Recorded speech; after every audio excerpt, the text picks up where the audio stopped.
Welcome to AP Studios, not sponsored in any way by Nikon. We welcome everyone who is tuning in across the world and those listening to this recording. We welcome you to get active in the chat, but remind you to please keep it fun and respectful. Also remember that here at AP Studios, you do have a voice and we want to hear from you. Shoot us an email or comment in the chat if you would like to jump in the sandbox with our incredible panel. Now, without further ado, join me in welcoming your host, the man of the people, the oracle of Nikon, and the Eminem slayer of the Midwest, George. Thank you very much, Joey, for that, man. I love it. I think it's great. So I hate intros to anything. However, now that there's the possibility that there's an ad running and people are waiting for it to end, I figure we'll run the intro so that we give everybody a chance to be in here when we start speaking. And we have Mr. Roy Bigsby from Australia in here with us again tonight. And, of course, Mr. Jeffrey Neville from Selective Imagery. Hello, guys. Hello, hello. So a lot of people already in the chat. I've been over in the chat already talking. Hey, D-Rock, thanks for dropping by to check us out, man. I hope you'll enjoy what we do here and stick around with us. We got a pretty good community going on. Don't care what you shoot, man. Bet you're a Nikon shooter coming from Robert's channel. And Robert's invited to join us tonight. I don't know whether he will or not. He might be busy, just letting you know. Rakesh just jumped in here. Mike Farwell. Cooley's been in here for a while. Thank you, Cooley. That is fun. Manila Martin, ATR Bear, Ted, Tim Hunter, and Mr. Ordinary Filmmaker himself, Simon, is in here. We've already had a couple of back and forths here in the chat. Let's see. I'm just seeing what else you put in here. Okay, you're too busy with you putting another video together. But yeah, thanks for hanging in here though with us for a while, Simon. And if you see anything come up you want to address, by all means, hit it in the chat. Lovely Singh, Wayne Maddox. Wayne, you got an invitation if you'd like to join. Like before you forget. There you go. Thank you very much, Yaman. Yeah, I'm not begging for subscriptions. If you want to do that, you'll decide that on your own. However, I do enjoy the likes. It really, again, motivates me, keeps me going, and I just want to be here having fun with you guys. I've got the poll set over on over in the chat, and I noticed that, well, that's not going to do me any good. Hang on a second. Wrong display. Got too many displays going. And right now, it seems like more people want to continue to hear about the Z8. So really interesting there. Let me bring Mr. Wayne in. Wayne, more people. There you go, Wayne. And you're going to have to, there you go, mute your other. John Ishii. Yeah. John Ishii's coming in. Mr. John Ishii. Oh, John. Oh, John Ishii. Good. We've got John. I don't know if we got your audio or not, but we don't have your video yet. But I'll continue on, let you guys work that out. Wayne, hello. I'll let you say hi to everybody. Yeah. Morning, everyone. Yep. All right. So again, an international audience, man. That's what makes this community so great is we get to hear from folks all around the world. And this is of course, the call-in channel for Mr. Roy Bigsby. I'm going to get him some more business here. Yeah. He was just talking about it. John's wife just bailed him out, I think. Yeah.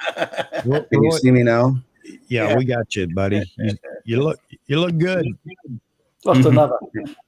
Hey, thanks. I'm hearing feedback from somebody's YouTube. I guess their audio's still up on YouTube, maybe. Nope, don't hear it anymore. Good. All right. All right. Sith is in the house with us. Late lunch, Thai curry, Korean barbecue while watching today's stream. Well, thanks for watching this while you're eating.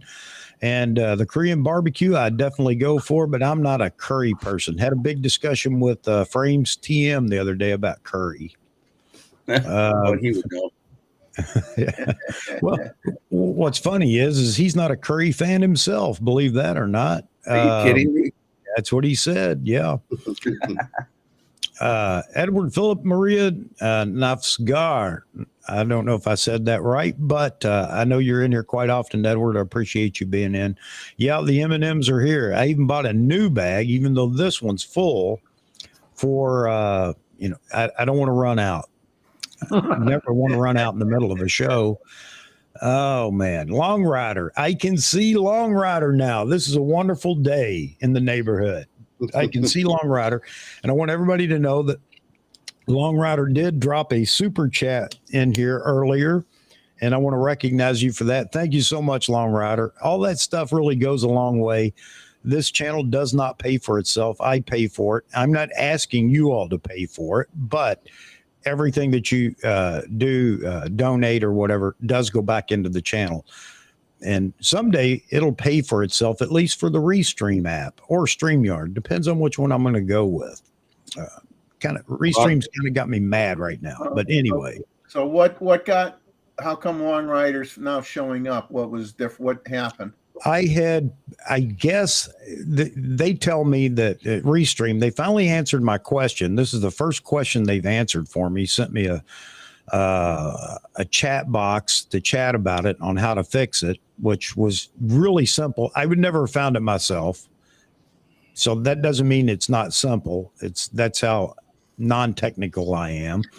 But I guess when I had to block Flintlock.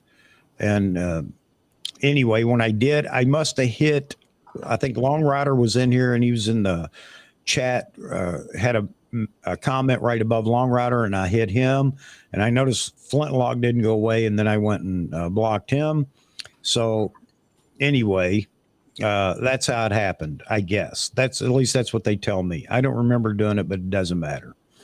At least he's back. And that's the good thing. Victim of circumstance. Yes, absolutely. Absolutely. And poor Long Rider, he sent me an email and he called me and he said, man, did I do anything to offend you?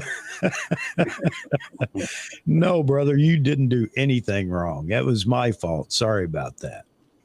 I had to call him as soon as I got it fixed. I didn't even send an email. I called him and said, hey, man, you're back in. And it looks like it may be my fault. So there you go. Oh man, my man says he would have blocked them too. We may have a full house tonight before it's all said and done. We might make it to the Hollywood Squares or Brady Bunch, whichever program you're familiar with way back when. But I've sent out a lot of invites. I just thought that this might get a lot of attention, and I do not intend to talk about the Z8 unless you all start talking about it.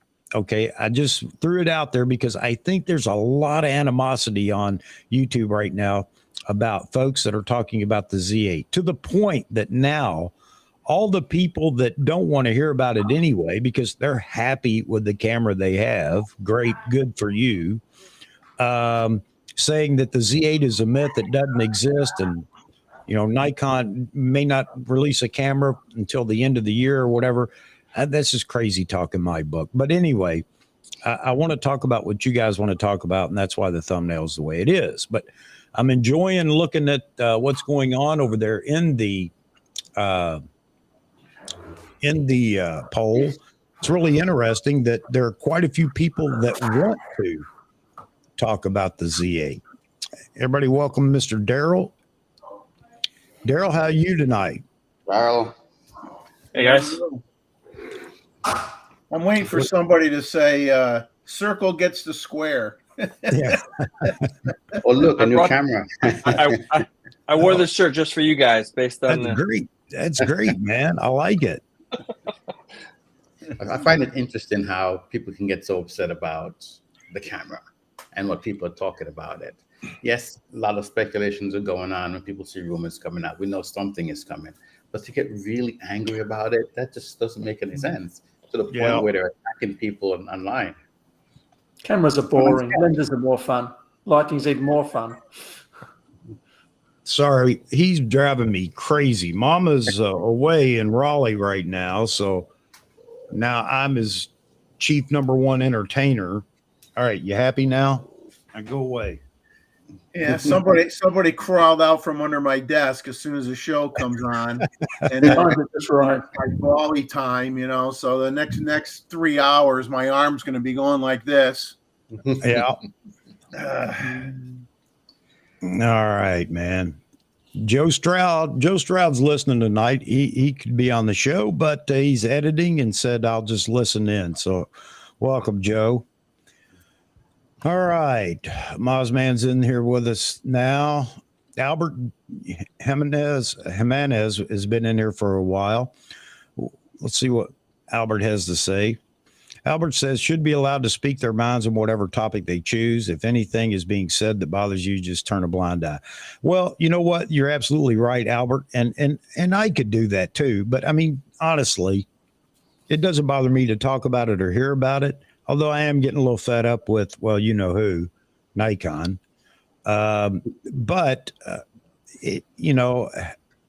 I understand why some people might be tired of it, because it is definitely monopolizing a lot of the talk that's going on YouTube within the Nikon community. And I think that's what bothers people more than anything.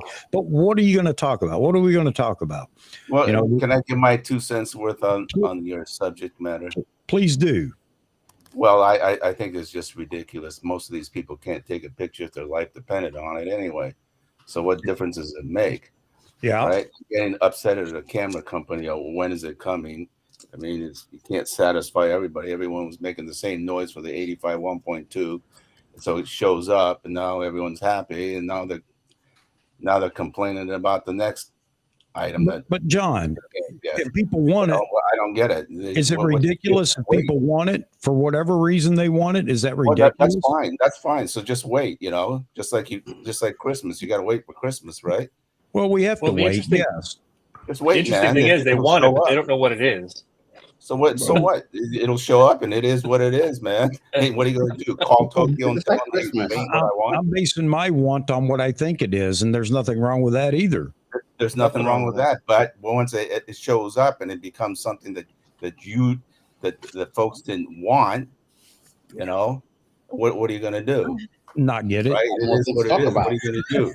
Go to Japan and invade it and let Ford handle it, or get Kodak to run it? No, I'm just going to leave. I won't buy it. I mean, that's no big deal, but I can still want until I find out what it is. I don't want to wait, John. I don't want to wait. I want it now. I'm a petulant. Well, then you're gonna have to wait, man. Just like your mama told you to wait for Christmas. Well, that doesn't mean I still won't want and talk about it. No, I don't care. I understand that. I can't get it until Nikon says here it is. Well, I'm talking about the community. They wanted it yesterday.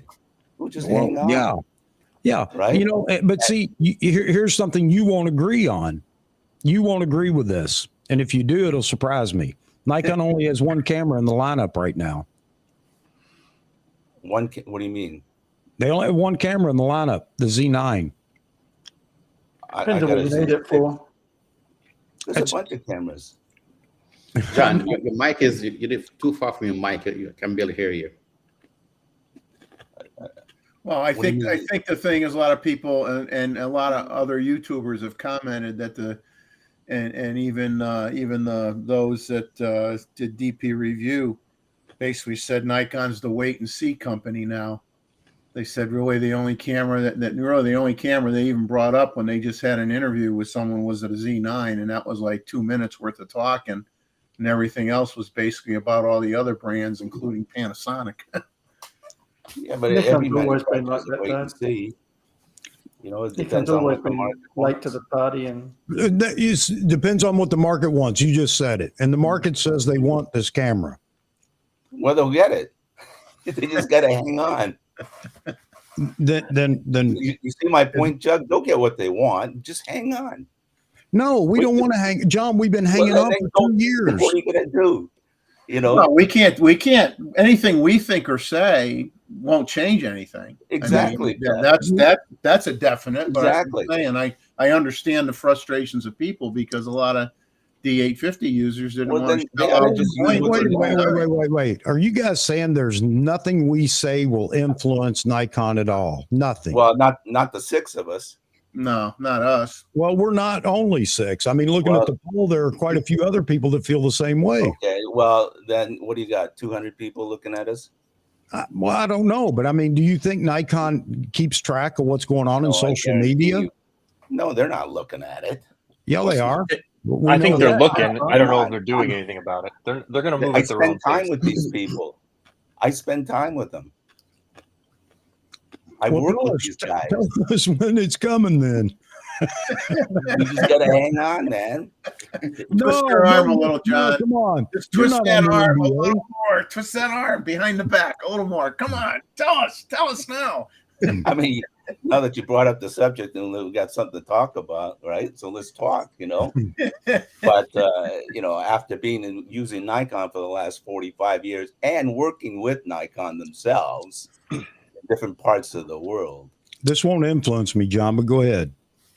Well, of course not, because it makes a good subject matter and people like to talk about it and, get the numbers up because of YouTube or whatever. But at the end of the day. No, John. No. Whoa. I got to correct that. Chuck. I do not want, I'm not doing this to get my numbers up. I don't want to be a YouTube influencer, John. I don't care how much money this channel makes. It will be free if it has to be to everybody. That doesn't bother me. Talk about, Chuck. And I'm not specifically saying this particular channel, but you look at all the rest of them, like I was telling Wayne and I were discussing the other day here in Hong Kong, that people are interested in just going over and over and beating a dead horse over gear. Maybe. Because it you can't guarantee that. We don't know that. It produces numbers. Chuck, because it produces numbers. You put up a nice video of your travels using a Nikon whatever camera, and you get this nice production together, and what do you get? Nothing. But you sit there as a talking head, put up a camera, and talk about the specs, and all of a sudden your numbers go up. Why is that? Why is that? Why is that? Because people got peanut brains, maybe. Okay. Because a peanut gallery runs the whole. So what you're telling me is that's what they want to hear, though, because they tune in, right? That's what they want to hear. They don't want to see your production. I'm not missing. Right, Wayne? We discussed this the other day. Those are the same people who are going to buy it, though. I think is Chuck's point, right? Yes. Well, no, not at all. Not at all. Although you're right, Daryl. No, my point is that they tune into what they want to hear and talk about, right? Yeah, exactly. And if your travel video is superb and they, people enjoy that, then they're going to tune into it. You can't bring people to a channel based on what you want. It has to be about what they want, period. Right. And that's what I'm saying. And that's what they want. They want to hear. I think they want. And I guarantee you, I'll bet you, I take 10 of those guys and give them with the latest and the greatest whatever camera. And I said, look, you got 2 hours to take absolutely beautiful pictures that are publishable, and they will not be able to do it. You have to remember. That doesn't matter, John. Hang on, Wayne. I'm gonna give it to you. It doesn't matter if whether they can take a picture or not. Doesn't matter. It's what makes them happy. Period. Nikon doesn't care if you ever use their camera. Will you agree? As long as you buy it. They're selling a camera, John. They don't care. Yes, they do, Chuck. They do. Professionally, they do care. They have to care. Because people are making money off it commercially. They just you're making my point. You can buy a camera and take it out of the camera store and throw it in the street. They don't care. They sold a camera. They're a business. No, it's not that simple. Well, I'm sorry, Doug. Well, I'm sorry too, John, that you don't understand that they sell cameras. They might like the fact that you'll take it out and use it, but it doesn't matter to them. They're not going to say, wait a minute, you're not going to use this? Well, I'm not going to sell it to you. That's not going to happen. You mean what you're saying is they're just selling widgets, and as many widgets as possible. What you do with it, they don't care. That is exactly what I'm saying. Okay. Well, you agree with that? And that's what your premise is? And if you stand by that, that's fine. But I'm just telling you from my experience, from working with these people and being a professional commercial photographer, I look at it a little differently. I know, and that's the reason that we have these discussions, is because the minority in the Nikon community is professionals. The majority is hobbyists. Hobbyists can do whatever they want, however they want, and they buy just as much, if not more, than professionals, because professionals buy what they need. Hobbyists don't need anything. Would you agree with that? Well, they like the desire, they like the ergonomics, they like the touch and feel, and they like the feel factor. That's not my question. Do hobbyists need anything, any special anything? That I can't say. Well, I can, because they're not making any money with it. They may want. Which is nothing wrong with that. There you go. And it brings us right back to where we're at with the Z8 and all the talk and fuss about the Z8. Well, for the last year, we've been talking about wants and needs. Yeah. So at the end of the day, it keeps going around and around and around. And there are people that don't want to talk about it, but yet they still want to chime in and say they don't want to talk about it. I get that too. That's being a consumer of a YouTube channel. There's nothing wrong with saying that. Let's just say I ordered mine and I'm going to get it guaranteed Z8. When? I really don't care. But I guarantee it will show up, and my dealer will call me and says, "Hey, Mr. John, your Z8 is in. You want to come and get it?" Absolutely. I drive over, maybe trade in the Z6 and go get it. I bring it home. I take a look at it. The feel factor is great. I'm euphoric, and stick it in my dry box and take out my Z9 and shoot with that. Yeah. Nothing wrong with that at all, John. And I'm not. I never said there was anything wrong with it. Yeah. Well, that's why I'm saying it, because there isn't. You're right. Oh, I totally agree with you with that. But I think we're just off on a little plane. And the subject matter that you brought up is very, very interesting. It certainly does make up the dead spaces. Yeah. Well, and I put in the description, I put down there in the description that I don't intend to talk about it. We'll talk about whatever you guys want to talk about. And I mean that. All right. Well, there's a comment in here from, I think it was Craig, says define need. Well, let's go back and say the want versus need. Need is simple. Somebody says, I want to be a photographer. That's what I want to do for a living. Well, then you need a camera. Obviously, then you need a camera if you want to be a photographer. You don't need a camera if you're not going to be a person driving an income. You don't need it, but you want it because you enjoy it. It's a hobby. But that's the difference between want and need. A commercial photographer has needs, but he also has a budget. He also has to manage a company, a business. He can't buy everything he wants, or he's going to go or possibly go bankrupt or whatever. The company will fold. His photography business will fold. He buys what he needs because it justifies his income. Yep. If he's a wildlife photographer, he needs long telephoto lenses, and if he can afford them, he will buy them. Yep. But if he's a portrait photographer, then he buys whatever lens is best for portraits, or at least he strives to buy the best that he sees for portraits. He he may want it as well, but a hobbyist has no need for anything. Correct. He just wants a long telephoto lens for birding, wildlife. He just wants the 85 1.2. He may and I will say this, for those that want, buy what you want, but keep it within your financial means. Don't ever go and hawk just to have your wants. You have to be careful with that.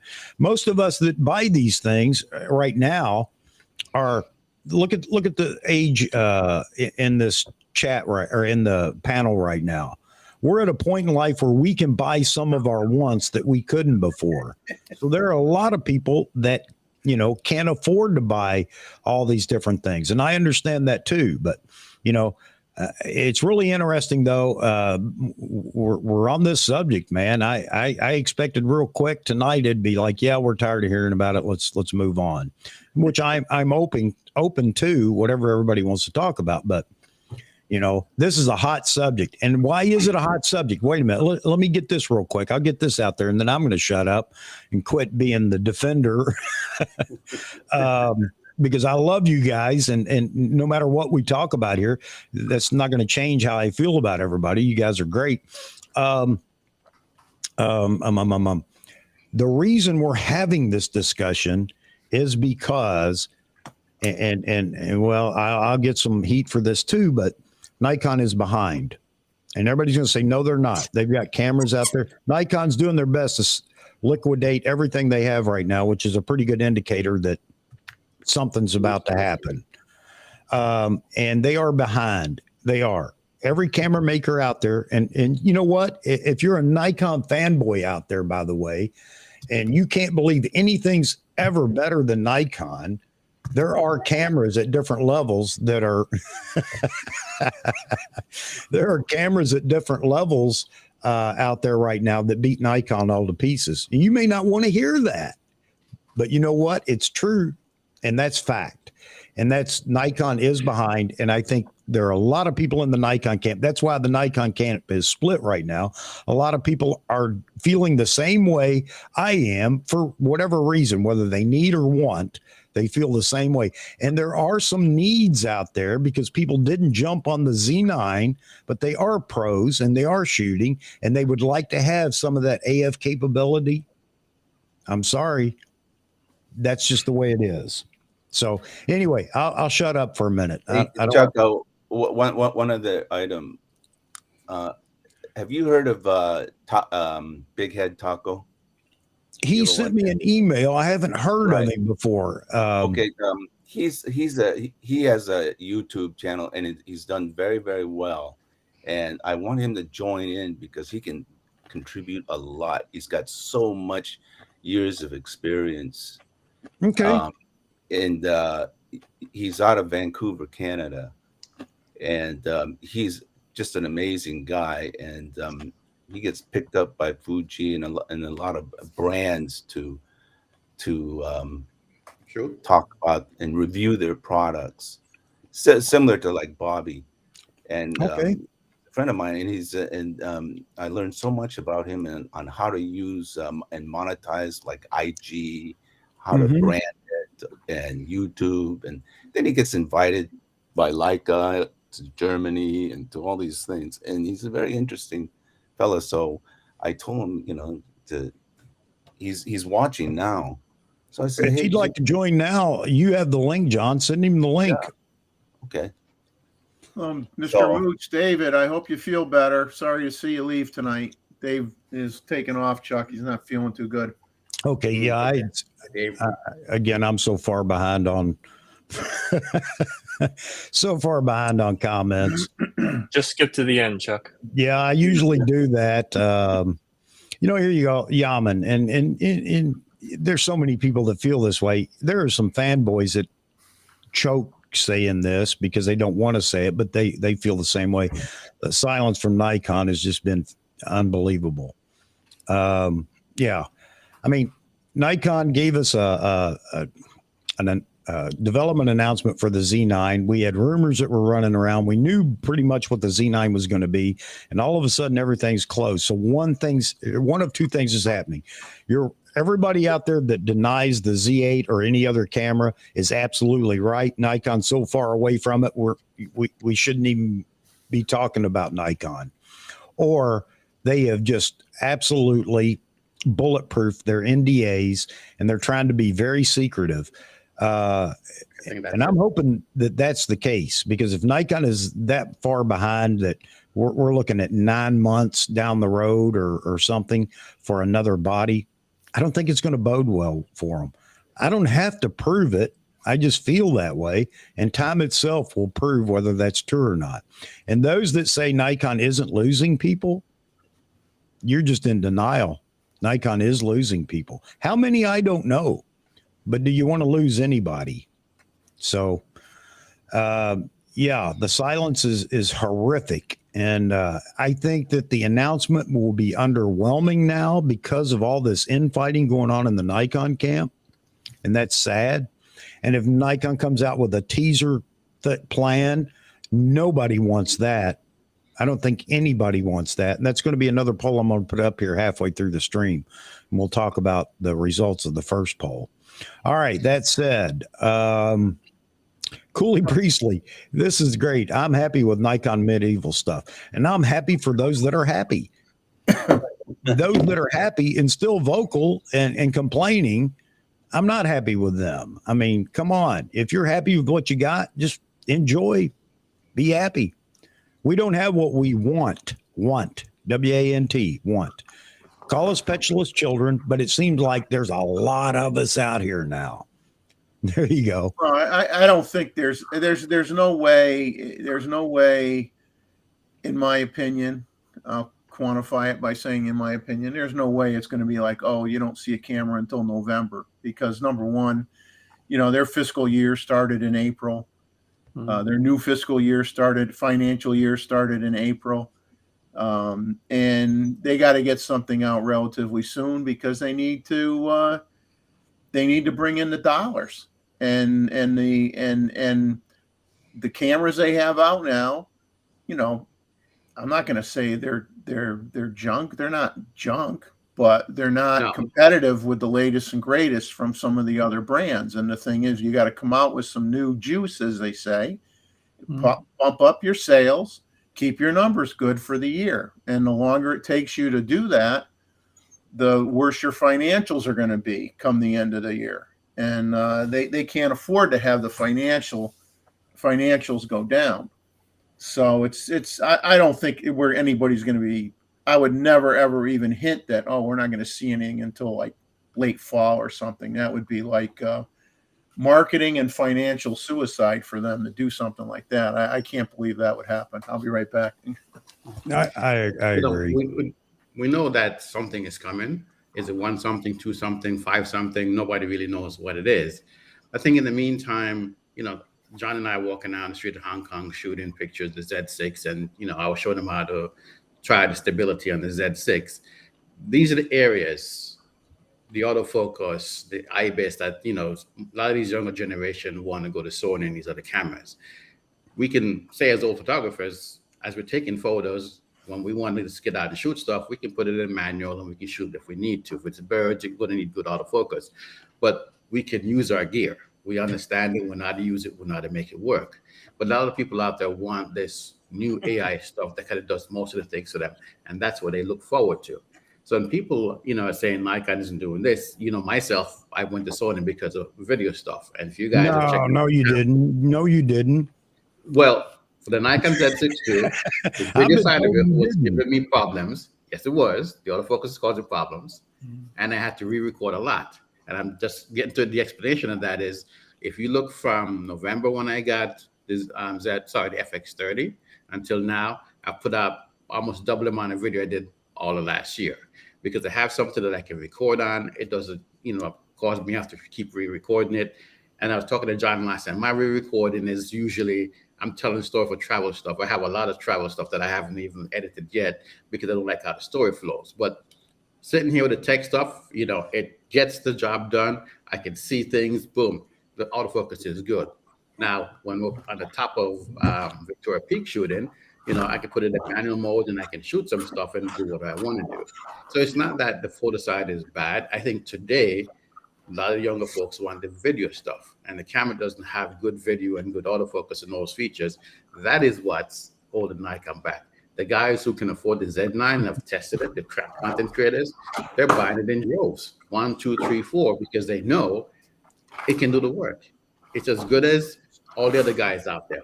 Yeah. I mean, I think it is because we're holding on to Z6 and so on and so forth. But anybody who has a Z9, you guys know that. Roy's got the museum going on. I feel like you should pay a ticket to him. Yeah. Hey, Love the F3. Tim, all lower echelon bodies will always outsell the flagship. Always. It's historical too. It's just the way it is. Not everybody's going to buy the flagship. More people bought the Z9 a flagship this time that would historically have bought it. And the reason for that is the innovation that's in that camera and the fact that the price point was low enough that they pushed their budgets to actually get it. They went well over what they expected to spend and bought it. And that's a good thing. I'm one of those. There you go. Too. I didn't want to spend any more than I spent for my D850 when it came out. But there are as many people that are waiting for that $300 or $3,500 model that has a lot of that technology in it. You do that in a body and people are going to buy it. If you think the Z9 sold well, you haven't seen anything yet. That's what's going to happen with the next body that comes out, because it will have this new tech in it. That's why I say Nikon doesn't have any cameras below the Z9. Yes. And don't give me all this stuff about, well, the Z6 and the Z6 II. And I have a Z6. I have a Z6 II. I'm using the Z6 right now. It is a fantastic camera for what I'm using it for and for video. It really is, except for I can't do internal recording. Is that a big deal to you? No, because you're a still shooter, all these people. But for video people out there, which is what Nikon is aiming at right now, to gather the video people as well, that's a big deal. That is something that other camera brands aren't doing yet. Nikon has an opportunity here. I mean, would you agree, Wayne? Well, Sony has been doing some great things when it comes to the video. Panasonic, Fuji just got some stuff out, Canon even. But we know that like on the R5, it's been overheating. The lower tier cameras are not as great. They still do a good job. Keep the price point down. They've basically taken IBIS out of some of them, but they still record good video. And John, you can speak to this. You use a Z6, it records pretty good quality video, even for 8-bit. And imagine if you have 10-bit inside of it, it could be so much better. It's not that, the cameras don't perform well. I think in great lighting, it will work well. I know for me, it was having some struggles with the Z6 II. No matter what, setting I put on it, it was giving struggles sometimes, not all the times. But it was enough to cause me some like the other day, Wayne, when you were showing me on my Z6, the video, and the quality, I saw when I came back home and I put it and watched it, it was, wow, this thing is really sharp, man. And so when you say, well, geez, if it was even at higher specs, it'd be better. I'm going, it's so good now. I mean, personally, I wouldn't be able to tell the difference, Well, it's a 6K image that's been downsampled to 8K, which is what makes it look so good. But it's still not a 10-bit image, which even looks better. And that's the thing that I was surprised about, the fact that nobody really talks about the fact that, Nikon has this camera. It's a 6K sensor down to 4K. But my question is, the only cameras today, but Nikon already had it in the Z6 II. Let me see if I can make a comparison. Let me see if I can make a comparison here. You got photographers out there and all the photo only folks that don't care about video or don't use it much or aren't going to use it much. Here's a comparison. What Wayne's talking about is equivalent to me telling you, you don't need 14-bit. All you need is 8-bit in the photo side. That's all you need. Would you all agree with that? That's enough. That's fine. Everybody that harps on video, well, you don't need it. If you want that, go get a cine. You're not an avid video shooter, and Nikon is after that piece of the market because that is the future. All these hybrid cameras. I've said this over and over. So the equivalent is if you say stick with what that's good enough because you're only going to put it on YouTube, then I'm going to tell you the same thing. Then Nikon, quit making 12-bit, 14-bit, or even 16-bit. Possible in a camera when 8-bit's fine, and throw away RAW. JPEGs are okay. You're just going to put them on YouTube or put them on social media. It's okay. So, and I think we would all say that's stupid. That's ridiculous. That's how we feel on the video side when you say it's ridiculous. You want those specs, but if that's all you're going to do is Instagram and Facebook and stuff like that, just stick with your phone. My opinion. You can save money that way, but then that doesn't take away the want. Now we have the want factor. The want, you do what you want, but I'm sorry. Go. Jump in here, Daryl. With time, when multimedia first came out, it was 320 by 200. Hey, Chuck, can we talk about the elephant in the room? I'm sorry.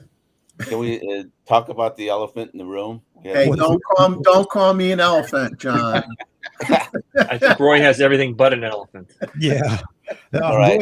Go ahead, Working John. on it. What I was impressed with, and is kind of surprising to me, the new Canon 100, the 300, 2.8.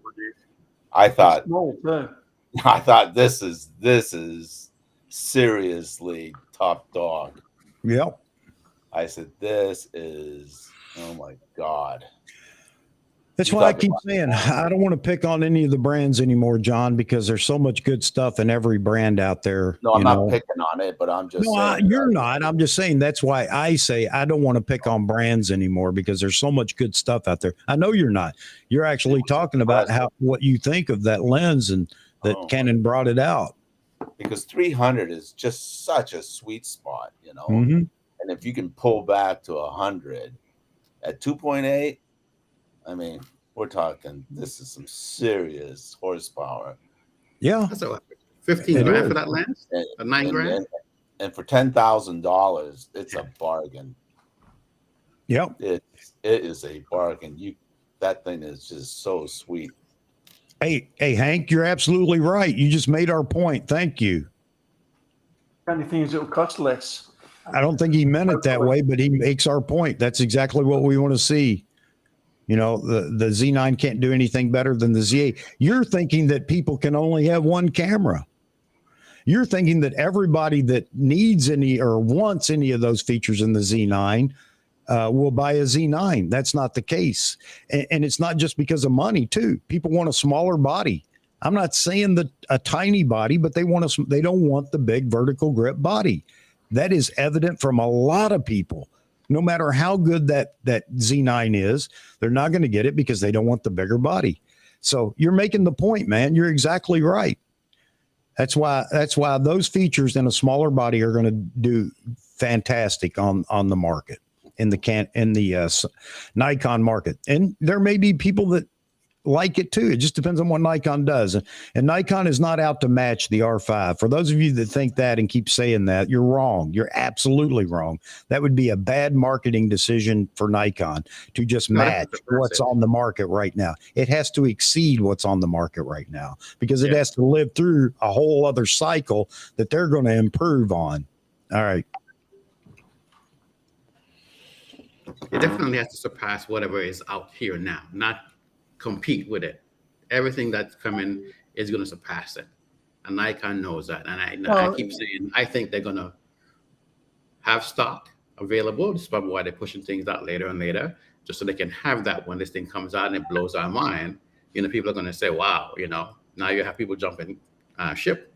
What I do hope, though, because I haven't looked at the website, like the advertisement for the new lens, this is one area that Nikon needs to work on, is their advertisement and their outreach. Because your advertise as DX lens, and I look at it as something that's fantastic for video use.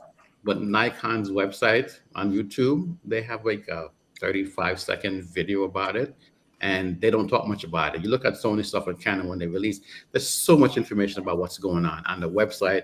You can look at it, you can go, wow, this thing is great. Nikon's like, hey, DX lens, you can do videos, a content creator. There you go, later. Yep.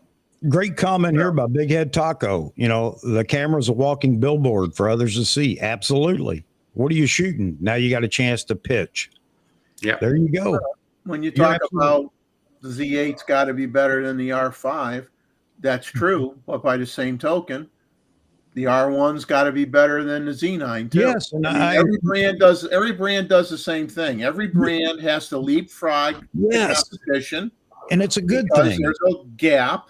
And then that competition will leapfrog them, and it just goes that way over and over and over again. It's always been that way. That's why I say, get ready. When the R1 is announced, it's going to be a barn burner. Yeah. You know, if you're such a fanboy that you don't believe that it can't possibly be, I can't help you with that. That's you need to go see a shrink for that. Okay. I can't fix that. But the bottom line is it will. And then Nikon is going to have the chance. Sony's going to have the chance to leapfrog again. But all that works in our favor. You could want to see all these other manufacturers exceeding the specs, because that just means get ready. Something else is coming from the brand that you shoot with. Yeah, no brand can afford to just say, you haven't come out with something in a while, and then you come out with something and it's equal to the other guy that's had theirs out for a year already. That ain't gonna work. You got to have something that jumps over it, and then they're gonna do the same thing. And I mean, that's how it always was for decades, between when it was really just Canon and Nikon going back and forth. It was like that forever. It doesn't matter if it takes better photos. That's in the photographer. I will agree with you there. But it's back to, maybe it simplifies a process that you do. Maybe not. Maybe it's just something that somebody wants. Maybe not. But the bottom line is you don't have to buy it. Nobody has to buy it, but you watch the sales on it. And if you want to go back to the old school, and I used to talk with one of the people that used to come on the show about, if you're going to school America on, you don't need anything, and I can show you how to take great photos with, a pinhole camera, start a channel and do that. I don't think you'll get far, because now it's about what people want. And that's the way it is. You're not going to convince anybody any differently. It's just life, man, and moving forward. You got Mozman asking for a link, Chuck. For a link. Oh, Mozman. All right, hang on. And Big Head Taco, did you send that to let me see. And I sent Robert a link, but I didn't send it to the right address again. So you guys carry on for a minute. Let me send out more invitations here. How many of us guys shoot for a living? Well, not me anymore. This guy did forever. And I'll get my fingers wrong. John did also. No. I like never that. mind. John, he did it forever. Not me anymore. Me, if you count the money I made, maybe it pays for a meal now and then. That's it. I left because it was more difficult trying to collect the money than the actual job, and I said there's something wrong. Dealing with people is hard. People you're dealing with. Yeah. Can you do this for me? I'm sure I'll get the money for you within a week of you finishing the job, and a month goes by and you're still waiting for the money. Oh, I would call and says, look, here's the deal, dude. I'm calling Guido and he's coming over. Say I'm mixing the cement right now. It's more fun shooting what you want to shoot anyway than have to shoot something. Hey, here's a question, John and Roy. This is now that you said that, here's my big question for tonight. Do you enjoy photography more now that you're retired than you did when you were doing it for a living? No comparison. Yeah.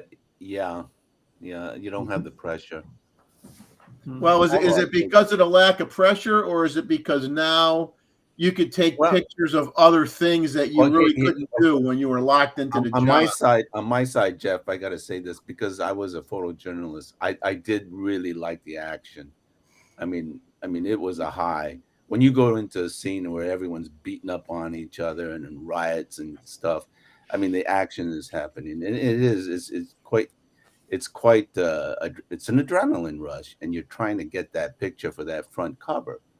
And that is a challenge. And when you see your picture on the front cover of the Boston Globe or the, Miami Herald, or you walk by the newsstand and you see your picture on a Dow Jones cover page as you walk by, and you go, oh man, I can't describe the feeling. You can't put money on it to show that your work is on millions and millions of newspapers and magazines as you walk by the newsstand.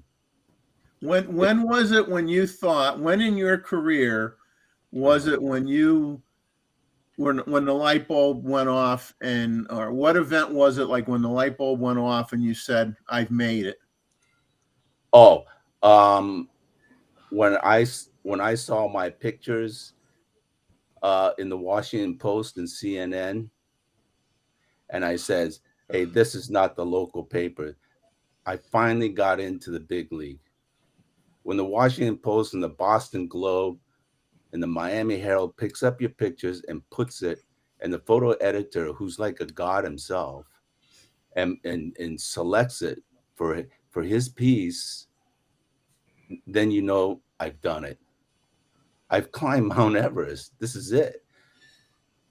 And you can't put any money on it because this is it's highly competitive, and your work is good enough for God himself, who's a photo editor, to choose that picture for the morning edition.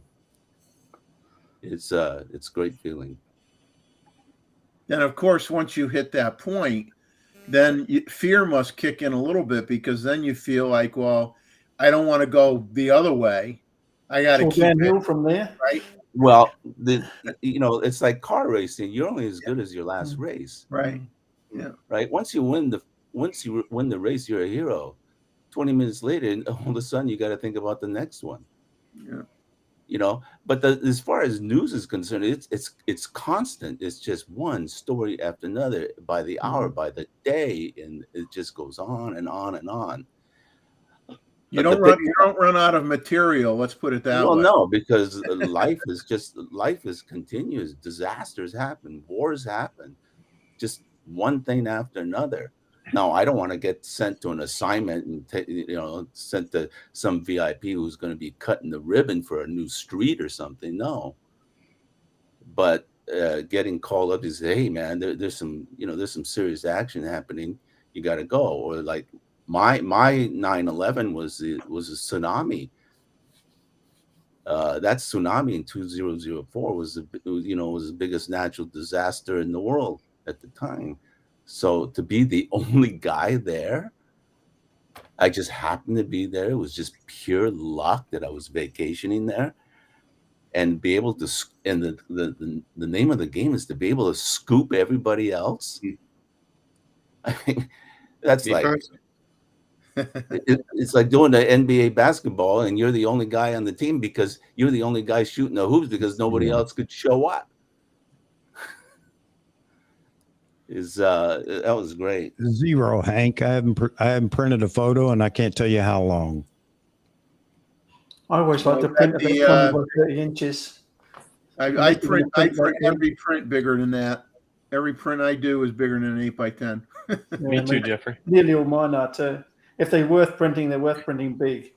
Yeah, Hey absolutely. guys, hang on just a second. Maz, the link sent to you. Robert Silver, link sent to you. And did you send a link? I put the email address up here again so Big Head Taco could email me if he wants. I can't find his email right now, but did you send the link to him, John? Yeah, I did, but he says that he's editing a video now.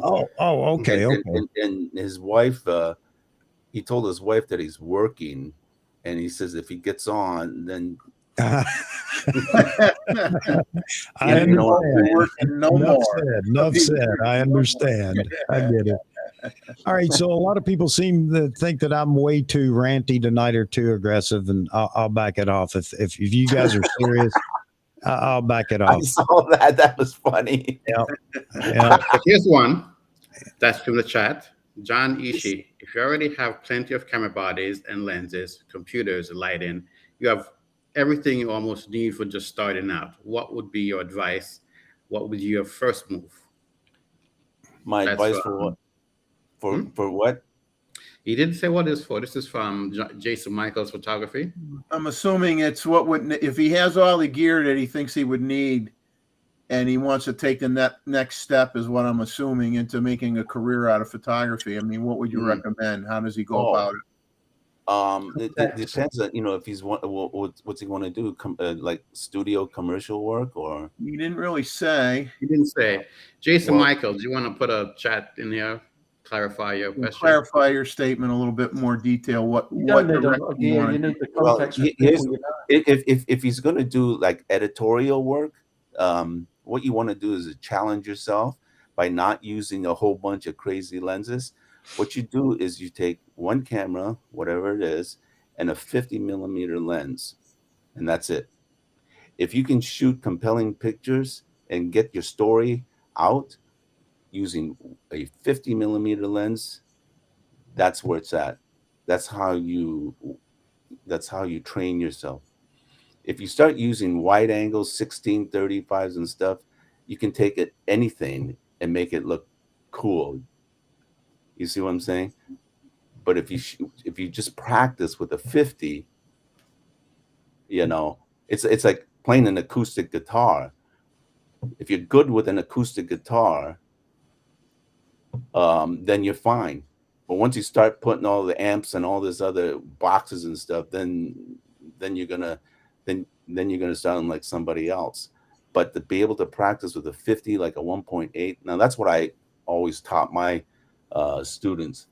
Get a 50, take 5 compelling pictures, and each picture has to be sharp, it has to be composed right, and it has to tell a story.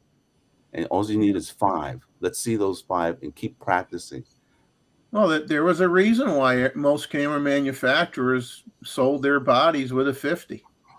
Exactly. And once you've done that, then if you're in the commercial work, I see that is like for this 85 1.2. Now this is my personal, and I don't want to get a lot of flame for this, but these portrait studios and stuff, they're testing out this 1.2 lens and they're shooting a model at 1.2. Well, I don't understand that. In my portraits at that anyway.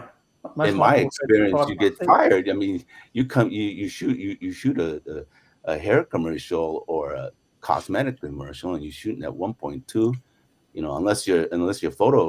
Unless your creative director specifies it. But if you just shoot that, then you go, wait a second. Now I've seen some of the best pictures where you stop down the F8 and beyond, and you don't have the expensive lens. I knew one of the top fashion photographers, and he used a Canon beat up 1.8 50 mm. Hang on, Miles, I'm coming. But he stopped down the F8, F9. There you go, because you need it. All lenses are good at F8. Nice advertisement. There's so much Nikon bashing going on. I had to put on my hat and go to Japan. Did you buy the building behind you? I did, yeah. Oh, okay. Nikon's going out of business. It was pretty cheap. All right. Nikon's going out of business? Look at this building I bought. Oh, man. You heard it first from Mozman. That's not a water tower? No, that's a business. Yeah. What's going on, Mozman? Not much. Just figured I'd join. I'm in North Carolina tonight. Actually going to Myrtle Beach tomorrow to shoot with Jeffrey. So cool. May not be able to. This might be the first time that I can't last the whole stream. So we'll see. All right. Cool. Let's see. Where am I at here? And Ronald Pollard, how you doing, Ronald? Good to see you, brother. He agrees with you, John. He starts all his folks on the 50 millimeter. I haven't seen him in a long time. Hey, Ron, yeah. I don't disagree with you, John, but I hated the 50 millimeter. I don't shoot anything with 50 millimeter. See, that's the whole point. That's the whole point, Mozman. Is that's the lens you hate. But if you're good at the lens you hate, you're gonna be a piece of cake for anything on either side. It was Daryl, not Mozman, but I get you, but I thought you guys were changing names. Mozman wasn't moving his lips. I want to be called Roy because I'm starting back here. So I want to be Roy Jr. and that's Roy Sr. And I want to be Roy Jr. And Daryl, you could be Mozman. Mozman, you could be John. I'm not funny enough to be Mozman. I'll throw my voice over there. The only reason I carried a 50 for years is because it was a 1.2, and sometimes you needed the extra stop of light. I never really liked using a 50 much. I shoot wider or longer. I could probably go through my entire Lightroom catalog and see almost nothing in that 50. It's just what I shoot. There's nothing wrong with other people that use it, but I don't. It was basically when I stopped using my D7000, it was a lens cap for that camera for years. So does compression have anything does compression make it any difference at all in different focal lengths? I mean, we say that all we have to do is move our feet for the 50 with the 50, but what about the compression that you get different compression with different focal lengths? Does that make a difference? If you're doing portraits, a 50 is probably as good as anything. 95 is good for headshots. I think it's subject matter, right? I mean, a lot of it has to do with what you shoot. That's right. Yeah, there's no doubt you can shoot everything on a 50 or a 35 or, well, I mean, a 35 Maybe not birds. maybe a little hard because you can't get close enough. I don't know. Buffalo. But yeah. Any of you guys have the 26? Well, if you go to Yellowstone now with a 35, you'd probably get close enough if you're like all these other people. You only get one shot at it, though. Yeah, yeah. I mean, you get the picture off, and then the next one you get is when the horns are going into you. But whoever gets your camera gets the benefit from it because you won't be around. I got a great Yellowstone story. You want to hear it? Yeah, why not? Well, a few years back, I was down at Yellowstone, and these bisons were, roaming around. Correct? You've seen that? Yeah. And here's this Chinese girl, a little Chinese girl tourist, and she's got her iPad out, and she's walking towards the bison with his iPad. And I'm going, oh my God, this is not going to turn out good. So I took a picture of her going out there and taking this iPad photo, and she's getting closer to this bison, and the bison's not, they can't see too well. So then I said, hey, get back, So she couldn't understand the English, and thank God Diana was there. So she started screaming at her in Chinese. And then she says back in Chinese, oh, it's so cute. And, yeah, they all say that while they're the minute before they get killed. So finally, Diana just told her in Mandarin and Chinese, hey, these aren't animals to be playing a fool with. And thank God she went back. She started to step back, but oh my God.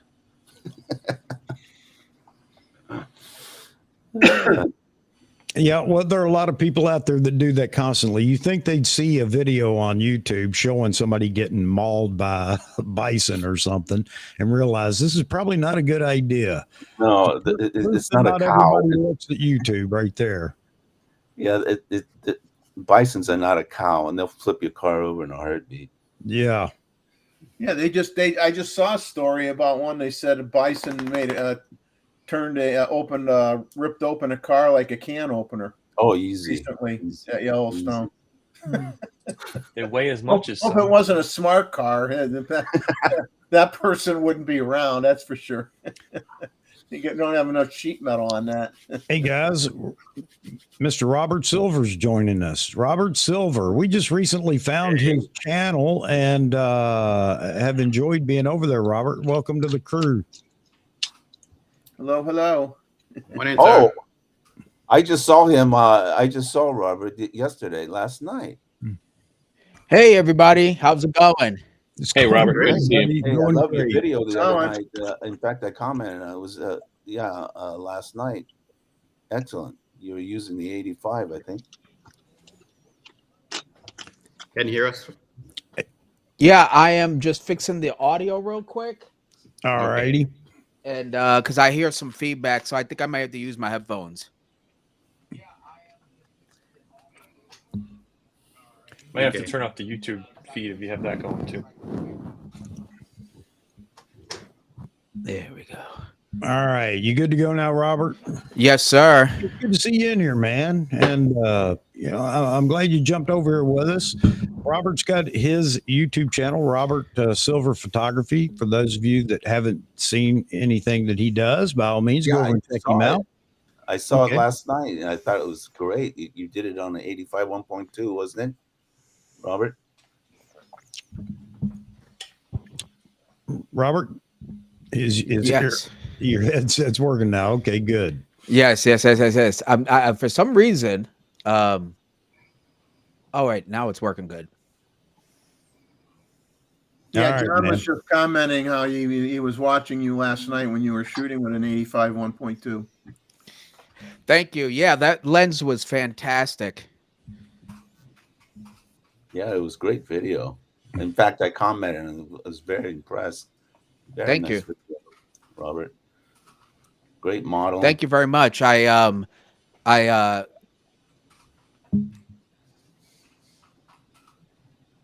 Thank you. Yeah, I'm trying to get rid of this feedback. I keep getting like a delay. Oh, on you got to the use audio Chrome. right You now. got to use Chrome. So I'm not sure. Yeah, you use StreamYard. Are you using Chrome as your browser? Don't ask me why, but Chrome. Yes, I am using Chrome. Okay, then you should be good. I don't know. You've got another. Yes, I am. You've got it running in the background somewhere. I do that all the time, and I can't figure out where it's at. Yeah, if We're you got not another hearing it, YouTube by stream the going way. on. We aren't Check all hearing your you. browser tabs. Most of Oh. them will have a little audio. next Okay, to it. how's? Oh, copy that. Give me a second. All right. How's this now? You sound We can hear fine. you. We don't Yeah, hear you sound fine at our end. I guess we're the ones that don't sound good at your end. Okay. Well, it's I good think to I see finally Moz, man. figured it out because this StreamYard is Hey, the first Moz. time me using it. You're the man. I can't wait till Tuesday and watch Vaughan interview Bobby. Yeah. Yeah, that should be a good interview. Yeah, Hey, he's Rod, you're making me he's a do good this. friend of mine. He just Nice. lives There you down go, the- Jeff. He lives down the street from me. Hey, Maz, Where'd you back guys your get these game down Nikon just hats? a notch. Turn my mic down. Yeah, just a touch. It's way above all the others. We're pretty much matched, which is unusual, I think, for just a tad. Where There did you we guys go. get your Nikon hats? I joined MPS. They sent me a stupid blanket. At least you got something. Well, I want a Well, hat years and a ago. shirt. I got a blanket. 50 years ago. I've got that one, Roy, too. That one was for sale. Hey, no, Chuck, my- how's my- that? Yeah, My it sounds dealer, good. a Sounds dealer, good. the dealer I work with and have spent tons of money at was nice enough to throw this in the box one day when I bought something from him. Yeah, I just bought mine online. I cheated. They gave a lot. That's why yours is easier to read. The one you get from the dealer, you could barely see the Nikon unless it's right in your face here. That's because their marketing department's fantastic. They gave a lot of stuff away at WPPI. Oh, you Nikon went? did. Oh Did yeah, you they were go, giving. Moz man? Did I go to WPPI? Yeah. No, I didn't. Oh, you didn't know. No. T-shirts, and then they gave away 2 types of t-shirts. They gave away stuff, tons of crap. Cool. Mm-hmm. Any So- ZA Yeah. shirts? You know how the Steelers had the terrible towels? Z8. Nikon should have handed out towels. You know, so if we get Oh, yeah. upset, we could wipe the tears off our eyes with the Nikon towel. You know, I think Chuck, that would I be- should have Did they brought give my you a sound notepad, effects. I should have No. brought my sound effects for this No, one. no, man. That's you. You keep that original to you, man. I got them too. Ah, Yeah, I got them too, man. all right. I just can't remember which button's which, so I don't even fool with it. Let's see, where are we at right now? Let's go to the poll real quick. Let's knock this out, and then I'll get rid of that poll. I have another one I want to put up here in a little bit. Are you tired of Z9 talk on YouTube? 51% of you say yes. There are 81 votes. So 81 votes so far. 51% say yes, you're tired of the Z8 talk on YouTube. 31% say no, and 19% say just announce it already, Nikon. Well, So 51% sounds like we're done here. Yep, we are because well, no, it dropped to 50%. So we're actually at 50 and 50 because those that say just announce it already still want to hear about it. That's the way Let me change my vote. Oh man. So it's pretty even though. I mean, the majority, based on just the answers up there is yes, they're tired of it. All right, good. You guys don't want to talk about it anymore. I'm game for that. And I got to tell you, I'm a bit annoyed anyway. And again, I'm not going to rant because that seems to offend people, and I don't want to do that. This is the community. It's not just about me. Nikon's at fault here, and that's it. Bottom line, that's the way it goes. And yes, as a consumer, I can ask for whatever I want. I'm a consumer. I pay their bills. You guys haven't figured that out yet, those of you that don't agree. But you can sit and wait, and there are people that are willing to sit and wait. I'm not. And I still believe that maybe somehow, some way, they have a feel of the pulse out in social media.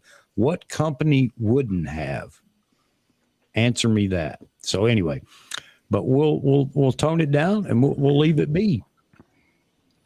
I would like to think that they're listening to all of this chatter. I would like to, maybe not every, but they have feelers out. Yeah. I think the thing that sets the Z8 aside from other cameras is nobody really knows what it's going to be. There's a lot of different cams, and I think that's why it's so polarizing. If it was just the Z9 and we knew it was going to be, the flagship, and it's just a matter of slightly different specs, that's one thing. But with the Z8, they can go in two totally different directions, and there's two very different camps. Well, it's funny. Differently. It was funny. Matt Granger just did a video, and he said, "Here's the three possibilities with the Z8." He had three scenarios for the Z8. Well, if you're going to have that many scenarios, you're going to be right somewhere, right? Yeah. Well, that's not saying much, is it, Jeff? Right. I got 10 different scenarios for the Z8. Yeah, I'm sure I'm going to be right on one of those 10, Well, that's what I'm talking about, Jeff. Yeah. You get, come on, Yeah. I know what you're doing. Hey, Gregg, you're right. Nikon didn't promise us anything, but they don't have to. We can still ask for. They are the company that provides a service, and all we have to do is ask as consumers.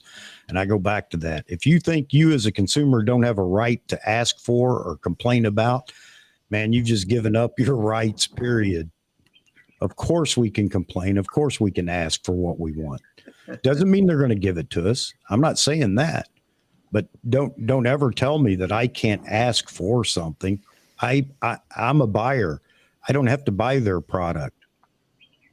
So I laughed I laughed pretty good one day last week when I watched a video that said there's going to be two Z8s, a Z8 and a Z8X, and the Z8 is going to be 24 megapixels, and the Z8X is going to be 61 megapixels or whatever. I'm like, man, who's putting this crap together? Creative minds. Let's just make up everything and throw it out there. They got you to watch it, didn't they? What's that? They got you to watch it. I watched it to get a good laugh. I certainly didn't take any of it seriously. I didn't. That's what a lot of the videos are anyway. It's just to get clicks, right? It's just. I do have to admit that when Jared Polin did his April Fools, I woke up early that morning and he got me on that one. And he did the Z8 release review or whatever. And it was so well done for a high. And then all of a sudden I said, wait a minute, son of a. And then he got me. So shout out to him for being clever and playing on all of our wants. Simon did a great job too. He's in here right now. Ordinary Filmmaker. That was a great job that he did. He had all the props and everything going to support what he was saying. And honestly, for a few seconds, I was caught up in it too, thinking, and then it hit me. It's April Fool's, man. Be careful. Be leery of what's going on here. He was so straight faced. He was like just doing his normal gig, I mean, he did a great job. Correct me if I'm wrong, but didn't Jared Polin have a fake sponsorship by Preparation H? Oh yeah, and that didn't that didn't. That might be the real sponsor. Who knows? Could have been. My sponsor. He got eyeballs on it, so you got to give him respect for it, and. It worked on me, at least I have to admit. And that's how hungry I am to hear That's why I'm in the camp of hurry up and just fucking release it. We don't cuss here. No Oh, okay. profanity. That's all right. You didn't know. Now you do, man. But yeah, that's what no, like all the rumors are great, but eventually it gets to the point where I'm like, look, I'm ready to buy it. So when it comes out, let's get to it. And I haven't bought anything aside from my Z9 to accompany it, because I just feel it in the air. It's going to come next, but so I'm just saving all my money for the Z8. Couple of batteries though. I'm so You sorry. have to have a couple of batteries for it. It's going to be batteries for the Z8 18 or nothing. Oh, what are you talking about? The Z8? Yeah, has to have an the 18 battery. Well, I'm not. That's the least of my concerns. I mean, that's the best thing about the Z9, the battery. Yeah, I have a couple of batteries for that already. I learned that real quick to get at least 3 of them. But the Z8, I sold my D850, and I want something to accompany the Z9, but just as professional. So that's why I'm waiting for the Z. No, those are cool, but no, I'm not going that route. They're too different. When I got spoiled with the autofocus with the Z9, the performance is so outstanding. It's hard to put something next to it and really feel like it's in the same ball team, if you will. It's all the little things like the lighting on the LED buttons. Oh yeah, that makes a big difference. I just want the Z9 but smaller. Z9 but smaller. There's a lot of people in that camp. I mean, a lot of people in several different reasons they don't want the Z9, but they want that capability. So there you have it. Yeah, I tried it the other day, and that thing was awesome. If I was traveling around, it would be something I'd want to pick up. So John has his. I played around with his, and I was like, dude, there's so much video codec on an 8K 12-bit. What I'm like, we're not using this stuff. That's what makes me want to buy it. I'm like, it's better than anything else that's out there right now. And the video, yeah. That's why we still have a lot of people that, I understand their feelings. They don't care. They don't want, and that's great. Again, I think it's fantastic. If you have no desire for anything new, or you don't care when something new comes out, that's cool. I understand that. And it's not going to make me a better photographer. I don't know how you guys feel, because that question was asked. It's not going to make me a better photographer, but that's not taking away the want for it. And I've got a want for a lot of stuff. Some things I can afford, some things I can't. I'd love to have that 400 2.8 or the 600 f4, but it's way out of my price league. So very heavy lenses, huh? I like the lighter ones these days. Yeah. I did get the 85 one too, and I know a lot of people are talking about that, and there are people that say you can't shoot that in a studio at 1.2. Yes, you can. You can't shoot it very well with 2 people. It's tough. I'll tell you that. I tried it. But I understand, and I think people defer too much to pro or pro work or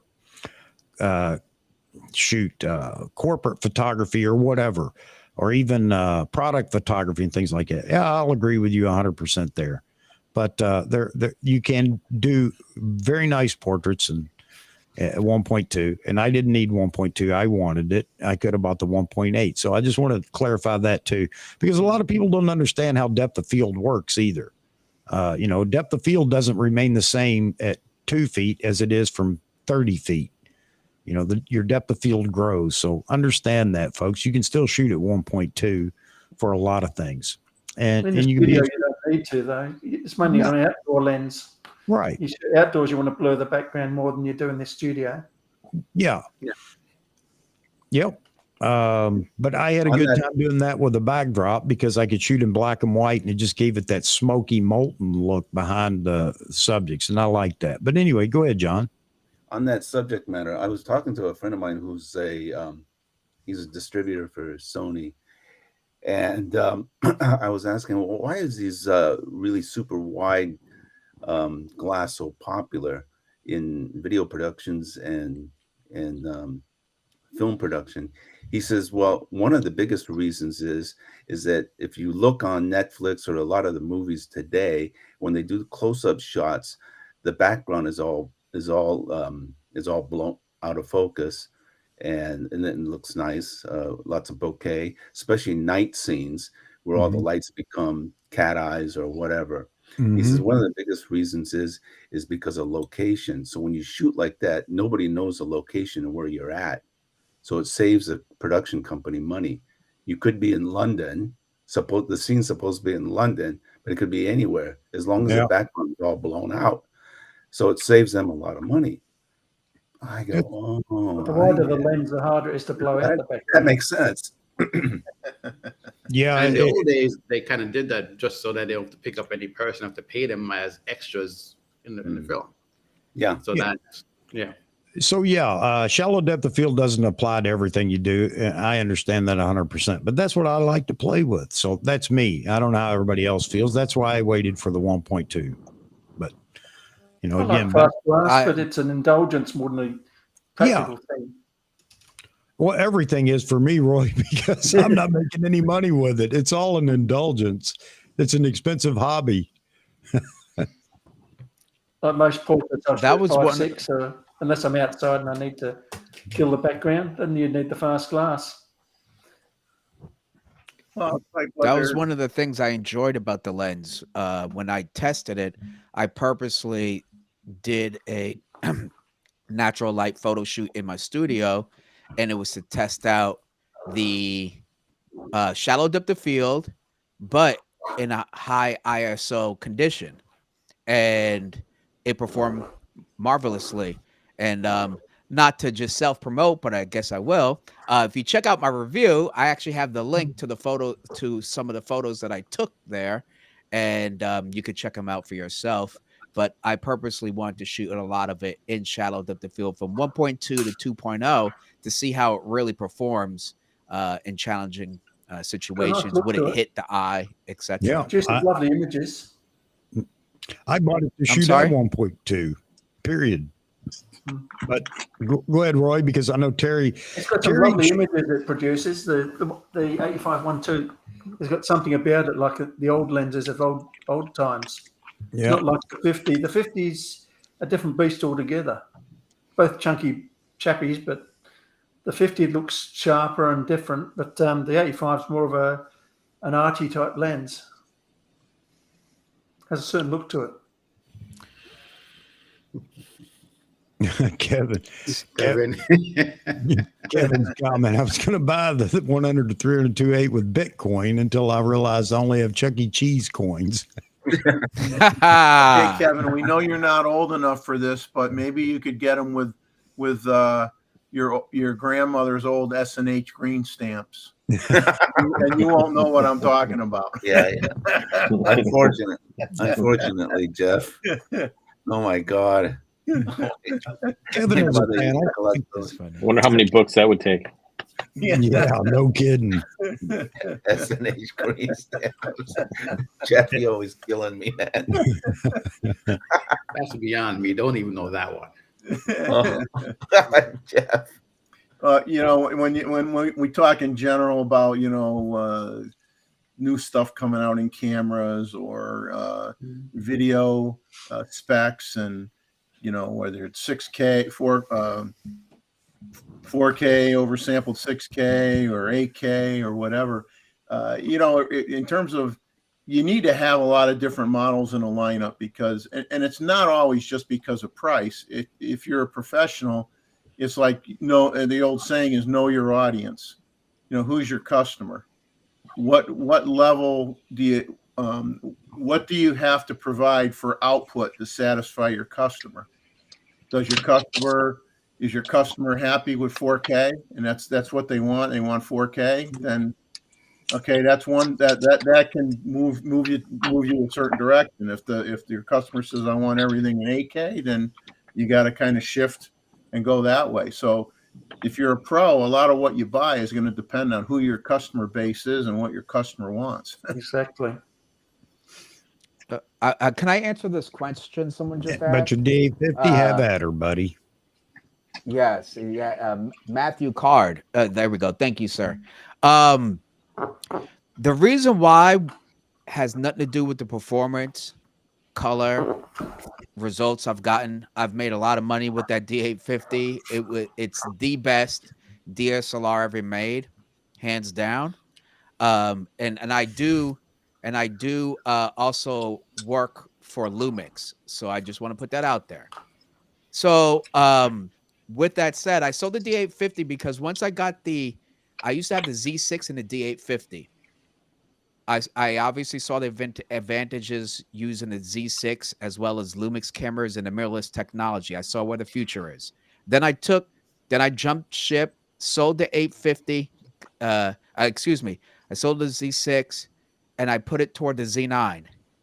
Now, once I acquired a couple of lenses, it almost made no sense having half DSLR, half mirrorless. I went all in on mirrorless, sold everything, and that's where I'm at. Had nothing to do with anything else besides just pure economics. And to Chuck's point, to what you said at the beginning of your stream, because I was watching when I was cooking dinner, that with I realized I didn't need certain lenses. So when I sold them to Mike's Camera, shout out to Mike's Camera, I didn't need to get the certain lens. I just realized I just didn't need certain lenses. I just didn't use them for the portraiture work that I do. I do lifestyle fashion photography. So like, I just didn't need a super wide and all the stuff. So I got a great bang for my buck and just went full steam into mirrorless. So that's the only reason. And so after the D850 and the Z9, I said I could never go with a camera any less in caliber and quality of performance than those two cameras. And that's why I only have the Z9 right now. But nothing wrong with that. And I have to do the same thing, Robert. I have to sell something to buy the next, and I don't mind doing it. And, you know, I wish I could be like Roy, man. Roy's got everything. Yeah. He's got that whole, yeah. That's what I can't. Hey, guys, I'm going to leave you with this. Roy doesn't have this, though. What's that?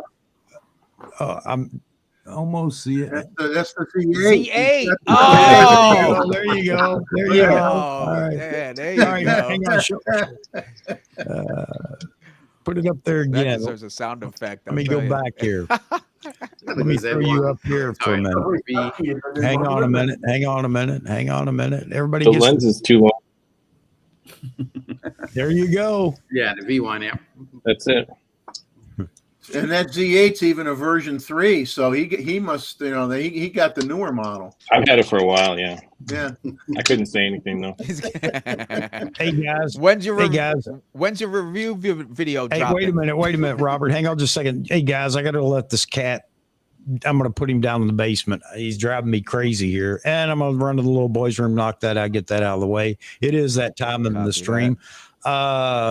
Jeffrey, you know, don't let everybody burn the house down, man, if you would. But here's a question. I'm sure this will keep everybody busy for a minute. It's a good question because I've asked this before too. And there are some similarities in answers, but it seems like everybody has a little bit different twist on what makes it a professional camera. So I'll let you take care of that and push her around the horn, Jeffrey.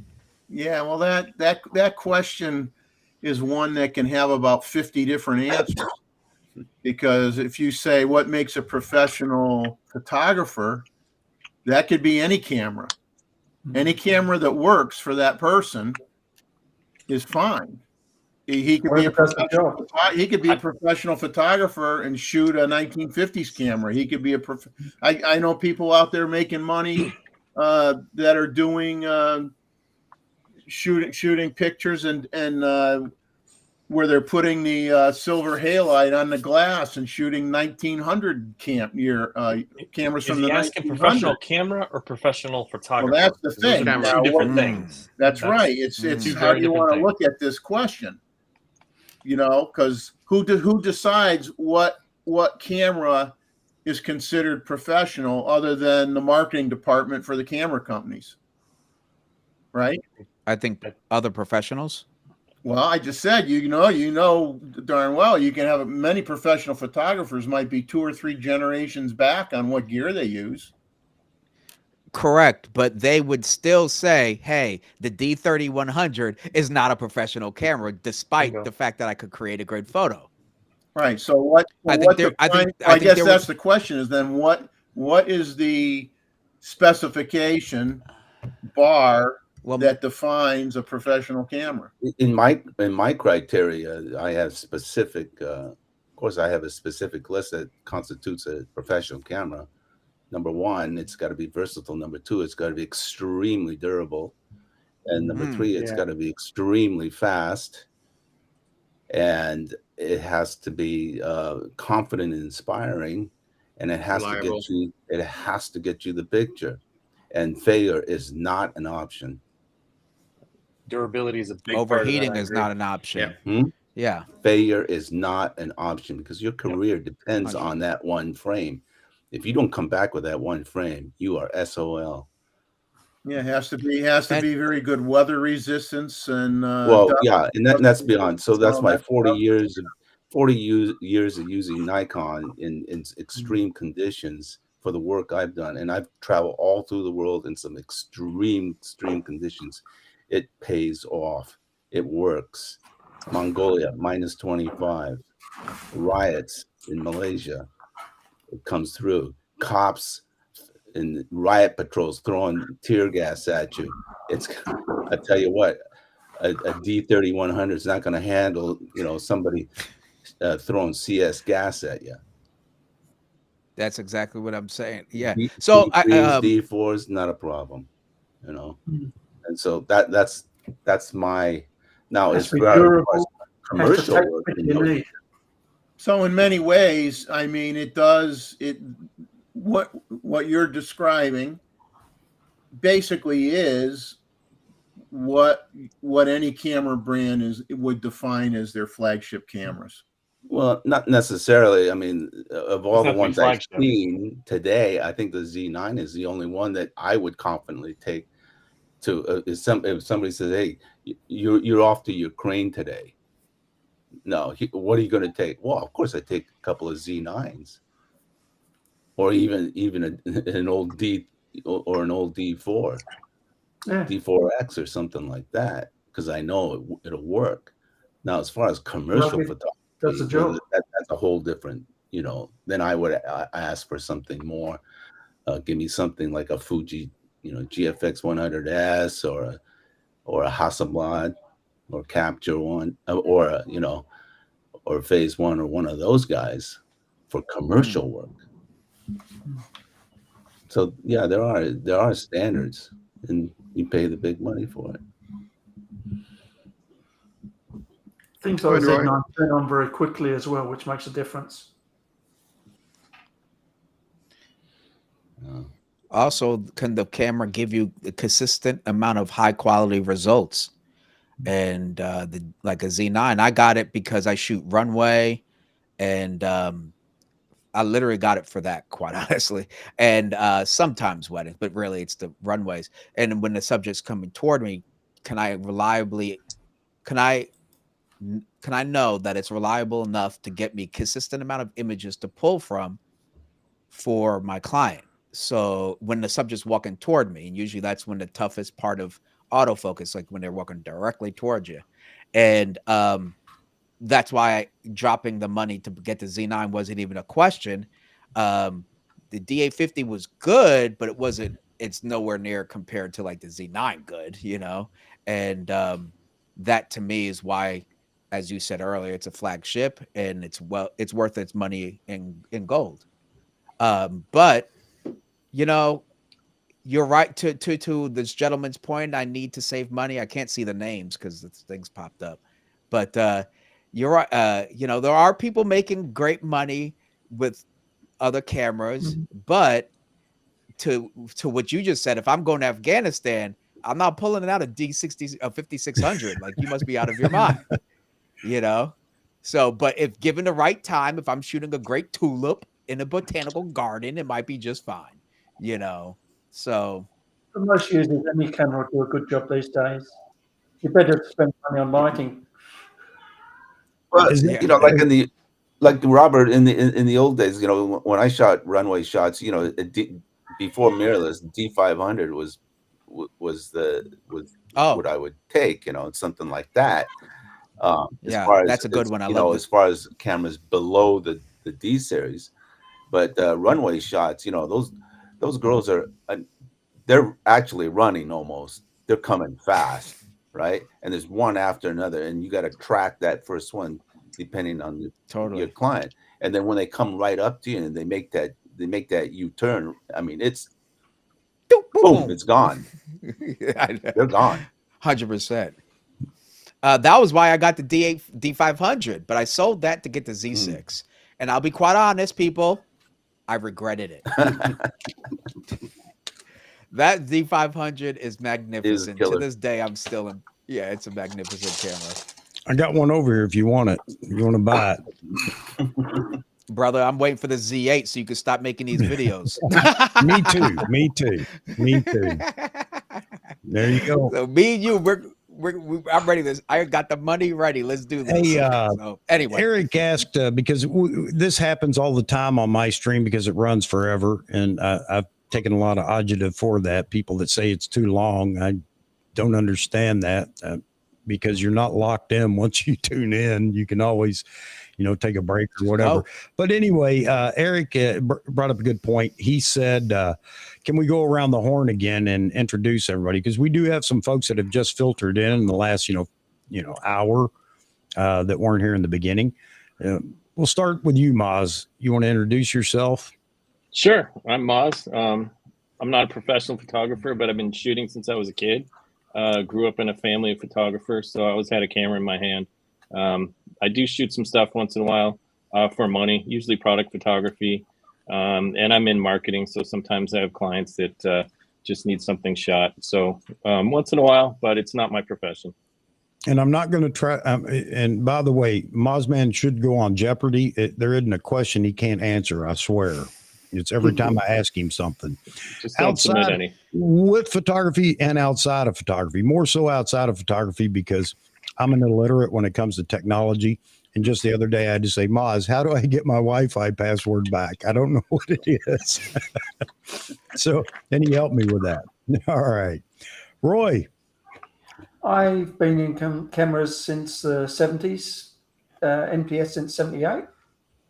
I left cameras for a while and went back to computers and get back to cameras again. Recently, I retired, semi-retired. Still do a little bit of jobs. Mostly shooting product. And he owns every camera Nikon's ever built. Most of them. Back there.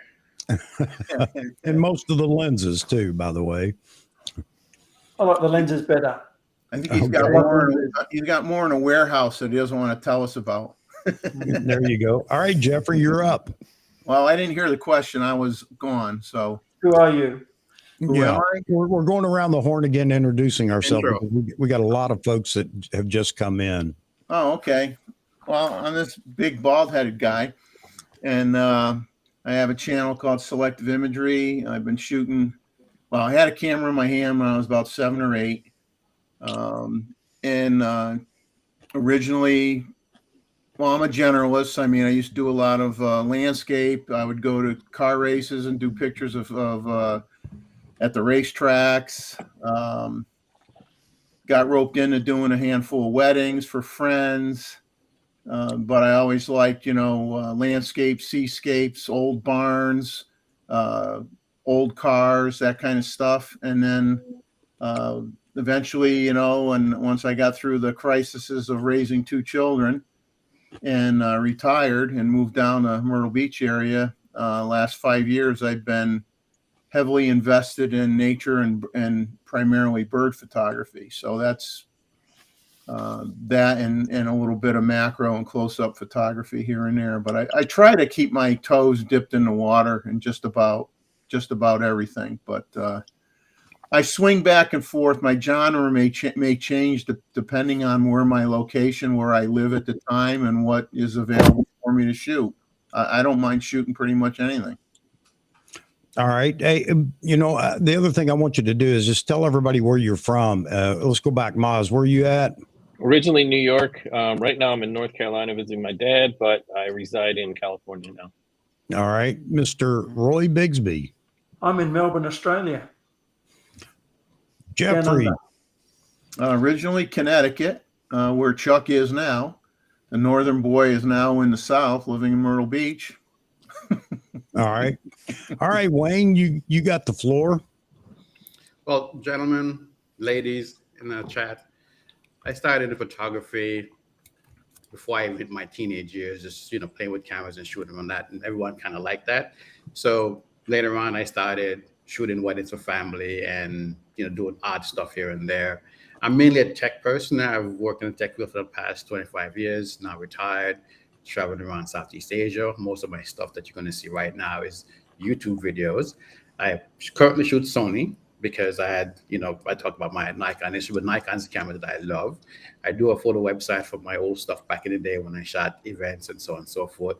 I consider myself a hobbyist at this juncture. Professional side is odd jobs here and there. It's never been like a career for me. It's just something that I did because I like doing it. Currently, I'm hanging out in Thailand. I'm running around Southeast Asia, trying to figure out where I want to live. We met up with John Ishii in Kuala Lumpur just a couple of days ago. We were in Hong Kong hanging out, shooting photos. And, you guys have basically brought a passion of photos back to me because most of what I've been shooting for the last year is pretty much on my iPhone, just for my YouTube channel and so on. Once in a while, I'll take the Nikon out and shoot with it. I do miss it, want to get back in here. So that's why I'm on this channel. Chuck invited me to come on, and I'm learning a lot from you guys. And at the same time, I provide some content on the video side. I should say not content, but perspective on the video side, because other folks here seem to be mostly photographers, and whatever the video side comes up, I usually add my values to that to say why we should have something on the video side. So right now, as I said, I'm in Thailand. In a couple of weeks, I head off to Mongolia, and yeah, I'm pretty much all around at this point. I'm originally Jamaican. If you hear an accent there, that's my background, but came here from Arizona. Before that, I was in DC for like 25 years. Thank you. Thank you, Wayne. John, Mr. John Ishii, the legend. How could nobody know? How could they not know who you are, John? Come on. My name is John Ishii. I'm originally from Seattle, Washington, living in Malaysia, and right now I'm in Hong Kong. I'm a former wire photographer for Associated Press and AFP, and of course a lot of freelance commercial work for doing editorial photography for many magazines, and been a Nikon user since probably 1972. Great. And yeah, blah, blah. Sorry, I'm over here typing, trying to do 15 things at once. Steven, where are you at? Man, I want a Steven so bad. Oh, man. Steven left you, Chuck, and he went to the dark side of the forest. I know. John, I'm sorry. You did say where you're living now, right? Yeah, I'm right this second. I'm staying at my mother-in-law's place in Hong Kong. Just to mention a shout out to my wife. She's a better photographer than I am. She's unbelievable, and has her work in New York at the moment. And she's a Hasselblad user. your wife is a phenomenal photographer. Yeah, she's pretty amazing. And again, when are we going to get to see her? When is she going to come in and visit with us some more? Well, she's probably in the background there somewhere. Yeah, she's in the kitchen. Yeah, she'll be on when we get back. Okay, good, great. And if you haven't, I gotta plug her real quick here. If you haven't checked her out, check out Diana Ishii on Instagram.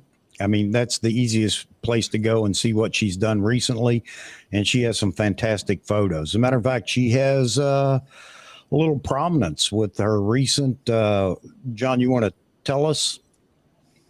Oh yeah, she really likes. She's a fine art major, and she really enjoys fine art. So one of her great heroes is the great American artist Edward Hopper.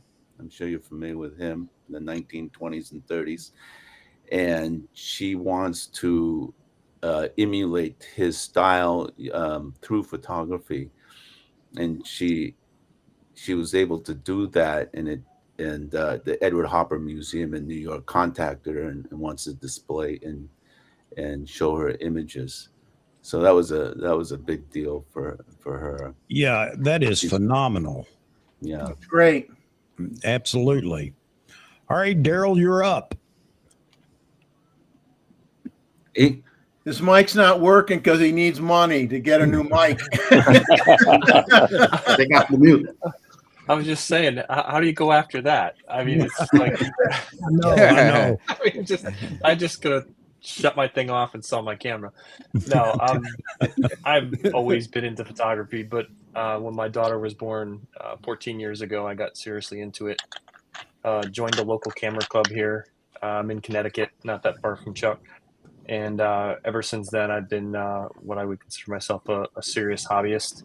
I mostly photograph landscape, cityscapes, sports. Love both my kids play soccer, so love shooting sports, love shooting action, any type of motorsports, air shows that I can get my camera in front of. I try. So occasionally birds, but usually I show up and they don't. So that's my problem with birds.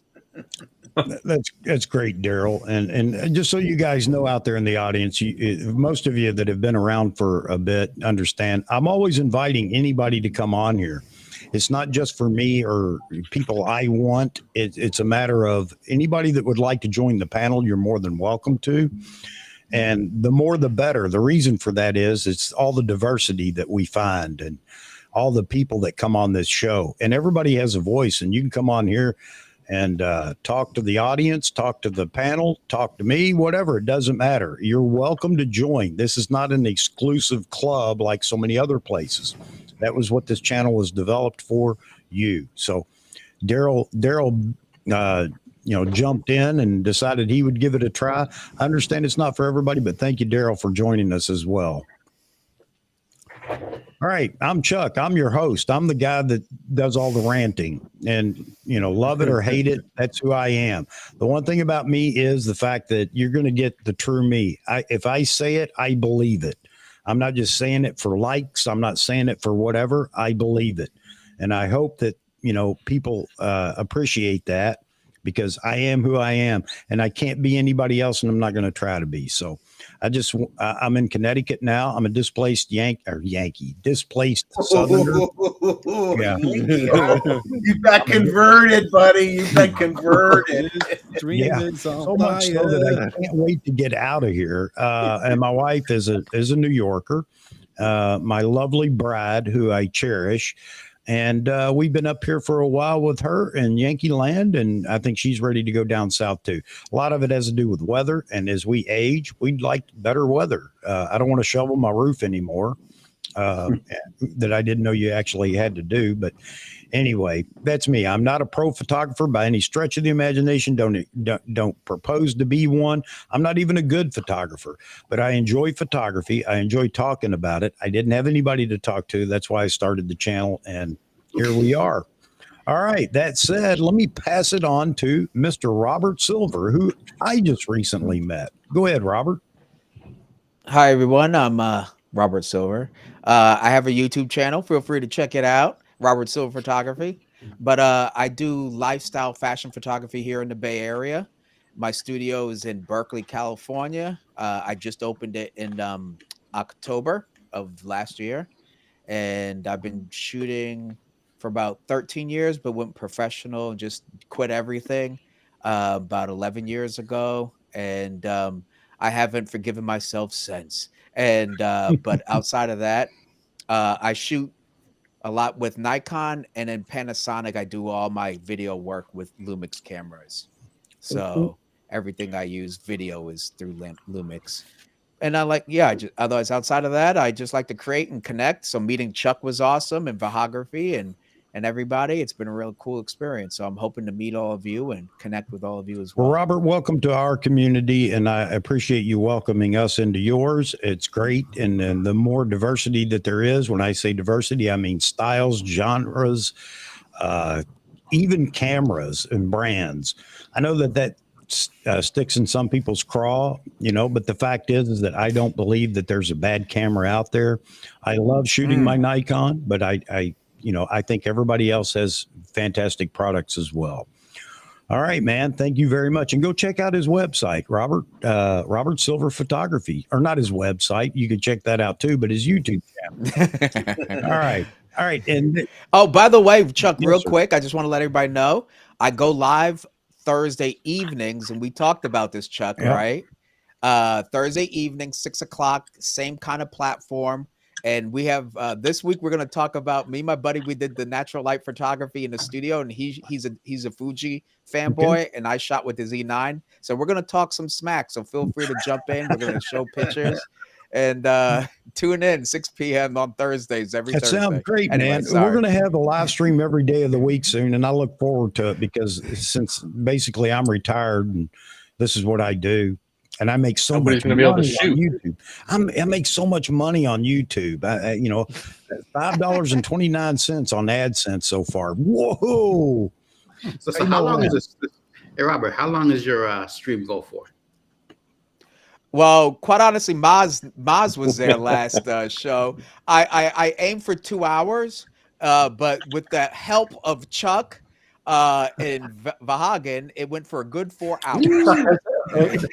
And guess what? I was the one who quit on them. I said, guys, I have to stop here. I have to stop here. You got I'm asking outscreened. because being here in Thailand, it's a little bit. We're like an hour behind when you're on the West Coast, so that's probably going to be like 3:00 in the morning or earlier for me. Oh, well, you know what? I do live photo shoots in my studio.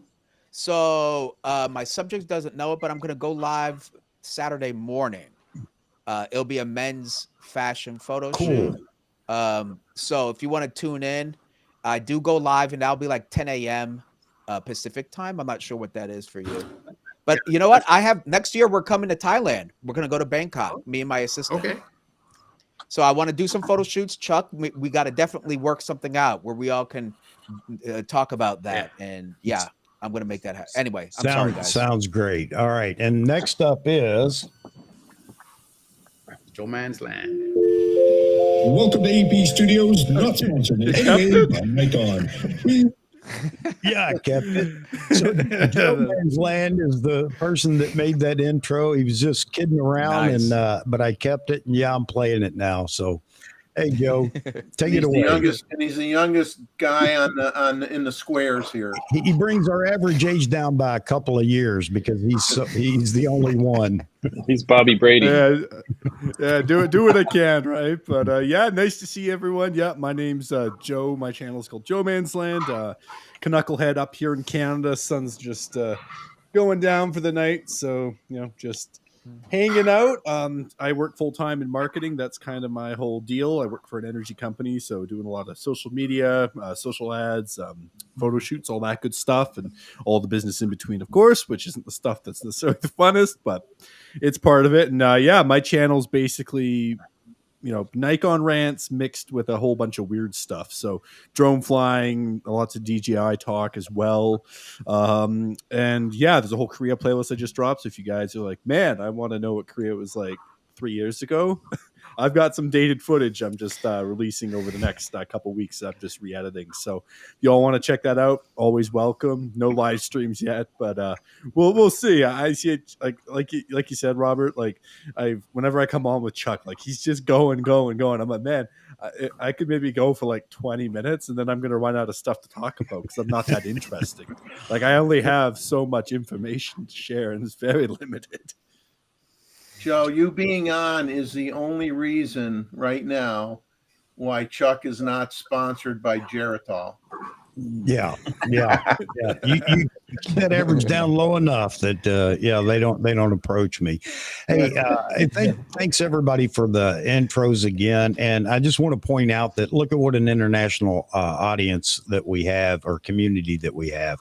I think that's fantastic. This is something that really surprised me, and I'm extremely happy about it. That we've got people in the chat, and if they want to introduce where they're from in the chat.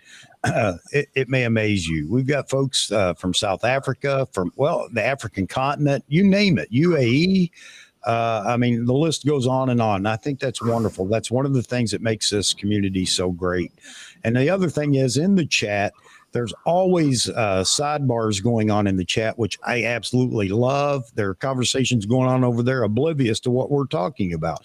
And I think that's wonderful, because that's what it's for. It's for everybody to get together and just have a big conversation.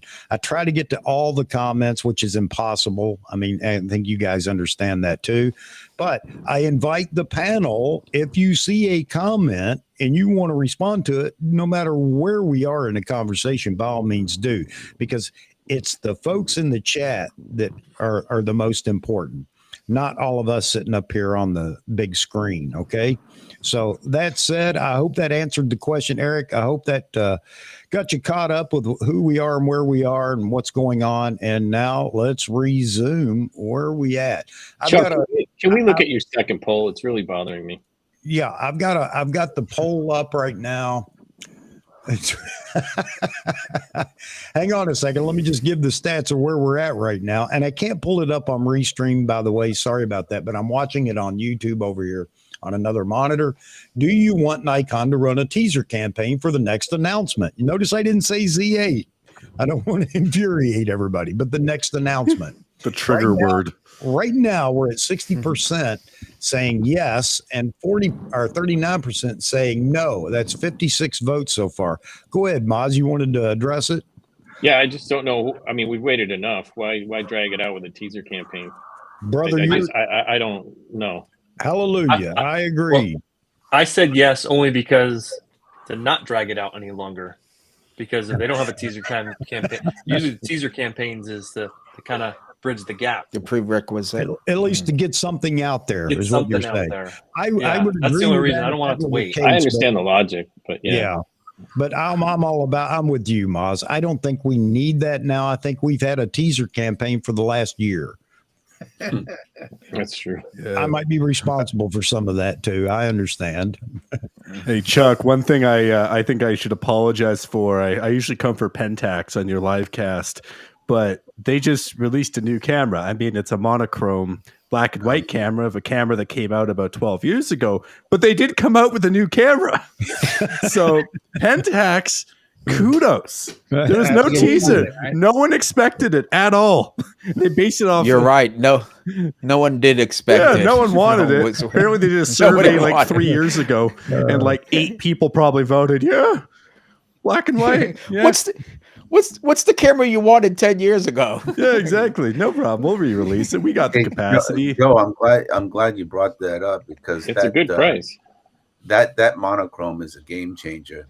It's already pre-ordered, sold out, and they bring it out the same day that Leica brings out their M11 monochrome. Yeah. I mean, it was like $2,500, right?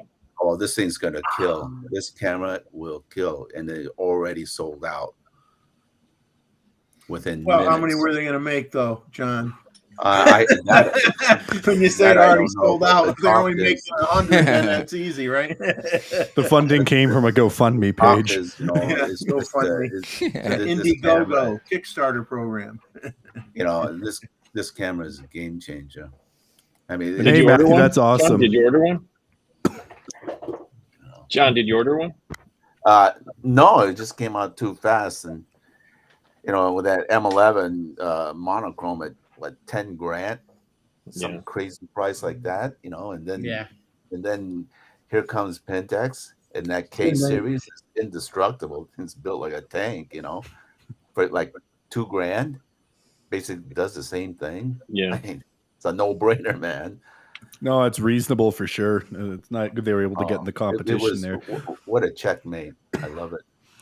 Oh, Craig, I just saw your comment about the drones. That's cool. You're shooting with the minis. I've got a Mini 3 that I use, and I fly it pretty much every single day. If you, depending on the region you're in, the restrictions are really chill on it. Even like in the US, I know it's a little bit different than up in Canada, but I can fly it in my home city and there's no issues. Don't need permit, and I can get it up to about 150 meters without running into any regulations or restrictions. So if y'all are getting into drones, get the mini drones. It's worth it. I mean, yeah, you're compromising on quality, but honestly, with the Mini 3 Pro, you can get some really awesome photos. I think Put it's a decent good drone camera to on them get and to I'll decide buy whether one. you want to get into drones. Yeah, I got a Mavic 3. The first one I smashed into a power line in Mongolia. But that's a cool way to crash one. You know, like John, if you're Were gonna you crash a filming it? drone, They charge you for the repairs, John. They charge you It to was fix all the power busted up. line. My wife says, hey, you're getting close to a power line. God, boom, too late. no, but you see, like that, but it was in Mongolia. Like that's cool. I flew my Mini 1 in a typhoon. Everything was fine. I got home, put new propellers on, and I crashed it into a tree like instantly. And I could have caught it, like it was going up. But he's like, "Hey, I think there's something wrong with it." I said, "No, it's fine." Comes flying down. And do you think I reached out to catch it? No, I just woo. Okay, no, that's it. The irony is in Mongolia, there ain't nothing out there. There ain't a tree you can see, and all of a sudden I hit a power line. How'd you do A that, man-made man? tree. All the free spaces, and you just find a power line to fly into. Yeah, thank you. Who was it? I just missed that comment for the. Yeah, if you would, folks, let me throw the shameless like line in here, if you would. I appreciate all the likes that you give, and if you so feel that you need to give it a dislike, that's okay too, because that all works in the algorithm as well. Why am I plugging for likes or whatever? Why do I care about the algorithm? It has nothing to do with becoming a 1 million subscriber channel. That's not going to happen. Or becoming rich from YouTube. That's not going to happen, and it's not my desire. But I would like the algorithm to pick us up and spread it even further, and we continue to build the community. That's what it's all about. So Yes, there you have it. Joining. Hey, can I give a shout out to Chuck here? I wanted to mention this. Chuck has just been incredible. Now that you're talking about the community, how I met everybody, and now Wayne has visited me in Malaysia, and we hooked up in Hong Kong and probably in Mongolia, all because of you, Chuck. It's just been, we've had an incredible friendship out here, and we traveled and we go to places, some of the craziest places, right, Wayne? Yeah, and eating and then Wayne and I were talking. It's all because of you, Chuck. You got this great international crowd. Instigator. Yeah. It's I mean, you got something special going here, man. Oh, thanks, John. I really appreciate it. And you guys keep telling me that. And like I said, I am humbled by it, because I am who I am, and I'm as transparent as I can be. But thank you very much. And I can speak to that as well, not from for me, not plugging me, but Mozman has helped out one of our subscribers with a couple of things, and I think it's fantastic. He went above and beyond what most people would do. I'm not going to get into all the bits and pieces of it, but so many people have met others in the chat and from the panel. And I think that's great, because there's so much negativity on, and I may be included in that because of my, constant rant about, the Z8 or whatever, but there's so much negativity, and it seems like nobody can have discussions anymore without hating each other and, carrying on and being crazy in the chat. And you guys have been remarkable, and pat yourselves on the back for really developing a community that just wants to get on here, have debates and have fun and talk, and not walking away hating anybody, because I sure don't. All right. Thank you. Appreciate it, John. I really do. And am I blushing yet? No, I'm not quite red yet. So yeah. You're pulling the community together. That's a great thing. And I think, now having Mr. Silver on here, we're going to have more people come on.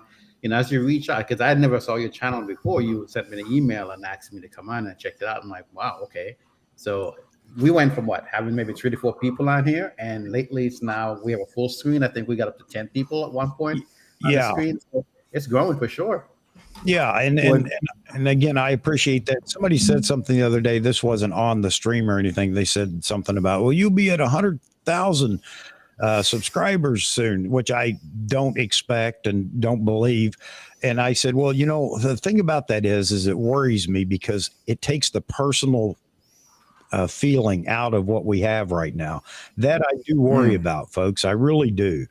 I can't keep up with the chat now. I can't even imagine if there are 200 or 300 people, watching the stream.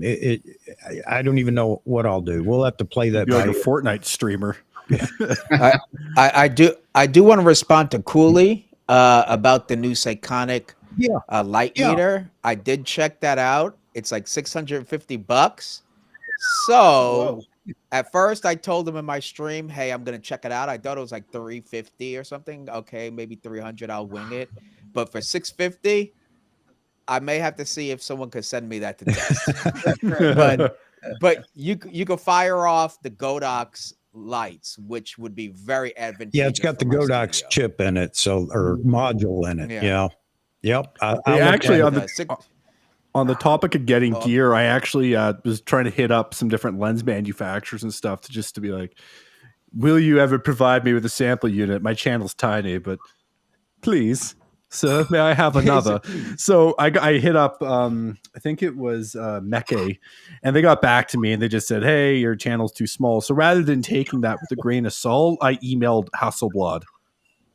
And they actually got back to me. It was great. He was like, I like your channel, but it's too small. And I said, well, how many? He's like, get to 50,000 and email me again. And I was like, wow. Okay. 50,000, then I can switch cameras. Okay. So basically, I will build my broken empire on disenfranchised Nikonians. And the minute we hit that 50,000 threshold, I'm jumping ship. I'll still use my Nikon for video, but for photo, I'll use a Hasselblad. If they give it to me, I'm not paying for anything. See, John's already got a Hasselblad. Like, yeah. The man is lit. And actually, on what you guys were talking about with the whole community here, that's huge. Because honestly, like in my home city, I've run into one other Nikon Z shooter my entire life. Wow. And I was out in the park shooting, and this guy, he was actually younger than me. He was about 4 years younger than me. Really young kid. I hear, hey, Nikon Z. And I was like, oh no. And I turned around, and this guy was wearing like a lime yellow shirt with a Z on it and a hat, but he didn't have a camera. I was looking at him. I'm like, well, like, could you at least shoot with it? He's like, I collect Z glass. And I'm like, yeah, but you're wearing the shirt, but there's no camera. And like, people were out doing street photography. So I was like, are you just walking around in this shirt to be bullied? Like, come on. Yeah. Hey, I want to mention one other thing. I think I mentioned it. This is how bad my memory is. Long Rider, I can see him now in Restream chat, and I already explained why that took place. But anyway, I want to thank him again for the super chat. These are the things that really blow me away when stuff like that happens. Again, there's no requirement. I don't ask for it or anything else, but he dropped a super chat, and I want to thank you so much, Long Rider, and I'm glad to see you back in the chat here. All right. All that said, all the everything else that's going on. So, Robert, I really enjoyed being over on your stream the other night, and I hope other people will join on Thursday night. And you got to be prepared, man. You got to be prepared to go for the long haul. Hey, I see. We got Brad Lyman in here. I don't know if I think I can have 10 people. I don't know if that includes me. Let's see. Yeah, we did it last time. All right. Wow, there we go. Brad, we're on the bottom row, but there's only two of us, so it's like we're at the top. The youngins are down on the bottom row. Two things at once. Hold on. No, see, it's perfect though, because I got to leave soon anyway, so this is going to drop that median age and still keep it down. Perfect. Is it because of me? You're leaving again because of me? Brad, there's just too much swag going on. This it's mirrored. There we go. On this side, there's too much swag, and my lighting is so harsh, and it's a neon, and it's tacky, and I'm looking at yours, and it's very balanced and nice, and I'm like, man, this isn't fair. Oh man, Craig, the kids' table. Oh, Craig! Damn it! I knew I'd get put at it eventually. I knew it. Oh, I need to stop talking about Pentax. Bad Joey. No, for so long I had said I want to get some younger blood into the community, man. You know, so I think it's great. And the other thing about Brad, and I'll let you do your own intro, but I will say that you are kind of video oriented. And I think that's a great thing. We need that. But go ahead, Brad. Tell us who you are and everything, where you're at. Well, I'm in Seattle. Cheers. Not coffee. My hometown. Your hometown too? Yep. Lived on Capitol Hill. Okay. Do you still live in Seattle? No, I live in Kuala Lumpur, Malaysia. I moved out in so we're a ways away. Yeah. I actually live in Lake Stevens. I'm sure you know. Lake Stevens. Yeah. Oh, you're way up in Snohomish County. Yes, sir. Oh, well, that's a long ways off. I was in downtown Seattle, man, right Well, there I on go to Capitol downtown Hill. Seattle enough. How's it going, guys? Happy Saturday. Well, what do you do, man? Going Tell us good. about what you're doing, what you're doing it with. What am I doing right now? I'm trying to keep the kids out of my office, but I got one in my office. She's on the couch. Hanging out. Good luck with that. of solitude. What do I do? What do I do? What am I doing? Well, you were talking about last time when you were on, the first time you were on. Again, here's another person that, the invitation's out there. Brad said, let me jump on it. I'm going to take a chance. And here he is for a second go around. But video. Well, I saw the email when I came into my office. I'm like, oh, he's inviting me again. Okay, let's get this started. Yeah. So I've been shooting for about 4 to 5 years, and I started off doing weddings and moved on to more video oriented stuff, and kind of trying to get my media business to take over my current corporate job. So that's the plan now. All right, man. That's great. You got a goal and you're working towards it. That's fantastic. Yeah, one day, hopefully soon. All right. So Joe, you got to run on us. So why do I keep stepping you away, Joe? I'm sorry, Brad. I know I'm in the middle of binge watching Indian matchmaking on Netflix, and I was just eating some steaks, and I saw you guys were going, and I was like, okay, come on for 20 minutes, and then I need to see, do they get married or do the families reject them? It's a totally unrealistic show, but 3 seasons in, oh my God, I am hooked. Joe just wants to leave you as the only person on the bottom row, is what it is. Yeah, good luck, Brad. It's you against this panel of gurus and experts. Joe, before you leave, Joe, one impression, please. Yes. One impression. All right, who do you want me to do? Who do we want? Do you want Nicolas Cage? Do you want Christopher Walken? Do you want Arnold Schwarzenegger? I know you want me to do his voice. It's always the same. I mean, wow. I love my Pentax. It's just incredible. It's amazing. In the wise words of Arnie, hasta la vista. Have a wonderful evening, and my head is not a tumor. Oh man. All right, Joe, man, thanks again. Thanks for the intro. I have to use it, man. It's fun. I appreciate it. Hey, it's my pleasure, Chuck. If I had a cold when I made it, I would have done that. What's the name of that guy that does the boxing intros? I'm trying to think of his name. Or Rumble guy? No. Yeah, the Rumble guy. Here, I'll see if I can do it. Ladies and gentlemen, boys and girls, let's get ready to rumble. Anyways, Michael Buffer going to get sued. I think so. All right, Joe, man, thanks. You're welcome all the time. Show up. Hey, thanks a ton, guys. We'll see you on Joe Man's Land. Have a good one. By all means, go check him out on Joe Man's Land. Absolutely. And that's the other thing. I do want to let Matthew Card. He asked a little while back my age, and I'm 43. Everyone, just still young. He asked earlier. Yeah, you're at that age where I'd still call you a kid. They're all relative. I wish they'd call me a kid. I wish I could be called a kid. You don't think that until you get our age. Oh man. Again, this is what this community is all about. This is who we have in the community, and there are so many other people in here. Not everybody can make it. Just a real quick, that's why I run 2 streams a week. I run this stream on Saturday night, and it just happens to coincide better with the Asian audience because of the time difference. It's Sunday morning, and it makes it a little easier for those folks to come in and enjoy the stream. The afternoon stream on Wednesday, I do that at 12 p.m. Eastern time, Wednesday, 12 noon. And that caters more to the European audience because it's in the evening for them and they can still make it into the live stream. So that was the intent there, was to try to beat the time zones around the world, which I can't because for poor Roy, nothing's really convenient. But you'd be amazed at how often Roy gets no sleep two days a week. 2 nights a week. He's on all the time. I don't know how he does it. 3 o'clock in the morning in Sydney, and he's up there. You'd be surprised at how often he's in here on Wednesday, which is 4:00 in the morning. Oh my Oh, god! it's daylight saving. It's only 2:00 now. Oh, Wow. that's great, man. That's great. Luke says I'm a kid. So Luke, I won't ask you how old you are if I'm a kid, man. But I appreciate that. I'll take that. As Robert Silver would say, I'll take that. I don't have a horn to blow, Robert, but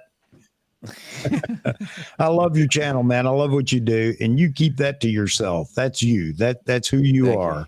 Don't let anybody take it away from It's- you, man. Hey, some people get annoyed, and I'm like, that means you heard it, and that's all good. That's right. You know, That's right. And I was talking to Vahagen today, a real quick thing here for everybody, just talking to him about your channel and, talking about how many people showed up. You know what? Consistency. That's all it is. It's consistency, because whether I put a thumbnail out or not, people know to tune in at this time on Saturday night. Same thing on Wednesdays. I like to get a thumbnail out because I want the algorithm to kind of push it around YouTube to give us a little more coverage. But consistency is everything, and I try to be as consistent as I can. So far so good. That's all you need, man. Yeah, I try to do that. I still have to. Sometimes I get work, so sometimes that gets a little difficult. But yes, 100%. I took that away from what you both shared yesterday, and I appreciate that. Yeah, nobody's a sensation in one show. I had 0 people in the chat. I had one person watching on my first live stream. It lasted all of about 20 minutes, maybe something like that. And I got tired of talking to myself, and I put the guy that was watching to sleep. So there you have it. But you just got to hang on and keep believing. That's all it takes. Keep believing. I'll tell you what, now that we have seen you and interacting with you, you're going to get some more subs. You're going to get people coming in and joining your stream. I think this is one way to help people grow their channel. It's because we've seen each other, we interact, and it's like, now we're going to be on your channel to come and hear about your stuff. Awesome. And that's great. I want people, I love smaller channels that want to do that. It's almost a collaboration, if you will. I want people, I know the struggle on YouTube. Again, for me, it's, this is just something I'm doing, basically hobbyist YouTuber, if you want to call me that. I am not interested in being, a big influencer and all that stuff. But I want you to shout out your channels when you come on here. I want that. That's why I put links in the description, to try to help everybody else out. Not that I'm a big channel, I can help anybody, but you never know. Yeah, you've helped me. I have to say that you have. I appreciate it. I joined your live stream. I basically got about 100 people in March. Great, man. About 100 more from hitting that 1,000 mark. But yeah, that has helped a lot. So, all these younger guys are coming on here. I keep telling the folks, we people who are on this panel, we don't have to be in a panel. Some of you guys that have a channel, come on here and talk so we can, hear about you. People get to know you and see what you're doing so we can elevate you as well. And everybody go over and give John Ishii some love on his channel. John, what is your channel called? Just my name. Just John Ishii. You're gonna have to change that. If you want to see my Leica collection, go ahead and go there. There you go. Yeah, we need to do another video, John. So once you bought the Z9 when you came to Hong Kong, so we can shoot some more stuff. Yeah, that would be that. Yeah, Wayne's taught me a lot about YouTube. And we got 67 people in there watching right now, and I appreciate every one of you. I would love for you to be in the chat or be on the panel. Of course, you don't have to do that because I understand this is something I like about live streams. I can listen to them when I'm driving or doing whatever.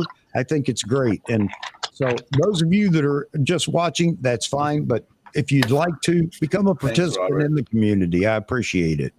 Robert, what's up, man? You were going to say something. I cut you off. No, I was just showing John. I didn't want to interrupt you. I just showed that I just subscribed to his channel. Cool. Great. Thank you. Yeah. It's all love. Yeah. You know what? And you know what's neat about that, Robert? You want to know what's really cool about that? Subscribing to his channel. They're free. What's that? It doesn't cost you a penny. Hot you damn. don't have to feed it.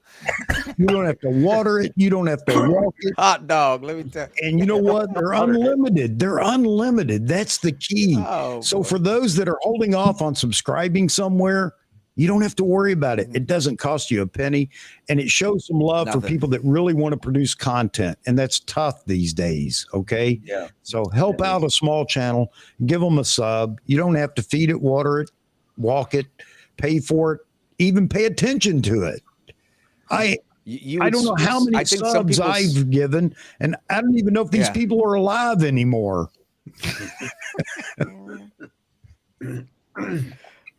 Yeah, you would swear you're asking the world of some people, and it's just like, it costs you absolutely nothing, right? Yeah. But trust me, they'll say, "Can you follow me on Instagram?" Though I'm like, "Come on, really?" So, but at the same time, the likes help big time. So like the video. Yeah. Okay, let me see. The likes are free too. Free 99. It's a free. No, I think they believe that likes cost money. Or if you want them to give you a like, it's going to cost you money. And to show you that I'm not begging for subscriptions, if you would like to subscribe to any one of these gentlemen, you can unsubscribe for me to give it to them. No, No. That's how serious I am. That's how serious I am. Absolutely. I know it's suicide on YouTube, but that's okay. He said it's That's suicide. okay. That's okay. That's how serious I am. All right. Jeff and Leslie, have a good one. Have a good night. Everybody say good night to Jeff and Leslie. Jeff was a Nikon shooter, recently jumped to Canon, and I'm happy for him. He has an R7. He was talking about it earlier, and he's doing great and wonderful things with it. So, Jeff, I appreciate you being in here. You're in here all the time. Thank you very much. Thank you and your wife. I'm sure she's probably not hanging around for the whole show, but still thank her very much. And I appreciate you being around, Jeff. Have a good night.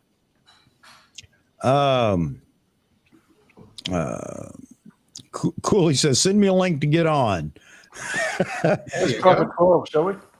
Cooley, are you on the couch again tonight? So Robert invites Cooley to come on. I thought, Cooley, man, get a chair and move up to the camera. But yeah, man, you're welcome to come on. Z Wade, Z, what's going on, Z? I expected you. I sent you an invitation as well. Z Wade, I need your wig. I'm in the Marcia Brady spot. Oh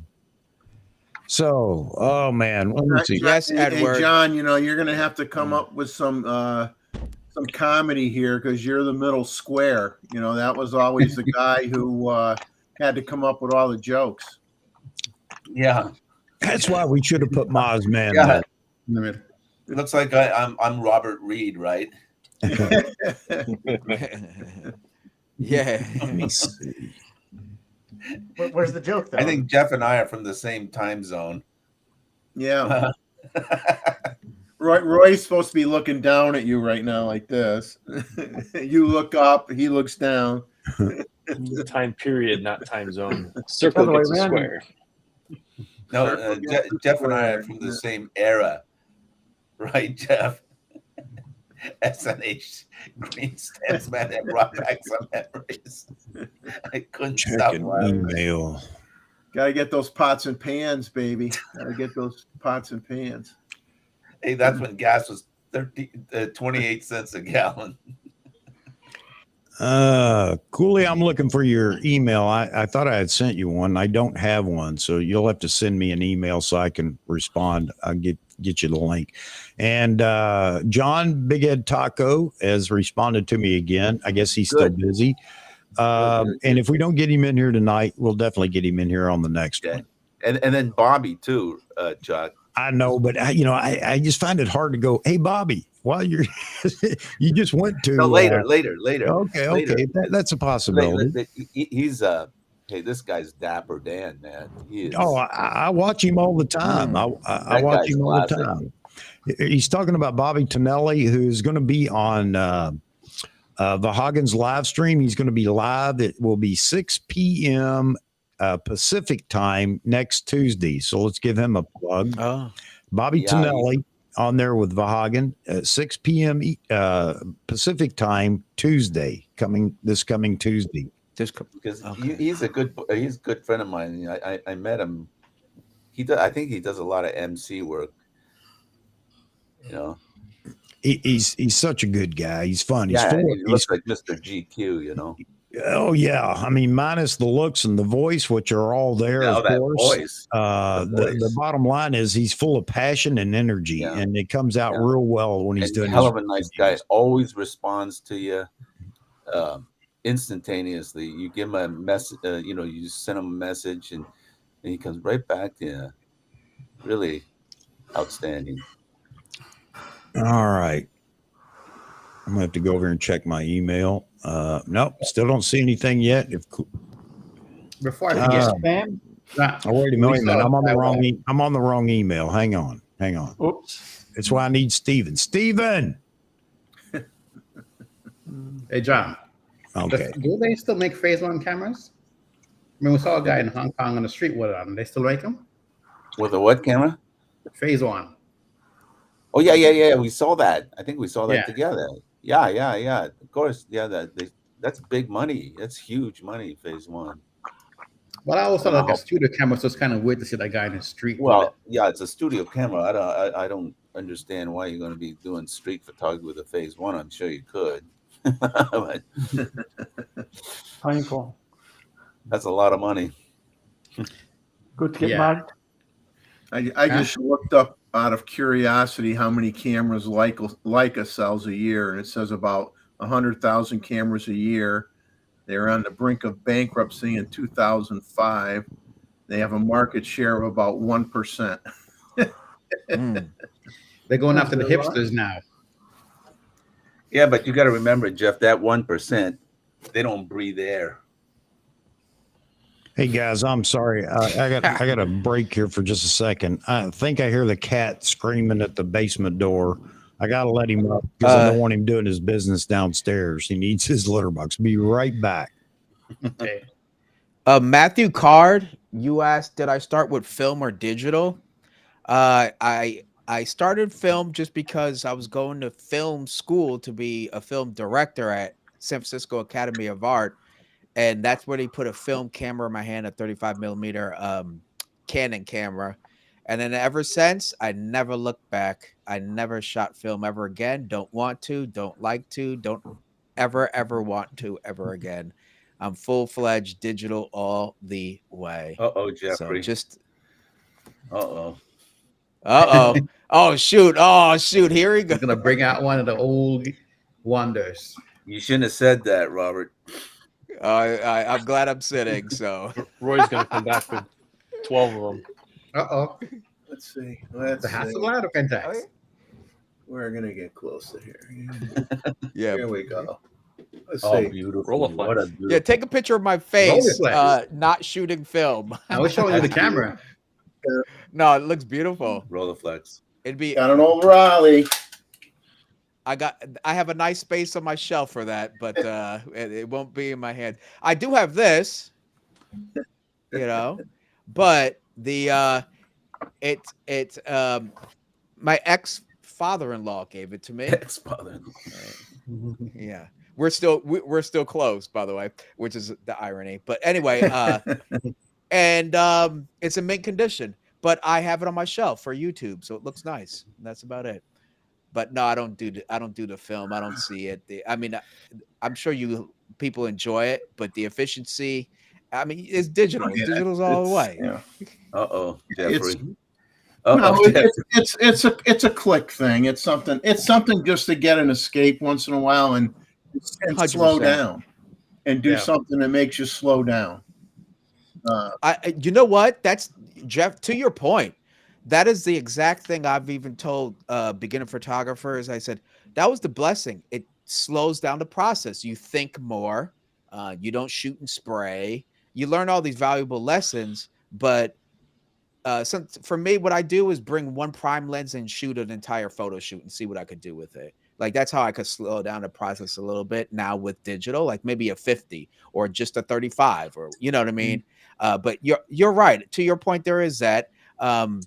But I just do digital obvious economic Oh yeah, reasons. I mean, if you're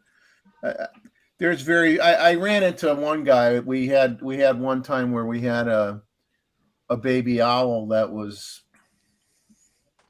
in an area where everybody can see it. It was in a botanical gardens, and it was in a live oak, what they call a live oak tree. And owls don't build nests; they just kind of live in pockets, like or low parts of branches and stuff, or they'll take over a nest that already existed from another bird. And anyway, this baby owl was born, and I went there like every day for a couple weeks, and watched the thing grow like really, really fast. And there was one person there that shot film. That's all the person did. Never would not shoot digital. Shot film all the time. And everybody else is sitting there, rat-a-tat-tat-tat-tat-tat, and he's there. He's there. Oh, got to put a new roll in. Got to put a new roll in. Have you guys tried shooting with the pinhole camera?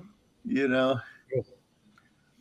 Speaking of film economically, Robert, you see, back in the day, you'd make a lot of money shooting film. Why? Because nowadays you take a picture and you show your client the back of the screen or the monitor, right? Mm-hmm. Well, and back in the day, in my days, we use a Polaroid. So you shoot a Polaroid, you pull the Polaroid back out, then you charge your client $50 to take a look-see. Wow. Yeah, there you go. So he says, okay, we'll do it again. Boom, Polaroid, $50, $50. Just to see the preview. Yeah, before we shoot the main event. So now you what are you going to do? Show your client all these takes on your digital camera. You can't charge them $50 a look-see. You know what? I'll drink to that. You could try. Start off at $10. Yeah, right. You want to see $10? That's awesome. Well, you know what? There's pros and cons to everything, but that's a good one. I can't get you on that. There you go. There is an invitation by Wayne. Let him know what your channel is, and he'll go subscribe to it. For all of you that are out there working diligently to try to build your channel, there's another opportunity there. Thank you, Wayne. Appreciate it. So now you're going to have to go to his channel to get his email, because I'm not going to give it to you. That way I know Wayne gets a look. All right. I just ended the poll.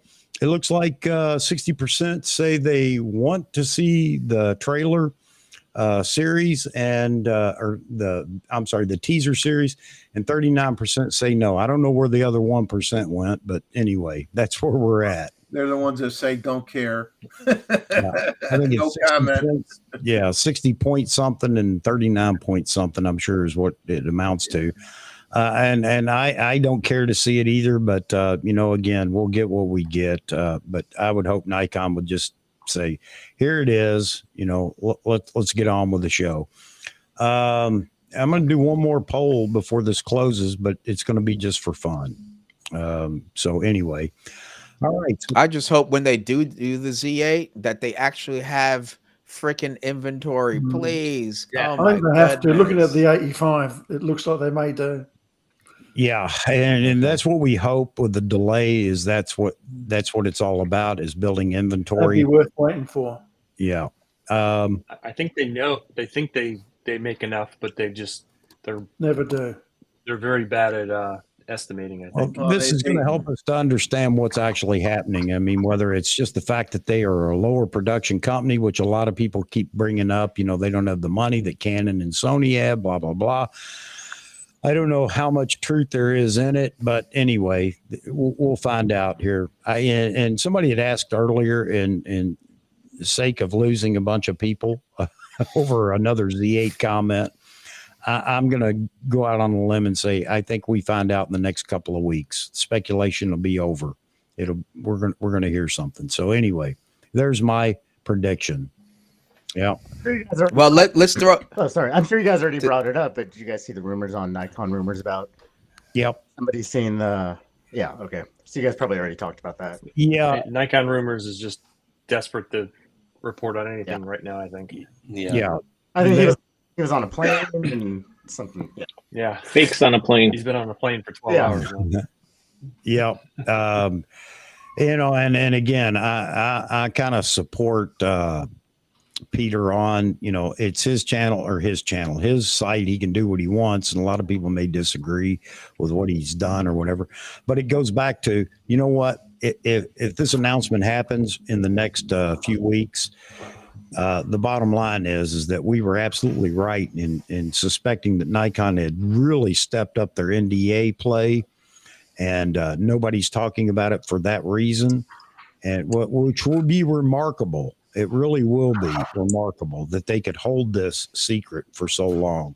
I thought Jeff had one behind his head. Yeah, well, we all do. We all do. I could block at least 5 new cameras behind my head. Yeah, It's right next to the film one. What do you got, Roy? That's You're a answering film back somebody's for a medium question. format blade. Whoa, film back. Okay. That's what we used to use.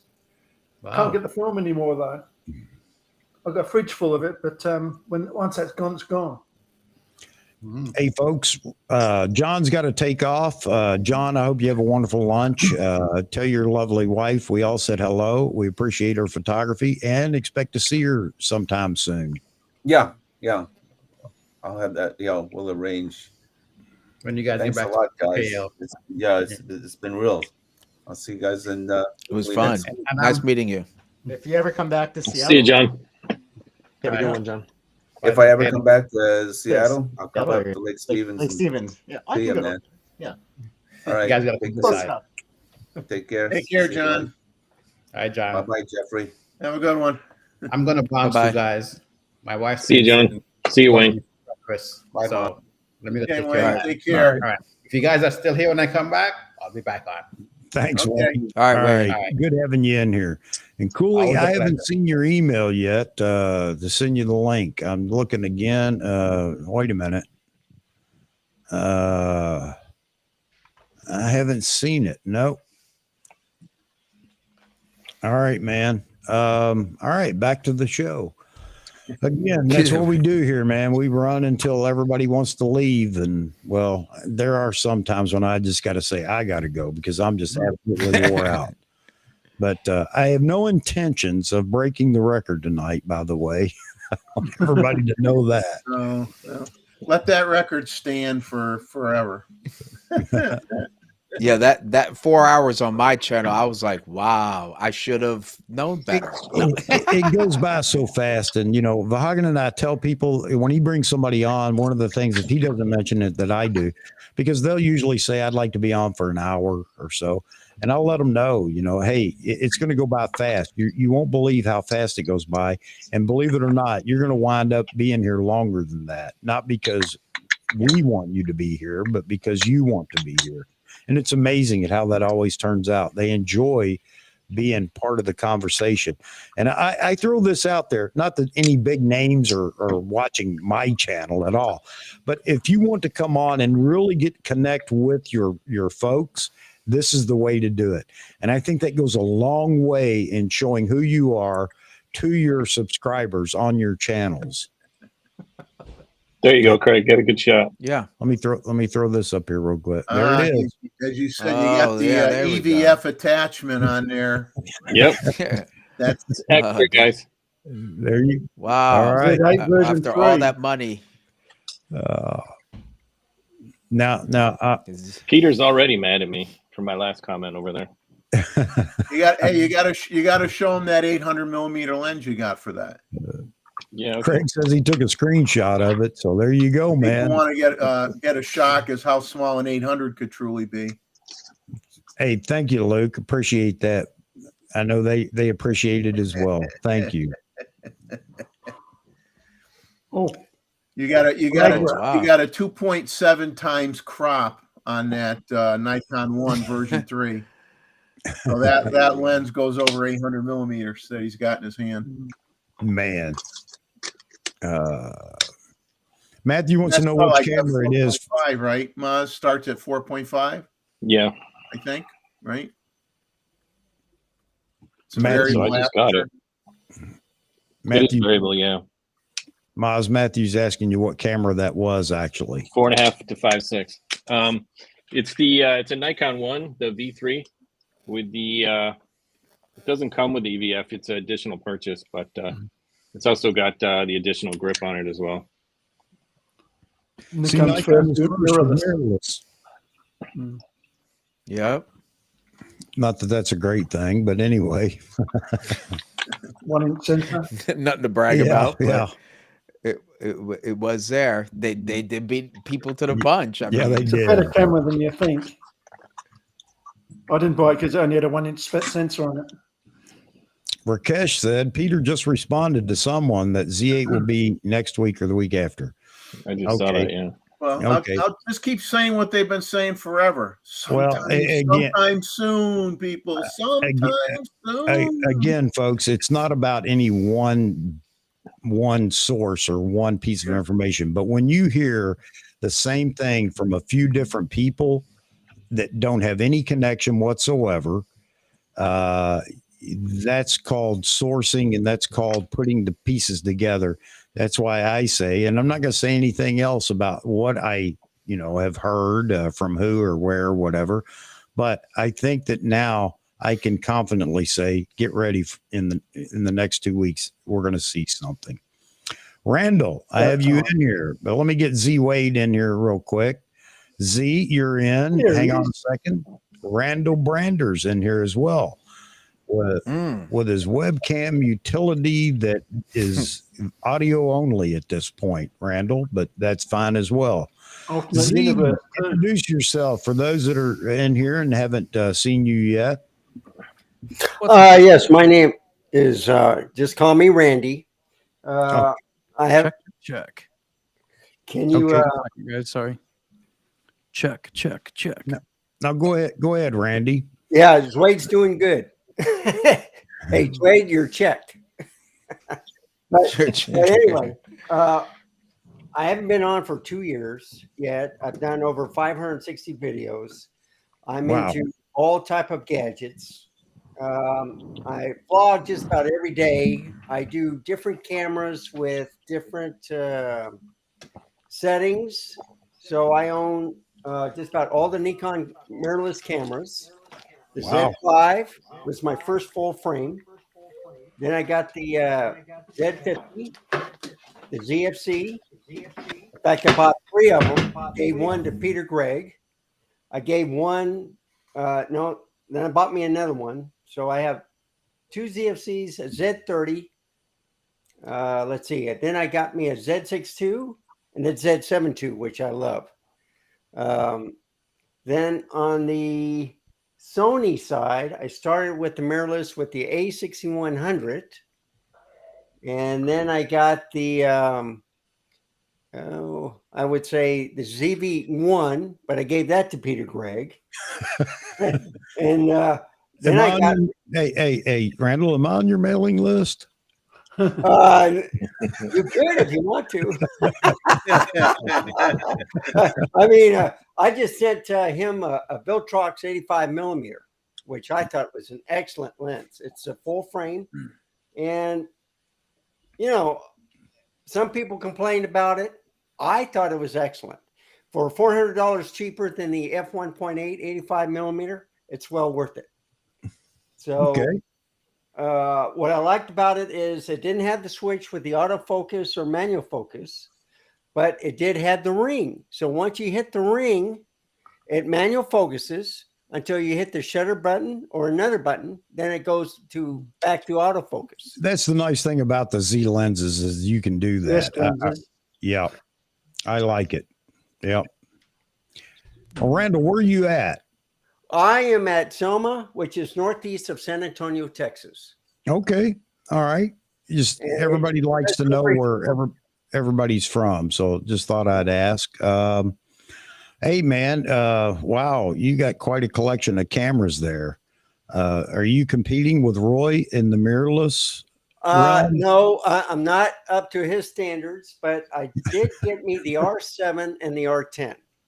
Okay, cool. I am looking at the full frame for the Canon, but I am waiting for the Z8 like everybody else. Okay. I want that 61 megapixel or higher. I want love the the Z1. Z7 II for that. You know, the 45 megapixel. I've been looking at the Canon R5, but I'm holding back because I'm a Nikon fanboy. I got all their glass, the 105, the 28 to 75, 24 to 120, 24 to 200, all the f1.8 S limbs, and then I got the 28, which I have 3 of them, and then a 40 millimeter, which I have 1, and let's see what else. I said the 105, correct? So then I have the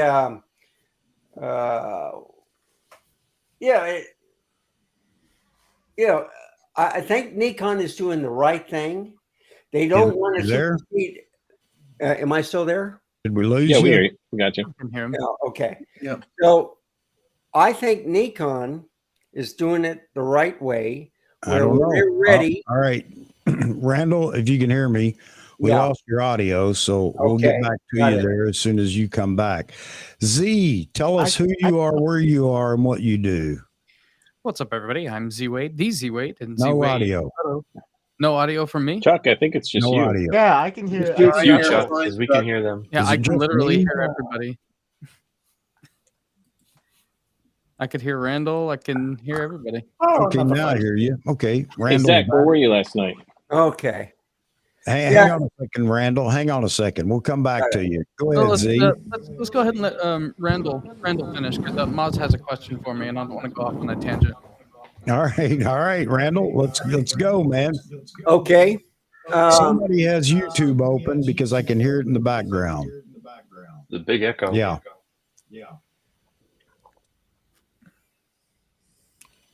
Who's guilty? Oh, I can hear Randall.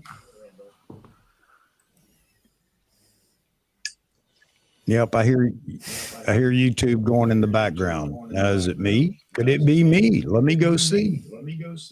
Hey, that rhymed. Nope, not me. I don't think it's me. I can hear myself obnoxiously through the Roadcaster, but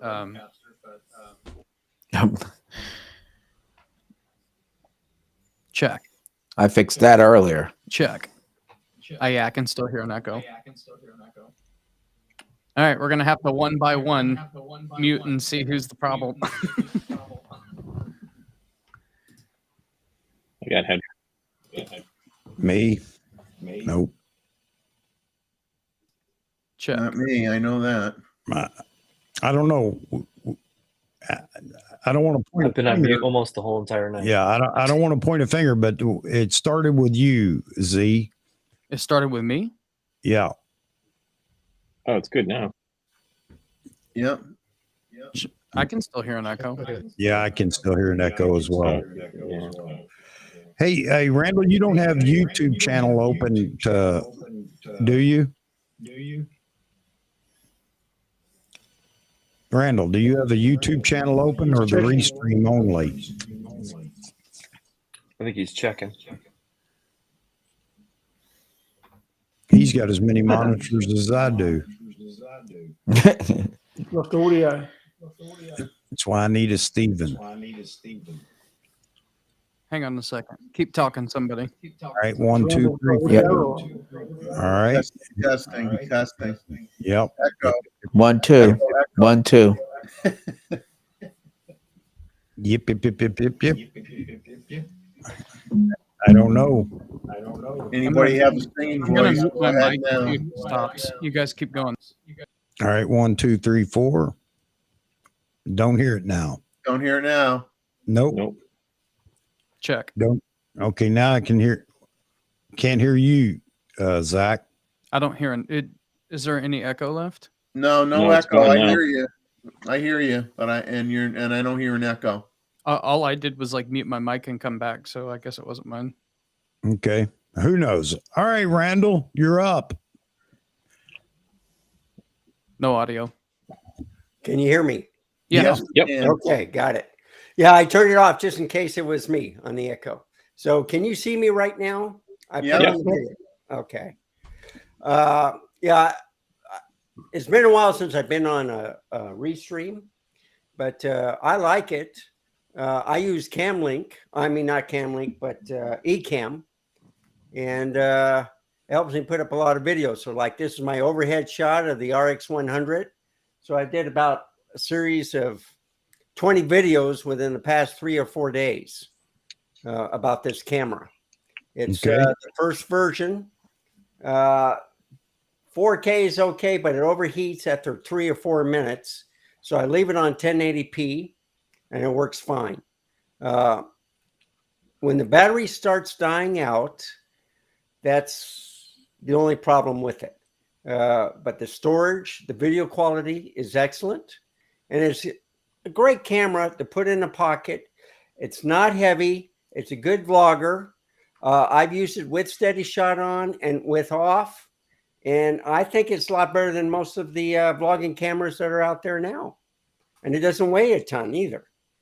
If I go up to another one.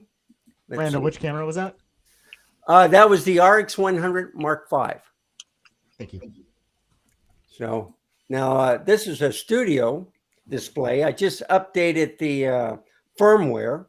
So how do I look? Let's see if they did anything. It looks fine to me. Yeah, nice and it sharp. does. So it looks You look 20 years One younger. of your cameras. yeah. So it's one of the cameras. I had the ZFC on this studio right here. I have 5 studios all around the house. Man. In this studio, I have the ZFC. I have the Z50 for the puppy cam. I have the A6100 for the overhead shot. And then I have the Canon R7 as, where I just span the room to show different parts of the room. Okay, so who's complaining about me buying cameras now? And I'm ready to retire. So I work at the post office as my main earning of money. But for a hobby, I love YouTube. And I've been watching Chuck. I've been watching Gray's of Westminster. Watch other videos. So I'm learning a lot. I'm not a professional at it. I'm not a wedding photographer and stuff, but I do like taking a lot of video. And Cool. I know a lot of people are into the photography, so I learned from them. But with the video, I've learned on different cameras with different settings that they're crazy. So Nikon doesn't match Sony, and Sony doesn't match Canon, and then you forget which camera you're on, and you try to do the settings, and you get everything messed up. Yep. So that's the difficulty of having multiple brands that you shoot. Unless you shoot them constantly, all of them, it's difficult. It's even difficult carrying the same brand but 2 different cameras that don't have the same ergonomics or whatever. Yeah. That's great, man. I mean, that's fantastic that you're experimenting with all these different cameras. It'll only make you better in the end. So Randall, you must have a ton of lenses in if you're shooting with that many brands. Oh, yes. So it's all the cheap brands for like the A7C, the Sonys. They're the small pancake lenses. Okay. And with the Canon R7, I do have some full frame lenses, but I do have the kit lens that came with the R7 and the R10. I also have the 1:400, which I like quite a bit. The reason why I like the Canon is for the crop factor and for the landscaping and maybe for some wildlife. But on wildlife, it's basically mammals, not birds. And that's about, I'm just learning, just like I've been watching Zwade quite a bit, and I think he's great. Thank you. I liked your photo shoot last week, Chuck. I thought it was excellent. Thank you. I like people that experiment. That way you learn the process of what you went through. And that's the best way for teaching people. I do agree. And I think YouTube is fantastic. I know some people have some problems with it, but for a platform to share some of your, ideas, thoughts, whatever. I've always told people that you pick a subject. If you ever, get down and don't know what to do, you pick a subject, you study it a little bit, you give the plus and minuses of it, and then you go on a rant. And you wouldn't believe that you can get about 30 minutes off of a rant, and there's your video. So that's what I've been doing. Well, I try to limit my ranting. I'm not in control of it though, so it's still a problem. Yeah, but I like your ranting. I think it makes sense. Well, a lot more sense than most people. So let's talk to Wade. Yeah, let me get over here to Z Wade. Z Wade Photo. And if you aren't familiar with him, he has a YouTube channel that is fantastic. You need to go check it out. Z Wade Photo on YouTube. Take it away, Z. Yeah, that's right. I'm Z Wade, the Z Wade, and Z Wade Photo. And just to double check that there's no echo, is there? Perfect. Nope. Go. No. Cool. I'm a photographer. I gave up on paid work in 2022. I decided I never wanted to do work again. I just wanted to shoot what I wanted to shoot. And then I tried at the beginning of this year to maybe bring some of that back. And yes, I hated it and didn't hardly make anything. So I just went back to doing what I want to do, which is everything you see on YouTube. Great. So yeah.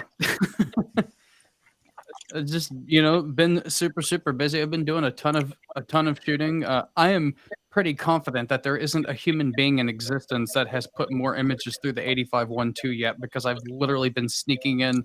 Like if I have 17 seconds to spare during the week at work, I'm like, take a picture something real quick. I've been loving it. Blackmail photos, huh? Must be blackmail photos if you're doing it at work. Yeah, I've been sneaking out. No, I just been shooting a lot here lately, doing my YouTube thing. You knew it was coming, Zach.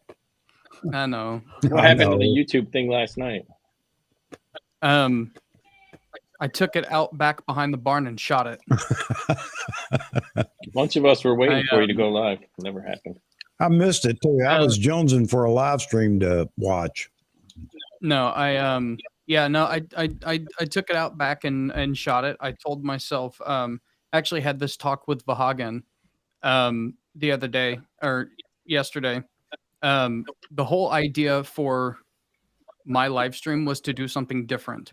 And I wasn't going to do another gear show or another news show, because there's so much of that going on right now. And that concept literally got zero support for, people they watched the live streams and that's fine. But the idea was to have a subscriber submitted photo editing show. And it took about 2 weeks to get enough to do a show. And then in this last round, I had 2 images. One of them I can't use because I'm monetized. And so, not that it was inappropriate, but it had, it was actually a beautiful shot by Dan Vettner. But it has kids in it. And so since I'm monetized, I don't know exactly what the rules are for that. So you can't monetize if you have pictures of kids or whatever. So I didn't have enough to make the next episode. And I had started that live stream. I was like, crap, I have to get a live stream tonight, because Friday nights are supposed to be my live stream. And so the only thing that I could do was because I don't have any photos to do, and so I was going to do like a regular live stream about gear. And then I said, no, I wasn't going to do that. And so I killed it. Z, 2 things. One, continuity or consistency is your friend.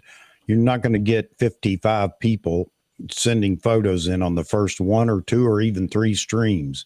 Man, if you want to do it, then you just stick with it. But it has to be sustainable, meaning you got to want to continue to do that on a regular basis. And 2, if you don't want to do that, you don't feel it's sustainable, then just be you. Because I got to tell you, you draw people with your personality.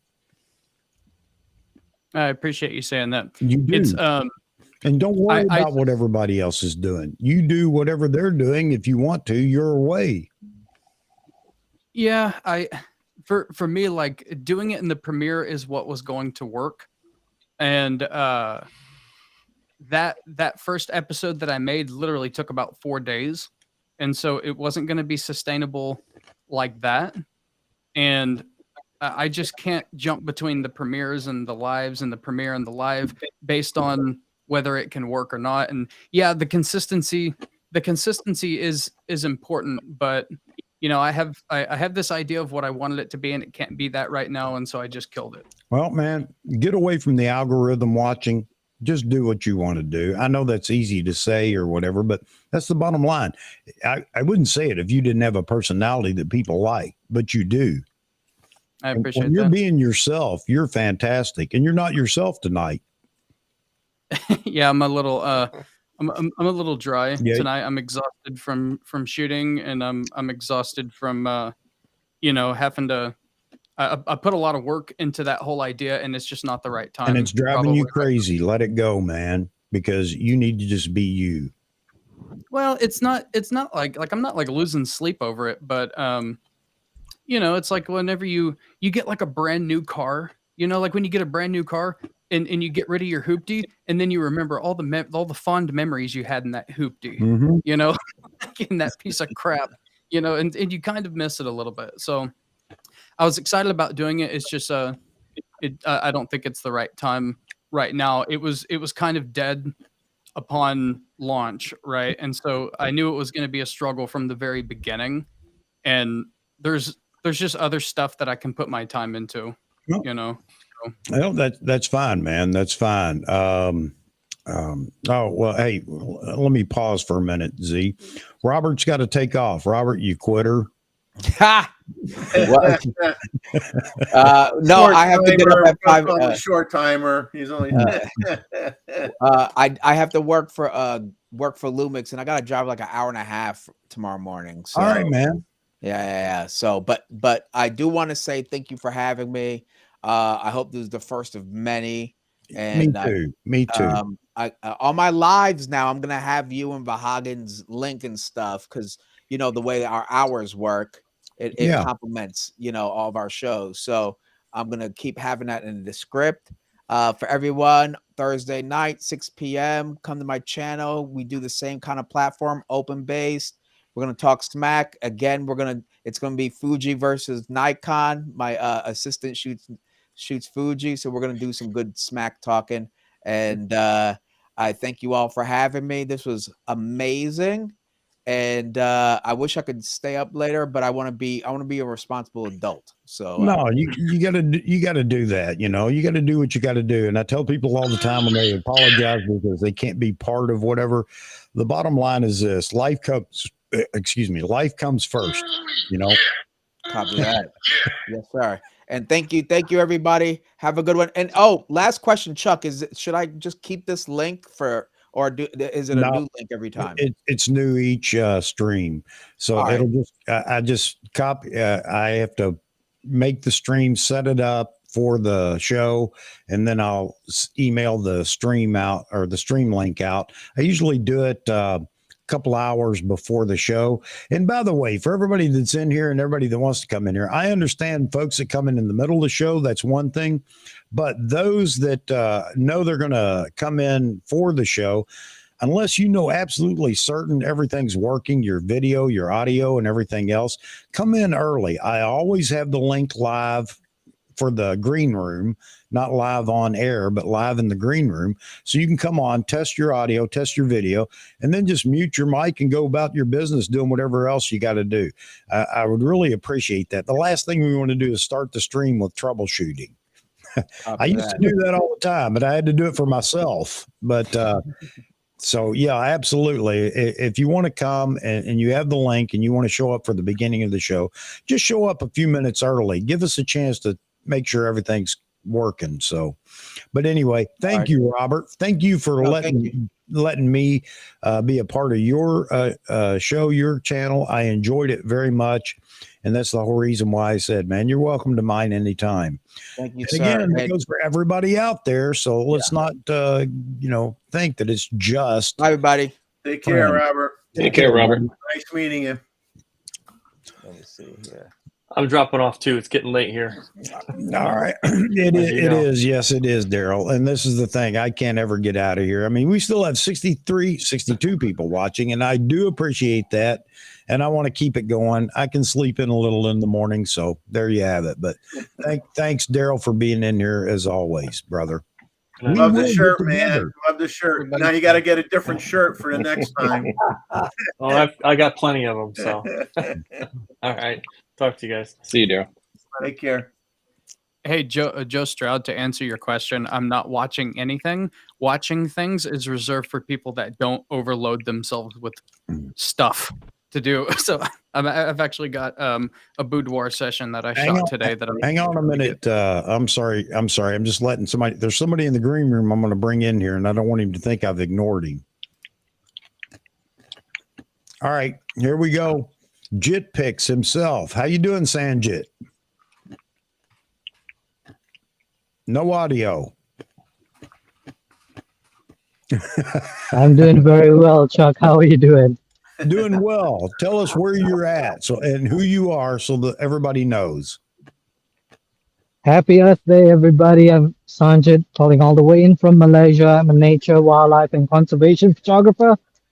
It is not a sunny Sunday morning here. It's raining. And I've been staking out this one fig tree that's just been magnificent, bringing all the wildlife species, all the birds, all the hornbills, small primates, yeah.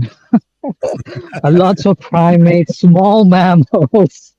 And for those of you who really love pigeons, they're all up there somewhere. We are a pigeon loving Z-Wade loves pigeons. Z-Wade always takes pigeons.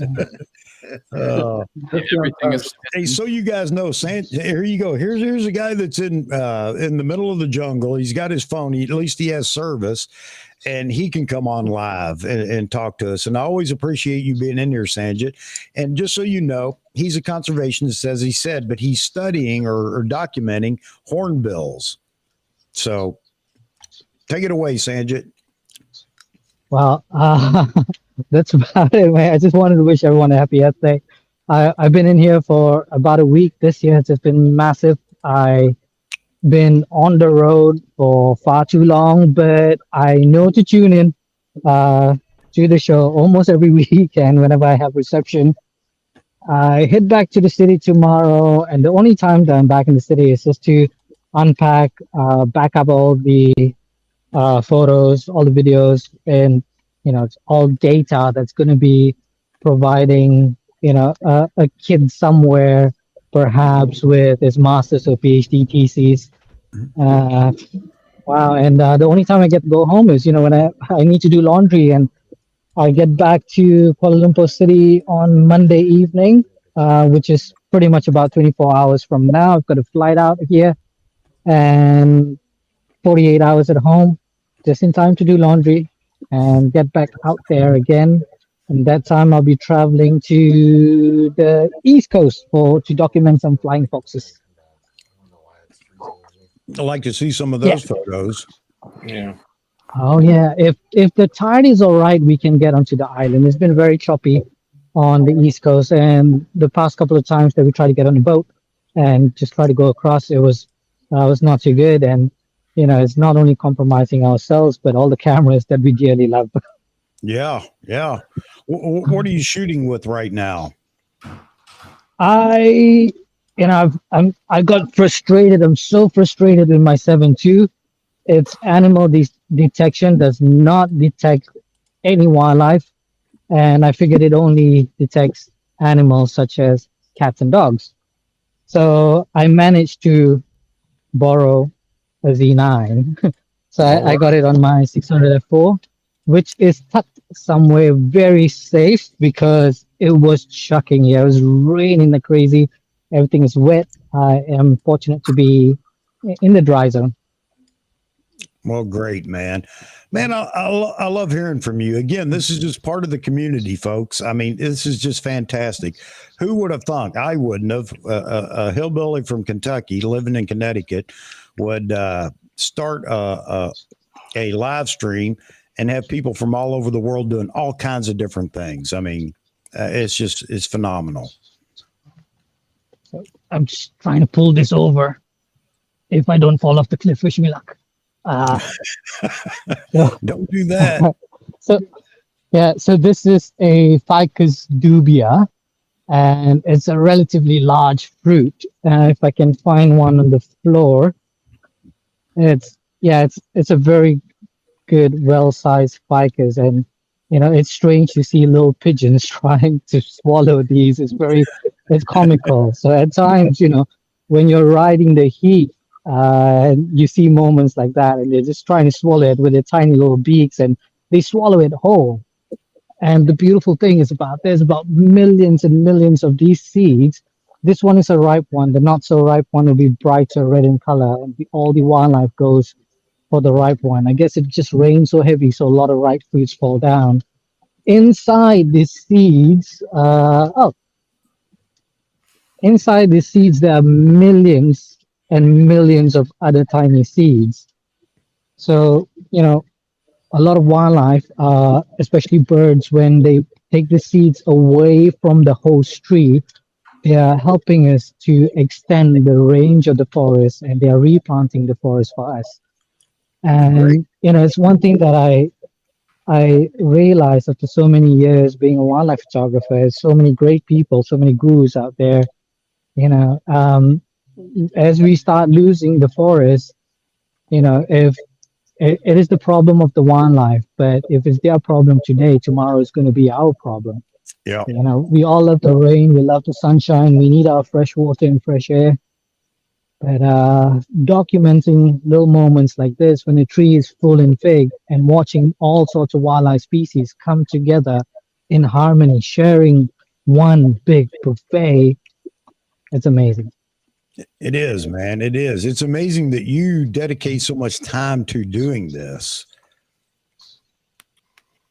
It's a pretty big tree too. Yeah, it is. It's what I enjoy doing. It's like, it's a lot of highs and lows. We travel long distances. We are hiking. There's a lot of heavy gear to lug around, and it's a lot of up and downs. But the days, some of the best days are the days when you finally lay flat on your back, and it's extreme fatigue. But that highs and lows, it's like riding a wave, and you've just rode that wave all the way to the shore. Yeah. Hey, for those of you that don't know, Sanjit is the rock and roll photographer on the other side of the globe. He's not taking anything away from Vahagan, but he is known as, actually nicknamed, the rock and roll photographer on the other side of the globe, just so you know. It's meant to be shared with all the rockin' brothers out there. There you go. And sisters. All right, Sanjit. Yeah, so this is a little bit for me, and I'll be tuning in from the other side. All right. Thank you very much for tuning in, man, letting us know what's going on. Always. Cheers. And Jeffrey, you got about a week until all the fruits are gone. So book your ticket, give me a call. All right. Tell your lovely wife we said hello too. Will do. It's so beautiful to see each and every one of you. Keep rocking, everyone. Cheers. All right, brother. Take care. Take care. Be safe. All right. That's just the wonder of what you guys have brought together in this community. Again, I can't quit talking about it. It amazes me. It really does. All right. Looks like some of the folks are dropping out, the watchers. I don't know if we're going to get a surge of new folks. If we don't, then I probably will wrap this up before long. But yeah, man. Wow. Z Wade. Yes, sir.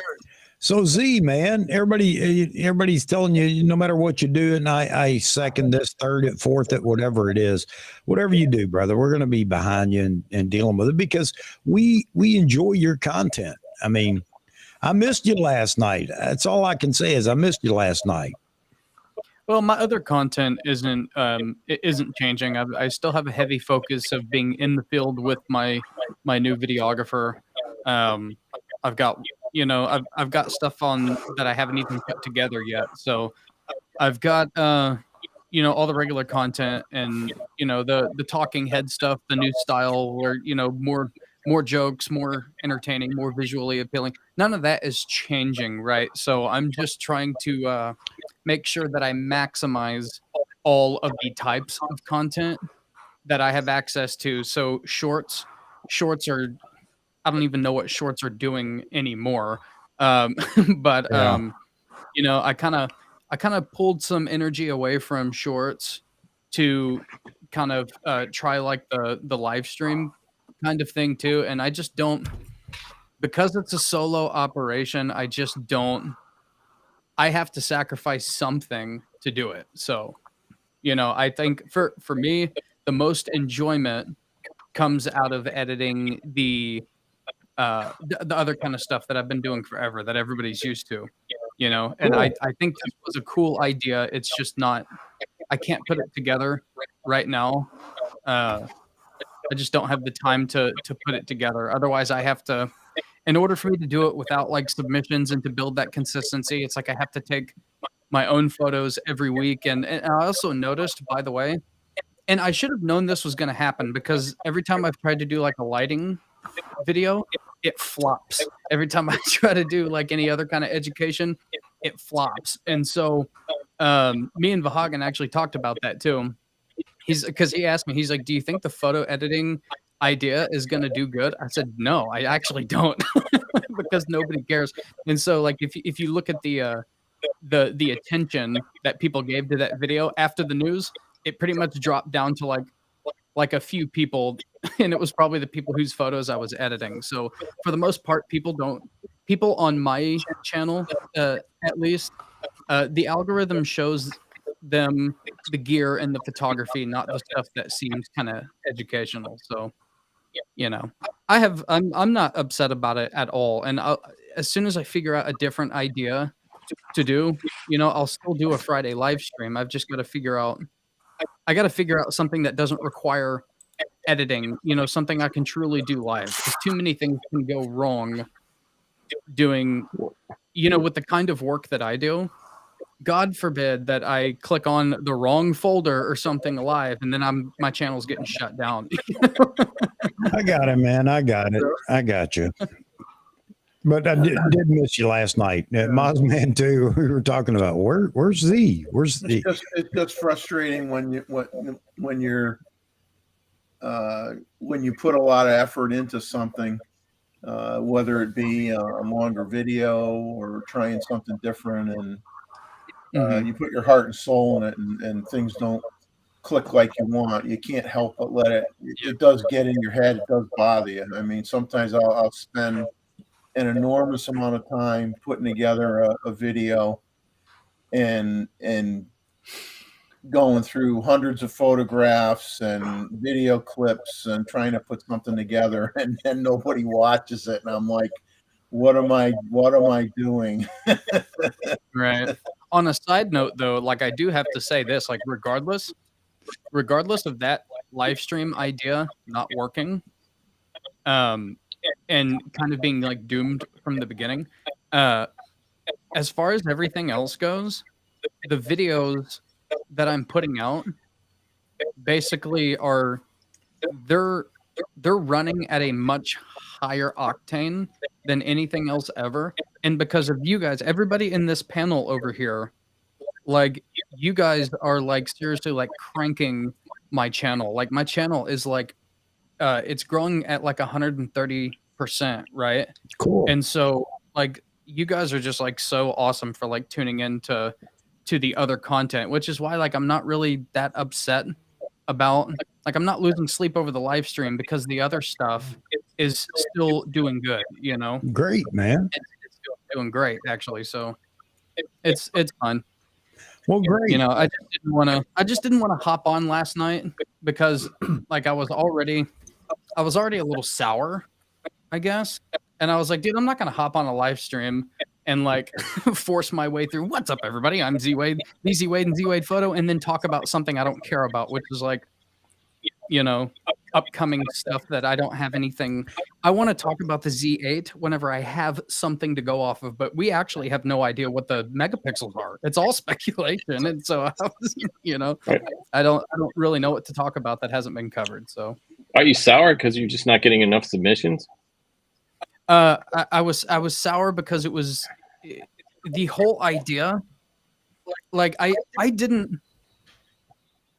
Actually, I shouldn't even talk about it. But it was. I mean, I'll just. I think it could really work. Yeah, I do. I liked it. I do. I think it could. I think it could. When my channel is bigger and I have more inherent people that like want to watch, right? And so, but basically, what it looked like, Z, it looked come like. on, you know, wait a minute, I got to stop you right there. Come on, you know better than that. The bottom line is you have a pretty large subscriber base already. Plus, all of us and everybody else that's going over and watching and bringing people or talking about your channel and doing whatever. The bottom line is, and I know you're not this crazy that you think in one or two streams you're going to have people standing in line waiting to submit a photo. It doesn't happen that way, man. You know that. If you want to do it, then you stick with it until it proves it won't work. And it hasn't. I got news for you. You haven't proven that this concept won't work. I mean, you know what might be cool? I think what might be cool is, even aside from, you know, editing users' photos, edit your own. Maybe just do a half an hour, 45 minutes. And how many people used to tune into Bob Ross and watch him paint a painting, you know? Yeah. But if you're there and you're just editing one of your photos and you're talking about your techniques and things like that, maybe people don't tune in right away, but you'll gain a following. I do not know what happened to my camera here. 1 second. All right. Yeah, man. How many of them have you done? Comedy, a little photo editing. It's not dead. Hang on. I don't know what's going on. It's still got power. It's just not. Did it like disconnect from the computer? What the heck? I guess we're just looking at ZP. 30-minute time limit. Yeah. Let's. I don't know. I'm using it as a webcam, but no, I'm not foolish enough to think that that, you know, the one or like a couple of live streams would like get it going, but like I did, you know, like many different ways of promoting. Like, so like I reached out to, you know, like I let like my local photographer friends know, like they weren't really, I didn't get any support for that idea from the beginning. Like what I put out was not what I wanted to put out, but I had, you know, I had to really change up how I wanted it to go in order to like make the few episodes work that I did. And it's seriously, like, it was taking so much time to put that together on the secondary method that I tried, right? And so there was, I promoted that for basically 3 weeks leading up to it, and it still took like 2 weeks after that to get enough to do a show. And I know Mozzman said that I could edit like some of my own photos too. And I actually did that the first one that I put out. That's what I did, right? And then I said, no, like, you know, it's submit your photos or whatever. I don't know. Like I know, like if I really want to make it work, then I've probably got to grind this out for like a few months to like make it happen. But at the same time, like I don't, like, the writing is on the wall, you know, right now. And I think like once my channel does get bigger, right, then it will be easier for me to do it. And when I talk about bigger, I'm talking about like, you know, I'm doing YouTube like kind of closer to like full time, because like putting that premiere together, I had to not work out for a week, you know, just to get it done. You know, I was staying up later than I needed to get it done. And if I don't have, like, if I'm not doing like that, I have to do it live, and I can't do it live by myself, you know? And so it was just a mess, man. It was a lot more work than I actually can probably put into it right now. All right, man. You know what? We love you, man. We enjoy it. And I will give you this. I will give you this one piece of caution. That's good English, isn't it? I think there are a lot more people that are doing live streams and beginning to do live streams. So just take note of that. And you give up your time, and you're going to be competing with somebody else unless you change your time. It sounds crazy, but I'm telling you right now, time is going to be competitive. Time slots are going to become competitive for streams in the near future. So establish yourself, park on it, and that way people will know, hey, this belongs to Z Wade. I know on this date, this time, whatever. But do what you want to do. Just be live. If you just be yourself and be live. You can always tweak what you're doing in that time slot as time goes on, but that's entirely up to you. And I don't want to put any more work on you than you want, but that's just it, man. And again, I think what you were doing, if you're happy with it, and you have to be happy with what you were doing. I'm not talking about the turnout. I'm talking about what you were actually doing. If you're happy with that and you can sustain it, then do it, man. I think my strongest build it and they will come. I think my strongest well, I don't even know what the word I'm looking for is. I guess what is the word I'm looking for? My strongest thing that like I bring to the YouTube community right now is actually the shorter form content. No, it's your personality. I'll stop you again. It's your personality. My personality is still in that shorter form content with the quick cuts and the funny jokes and the stuff like that. But like I feel like those are probably going to be more powerful than like a live stream right now. If somebody steals the Friday 7:00 slot, I mean it's fine. I don't know how long I can. I don't know. Let's not talk about me. All right, man. All right, that's cool. That's cool. I get it. That's cool. Just wait until you know what you want to do or how you want to do it, and then do it. But again, this is why I think live streams are becoming more popular. It's because you, as a creator, connect with the people personally. And I think a lot of folks out there like that. They would probably like to see some of their favorite content creators do a live stream from time to time to really connect with and find out what their personality is. I think that's a big thing. Somebody mentioned Manny Ortiz. I should get him on. Manny's actually come by the stream a couple of times and said something in the chat. And it's, I'm not going to go badger people to bring them on or whatever. But the thing about it is Manny did a couple of streams and a video where he opened up and shared his personality. And that went a long way on his channel. And I think it would for everybody. So, brother, you do what you got to do, though. And we support you. Well, I appreciate that. Like I said, there's gonna be something else. I just gotta. I'm kicking around a couple of ideas.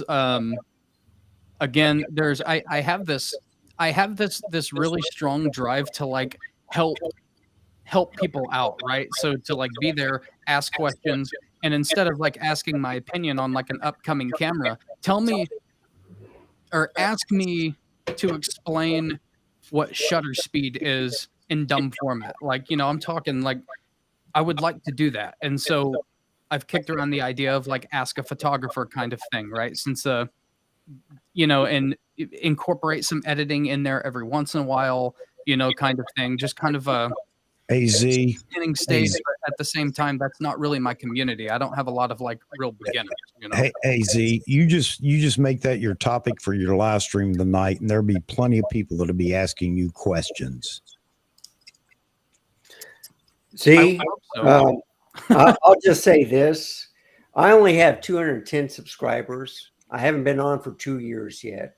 I see the numbers grow. Like I get a new person every 2 days, but I put out the videos.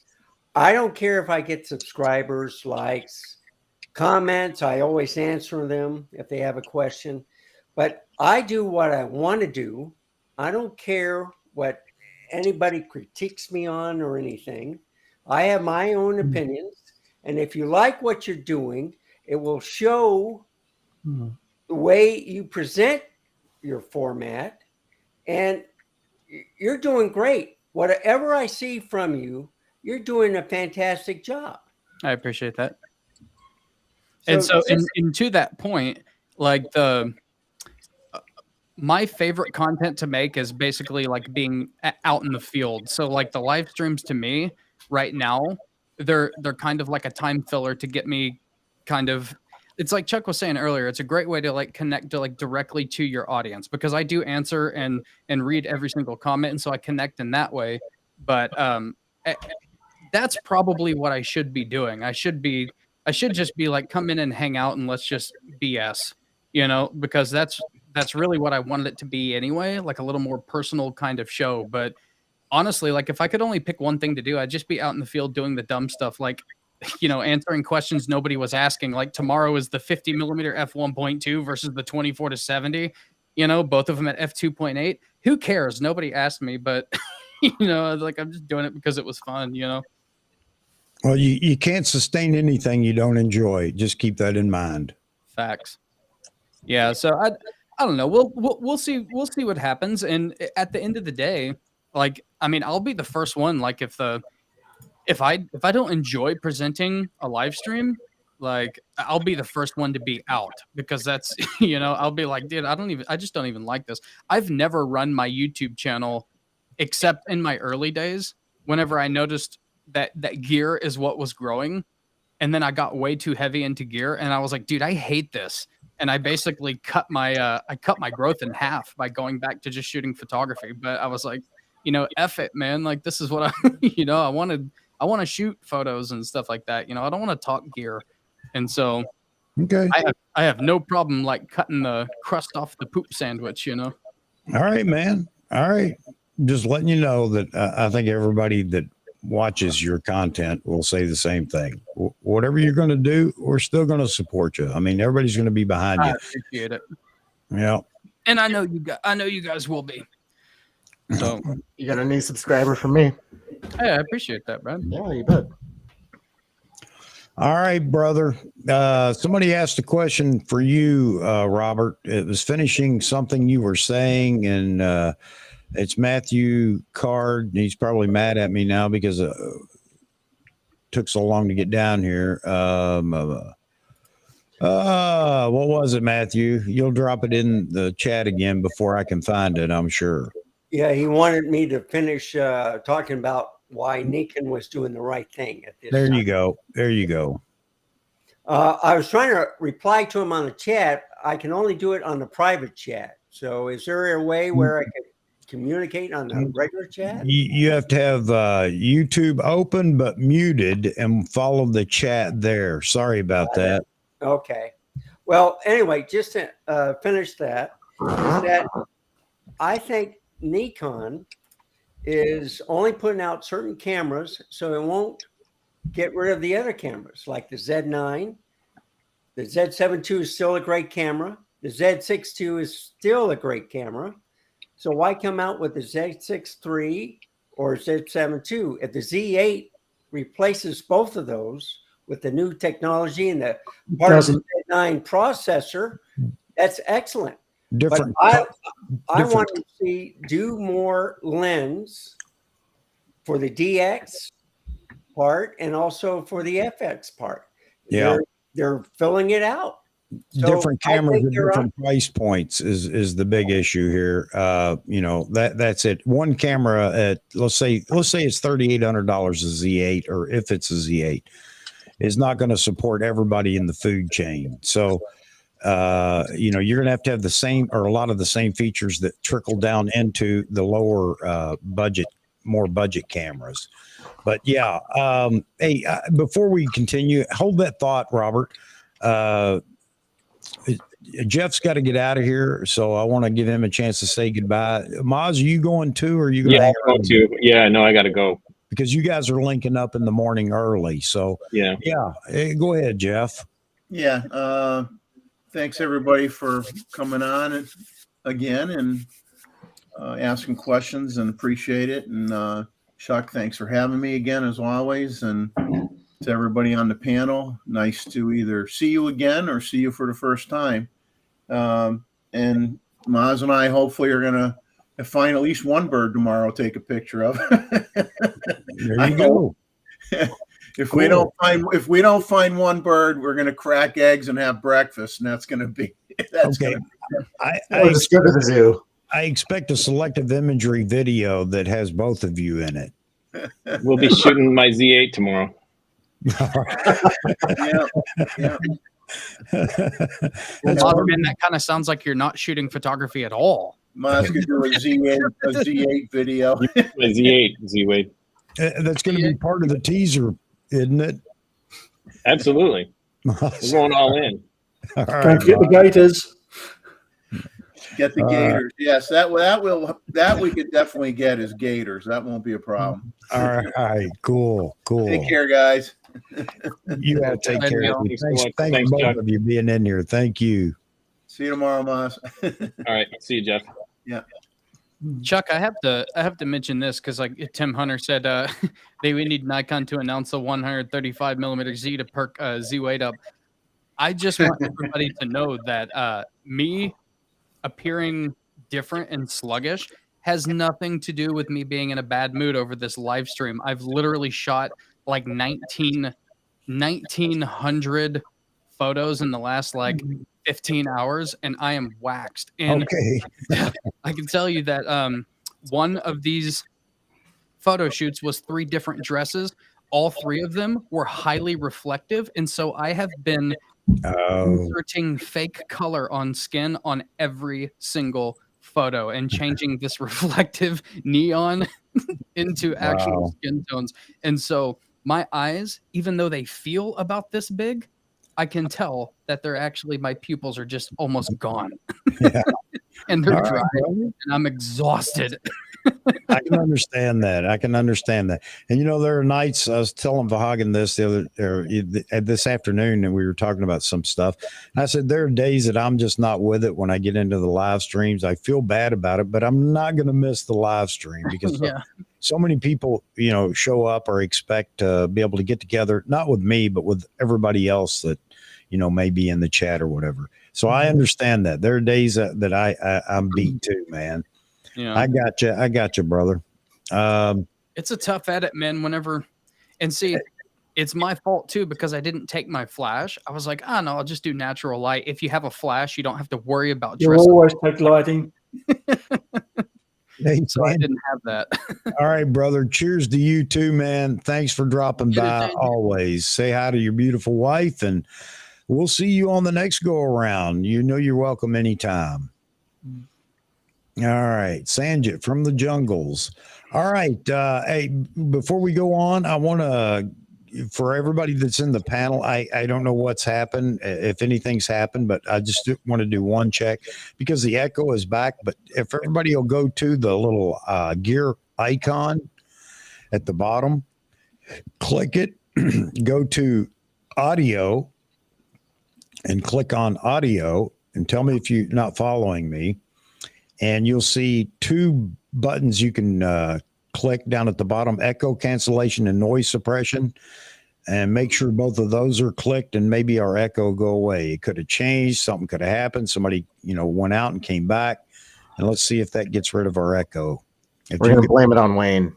Yeah, there you go. I was to hear when you guys are having that. I was That on the doesn't phone matter. listening in. That doesn't matter. Everybody check echo cancellation and we'll see if it. I got mine checked. All right. So we had it done. So. Okay, good. I just wanted to make sure, maybe it unchecked itself. And I know you're going to say, well, it can't. Well, I've had weirder things happen here than that. just like my Wi-Fi password the other day that, again, Mozman had to help me with. I still hear it. It's not so bad that we can't live with it. I hope everybody else understands. So we have 46 people watching right now, and this becomes my indicator as to how far I'm going to go. That's still quite a bit. I remember, 3-4 months ago, 46 would have been the peak, and I'd be, man, we're going to drive on. But it seems that we've had a lot of people fall out. But that's one thing about the stream is it goes on long enough that we have shifts that come through the live stream. And I think that's fantastic. You literally run so long that you jump 4 or 5 different time zones. Yes. Oh, man. Nancy Jean just jumped in here with us. Nancy, she shot a baseball game today or this morning. Good to see Nancy. Nancy, you're going to have to come on the show one of these days. You got to do that. Seth says, sorry, guys. Blackpink is on now at Coachella weekend, number 2, 250 million views last week. Aloha. All right, Seth. I know my wife's watching it right now, too. So great, buddy. Thanks for being around, though. Yeah, where are we on likes? Wow, we have 70 likes. That's fantastic. But if you haven't dropped a like, I'd appreciate it if you would. All right. Wayne, you had to join us again. Yep. Came back. I was listening to Z-Way talk about his live stream thing, and I just wanted to come and say, Zach, do what you keep doing what you're doing. Some things take time, and it will build. I talked to you about, hey, if you want somebody to moderate for you, it'd probably be a good idea, because it may seem as though you can edit and moderate at the same time, and it's probably not the best thing, but do the live stream. I think like we're doing right now, get people to come in and start doing the stuff. And as you have more people start coming in, then you can add in the edits and so on. It's great to say I'm going to do this, but if you're not getting that, change up the things a little bit, but don't stop. Keep doing it if you can. Because if you shoot 1,900 photos in one day and going blind, that's probably not a good thing. Yeah. And it's understandable that you might be a little weary too right now. Yeah. Hey, Nancy, if you do come on, you and I will be the only two that don't have an accent. How's that sound? I used to. You guys should have heard me in my before I moved to Kansas. I had a couple little not slangs. What's the word? Draws. I had some Southern draw whenever I was younger. So where'd you move from? I used to be stationed out in Kansas. Yeah, I was actually born in Southeast Texas, and I grew up partly there and partly in Mississippi. Okay. So yeah, Kansas is kind of hard to get to for me, coming from the East Coast. Originally from Jamaica as well, but still, city life in New York and then going to country life in Kansas. It was a whole different thing there. Yeah, Kansas has a lot of terrible qualities for photographers. We have great sunsets, but crappy landscapes that the sun sets behind. Yeah. And no matter where you go, it's flat and there's a power line. Yep. That is very true. Z-Wade, I haven't seen the sun in so long, so we don't have sunsets here in Seattle. Where are you at? Seattle. I'm lying a little bit. We have nice sunsets, but I haven't seen one in a while. So the overcast looks wonderful today. Yeah. I haven't been to Seattle, but I call it nice and moody. It's like that Pacific Northwest mood is what people like to call it. Right. Hey, Tim, I actually did that back in June of last year. It doesn't mean it's current by any stretch of the imagination, but I won't change it to see how close I came in June. If you go back and look through my videos or live streams back June of last year, you'll find I'll throw it in the trailer on this live stream for those that want to see it. My predictions back in June anyway, but I think it'd be fun to put it together too. I agree. Did you see the Can you guys hear me? comment? Yeah. I want to show you something. Let me flip this just a second. All right, you guys are on your own for a minute. I'm sitting there shaking my legs. I have to drink so much water because I drink so much coffee, and well, you know what that causes. Right. What does it cost, Chuck? I got to go to the little boy's room. My wife said I shouldn't say that. I should just say I'm going to take a break. But again, transparency, man. So today out here in Chiang Mai, if you can hear me, is a good day. See the hit mountain out there? Can you guys hear me? Yeah. Yeah, where are you at, Wayne? Yeah, I'm out here in Chiang Mai. I wanted to show you guys what it looks like today. And the past few weeks before I went to Hong Kong, you could not see that little mountain back there. The cloud was, well, the pollution was pretty much at this building over here. Oh yeah, I was gonna. It was ask just if like cloudy, if that's like smoggy. It was or bad. industrial smog. No, it's because of crop burning over here. So they burn the crops to get rid of it and have planting season ready. I see. But it makes things really bad. Oh, let me flip this back around. Oh. Actually, you know, something awesome about Kansas. Whenever they get to harvesting, you know, you get more beautiful sunsets. You know, because it kicks up all that dust, and you get the red moon. And one thing that's really cool about, and I actually didn't see this, and I had never seen this in my life until just a couple of years ago. Me and my dad were going to go out and do some astro by the windmills that are about 50 miles away. Mm-hmm. And as we were driving out there, the sun was going down, and I actually, how I didn't know this, I don't know, because I'm a big science guy. Like, I love science and stuff, but Kansas is so flat that you can see, if you can get out in the open fields, you can see the sun cross down past the horizon. And when that happens, the sun like quadruples in size, right? Or what you're normally used to seeing. As it gets to the horizon, it gets so much bigger, and it's literally, I mean, in your vision, it takes up most of your vision, you know? It's really, really cool. Isn't it like Star Wars? It seriously looks like something out of like sci-fi. It's really cool. Oh, no, I'm sorry. Those are moons, not suns. Oh yeah. Well, no, I'm pretty sure there's binary star systems in Star Wars. I don't know. I haven't seen Star Wars in a very long time. They got really bad. The Star Wars movies got really bad. Let's see what we got going on in the comments over here. Jeffrey isn't here to keep us going. Moderate. Yeah. Tim Hunter says, I think it's a good idea for some audience participation would be to create your own Z. Oh, okay. Yeah. Chuck already addressed that one.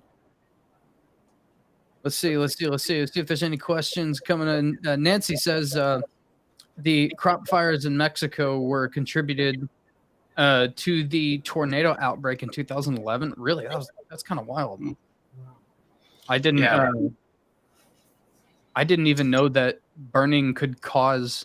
I guess if it's widespread enough, it could create the pressure that's needed. That'd be scary too. Like if you get a tornado ripping through like a fire field and you get a fire tornado, you don't see those very often. No, we haven't had rain in a while here. But when I came back from Hong Kong on Wednesday, we had a storm hit us while we were on the runway and taking off in that thing. It was fine, but when you got up there through it, it was rough. We've were bouncing out of our seats, the plane dropped, went back up. People were screaming. It was kind of weird. But I think this is not rainy season yet for Thailand. Eventually that will come. So you get out of this stuff, get planting, hot for a few months, and then you get like pouring rain, and it's just like flooding all over the place. Mm-hmm. So in May, I'm heading to Mongolia to avoid all of that stuff. Right. Well, you're gonna get some good stuff out there, man. I really enjoyed the John Ishii, his trip out there. He and his wife is actually like my favorite photographer right now. She's the only reason I use Instagram really, but they got some amazing shots out there. She does. I mean, and if you saw the latest stuff she did, we were up on Victoria Peak taking some shots, and I'm taking shots of some other stuff, me and John. And she's there pointing her camera at the building. And then when I saw this thing, it's like, what the heck? Are we taking pictures of the same stuff? Because, I mean, her stuff is like really fine, hard photo. I mean, she's taking a picture of the building. I'm like, oh, my God, this just looks so crazy. It was great. We were hanging out. I had the Sony. John had the Nikon. She had the Hasselblad. And we're walking around shooting different things. And it's just you get to see, we're looking at each other's images in the camera and what we're doing. And she's like, oh no, I want to shoot like this. I shot a picture of a reflection off of the glass, and John shot something where he basically blacked it out. It looks more like industrial type photo. And I'm like, yeah, I guess I was looking at it totally different. And Diana's stuff was like, oh, over here, like up there someplace. Whole other level. Hey, Nancy said that she storm chased on the day that the fires caused the tornado. Really? Funny side bit. So about a year ago, and this video is on my YouTube channel because I was in the middle. I never finished it, by the way. I was taking apart an old lens just to see what was inside because I'd never taken apart a lens before. Whenever the tornado sirens went off and I had to go down into the shelter, there were people that were like out and about, and so there was like a lot of cell phone pictures and stuff like that. And what I noticed, because at first I was like, it would be cool to get a really good tornado shot, but I found myself looking at these photos and thinking, look how the composition could be better, or oh, it's kind of crooked. And then that's whenever I realized that I can't do tornado photos because I'll die, because I'll spend too much time trying to get the frame perfect and I'll get sucked right up in the thing. that thing moves very fast. Right. And then the second it doesn't look like it's moving at all, that's when you should have been gone already, because that means it's coming at you. Yeah. But yeah, that's whenever I realized, I was like, if only I was there. Like I'm like, no, actually I would have just been gone. There would be no more Z Wade, because I've been like, hang on. There goes my Z9. There goes Z Wade. Those storm chasers are wild. They're crazy people, man. You have to be crazy to do that. Oh, I love that. I love watching. I love the videos. I actually purchased the Radar Omega so I could track it myself. Really? Yeah, it's. I love it. That's one of the more amazing things that came out of YouTube becoming so big, is like people that have a passion for storm chasing, and they've been able to start channels, and they actually do a better job than the news. Yep. That's one of the beautiful. I've been following storm chasers on YouTube for like a long time, and they get some amazing like photos, right? Yeah. Yes. Some of them do really crazy edits, and they sell them, and I mean for like a lot of money, and just to tie weather in with the photography channel that we're on, there's some beautiful photography out there from these YouTube chasers. Oh man, I'm gonna have to get coffee if we're gonna continue. Yeah, we're dwindling down. I think a lot of people we've shifted time zones, so it's just a matter of do we hang around for the next time zone? We still have a lot of people that have hung out throughout the entire stream, and I appreciate that. I hope you guys are enjoying it. You must be. I'm back again. Hey Tim Hunter, I see your play on words, and that's a pretty good one. Z Wade becomes Z Wave. Goodbye. Greg just came back. He said, "Wow, you're still going." Yeah, Greg. I just can't quit, man. I just can't quit. The I Wednesday. like the idea someone had about having the time zones listed just based on. Yeah, I agree. I got to figure out how to do that. Maybe just a pop up from time to time. Or like everybody wears a name tag that says, "Hi, my name is time zone this." Cool. Yeah. Nick says Australia is a pretty boring place to shoot landscapes. Depends on where you are. Excuse me, I had to sneeze. Wow. I'm telling you guys, my first international trip. It's probably going to be in like a couple more years or whatever. But man, my YouTube channel will still be going on, and it's going to be expensive because I have to fly my videographer out there too. But my first trip is Vietnam. Really? And that's going to be like killer. I have the benefit of working with a lot of Vietnamese guys, and they have like houses and family and stuff back then. And so like I just hitch a ride with them when they go back to visit, and I don't have to get a hotel, got a place to stay. Do some, and since they're local, they know all the beautiful spots, The temperature is going to hit you hard. Well, I'm sure. I'm sure it will. It's probably about 5 times worse than, living right off the Gulf. Whenever I was in Mississippi, my dad did he was stationed in Thailand for a while, and he said, "Oh my God, the mosquitoes! You just wouldn't believe the bugs. The leeches. The what? Himalaya readers. Seems you gentlemen are waiting for the release of the 8. We're waiting for a release, Himalaya. At this point, we're waiting for a release. It just seems the Z8 is the topic of discussion on YouTube, and a lot of people are fed up with hearing about it right now. So I can understand that. I'm curious, how many of you guys are NPS members? Me and Chuck have already. That ship has sailed for me and Chuck. Yeah, like 3 no-goes for me. But then again, I can understand why Nikon USA, they probably have, like I say, my picture on a dartboard at Nikon USA. They have an algorithm set up. If anything pertaining to my name or AP Studios comes up, it's a no-go. Yeah. I've already done a nasty grim. Whenever they pulled that crap with everybody that pre-ordered 3 months before December, and then they're like, oh, by the way, NPS members, as long as you get your order in on December 20th, you'll get yours before somebody that ordered in October. And I sent them an email, and I was like, how dare you? That was my downfall too, attacking NPS over that. I agree, NPS members should get some priority. I got that, not a problem. But when they could wait for a month just thinking about, do I want it or don't I?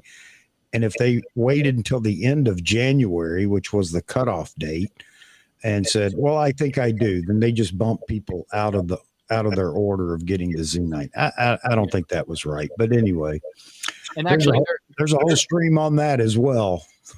I think they're a little bit strict on what they require, like what they consider like a professional, like full-time photographer, because like I've gone through periods where it was, like I was making more than I do at my regular job, and it's a good job, and so it's like, I mean, how long do I have to consistently do this? Because I've had years where I've pulled 50% or more, but it's confusing, and it took them forever. Like whenever the Z9 came out, there was like a flood of people applying for NPS. And so I didn't know that there was any priority. And I had submitted months before the Z9 was released for NPS. And I didn't even get hey, we got your email back for like 4 months. And I was like, well, that's not good service. It used to be very good. I got my Z9 on the 24th of December that year. Really? Yeah. I got mine in January. I got mine in June of last year. I'm not even at a year of ownership yet. I waited like 9 months. Neither have I. Mine's been in the shop. I was online clicking refresh and refresh and refresh. I don't know. That might have helped. I'm actually surprised either the 85-1.2 wasn't as popular as I thought it was going to be, or maybe I just, because I ordered within the first hour, and I got mine literally 2 days after it was available to be bought. I mean, I noticed there's not really any in stock at B&H, but I guess I was expecting a heavier back order than actually happened. Maybe that $3,000 price tag after tax. Well, the local shop had one quite died for me. Yeah. Even though I didn't ask. I think that's true, Zach. The price tag and the fact that a lot of people had the 1.8 and they just decided, well, I'm going to hang on to it until I see what the 1.2 brings to the table, and then decided to stick with it. Maybe, I don't know. I sold my 1.8 and it paid for the taxes. There you go. Well, what's interesting? I think there would have been more people buying them if it's something interesting. Like, as bad as it seemed like people wanted that, Nikon did a bad job on the height building, and we've talked about that. It was kind of a weak demonstration. And then actually the YouTubers that got access to it, like Matt Irwin was probably the best one, and everything else was like kind of weak because Nikon didn't give some people enough time with it. And so I was like, the influencer side of things was kind of weak too. And so it's like, it's no wonder people weren't like screaming for it, because there wasn't any good demonstration of it, really. You know, it's the same thing now with this new DX lens that they put out. I talked about it earlier before you came on, Zach, is that, on the Nikon site, it's maybe like a 30, 50-second video on it. And they basically show the lens one time, and they just show the people doing stuff. And the stuff that came out from other people weren't a lot. Matt Irwin did his, Ricci did his, and those guys, they usually get advanced stuff when they talk about some of the things that's going on. I'm like, why isn't Nikon putting out more information about it? How come their launch is not like, how Sony put their stuff out and, you get the hype up? There are people out here who are not professionals, who are content creators. I would have taken one in the camera and did a video about it. You would have probably done the same thing. We would have all done something to get the word out. We're all saying Nikon is bad in the advertisement side. If the other guys are professional photographers and none of them are really doing that much in video, then find some other people. You're always looking for the big channels, but as we can see, a lot of us out here are doing videos on the Z8 and we're getting traction and people looking for information on that. Get it out to some other people as well so we can see it. Look, I'm the world's worst at this, and I say it all the time, though. But as far as putting a video together, I'm not the right person. But we don't promote the stuff enough ourselves. And Canon folks and Sony folks do that. There are multiple channels out there for each brand that are constantly, putting up content for all the new products and things like that. So it's not just the ambassadors. I agree that maybe Nikon could have figured out a better way to announce and promote this lens, but I think Nikon needs more people than just like Matt Irwin and Richie, because even the Grays of Westminster are late. They're a Nikon dedicated store with a long history, and they don't get stuff before or at the same time as Richie and Matt Irwin. I feel like that's a huge shortcoming on Nikon's part. I think it's because they are a Nikon store, and a lot of times people think that they may have firsthand knowledge of a lot of things going on in Nikon. That would be saying that Adorama, every store in America would have that same inside information. I don't think they get anything until the last minute prior to an announcement, so they have it ready for the shipping date. I was speaking more towards like the getting the products in their hands to like see what it can do to build the excitement. It's like whenever Jared Polin gets a lens before Grace of Westminster, that's crazy to me. Absolutely crazy to me. I actually had my 105 MC before Grace of Westminster had one, and that to me that's not acceptable. I agree, but I mean, that's a battle. I don't know if they fight it or not, but I agree. That's something for them to take up with Nikon being such a Nikon centric store or a Nikon only store. Right. Hey, drunk wedding photographer dropped a comment here saying, will Nikon make 1.4 S-line lenses? My opinion is no. Yeah, I don't know. I don't think they will either. They could down the road, but I don't see it anytime soon. What do you guys, I think 1.8 is just like the 1.4. So it's either 1.8 or 1.2. And they'll let third party do the 1.4s. Yeah. Right. So Sigma camera are going to give us those sticks. And whoever else producing that is that line. I have a new theory that I don't know if Tamron is going to get into putting their own name on things, which is I don't like that because I'd love to see a version of the 35-1.4 come to the Z mount because that was a crazy good lens. But I think they have this partnership with Nikon already making Nikon branded stuff.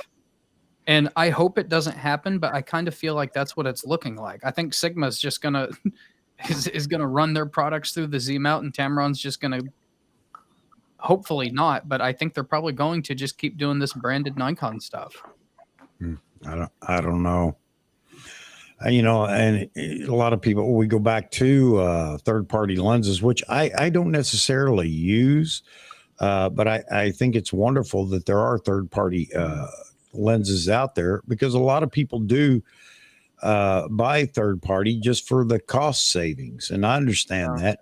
And third-party has become much better than it was, 10 years ago. So, yeah, I think for me, third-party, like I've always kind of preferred as far as like all the basics, like like 1.8 primes, I prefer to just get like Nikon made primes, but I've always been a huge ever since whenever I started, Tamron and Sigma were kind of crummy, but at some point they really started to kind of come into their own as a really good product.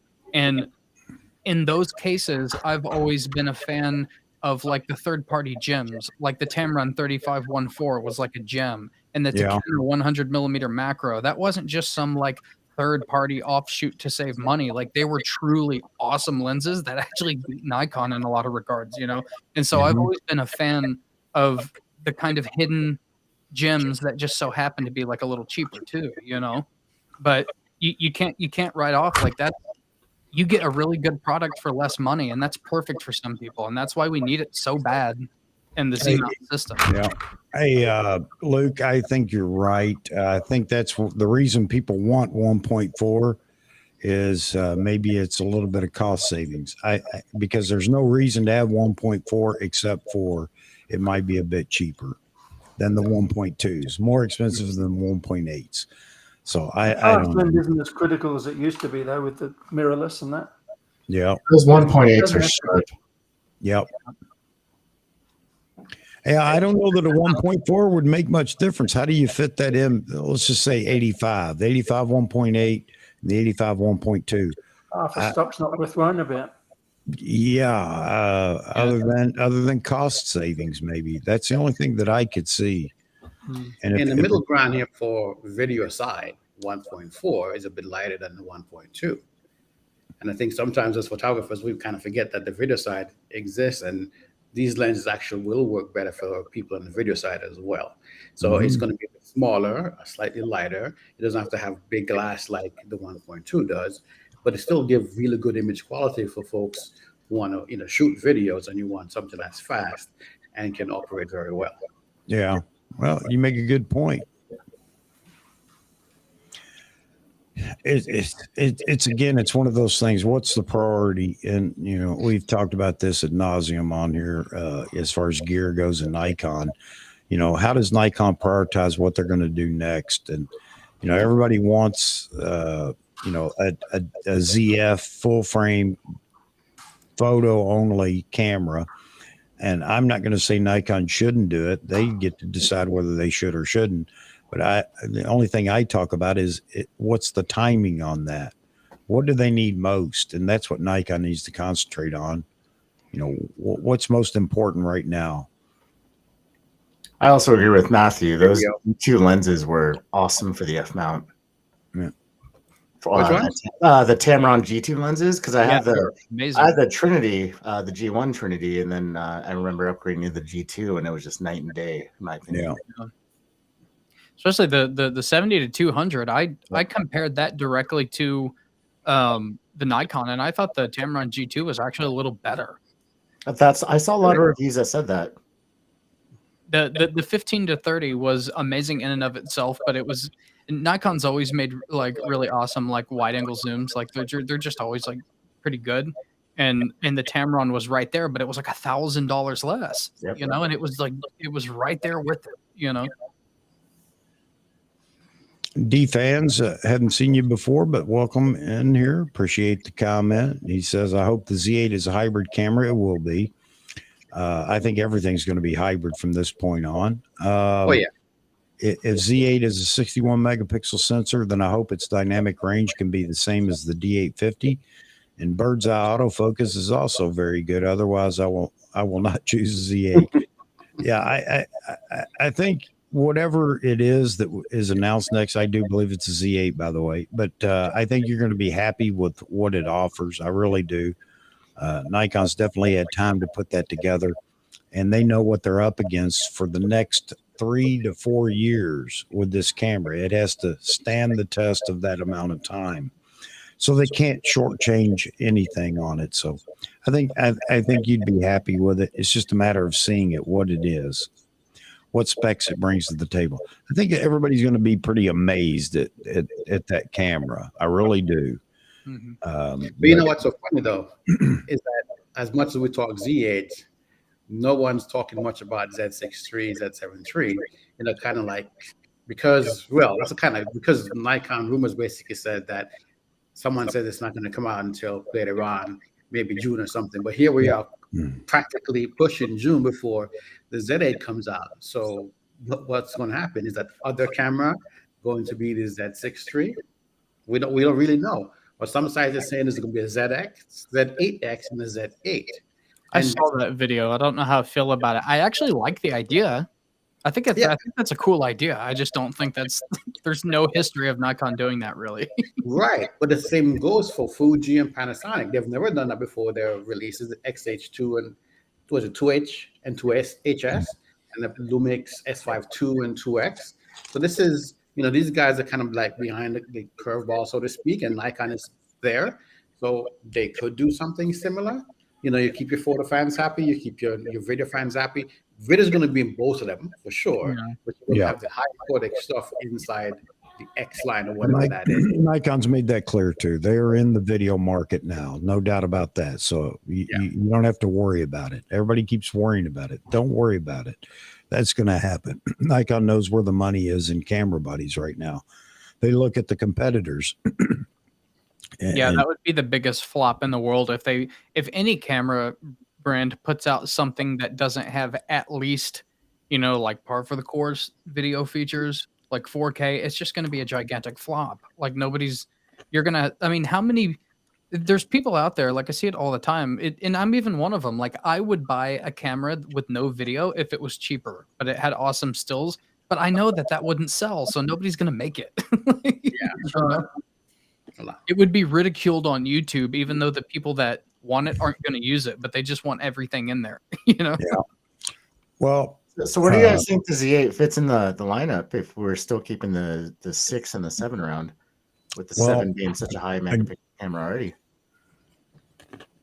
I think the 7 is going to assume that higher megapixel role. If the Z8 is not that higher megapixel one, then that's what the Z7 line is probably going to have to be. Otherwise, we have 3 cameras with the same 45 megapixel sensor. Yeah, I just don't know. I think everybody's on board with the Z8 being a mini Z9 at this point, but that's not what I wanted. But it does make sense, I'd like to hear one higher. There's 2 questions. One is the Z30 was an outstanding pick camera that everybody liked. And let's see, live tonight, live stream. Oh, my. I'm seeing something coming up on the screen. But they picked the Z30 as the best vlogging camera. And then they picked 2 lenses that Nikon have.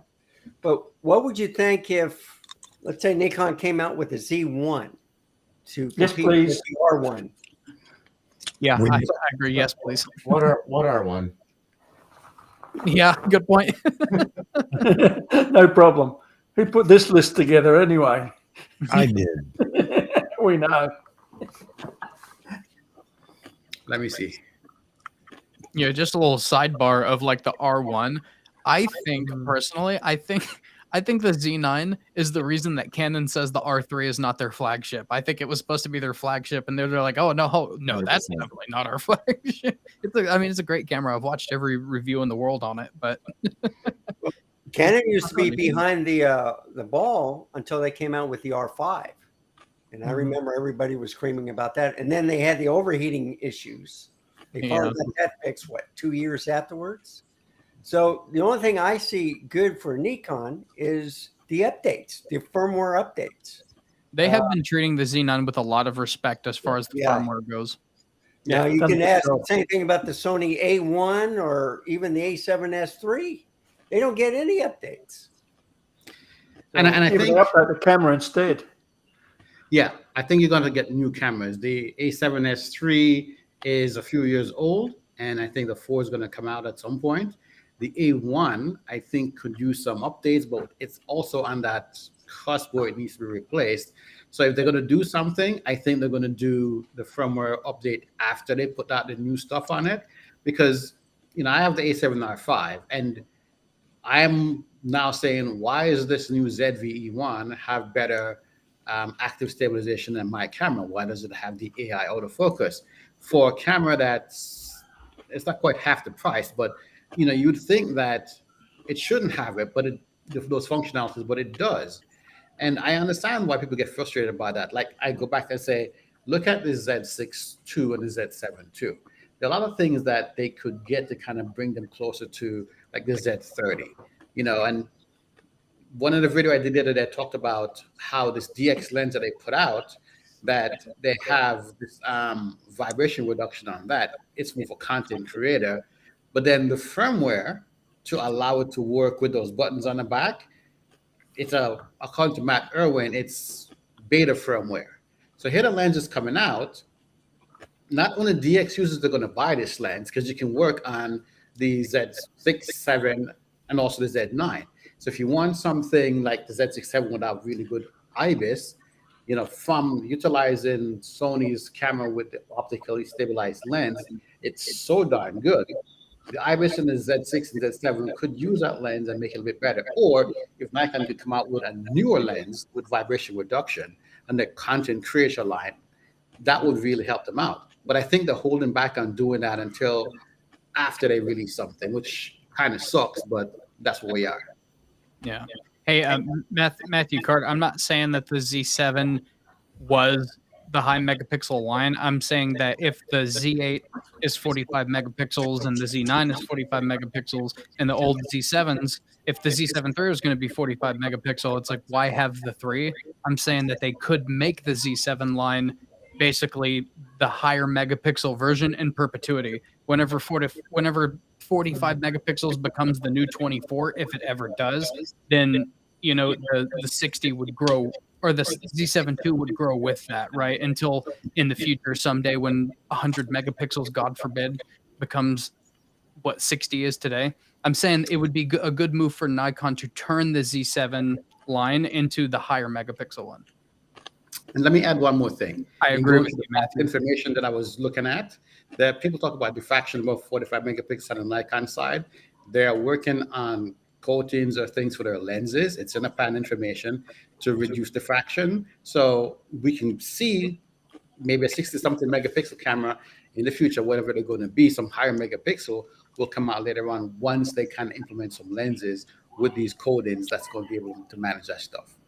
So I think a lot more things are coming. We're just not seeing it yet because we only know what we know from Nikon right now. There is no other information unless you search through the patent and you look at all that stuff and go, they're doing this, they're doing this, they're doing this. So more will come in the future. Well, the 1.2 lens on the 85 millimeter is quick. It's fast. Yes, it is. It shouldn't be as fast as it is, but it is. It's unusual, isn't it? It is Video. unusual.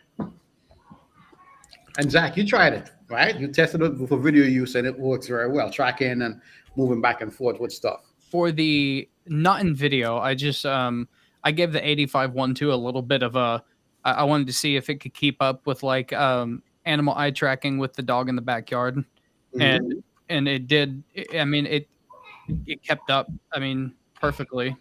She wasn't running at full speed, but I'm comparing that to not just the 85 1.8Z, which I wasn't a fan of that lens anyway, because it was almost offensively intended for portraits. I didn't find it doing anything else very well, just because it was so slow, wickedly sharp. But the 85-1.2 is fast enough that you can literally shoot whatever you want, like it's way too fast. But not just comparing it to that, but Nikon's never really made it like a super, super ridiculously fast focusing. Not for the 85, but I would think that now that they're focusing on video, they have to have that capability into those lenses as well, which is why I keep asking you guys to, check with the video, do some things in there, see how fast that tracking is, post something on it. You're going to be Nikon's ambassador and pushing this lens to other people who do video. And it's like, I could use this stuff if I am, putting my stuff in a rig. I can use this lens. I know that it'll work and do everything well. Wayne, so I've actually shot 2 low light not concerts, but like live music, and the 85 just handled amazing in low light videos. Yeah, video. All I brought was what's that? Is that on your channel? No, I'm working on editing it right now, but I want to see all I brought was the 85-1.2 and the 20, and that was all I needed. How you like that 20? That's one of my favorite lenses in the lineup. I sold the 13 to 24 and just kept the 20. Yeah, I'm actually kind of in that position right now where I'm asking myself. I have a video coming up right now. Actually, that's part of the script. Is like I'm asking myself why I have the 14 to 24 because I noticed every time I take the 14 to 24 out, it's usually at 22 and a half. Instinctively, that's just kind of where I end up zooming it at. And so it's like, why do I have it? I did a head-to-head comparison, and they're very, very similar. Yeah. To the point where most people wouldn't be able to tell the difference between the two. That video came out last week, and it's like, why do I have both of them whenever I can sell this one and make $2,000 because it's in perfect condition? And also the giant filters. If you use filters, I'm not a filter guy, but okay, it's not that bad with the new 14 to 24. It's the old 14 to 24 that's pretty bad. Oh, with the giant. Yeah, that was the last model in the F mount. Yeah. Matthew, if the Z8 is 61 megapixel, are you getting that camera?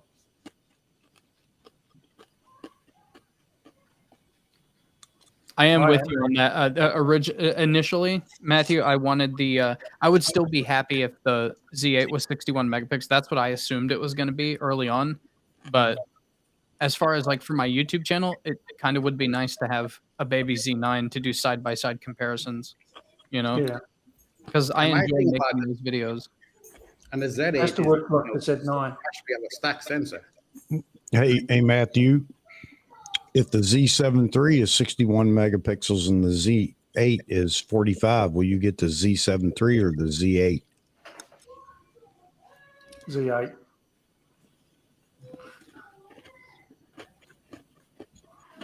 I think the answer to the question is I think regardless, I think everyone's going to buy the Z8.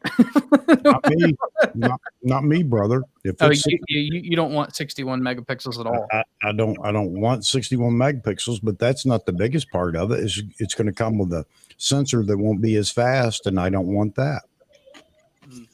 I'll opt for the Z6 III probably because I could always use that. In the pipeline, according again to the patent stuff, there are a couple of stack sensors that are listed. Don't know when they're coming, don't know what camera they're going in, but we know that the one that's inside the Z9 is really fantastic. And if it goes to the Z8, that'll be fine. If they do make a stack 61 megapixel and pair that with the X-Speed 7 or a new X-Speed processor, because they want to stay ahead of everybody else, then we may be talking something different the next couple of weeks. Yeah, who knows? That's true. I wouldn't say this. Nothing's going to surpass the Z9. I don't believe that the Z9 has to be surpassed. It may not. It's not going to be a all-in-one does everything kind of camera, but in certain areas, it's going to have technology that's going to be better. Much like how people are whining about the A7R5 got better than the A1, and or even the ZV1 or the ZV1, whatever that's called. ZV1, right? Exactly. So I think the days of the flagship being superior to everything are waning. I really do. I think the flagship will be for something different, no doubt about that. But I think things are changing, and nobody wants to hear that, but I think they are. I agree. Especially when you spend so much on the body. Yeah. Especially like as far as like Canon goes, Canon probably has the most aggressive convergence of what everything does right now. It's like everything they have over there is on such a level playing field, and like the differences are like, it's like the autofocus is like awesome across the board. It's like, okay, they have a megapixel difference and then like a frames per second difference, but frames per second is getting so high that the difference between 15 and 30, it's like I have a hard time seeing you missing a shot at even like 12 frames per second. So it's like everything's kind of converging into a bunch of different price points. I feel like if I was entering photography for the first time, I wouldn't know what camera. Like in the F mount days, it was so easy. 3,000, 5,000, 7,000, then you were full frame. But now, like if you're looking at Canons, it's got to be really confusing. It's like, dude, all of these look awesome. Yeah. I think what we're forgetting, well, when you're thinking on the photo side, we're still thinking photos. The camera spec difference now is mainly videos, because like you say, if it's 15, 30 megapixels, frames per second, you have to also look at what it offers on the video side. Is it going to do 4K 30, 4K 60, 4K 120, 6K, 8K? Those are like the things that are now pushing the price even higher. And Sony's proven it. If you have your eyes, which is the autofocus system on all of these cameras, that's not a thing anymore. It's whether or not it's going to be able to shoot fast, whether or not it can shoot 4K for a long period of time, whether or not you get a full size HDMI, you get a really good screen, or 3.2 versus 3 inches, or 1.7 million dots versus 2.1, or whatever it is. So those are not the differentiators, as opposed to how fast you can shoot photos. That's a new thing. And AI, let's not forget that. Mm-hmm. Being able to track people when they're shooting, I mean, that stuff is awesome, right? Maybe you could answer this for me, Wayne, because I'm a little confused on it. What is this AI focus that because it's on the A7R5, right? Mm-hmm. Well, the A7R5 is body tracking. The ZV-E1 went to the next level, where now it's using some of the technology from the PTZ camera, where usually in those you can have someone in the background, they can select something, and the camera tracks someone walking up on a screen. It moves around, track him up, down, whatever, keep him in frame. So now you have this ZV-E1. You can basically set an area on the camera, and like, I'm going to be in there. Oh, your face is in here? We got this box around your face. As long as your face is in there, it's basically moving things around the sensor to track you and keep you in focus. It doesn't care about your full body, depending on where it is. But as long as your face is in frame, and it can track you as you move around, keep everything in focus. Now you don't have to have somebody with a controller doing anything back there. It's built into the camera, into the sensor. It's software. Okay, I see. I guess at some point I was thinking, like, I just assumed that there was some kind of like machine learning or something that was. No, that's just it. That's the wrong approach to AI. Everybody's looking at that. That's coming somewhere down the road, by the way. That's what's scary. The longer you use your camera, the better it is at finding pigeons. That it's so intelligent that it can think on its own, but we're not there yet. But AI now is just loading it with every possibility and giving it more opportunities to find things that it wouldn't. I mean, as far as AF goes. It's just an extra tool to enhance your performance. But as Z-Way was talking about, instead of buying another camera, you can get an adapter for, like, let's say if you have Sony lenses to work on Nikon. Yeah. Yeah. So, technology is fantastic. I know Canon's finally allowing third-party lenses, but you're talking about a Z8. I think I would go for the megapixel if it was over 45 meg. If it was 61, I think I would go for it, because I'm looking for a camera like that. The R5 is about the same as the Z7 II and the Z9, but it shoots pretty good 8K.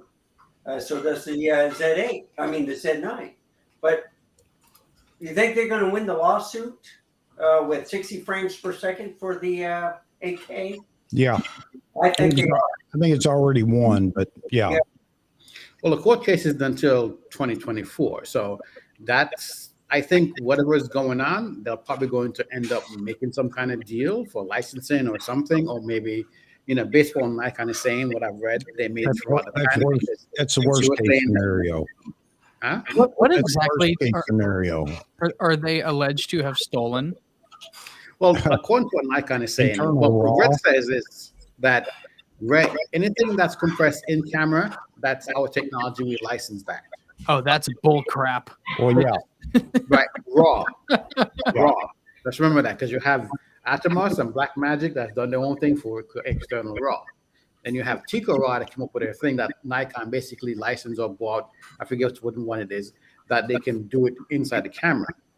And when you look at that, it basically comes up with a smaller file with less loss of quality than Apple ProRes, Atomos, or whoever else have RAW out there. And that's why they can put it inside the Z9 internally. So now Red isn't happy with that.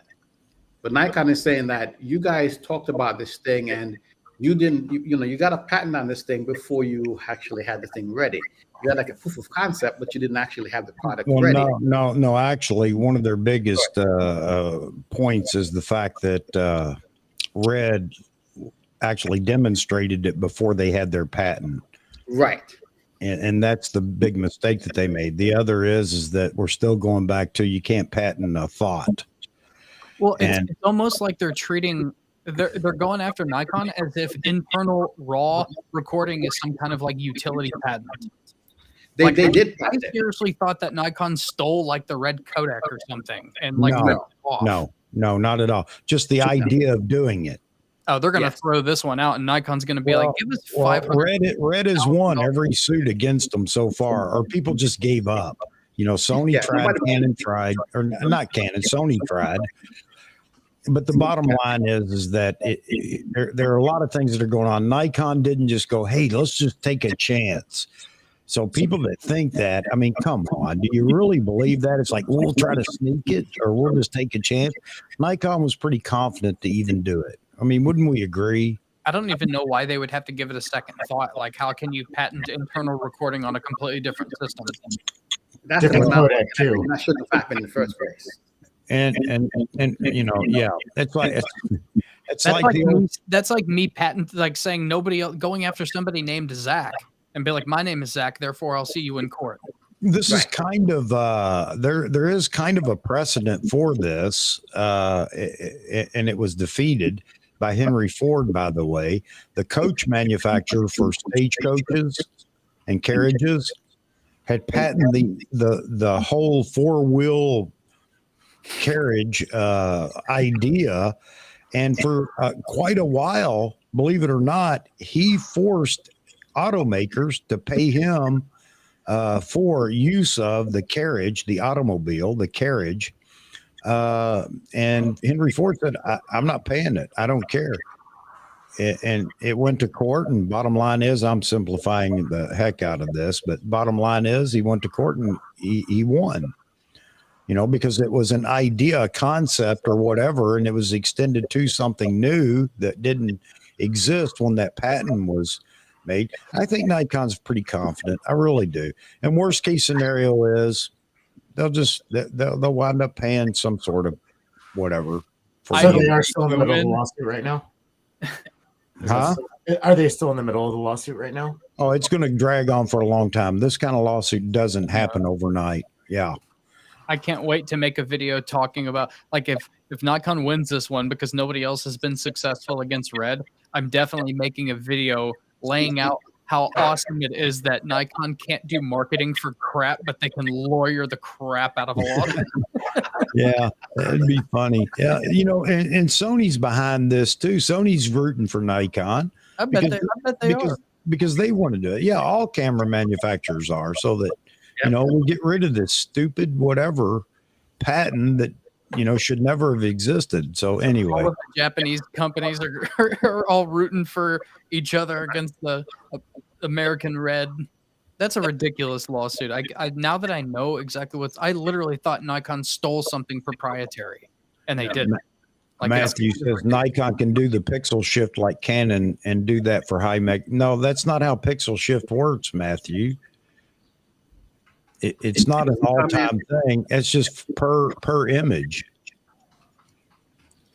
There was something it is a capability for the camera that I don't care about. But if there are people that want it, I hope Nikon does it.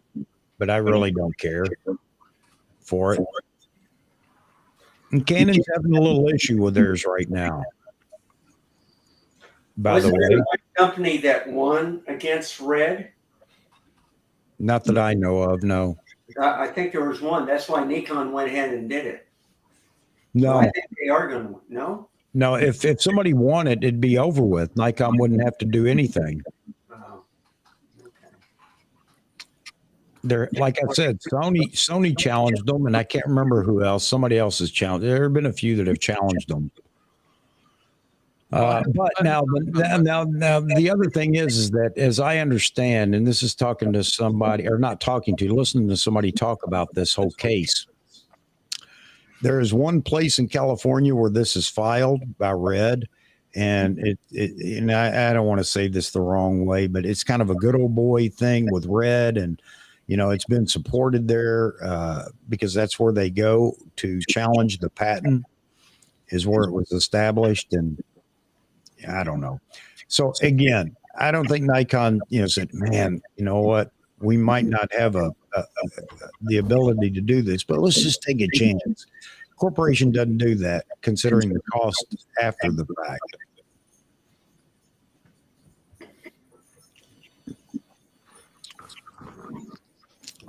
Brad, speak up, man. You're sitting over quiet. I'm just enjoying the conversation, listening to you guys. I don't even know what time is it over here. Oh, 10:30. 10:30, man. 1:30 here. 1:30. Okay, I'm not going to complain. 12:30 p.m. here. 12:30 p.m. There you go. 42 people in there. Thank you, folks, for hanging around. Anyone take pics? Nancy asks. Nancy, I just recently took some photos. Yeah. She was asking about the explosion. Starship explosion. Oh, okay. No, I don't know. I didn't know there was a Starship explosion. Yeah, Tesla's thing that they launched. Their largest rocket. Yeah, so far. Had a bad experience on its maiden voyage. Yeah, some of the engines didn't fire. It couldn't separate from the engine couldn't separate from that second portion, and they had to basically demolish it. Yeah, no equipment lost, no people or anything. It was just its test flight. Yeah. Should have done it on the 4th of July. That'd be more spectacular. Most expensive firework display in history. That's right. Biggest rocket, biggest bang. Matthew, I guess, followed it. He says it's the most complex rocket ever. 32 engines. Wow. Yeah, I saw that because I watched it and I didn't realize what I was looking at, but I did say, like I said out loud, like while I was watching it, I was like, this is about to go bad because I saw several gaps in the rocket boosters. Yeah. And like I said out loud, I said, this is about to go sideways. Because I was like, they're missing a couple engines already. And then sure enough, it blew up, But so what is this rocket? What is this booster for? What is it going? It's moon mission. Yeah, and then Mars, perhaps. Yeah, another another moon mission, and then Mars probably. Yeah. How far up did it get before exploding? About 30 seconds. No, I don't think it exploded. They demolished it. They saw it wasn't going to happen. That's right. So they blew it. Okay. Yeah. It's actually kind of cool because they learned from that launch that they can actually probably make the whole apparatus lighter and carry more cargo. So that's kind of cool. Just dawned on me. Why are we have an expert in here, a NASA person in here. Nancy just dropped this tidbit of information too. Virgin Orbit, Richard Branson's out, filing bankruptcy, and auctioning off everything. Wow, did not know that. Wow, I'm indirectly a NASA person. I've worked on some NASA parts. Cool. I didn't get to see the blueprints or anything, but if I can get you, Nancy, and T-Mid in here, man, we can go to town. I cannot contribute anything with Nancy and T-Mid. Are you friends with Mark Rober? No. No, Z-Wade, you work for NASA, right? No. I've just worked on some NASA parts before. Okay. NASA and SpaceX and Boeing parts. They came together on they all worked together on like a nose cone for some module, and we built it. There you go. George Robinson, aerospace engineer. Way to go, George. Jeffrey already went to bed, but he's from that industry too. Man, yeah, this is why I just host the show. I just bring all the smart people in to talk about stuff. That's funny. All right. I'm gonna have to bow out. The wife wants to go shopping since we have a nice day outside today, no pollution. All right. Nice. So, thanks for having me again twice. You're welcome, Wayne. So Chuck, really quick, this guy right here is the reason why I found your channel. So, Wayne. Yeah. Oh, great. Yeah, he That's goes, yeah, great. we're on talking. So I joined and just watched you guys, and then you invited me on, and here we are. Yeah, that's great. Thanks, Wayne. Thanks for introducing him. All right. And also, we need some young blood on here. He We bribed have me. older He, folks. he offered to pay me. So There you go. There you go. Well, by hook or crook, they say. Yeah. Yeah. So you can invite some of your other folks in here as well. We can show up and, we show up to your channel when you do things. You show up to our channel. This is one big happy family. I like that. Absolutely. Yes, absolutely. And as everybody know, even though I love Nikon, I am shooting Sony. So it's not just only for Nikon use. The other people there will shoot Canon. Some shoot Panasonic, Hasselblad. Everything is in here. Yeah, but you know how I feel about that. That's what I want. I really do. For the community, video community, get everybody together. Yeah. We can learn from each other. No matter how much people go at it on the internet, I guarantee you, if you bring them together in one room, it's really peaceful. Everybody's talking to each other and hanging out and talking photography. It's amazing what the internet allows people to do. Change their whole Always like personality. that guy. 100%. Yeah. They actually did some to that point, Chuck. They actually did some research on that. It's like, why are people so combative on the internet, and then when you get them in person, they're not?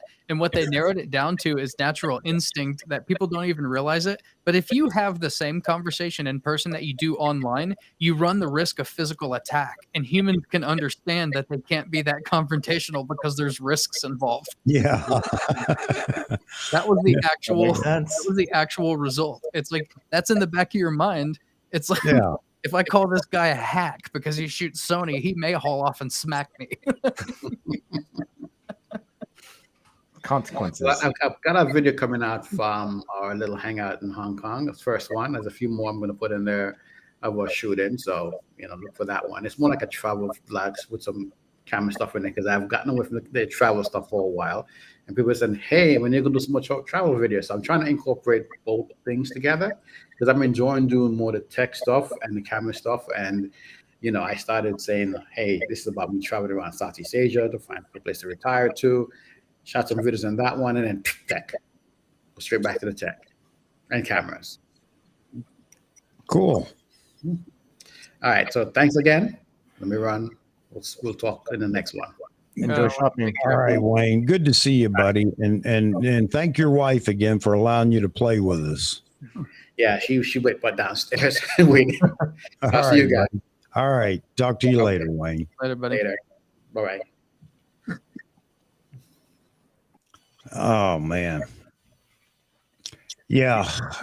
Again, this channel has turned out to be, I don't know, it's something I envisioned or hoped for, and it's turning out that way because of all these wonderful people, you all. It's great. I'm loving it. And again, I want to get to a point where I just sit back and watch and enjoy and learn from all of you guys, man. I learn every time we have a stream.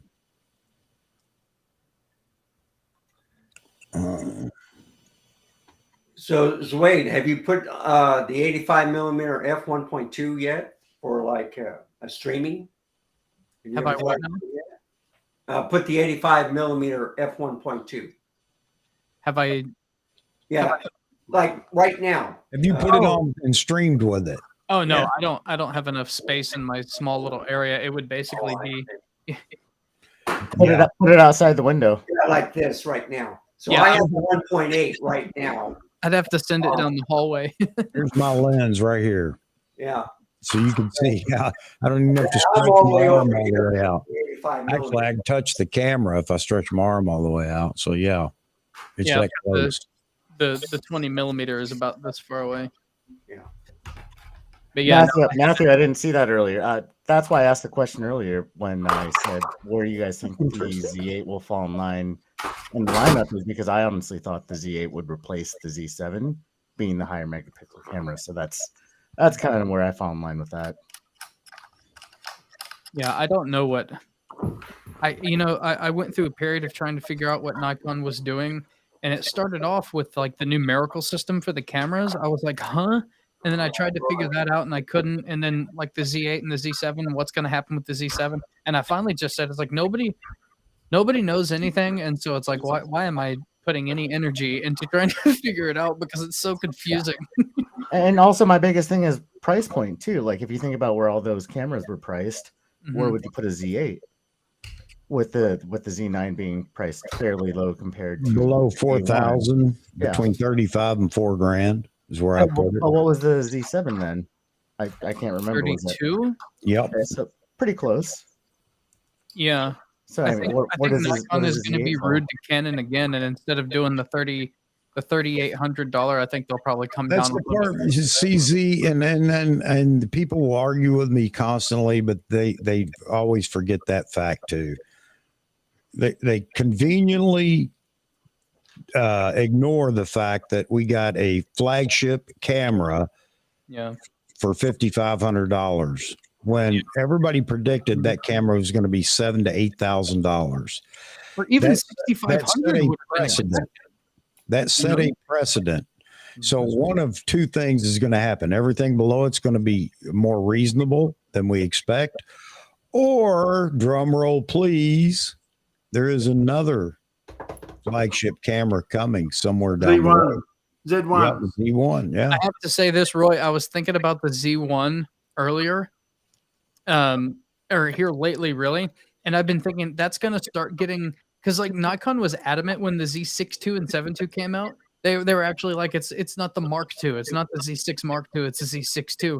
That's going to get really funky when it gets to the Z1, because the second version is going to be the Z1 II, and then the Z1 III, which is also 13. Some people are going to be thinking, oh, the Z12? No, the Z1 II. And so they're going to have to introduce the Mark at some point, or it's just going to have to be the Z, and then at some point it's going to be the Z1 or the Z2. It's like there's no good way to do it with the way Nikon's been running their. I'd love to be able to peek into the boardroom and look at their naming convention, because they have to have spelled it all the way out, whether the they're all cameras have drunk, been Chuck. developed or not. That confused naming me. convention has already been developed, and it's difficult to figure out. They should I just think the 85 looks different. I've got the 85 on now. 85 1.2. Mm-hmm. Looks totally different. Yeah, it's not in focus. Yeah, that too. I'm probably too close. If that's the 85 1.2, you're going to have to sit back. It's got kind of a Oh, long. I am. I'm in the other side of the room. Yeah, you got to be at least about a meter away from that thing. I'm more than a meter away. Yeah, man, So it's my sharp. question- It looks good. So what do you have it on? Look at the Roy? color. What camera are you using right now with I've got that? me a Z6, so I had to take the foot off. Yeah. What happened to your Z9, Roy? You said earlier that it was getting repaired. It was being repaired. It's back again. It was back and forth a few times. And now I've got it here. Was it an actual failure, or did you drop it or something? It fell off. Well, what happened is, I don't know about the 70 to 200, the little foot on it. It was on the tripod and the foot wasn't locked in properly. So the foot separated into two parts. And it fell off onto my bag with the lens. Tragic. And broke the lens mount on the camera. Dang Lens it. was fine. Well, this is important to me because I've been waiting for the first mechanical issues with the Z9 to pop up, because I want to get a gauge of exactly how good they're made right out of the factory, because there's no information on that yet. I haven't seen anybody like, oh, my Z9 is crapping out. They had that one recall and it was such a small batch, and I kind of expect that with new products. I expect there to be like the ones that were made on a Monday, I expect. Well, this was one of the very first ones. It's 800 and something serial number. Do any of you guys know anybody that had one that was in the recall? No. Yeah, same. I don't Mine know. wasn't. But No. I'm surprised how easily the mount broke. Yeah, that's unfortunate. It needs more than 4 screws. How far did it fall? I mean, I would agree with you Less on than that. 2 I would feet. think 6, at Less least. than 2 feet. Must be That's just the like way it landed. That's nothing. That's nothing. My D850 has fallen meters and still bounced. Yeah, I actually kicked my D32, which D3200s are really lightweight, but I dropped it and tried to stop it with my foot, and that just gave it more arc. And it survived. Like I tried to break its fall, and I just ended up soccer balling it. Oh man! But it survived. But the 70 to 200 is quite a heavy lens. Yeah, it is. And this Have just you tried it? Have you tried an aftermarket foot on it? Sorry? Have you tried? No, an I've been thinking about it, but I haven't got around to doing it yet. But that just come off and just separated like that. So my foot never stayed on, so I ended up picking up an aftermarket one. But the 100 to 400 seemed to stay on just fine. But I ended up replacing that one too. Well, I've been considering getting an aftermarket one, but so did you just they come with? They should be out. Did you just click it in and not tighten the nut or something? No, in the bag, the nut must have come a little bit loose, and I've just put it straight on the tripod, and it's come apart. I see. Well, that's tragic. Did you have to pay for anything, or did the MPS? Yeah, I had to pay for it. The warranty didn't cover it, the insurance did. I see.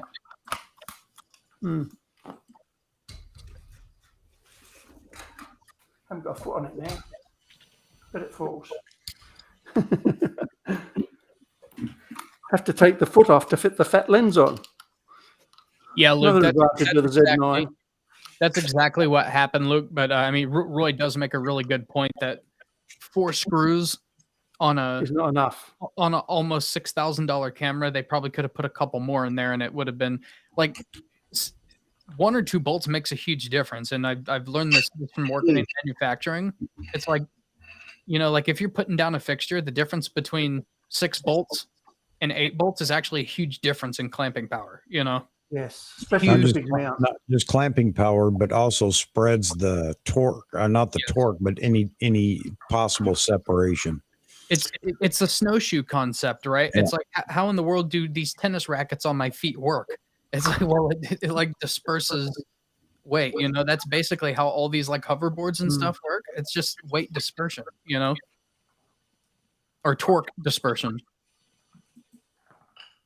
But that sucks, man. I'm sorry your Z9. I learned a lesson. Be more careful with the Z9. I haven't dropped mine yet, and I've actually never. Besides that D32, I've never dropped a camera yet. I don't think it's. I've had people knock them off benches and things. Yeah. For me. For you. Yeah.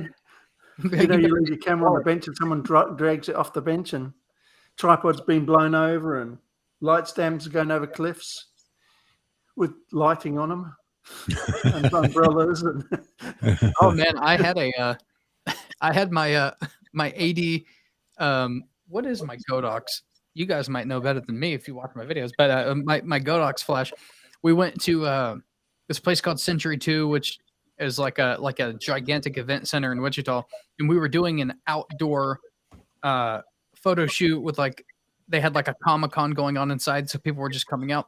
And I had my wagon, had everything set up, and this was before I had like heavy C-stands, right? Because I just use cheap tripods most of the time, but the wind was like really bad, and I had like my big Octobox out there, right? And I was like setting it up, and I clamped it down, and it literally went airborne. Like it caught that umbrella, and it came off the ground and started to fly away. The whole unit, stand and all. Yeah, they do that. I reached out and grabbed it one hand and pulled it back and took it apart. I said, "We're doing natural today." If you can, you use tent pegs and just tie it down. Well, I actually, I have weight bags now. I use that as well. At that time, it was like, I mean, it was just like it was concrete, so I couldn't like dig it into the ground a little bit, but I bought weight bags soon after that. But yeah, that was water bags a lot because you can empty them out when you finish and don't have to carry them home.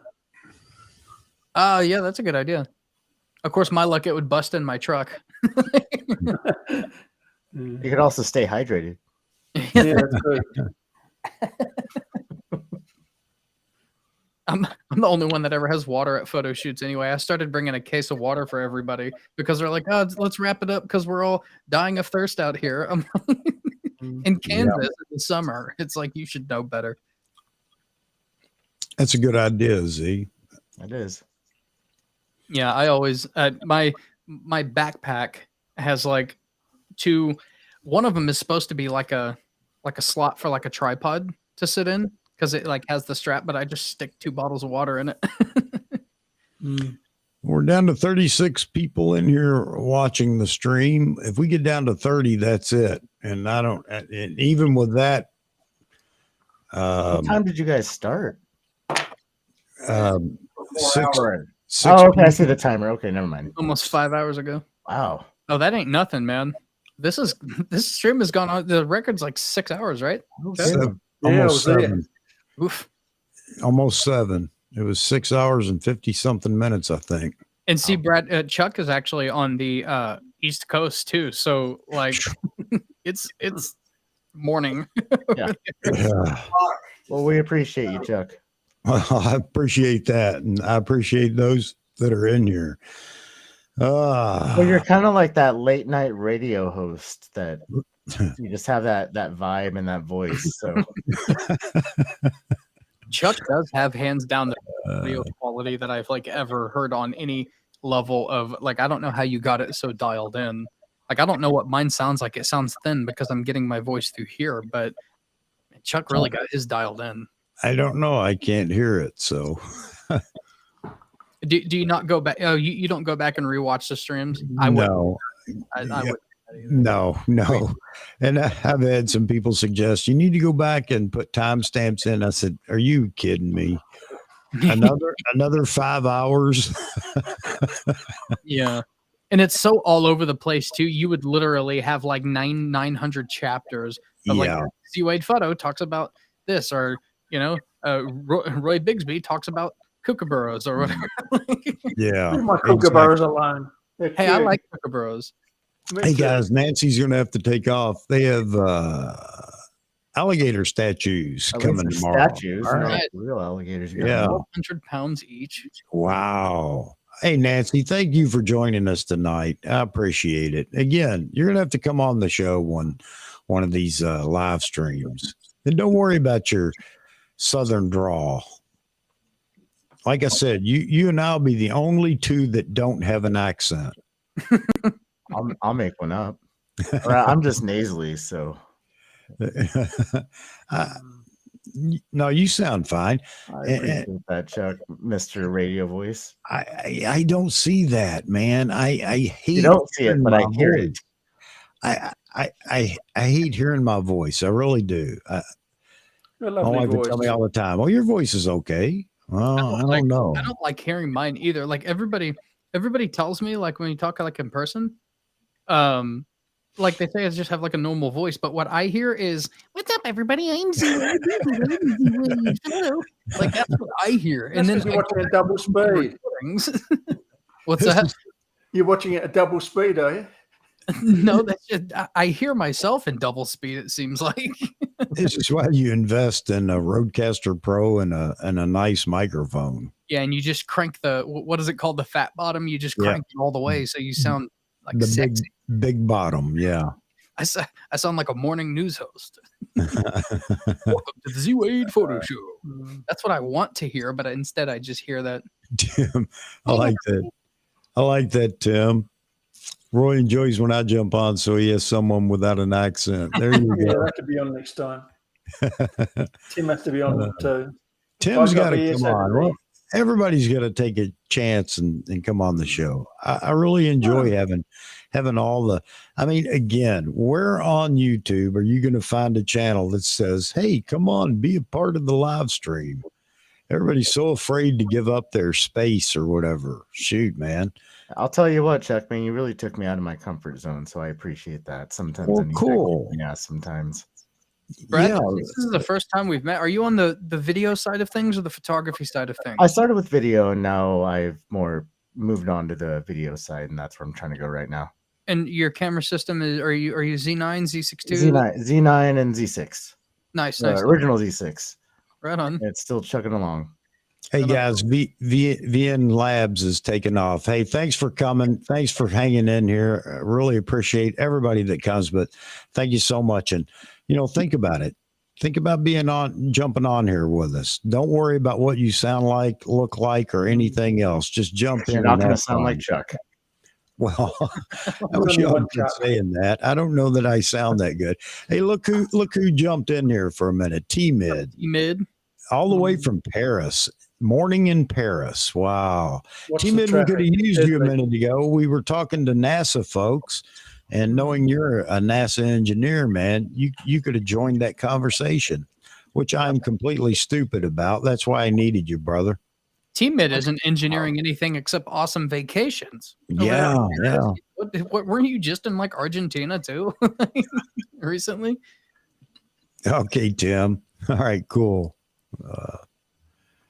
Yeah, T-Mid, man. I saw some of your live, but I don't know. I don't know what I was doing. Plus, I had to get ready for the stream and go do some research that I couldn't remember when I got on the stream, so it was worthless.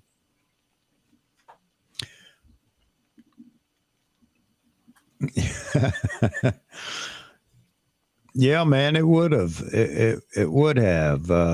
Because I know that you had a project you worked on. You actually have a video on that showing what you did in the project for one of the vehicles or something. I can't remember. Yeah, guys, T-Mid's real deal. Yeah, T-Mid put out a video of classified information, the stuff he was working on. Guys, it was awesome. No, he didn't put that video out. He sold that information. I had a salesperson come in with a branded flash drive. It had like the name of their thing on it, and I was like, is this like an offer for private engineering information? Like, what is this? This is the weirdest swag I've ever gotten in my life. Wow, T-Mid, man. Yeah, there you go. You know how often I hear that in the streams? I went to go out, take my wife out to dinner and come back and you're still on, or I went to bed and woke up and you're still on. It's not uncommon, but I am not the king, man. I am not the king. Yeah, it isn't. Live stream runs from my lunch break to my afternoon break at work. Yeah, people ask sometimes on Wednesday, where's Z Wade? And I have to explain, well, he actually has a job. And when you see him in here, he's jumping in during his lunch break. Yeah. I listen on Wednesdays for a while anyway. I usually listen to like the first half of it, and then I've got, stuff that I can't just like put like a headphone in and like do my desk stuff. Like whenever I have to leave my desk, I pop my earbuds out, and so that's whenever I come back and you'll see me say, oh, you guys are still going. It's because I sat down after working for 3 hours and you're still going. Yeah. A lot of people on Wednesday, I say a lot, I don't know how many, I can't remember, but some will let me know that they're listening while they're at work. I tell them, hey, be careful, man. Don't let this, interfere with whatever your job or whatever. But brain surgery or something. Yeah, there you go. There you go. That would be something, wouldn't it? That'd be a story. I don't listen to music in the car anymore when I'm traveling, running around or whatever. I only listen to talk radio, and you know how hard it is to find good talk radio. But I thought, man, I wish somebody was on live so I could listen to them while I'm out running around, because I know a lot of people do that with this stream. So I think it's pretty run the cool. studio from your car then. Yeah. I had thought about that if I had done this on a stream day going down to North Carolina. I was going to let my wife drive and I'd try to run the stream. I think it would have been fun trying to run it from the car. I don't know if it would have held up, but it would imagine those technical difficulties going to dead spots and yeah, exactly. How many times would I have to reconnect? That'd be funny. Yeah, we were just talking about that Himalaya Raiders. Wow, still going there. Yeah. It happens all the time, man. And again, this is a good time block for those that are in Asia. You know, and according to the algorithm, which I don't pay attention to, but it tells me that Sunday morning is the best time when my folks are on. So That's it when you wasn't reach my, here. yeah, which doesn't do me any good here in America, but it seems to work Oconus. You're Oh, 11 man. o'clock here in Australia on Sunday morning. Wow. Perfect. Yep. This right here is how you know I've been on here a while. You see how obnoxious this is right here? This is you. Well, I noticed our echo went away. I don't know where it went, but it went away. I think it was Wayne's I think it was Wayne's stream that was echoing. I don't know. Minor So I problem. was right when I blamed it on Wade. Yeah, it wasn't so bad that we couldn't carry on. I mean, when it gets obnoxious, then you just got to do something. Yeah.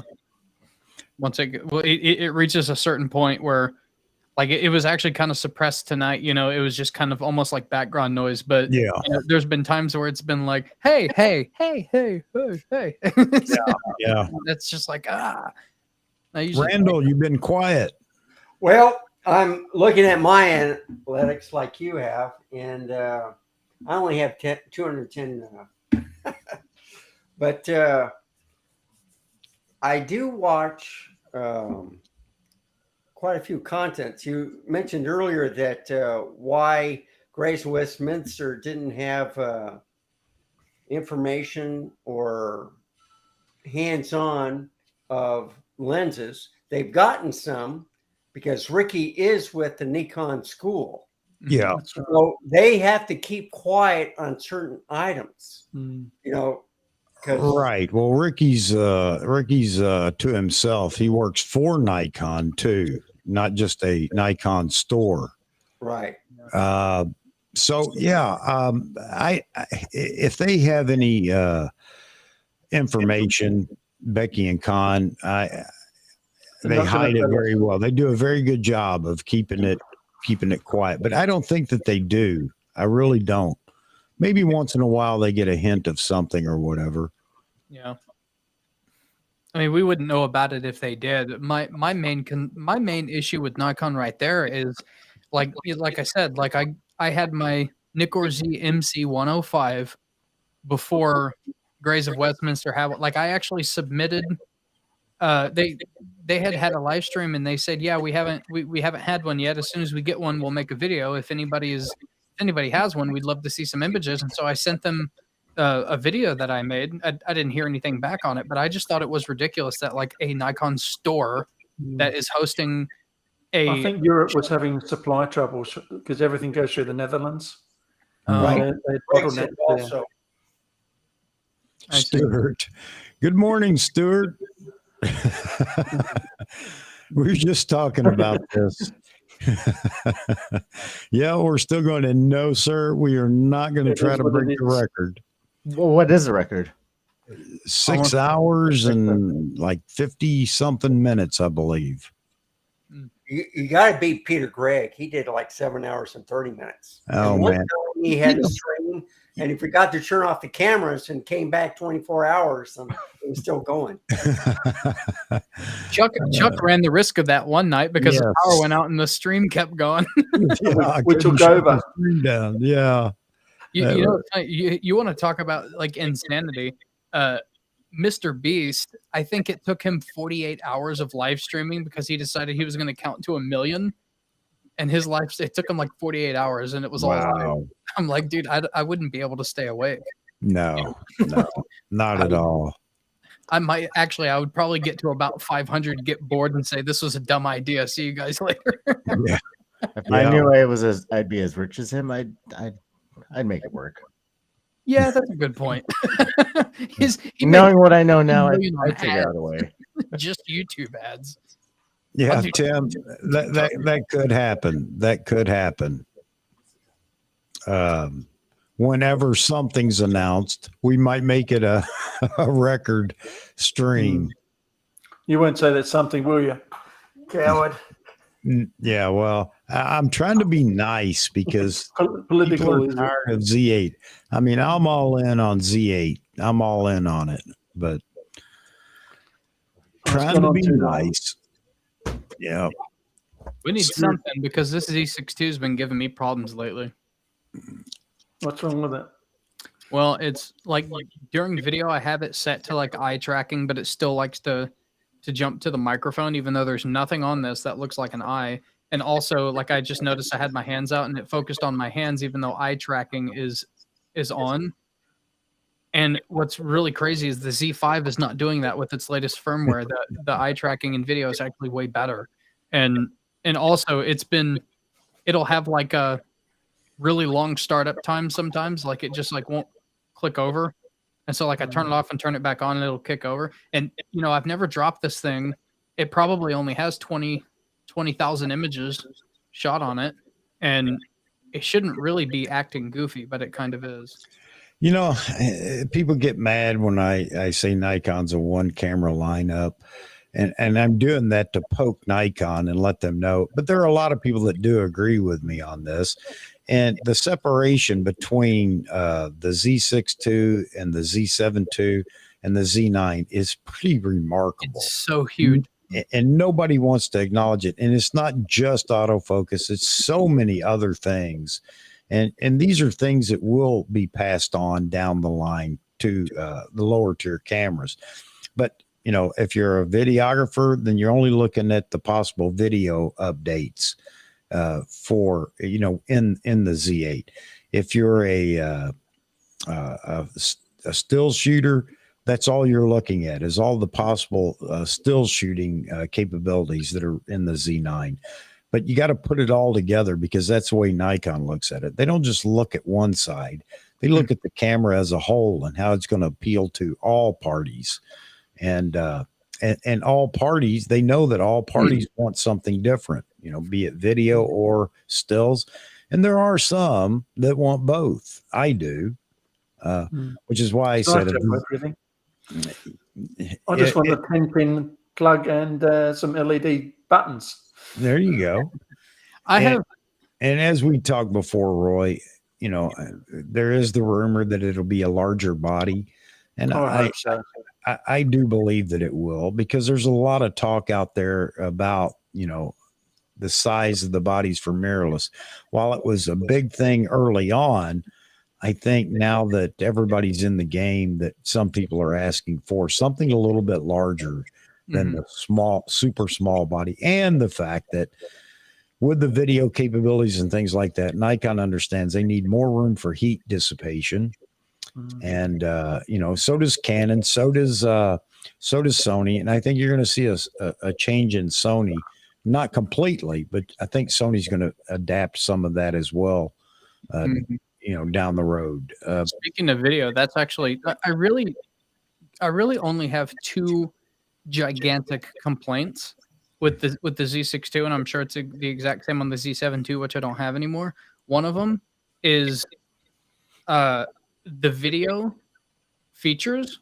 I mean, I think the video is great. I've used it for 2 years, but the video features in it are really confusing. Like they list all of them, but everything is restricted to basically just like a few options, unless you have like an Atomos. And then getting it to work with an Atomos, like you have to learn the Atomos too, because they have to like line up with it. It's really frustrating. So for me, like it irritates me whenever I see something that I can't use. And so like without like the Atomos, right? And so I kind of wish it just wouldn't show me the options unless I was connected anyway, because I just get mad. And then the second thing is I really don't know what Nikon is doing, because we have two processors. And from what I've heard, the Z6 is kind of operating like the Z6 II right now. And like this thing is, it's like we really need firmware for this thing.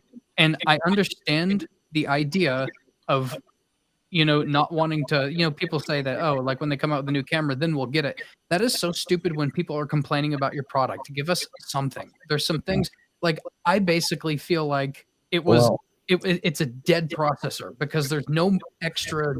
It's not like it's absurdly faster. It's barely faster than the Z6, Yeah. It's like, what is it doing? Nothing. Well, I have both. I have the Z6 and the Z6 II. And if the Z8 or whatever comes out next is a 60 something megapixel or 70 or 80 megapixel camera, I'm probably not going to be interested in it. But I'm happy because there are people that will be. I'm happy for them. But then I'll look at the Z6 III. Why not have the whole set? I'm in a different thought on that one. I'm trying to figure out, like, the Z6 II is basically just a video camera for me right now. Mhm. If the Z8 comes out, I may just I may not even have a use for the Z6 II anymore at that point. And this is Yeah. also an upcoming video that I've written the script for. Possible, yeah. I'll spoil it a little bit, but for me, the grain structure at higher ISOs on the Z9, it's like I've always had a 24 megapixel camera, right? Because it's like, oh, if you're shooting low light, but the Z9 is so good that I wonder why I have the Z6 II right now. I'm not shooting low light with it. I shoot it with the Z9 because the grain structure, and I hate noise, but the grain structure is so tight and it's as clean as noise can be that I wonder, it's like, if this is what 45 megapixels are doing, it's like, why play with this one anymore? You know? That's right. And Do so you use the Atomos with your Z6? I use it with my Z6 II, my Z9. I use it a lot for YouTube, but I don't do any like heavy video work. Okay. But I use it like as a monitor to see myself, and also whenever I do through the lens. Man. Well, we got down to 32, and now we're back up to 37. Chuck wants to go to bed. I was going to go at 30. I was going to say, that's it. We're done. And now we're back up to 37. Guys, nobody else. Chuck is in service of the community here, guys. So if you haven't liked, I have a personal problem with you if you have not liked this video yet. So go like the video. Oh, man. Here we go. Here's another one. Here's Sith. I haven't been on as long as you guys, but I'm out of beer, so yeah. Oh man. I have problems now. Hey, let me add this. I can give you the difference. I can tell you why the lineup isn't complete if we just have the Z9, because the Z9 doesn't count in what I'm going to say. But every camera underneath the Z9 is going to have a flippy screen, and that will separate. Why, I don't know, and we don't even need to argue it or discuss it, but so many people want that. Look at Peter Gregg. That's all he wants is a flippy screen so he can see himself when he's standing 10 feet away. Well, God bless him, because his eyes are much better than mine. I couldn't see that little screen 10 feet away, so it wouldn't matter to me. But anyway, the field monitors are for. Yeah, but He anyway, has a 55-inch TV too. So yeah, so he doesn't need it. But anyway, I'd love for Peter Gregg to come on my show just for the fun. I really would, not name dropping or anything, but just because I like Peter Gregg. I like watching him. I think he's entertaining. But anyway, that flippy screen will be the reason it separates itself without anything else about that camera. That will be one of the biggest things that will pull people to it. It sounds ridiculous, but that is such a hot topic item. And you know what? At this point, I don't care. I don't care if it has a flippy screen. And I think Nikon would do it, is go with, like, is it the A7R5 that has the new screen that tilts, swivels out, flips? That's a really cool hinge, by the way. That hinge is really cool. But you can still flip it up and down in line with the sensor, in line with the lens. See, that was my only reason for no flippy screen. I don't want it out to the side so I can rotate it up and down. It may sound stupid, but it's not on axis, and it bothers me. Well, my problem with how do I know that? I had a D5000 at one time, and I loved it for low angle shots, but it was still weird if you wanted to tilt it up or down out to the side. So there you have it. My problem with the flippy screens is like it always seems like that's like even like the Canon R5, which is like after tax is going to run you, $4,000+ plus. flippy screen they really cheaped out on. It feels like junk. You can sit there with 2 fingers and go like that and watch it wobble at the hinge. I'm like, that is literally going to take a mouse sneeze to snap that thing off. You know, once the screen's broken, the whole camera's not workable. Right. It's just messed up, right? Because it's gonna screw something up, and then you're not gonna be able to look through the viewfinder, right? The shooting's finished. Yeah. And so they're just so cheap. You know, it's like they always skimp out on it. And so that's why I like the Z9 screen. I wish it went 90, full 90, like up like that. I like the 90-degree flip out. I never thought I would use it. I never cared about a flippy screen, but as soon as I got access to that like 90-degree, I could do low shots without laying on the ground. I use that all the time. Well, let me tell you, for us older folks, we learned to love it because I don't have to lay down on the ground and look through the viewfinder anymore. I can just sit the camera down and take those shots. So I think it's fantastic for that. No doubt about it. Mm-hmm. Oh, man. And it works sideways too on portrait mode. Here you go, Tim. Zach. I saw that earlier. Yeah. Oh man, now we're up to 39. I'll never get out of here. You guys are terrific. You are. There's a new name. Let's see. Avner Benzvi. Hey, how you doing, sir? Glad to see you. Welcome to the show. Man. A lot of new people in this stream tonight. I really appreciate that. But he says the ability to protect the sensor is more important than the screen rotation. I agree with that. Now, Avner, you're using common sense. We'll have none of that here. That makes too much darn sense. Sensors are tougher than they think, though. It's usually the shutter that fails. Oh man. Oh, Chuck Avner says he's not new. He's from Israel, so we're just in his time zone now. There you go. There you go. All right. No, that's great. That's great. Yeah, Avner's popped onto my channel a couple of times. We've chatted in the comment section.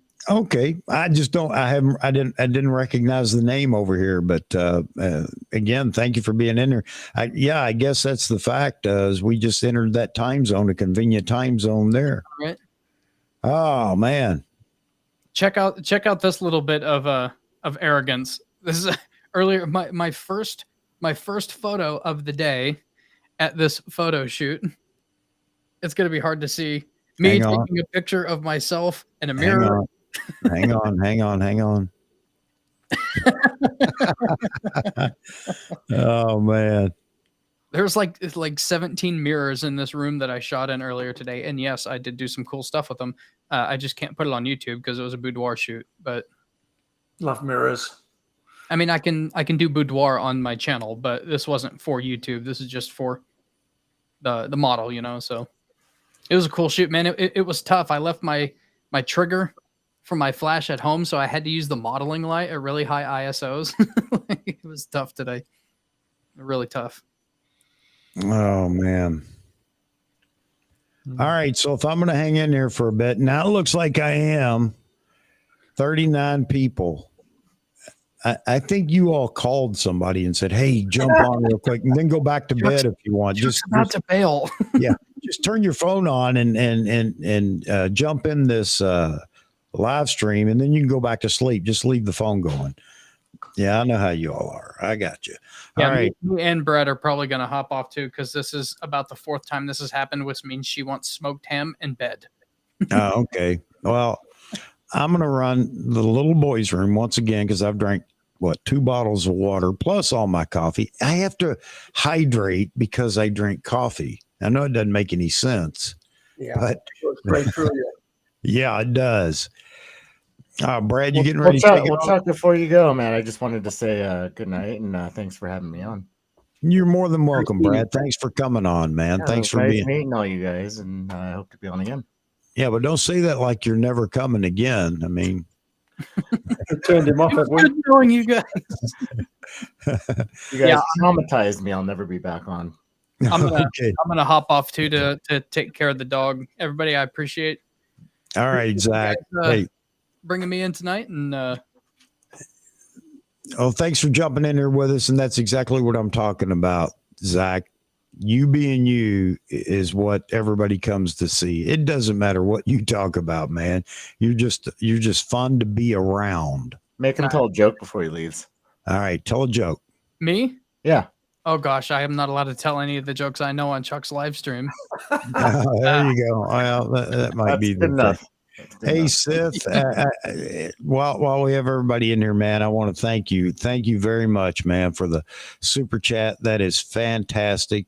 Again, I don't ask for that, but I'll tell you, it gets put to good use because it helps pay for some of the expenses that I go through. Not for the cameras and equipment. That's all on me. But, just the streaming software and things like that. But thank you very much. Oh, hey. Well, no. You're right. You don't know how to use it. There you have it. Hey, Chuck, it's the top right-hand one. I think. Yeah. If I hadn't messed it up, it wouldn't be me. So there you have it. Tell me if this works. Yep. There's the air horn. I can't believe it's coming through. That's cool. Yep. Pretty quietly, but it came All through. right, you guys have a good night, good morning, good afternoon. Sorry, good Brad. lunch. We just left you hanging over here. Oh, hey, no. It's all No, good. we do that here. We really, it was an attempt to keep you longer. Well, I was gonna say I'd be on for another 5 hours. So Real quick before I go, is the voice changer working? Yes. Does it work? Yes. it sounds good. Wait, Z-Wade, you need to make your videos like that now. Yeah, I've started implementing this every once in a while. that is a She-Wade voice. What's up, everybody? I'm She-Wade, the She-Wade. And Oh yeah, She-Wade. oh yeah. Oh yeah, that is a She-Wade voice. That's right right. there. I can't even do it without laughing at myself. Guys, I've got to go. I'm obviously loopy and tired. So. All right, Z. Hey guys, have a good night, morning. All right, Brad. All right, Z. You guys take care. Thank you very much for being in here. See you again soon, I hope. Yeah, we'll see you guys soon. All right. Oh man. So you want Peter Gregg to be on your show? Yeah, I think it would be fun. I think it would be fun having Peter Gregg in here because he's a personality, and I think that would be fun. And he likes to converse with people. Oh yeah, He would be all about being part, making sure that he's talking to the chat and everything else. I think it'd be great. New audience for him. I'll tell him. All right. Yeah. Wednesday is your next one, or you want to wait till next Saturday? No, it wouldn't matter to me. Whenever he would want to come on, just like everybody else. So Wednesday at noon is the next one. All right. And then Saturday night next week, 9 p.m. Eastern. So that's it. Every week, same time, same Bat channel. For those that watched Batman when they were kids. I did. I hated it then too. Oh. And I see Roy everywhere. Wherever I go, I see Roy. It's my clones. Kangaroo. I've got clones everywhere. Yeah. No, he's dedicated. He's definitely dedicated. Kevin, you're still up, man. Good for you. I sent you a link. I hope you know that. I'm not asking you to come in now, but I did send you a link earlier if you wanted to join. All right, guys, I'm going to go take a leak and I'll come back. If you all are going to hang around, I will. Okay, it's up to you. Oh, you had to say that. You had to say that. All right. All right. I'll be right back, gentlemen. Hey, it's a lovely day out there now, and I've missed it. Well, let's see. I put on the 85 millimeter, and you put yours on. Then I put on the 105 millimeter, which I love, and you can see how clear it is. Now I have the 40 millimeter on there, and with the 1.5 crop, it's like a 60 millimeter. So I like the 28 millimeter. I like the 40 millimeter.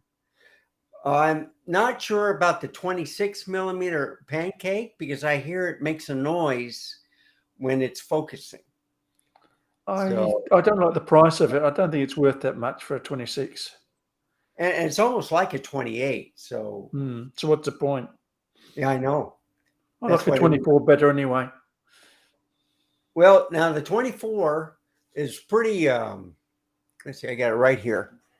So if you compare that to like the 28 or the 40 millimeter, that's the difference. That's the advantage. I like the 40 because of the size. Yeah. So I don't like the about the 40 40. millimeters is the same size as the 28, Hmm. or even the kit lens. You know, when it's not out, but I don't know. A bit of aperture flicker, I notice. Might be just the one I've got, but it was a bit annoying. Let's see. I have 328s. I have 140. Do you think they'll come now? They have the 50. Do you think they'll come out with a 75 or a 65? Don't think so. No. Can't see it. Do you think they're going to come out with the ZF as the second camera? I think everybody wanted a retro full frame. From what I've seen, there's a small group working on it at NDS, but I wouldn't hold your breath because many projects get cancelled at the last minute.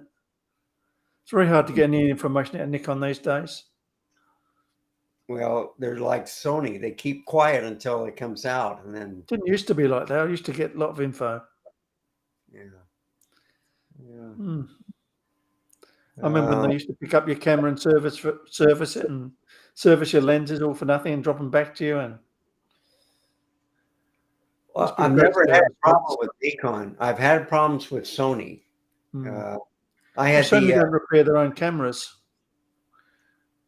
Well, let's see. I got the ZVE10, and I had it plugged into the HDMI port. Didn't move it, and 3 days later, the HDMI port just failed.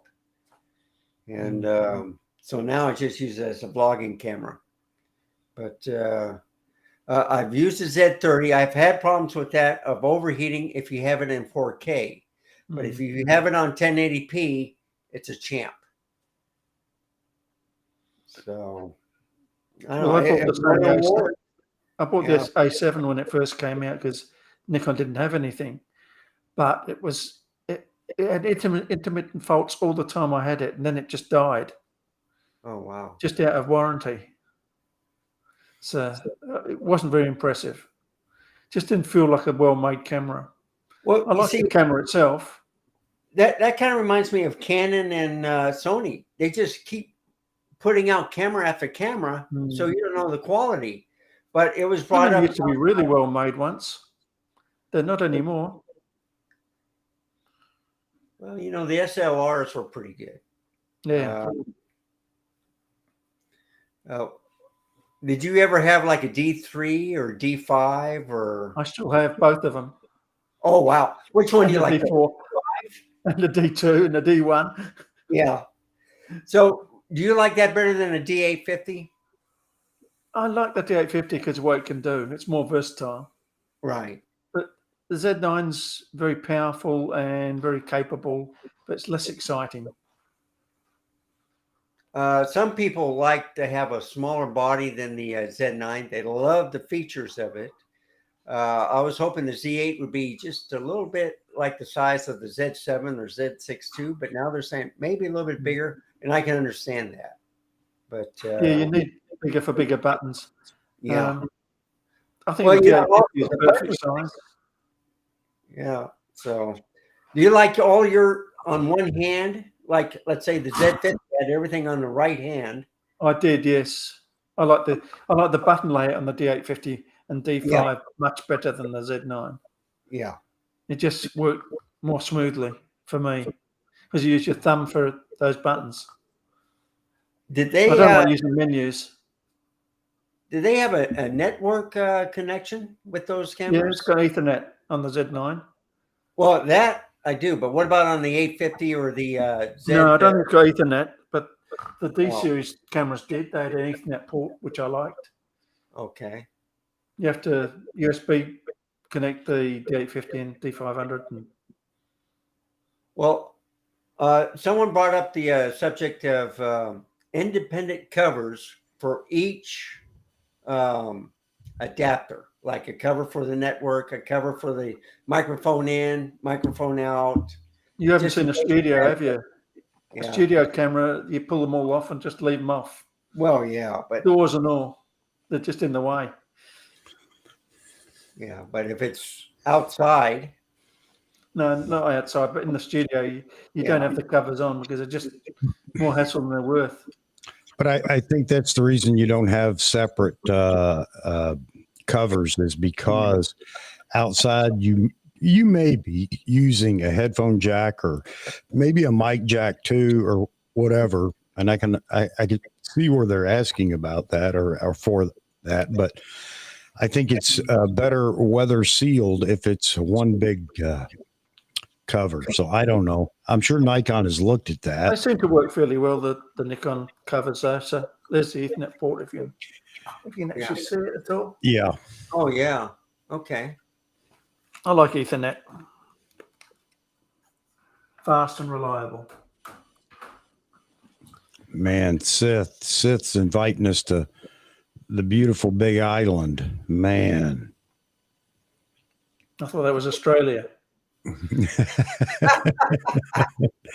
Well, that's a big, beautiful island itself, I guess, but they call it a continent. Yeah. Man, I'd love to go to Hawaii. There's a lot of places I'd love to go. I've been Someday. to Alaska. Alaska's beautiful. Yeah. Yep.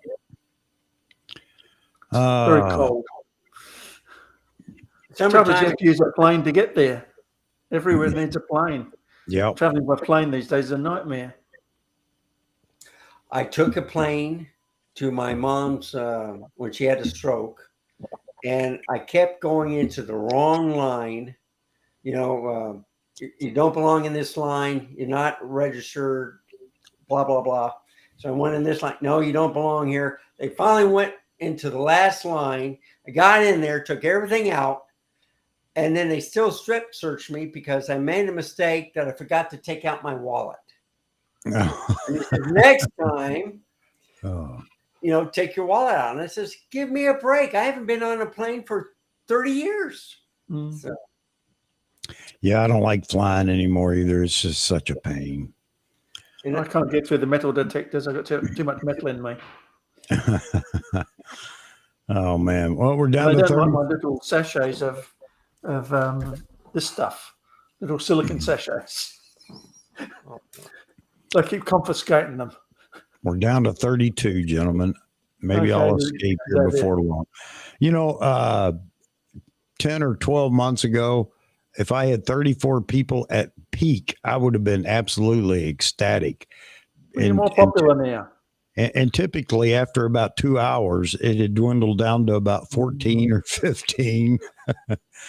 So, yeah, you know, I got to give credit to Vahagan and Simon at Ordinary Filmmaker. They did me a solid. They really promoted me or helped me out and got a lot of people to come over and subscribe, you know, there at the end. I kind of hit that point where I wasn't going anywhere on subs, and I really appreciate them helping out.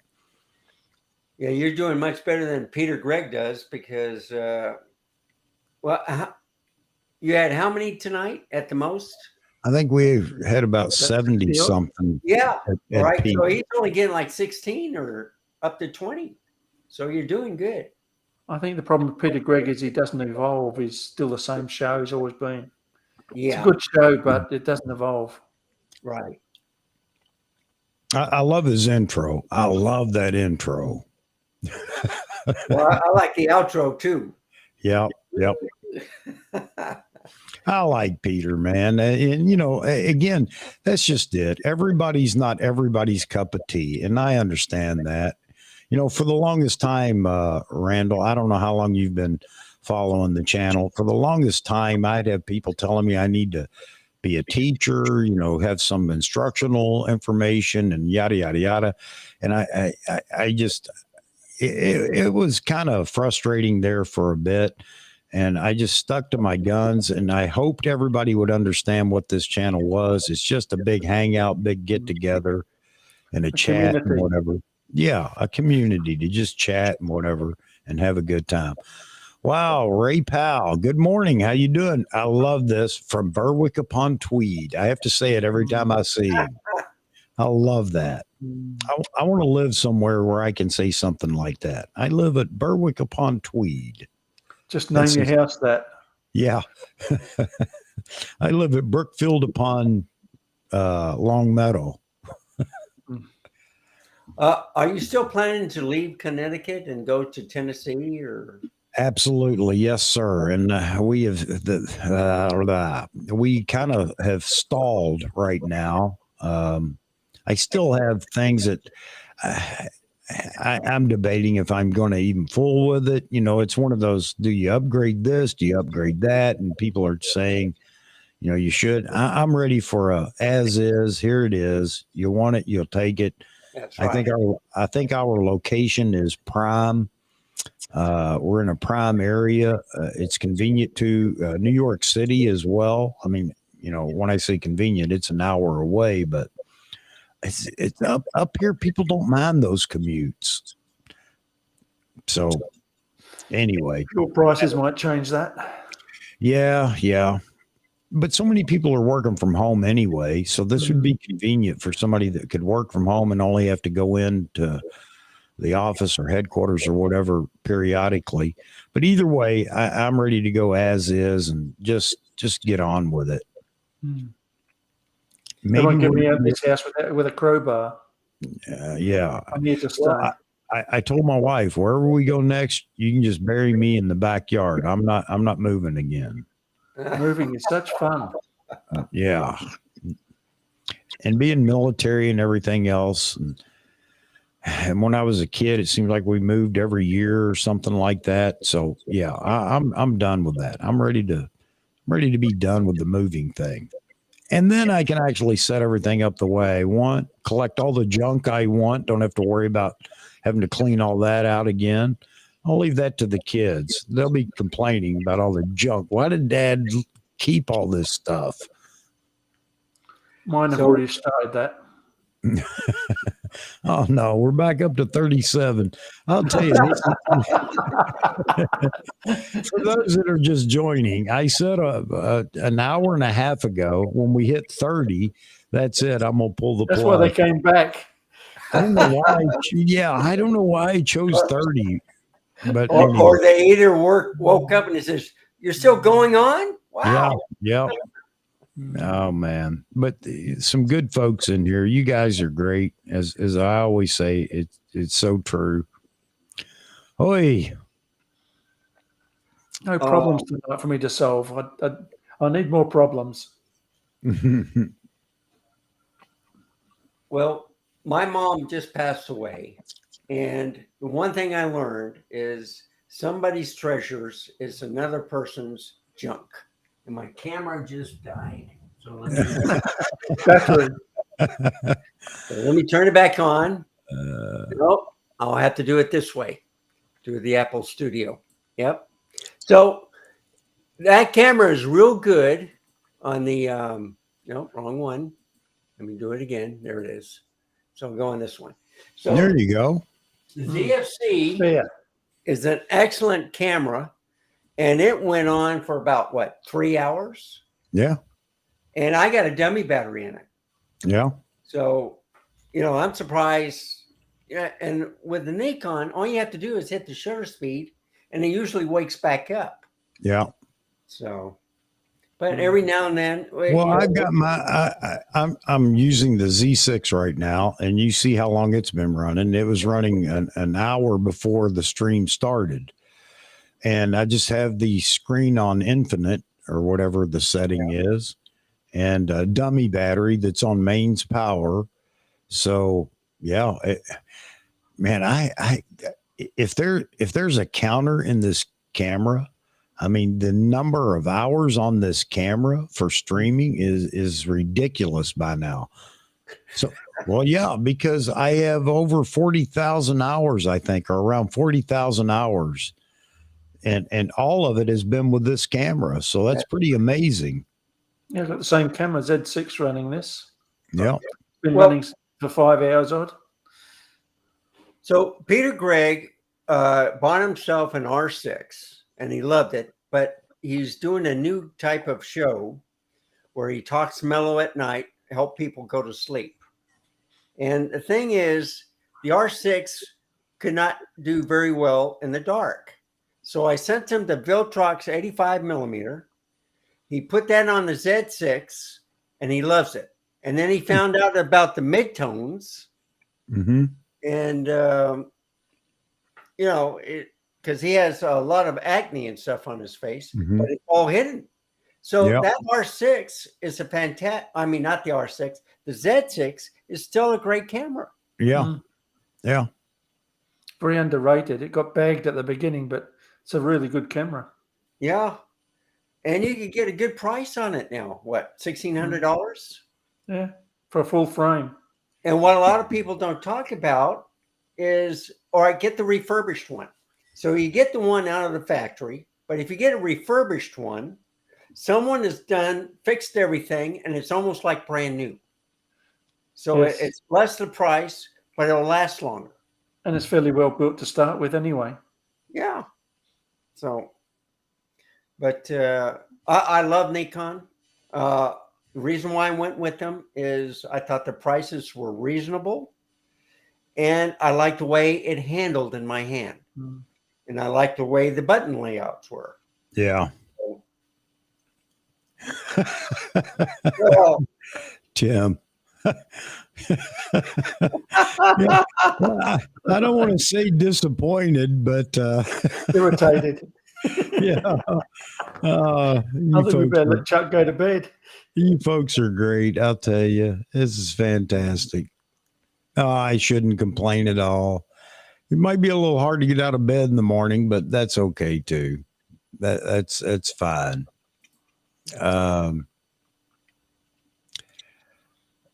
Yeah, here you go. This is a great question. Hi, Chuck. When you sell the Z6, is it still a new camera for shooting stills? You know, pretty much is, Mike. It pretty much is, because this camera, I actually bought it. It's in a cage. I have it all set up. It was going to be my video, run and gun video setup. I have a photo of it. I used to put up on the screen every now and then. But yeah, it's definitely, there are very few stills have been taken with this camera. Andre, good to see you. Yes, good morning from sunny Malta. Man. Love to go there. Yeah, absolutely. I'd love to go there for the food. Like go for the architecture, the old ruins, and yeah. Andre, you're welcome anytime, man. I think you've been busy. For those of you that don't know, Andre plays the bass and is part of a modern jazz band. So hope that's going well for you, brother. Oh, wow. Invisible. 45, man, we just entered a new time zone. That has to be the case. Yeah. Everyone's woke up. Yeah, man. Oops. Oh, man. So there's my Z5. Okay. With the cage. Yep. So, and I think it's a fantastic cage with the handle. So it makes it steady when I take it off the tripod, and I love it. Yes, it does add a little weight, but look at all the different holes that you can add features to it. You can have another hot shoe on the bottom or on the top or on the side. So I like it. I'm just Mr. Gadget, that's all. 47. Yeah. Luke says, keep it going till Wednesday. Start shutting down and turning it on again. Oh man. Yeah. I have that same grip for the cage that I have on the Z6. Yeah. And I have two plates on it. One, I can take it off of I can mount it to the plate that's on the tripod, which also comes off. So I can take it off that way and run with it, or detach it from the plate on the tripod and make it a lot lighter weight and smaller package. And the handle, I have the handle on top, the hand grip on the side. Yeah, it's just great. Yeah, all small rig, and it's great. I mean, it really works out great for a run and gun type thing. Again, though, I think that, and I'm sure it will have it. The Z6 III would be even better, being able to do 10-bit internal. Excuse me. So yeah, I'm looking forward to whatever comes out next. Yeah, Kevin. Well, my wife knows where I am. No doubt about that. That's the one thing about being live on YouTube. She can always check on me. It's like chaining you down. Yeah. Oh, man. Oh, man. Yeah. Wow. It's amazing how many people. But again, it's a testament to the international flavor that we have in the community. I think it's a testament to you and the community you've built. Well, I don't know how much I built. I think it is. It's your personality that holds everything together. So, wow, I appreciate that, Roy. But it's just being consistent and giving people a place to park, you know. Oh, so I've got to where I actually miss the streams. Whether I'm involved in it or not doesn't matter. I get bored at night, just like last night. I was bored. Well, the night before last. Now, I was bored, and I thought, man, I wish there was a stream going on. Well, you have to open the third one. Yeah. There you go.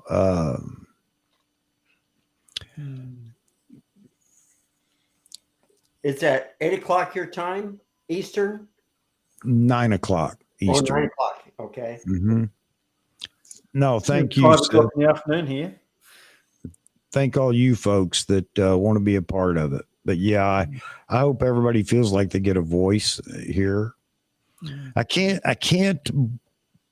get to every comment, and I try so hard, and it's just impossible. I feel bad when I have to skip to the bottom to see what's going on, because I'm usually 30 or 40 minutes behind in the comments, but I try to.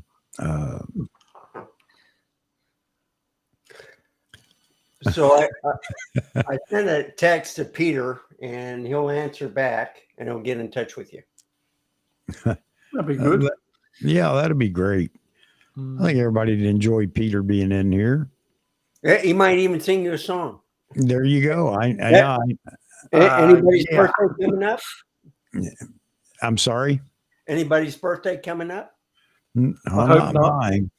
Right. You'd be surprised what he'll come up with. He'll probably get his little kazoo too. To play it. Yeah.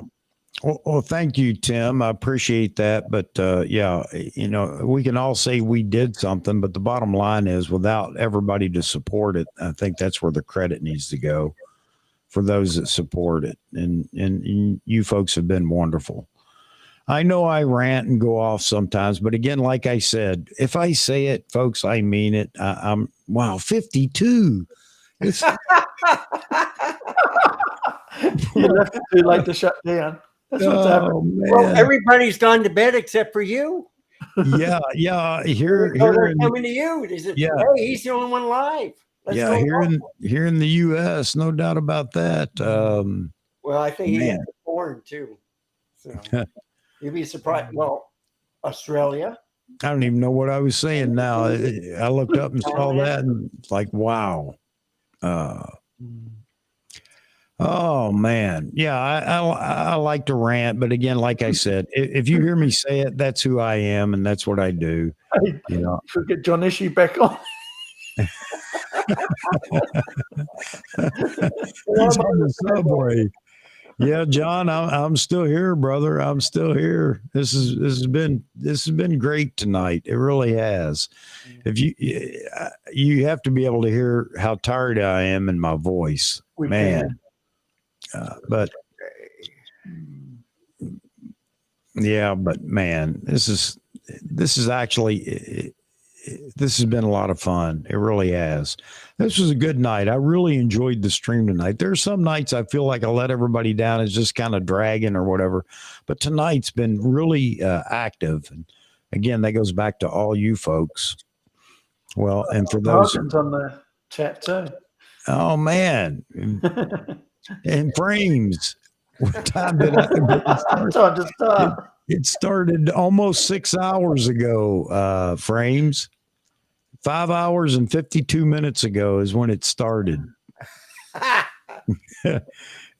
You see all the people, the new people, everybody that's been in here probably doesn't want to hear this again.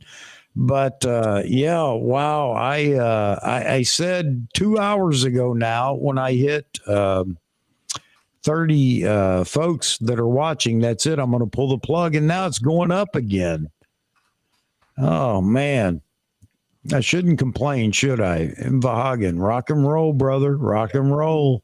Missed you tonight, but I'm sure you were doing something constructive instead of wasting time in here. Oh.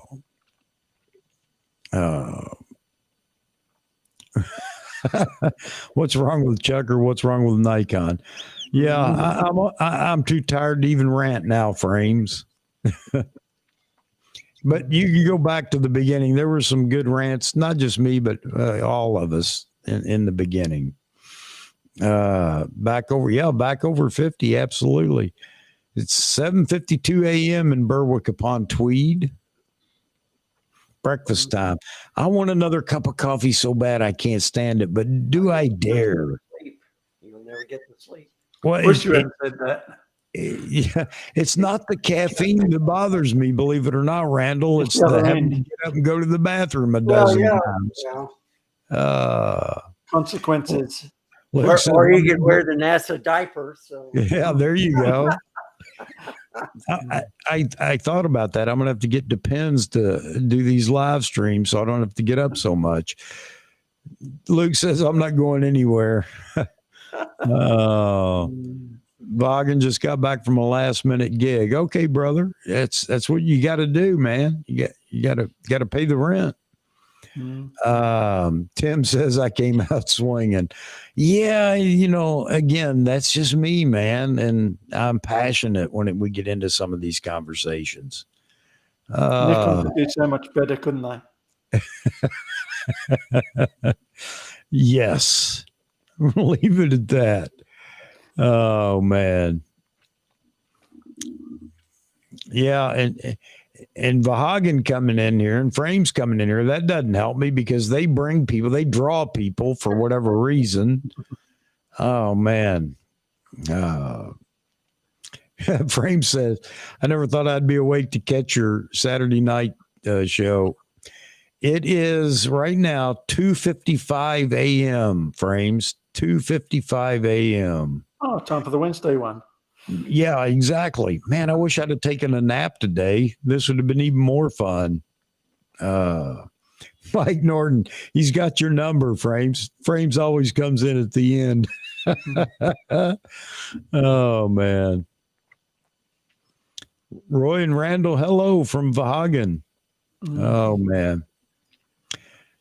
No, I give Frames a hard time. I tell him I'm busting his chops, and I was trying to explain that. He wanted to know what that meant, and I was trying to explain it, but I don't know that I explained it extremely well. We are going for a record. Oh man, I hope not. I hope not. Well, it's almost 6 hours. That'd be another hour. Yeah. See, that's how it starts. That's what happened on the 6 hour or almost 7 hour show. Well, it's only another hour. And then another hour went by. Yeah, I know. I was there. Yeah, you were, weren't you, Roy? Yep. Oh, man. What was the record? 6 hours and 50 something minutes. Almost 7 hours. Yep, just short. Oh, my. Before that, it was like 4 hours it was 5 hours and something, which we beat that already. Yeah. You say that, Kevin, but Simon's apt to get up in the middle of the night just to make a video. So yeah, that's entirely possible. Well, I think he also has phone messages from his people. Right. that tell you. Yep. That's what helps them. So. Frame says, now I know how you feel. Yeah. Now you know how I feel, he says. There you go. I'm getting loopy. Yeah, I'm getting wacky too, Frames, but it is fun, man. It is fun. 49 folks in here now. So how many people are tuning in now and just saying, oh, what's this about? Nothing. All right, I'm moving on. They're staying. Either that or they're sleeping. Yeah. Man. No, I think it's great. I just wish I wasn't as tired as I am. Well, you had a good subject, the Z8. Don't say that. It was starting. Yeah. Yeah, you did, Frames. You did. You absolutely did. And you are correct. I'll give you that. You are correct. Oh, man. And I just want to add one more thing. If you have not given a like or subscribe, please do. Thank you. Appreciate that, Randall. Yeah, it's been fantastic tonight too on the likes. I mean, really encouraging. 82 I've got. 82 is pretty good. Yeah, that's wonderful. Wow. Frame's reaction to Claire's saying she photographed the king's queen consort when the penny dropped, when the penny dropped has been my YouTube moment of the year. Yeah, that was fun. Oh man. Mike Norton says 5 hours was hard the first time. Yeah.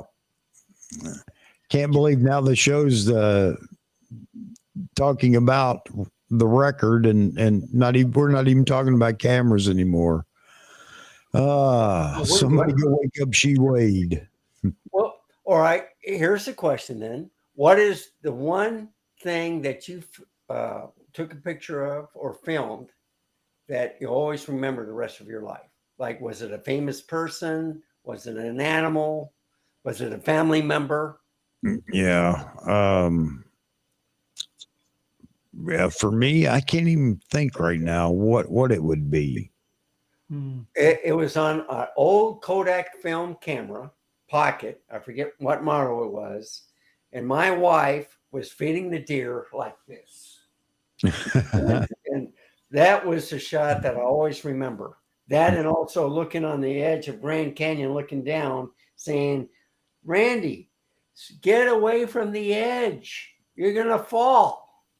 And then everybody piped in after the fifth time she said that, says, Randy, move away from the edge. You're going to fall, and your wife is going to be upset with you. So it's just moments like that. Yep. I love cameras. It captures the moment. Now, would you rather have everything on a digital, or you still like the photo albums or even the slides? No, I mean, I like those because they're significant with me, you know, the family photos and things that have been passed on. My grandmother was big into making sure she took photos of everybody. And I do like those. But as far as photography goes, you know, I love the digital world. I mean, I don't know. I understand there are people that still enjoy film. I don't think that I would really enjoy film. I love the digital world. It just makes it so much more convenient for what we want to do. I like a print to look at once in a while. Yeah. Nice big print. The one thing I learned with the Z7 II or the Z6 II, I've been recording to the SD card because when I was recording to the Type B, it was overheating. Yeah. Especially in Texas, it overheats. So when I switched to the SD card, I've had no problems. And it's kept up with the speed at 4K 24. So if I did 4K 60, it would be a problem. But I would have thought it'd be the other way around. No, it's doing good. So I'm surprised that the SD card kept up.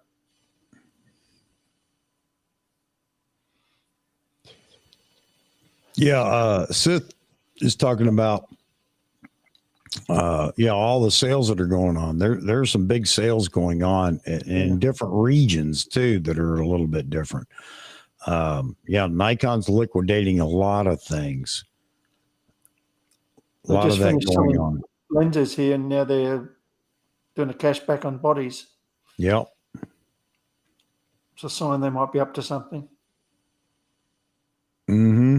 Well, aren't the prices going down just before a new camera comes out? Yeah, that's what I'm thinking. That's what I'm thinking too. Normally October they do their very big releases though, so it's a bit early. It is a bit late, Mike. No doubt about that. Yeah, my alarm is going to have a rough time in the morning. That's for certain. You're going to attack it, are you? Yeah. Oh man. And still all the comments, man. I don't know. I'm wondering how many comments this stream has received. Wow. Wow. Look at Frames. Man. Thank you very much, brother. I appreciate that. I really do. What's a woot?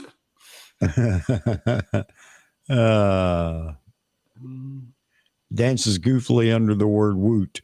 I guess the woot woot sound people make or whatever. Thank you, man. I really appreciate that.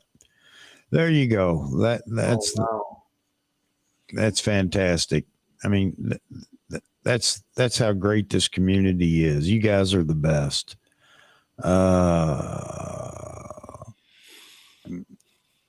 You have to open a PayPal account so we can throw some dollars your way. Yeah, I have that set up too. I probably should just use that QR code that's set up for that. Talking about that today and talking about for a bit in the stream tonight. I think we talked about it a bit. Yeah, YouTube's making a fortune. Actually, it's Google, by the way. It's making a fortune. It's pennies on the dollar that you receive. So you're not going to get rich in YouTube unless you have a couple of million subscribers and at least half of them show up regularly to watch your content. But that wasn't the purpose for me anyway, so I shouldn't complain. Interesting hobby anyway. Oh, Keeps man. Keeps you out of mischief. So I was watching a YouTube video where there was this Italian lady who was a bar mistress, and she could do stunts with the glasses and stuff, pour drinks, and she had over 3 million followers on Instagram. Yeah, well, that's the thing about, people talk about content. You never know what people are interested in. I mean, we can get upset sometimes when we're talking about the fact that you feel like you just made the best review video in the world, let's say. And, it does okay, but I mean, it's not astronomical, the number. And then somebody puts a video up or something. Yeah, a dog eating peanut butter and licking, his ears or whatever, and it gets 2 million views. Yeah, I mean, how do you can't compete with that?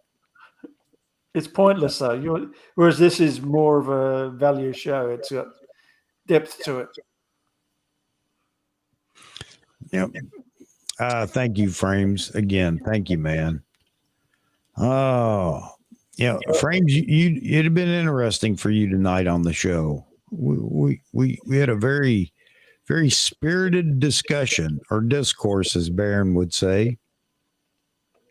But we all walk away friends. Nobody's mad at anybody. That's the great part about it.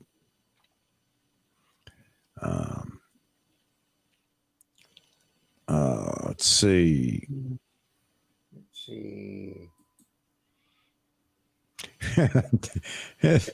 Frames, Foggin, dude, I'm not a rich man. I have a big heart. Yeah, you do, Frames. Yes, you do, brother.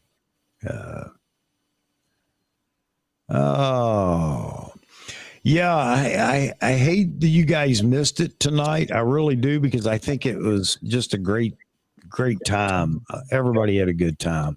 John Ishii was in. Wow, we had quite a few. Well, we had a full out. We had 10 people in the panel at one time. Joe Man's Land and so many others. It was fantastic. A lot of people rotating through. Of course, Randall, he finally made it, joined us. Brad was in here for a while, for quite a while. So yeah, it's been a great night. Good group. Yeah, 30 does seem a long way away. Tim, you keep reminding me of that, man. You gotta love Tim, man. Yeah, it's a long way away now. Yeah, we got down to 34, and I thought, all right, man, here it comes, and bam, there it goes, right back up. What kind of a nut complains about people joining the stream? Well, you know, if you stay till 6 in-the-morning, that's when most people watch your video. Well, look here. Peter Gregg, how are you, Peter? Glad to see you stop by. Who is that guy in the top left? You might know him.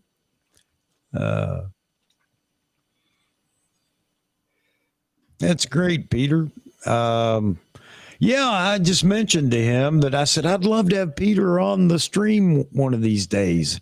I enjoy watching you, man, and I just thought I know you're a person that likes to connect to the audience, and I thought you'd be a great fit in here, because that's what we do. Everything is about the chat. It's not about us, and making sure everybody has an opportunity to be recognized and voice their opinion or ask a question. So I know that you're that kind of person. So I just made the comment. Randall goes, well, I'll just text him here. Thank you for stopping by, and you're welcome to come in here anytime you want and join us for this, because that's what it's about. It's just a round table, a bunch of photographers, videographers, just in here chatting. Let's see.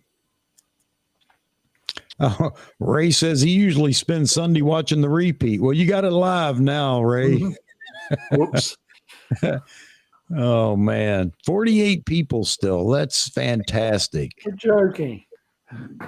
Yeah, man. Wow. Or at least that's what my counter says. 48. Peter Gregg has one of the best picture quality when it comes to YouTube talking head videos. Yeah, he does. He seems honest as well. Yeah. Which is unusual. Yep. And Peter says, Randy, you're top drawer, man. Knows cameras like the back of his hand. There you go. Yeah, he's been telling us tonight how you two talk to each other and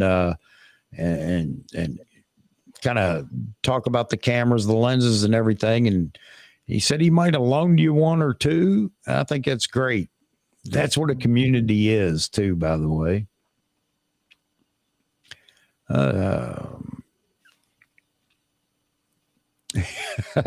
Frames. Hey, let's call Peter Gregg here. So cool. It is. It's great. Here you go, Peter. Everybody. The Christmas room is fantastic. You know how many people I've shown that, Peter, in the middle of July? They think it's so cool that you have that Christmas room up all the time. Why not? Man. Yeah, why not? Absolutely. Peter says, plus Randy puts up more videos than Carter has liver pills. Man, I haven't heard that for a while. A lot of people won't understand it, Peter, but I do. No idea. Let's see. Chuck, thanks for stopping by, but don't let the door hit you because I want to go to bed. Tim, oh man, no, It must be the same time, Vim. It's only 5 PM. What's you whinging about? Oh, let's see.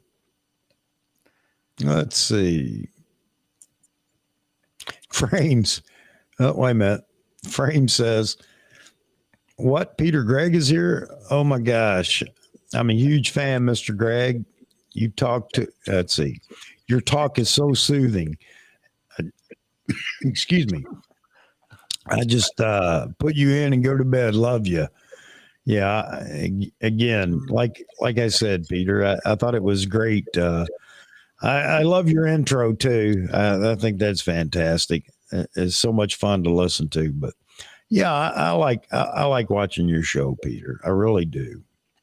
It's hard to Wow. find an honest show. He's had a Christmas set since 2009. That's cool. It's a long Christmas. Yeah, it is. Peter says, people think I'm weird. Me too, Peter. Weird is good.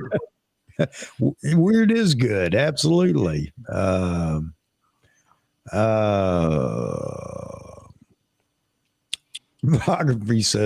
says, Chuck, who's the English chap that has multiple camera angles on YouTube? Man, I'm trying to think now. I don't know. Oh, Tim says I was imitating Chuck, Roy. That's what he was talking about. Okay. Yeah, Peter, just to let you know, man. I Anytime thought Tim was turning into a lightweight.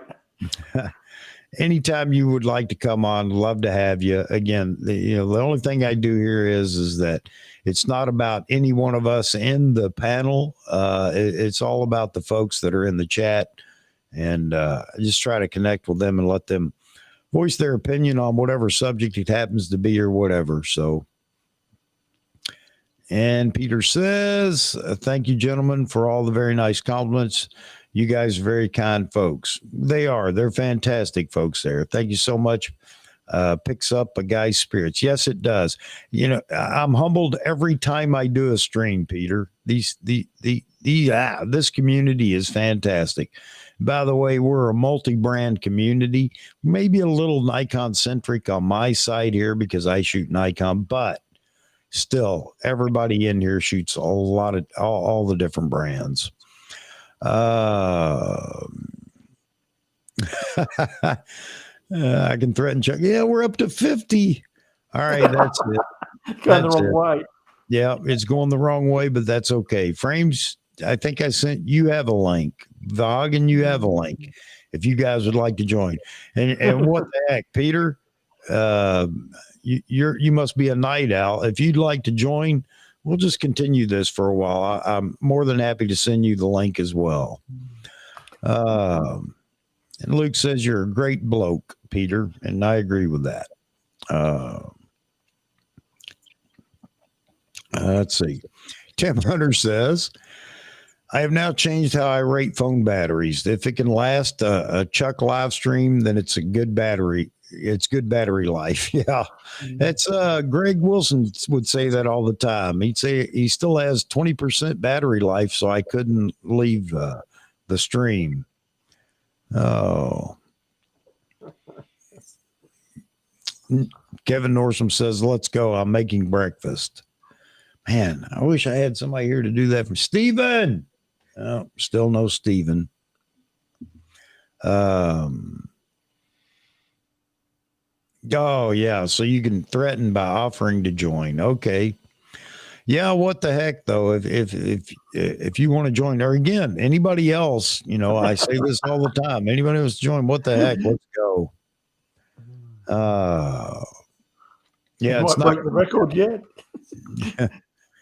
Yeah, we still have a way to go for that as well, but 45 minutes. Not long.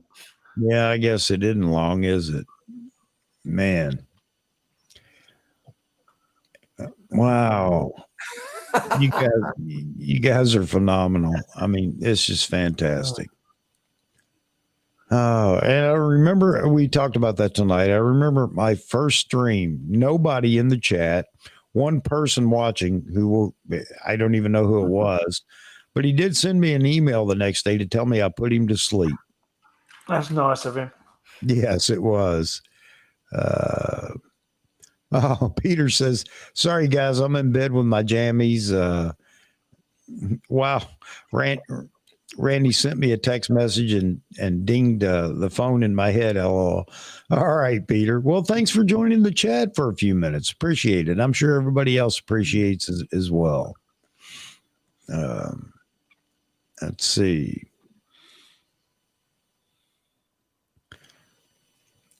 Vaughan, I sent you the app. Don't pretend to not see it in WhatsApp.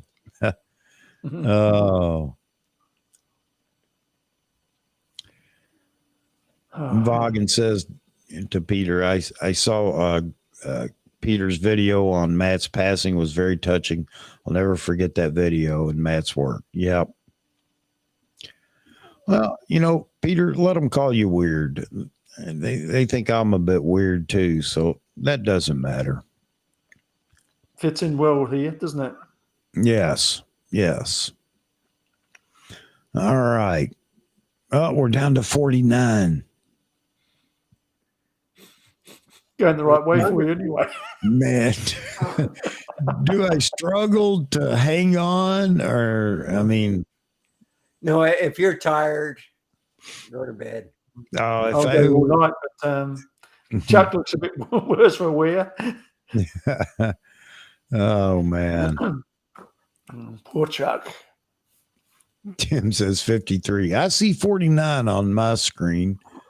No, I go over to the YouTube stream and it's 56. Yeah, they're always behind. YouTube is 56. Oh man. All right, welcome to those that have just joined. We've only been on for 6 hours and 18 minutes. However, for those that have just joined, we're going to hang in there for a few minutes. If you got any comments you'd like to make, by all means, join the chat. We've had quite a conversation tonight. Need a new subject. Yeah. Oh, my goodness. Announce yourself, sir. Hello, guys. I think we recognize that voice. Mr. Frames TM. How you doing, Frames? You know what's funny? Read your title for the video today. I mean the stream today. I'm sorry. Title's meaningless on this show, I think. Yeah. Just read the title of the show today. Just what's the topic today? Just read it. Read that line. Read that line. Oh, man, I don't even have it in front of me. I can't even remember. I can read it for you. Read it. Tired of talking about the Z8 yet? Yeah. And did you read the title down there at the bottom? I mean, in the description, what I said? No, let me read it. What did you say? Oh yeah. You know what's funny? That like even 5 days back, some people still had this question: is it real or not? People are still asking. Yeah, I talked about that earlier, talking about it. People now are absolutely sure, some, or they're just stating it, that it isn't going to happen.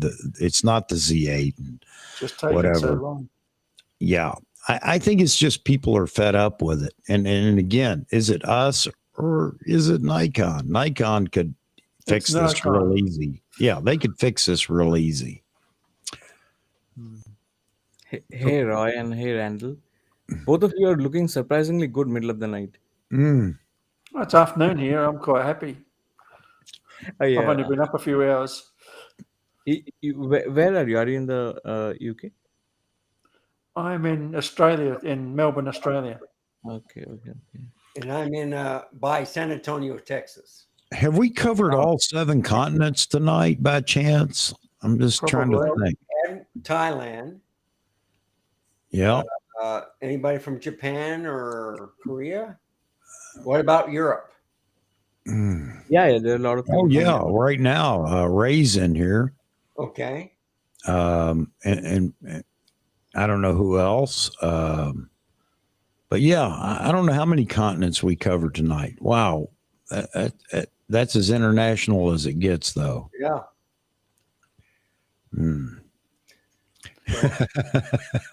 Yeah, I agree, Ray. I felt guilty saying that. Strange, isn't it? Everyone's screaming for more viewers, and Chuck is trying to beat them off with a stick and go to bed. It is like it is odd, isn't it? Oh man. I thought I had it made too. Actually, I think we got down to 32 viewers. But He's I thinking always, of his pillow. yeah, I always feel guilty though when you have so many people that drop in or whatever. I Uh-oh. think. Oh, here we Father, go. Yeah, I'm just yeah. yeah. Let's make this even more difficult. So I want to know: are you guys having your pajamas on also, or are you just trying to imitate each other? Well, one is in India and the other is in California. So neither one of them are as late in the or early in the morning as I am on the East Coast.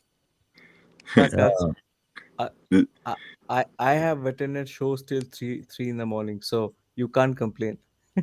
This is true. This is true. And I mean, hey, wow, Peter Gregg shows up and chats with us for a few minutes. I mean, how great is that? Chuck, this is great, man. Yeah, it's been a great night, V. I know you were busy doing what you needed to do, but I think you would have really enjoyed it. We had a good time, didn't we, guys? We did. We really did. And I was concerned because, throwing the title up there, I really honestly wasn't going to talk about the Z8. And I put the next line in there, if you don't want to talk about it, then tell me what you want to talk about in the chat, or just come on the show and talk about it. Talk about whatever you want to talk about. Anyway, well, of course, we got trapped in the Z8 because there were more people than I suspected wanted to talk about the Z8.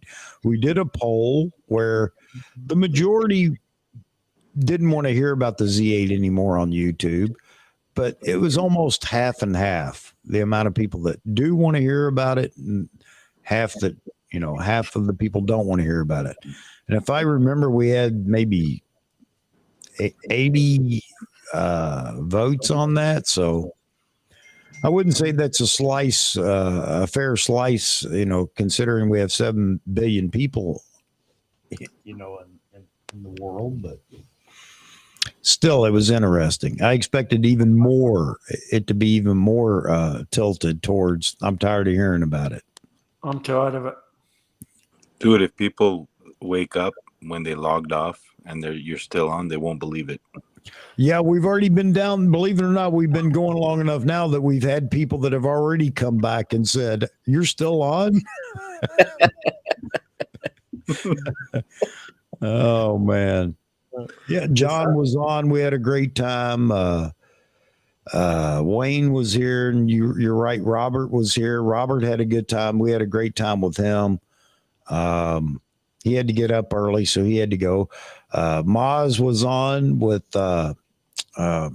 Jeffrey, and Jeff, they had to go because they're getting up early in the morning to go shoot. Yeah, there you go. Yaman's he's been in here tonight, he was in here last night, but it's still the same stream. I can say that now that we're after midnight. He said he just came back and wow. Yeah. I'm checking the record right now. It's 6 hours, 43 minutes. Okay. There you 35 go. seconds. So, where do you see it? Whose record is that? Chuck's. You've done this before, Chuck? Yes. New Year's Eve. What's wrong with you? I don't know. I thought it was 6 hours and 58 minutes. I thought it was 50 something. I guess not. Okay. I just checked. It's 36. No, it's 43. 6:43. All right. So you're about 25 minutes away from the record. This is a bargain. Look at Chuck going, I don't know what's wrong with me. Man. Okay, so we have a lady named Sly Reader, and she says, wow, 6 hours and going strong. You guys are great. Thanks. Well, we appreciate that. I'm gonna have to call what's the food delivery place? I'm gonna have to have somebody deliver breakfast. You'll pay more for the delivery than you would for the food. True enough, but I certainly don't feel like cooking it tonight or this morning. Maybe I'll just stay up now. Oh no, you shouldn't do that. I think Be lunchtime soon. No, I think Chuck, it's enough. Let's close it here. And I just want to come in and say hi, because it just messes your body clock and it's not good. And I know that. So It's too late now. It's too late now, Frames. You got to be here for the record, dude. The new record. He's got no mercy for you. He's like, go for it. No. I think you should take a bath with some cold water and then that will work literally, or drink some cold milk. Yeah. Frames, are you busting my chops, man? No, I'm not. I see. I'm not like you. I'm really trying to figure out how to make it easy on you. Jonathan says he says I feel sleepy now, but I have to stay awake, right? Absolutely, out of duty. This reminds me of the Mothman thing when we were getting you to 1,000. Yeah. Oh man, Remember it well. So, I don't know how you do this, Chuck, because you do this so routinely, but I have again not done a video for the last 15 days, more than that. So Someone's got a squeak. It's always sort of I do tend to get a bit inconsistent, but to do this every Saturday and Wednesday,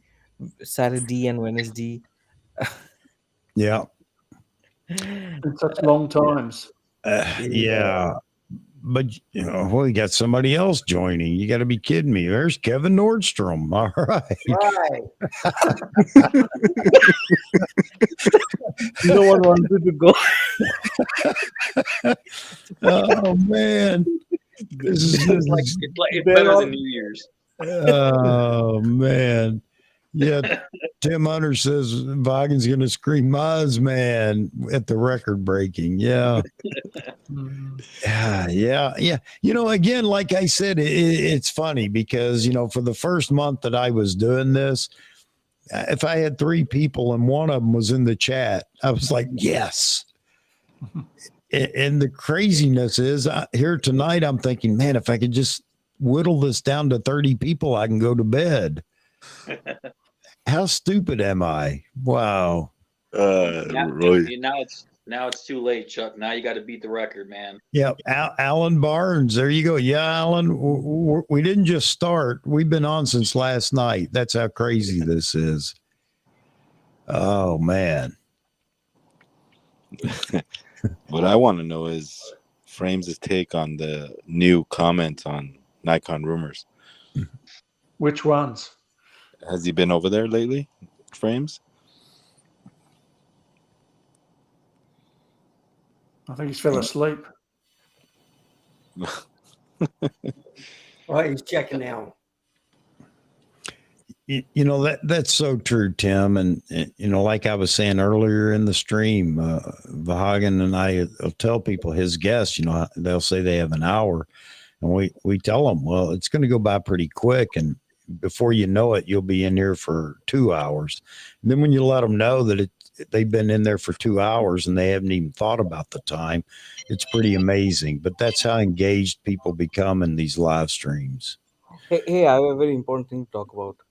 Yeah. So, did you see the Canon lens lineup that they released? Yes. What's your opinion? I think it's fantastic. It's a good look. By the way, there's a big argument over in Nikon rumors as to who came out with the 120 to 300 first. Everybody's claiming that their brand came out with it first. Just thought I'd mention that. It's just funny. It's stupid. It's a stupid argument that they're having, but okay. But who did come up with. It doesn't matter actually. I mean, they're Of course it doesn't. But it's just hilarious that everybody's arguing over it.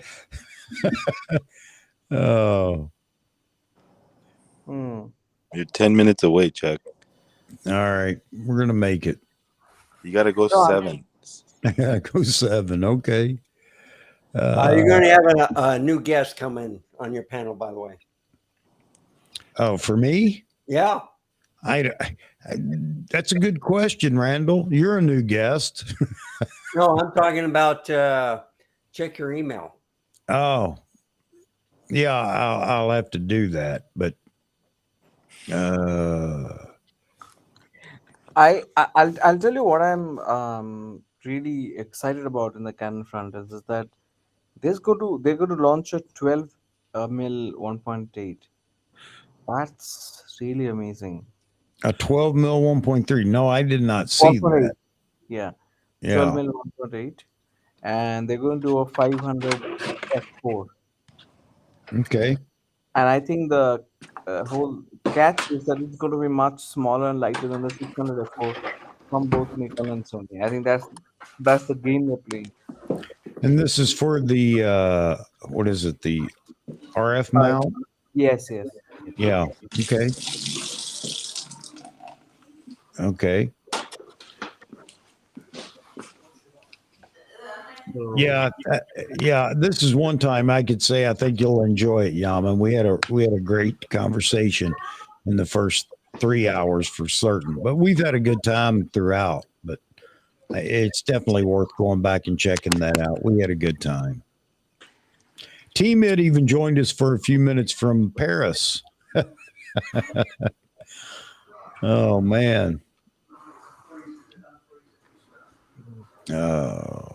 And the other thing is, they're saying that they're going to launch 24 to 105 2.8.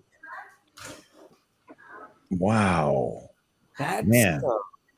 A lot of large aperture lenses, zooms that wouldn't normally be such. Wow. Yeah. It's like you can just have that one lens. That's it. Yeah. And then if you have a high resolution camera, you can just crop in and go into DX mode and probably reach 160 mm. Yeah, that's some cool designs, no doubt about it. And they're in ranges, focal lengths that are very common to, obviously sell more than the super telephotos. That's pretty cool. Look what Jonathan just wrote. Let's see, has it come up yet? Where are we at here? Here's Joshua. Let me throw that comment up here. Thank you, Joshua. Good morning to you too, sir. Where's Jonathan? Yeah, I saw that. I had that up here earlier. Moz and Jeffrey, you'll wake up and be back on. Yeah. I'll tell you what, let's see, what time is it? It's now 3:36. Take 10 minutes. 10 minutes. Wow. We'll be there. Ray says I can see another t-shirt in the making, Chuck. Yeah. Yeah.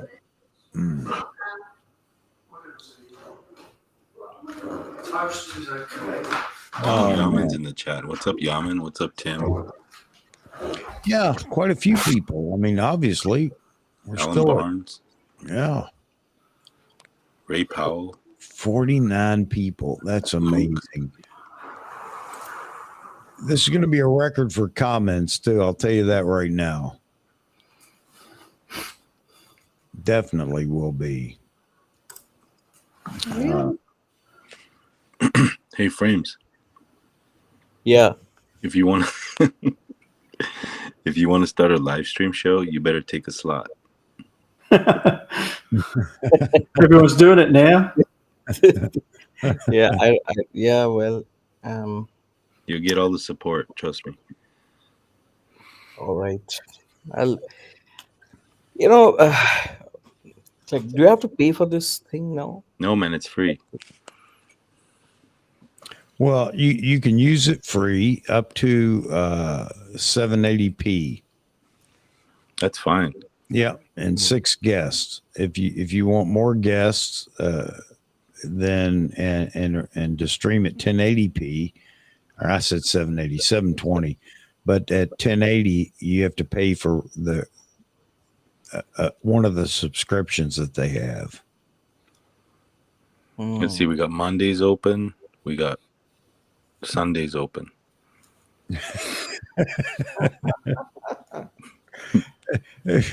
Bog is going to become the live stream time zone or time slot broker. Jeffrey's not here to see the record broken. Yeah.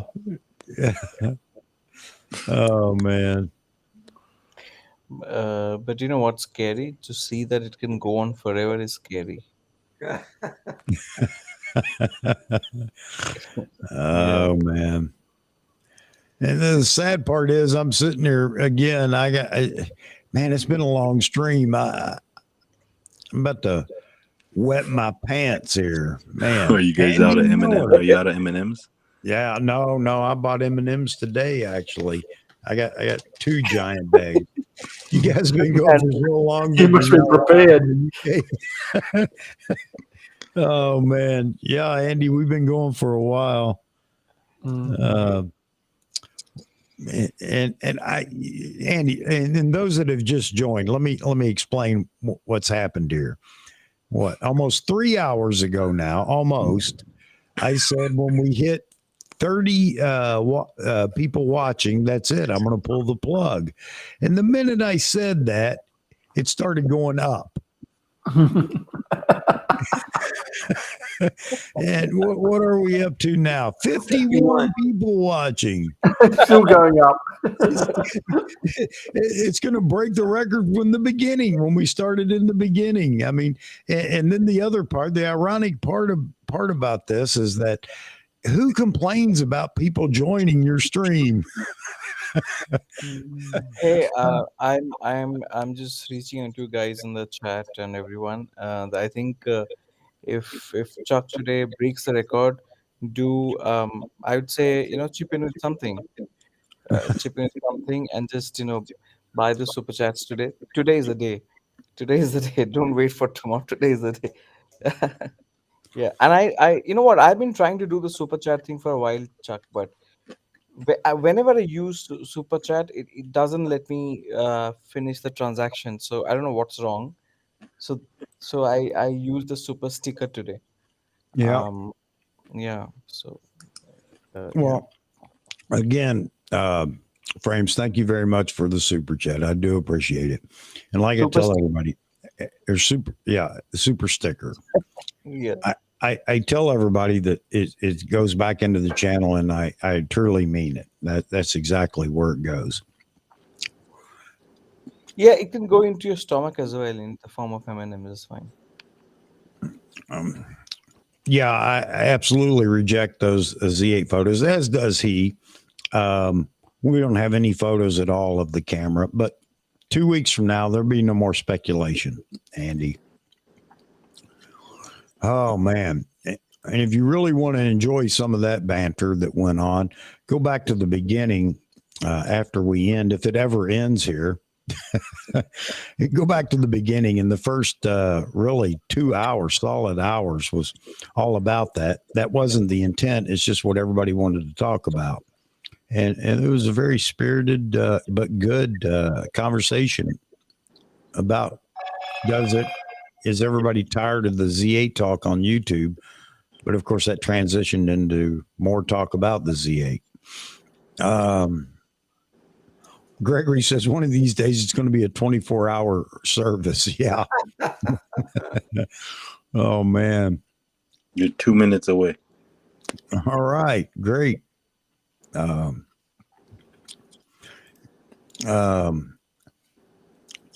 going to scroll down here some more.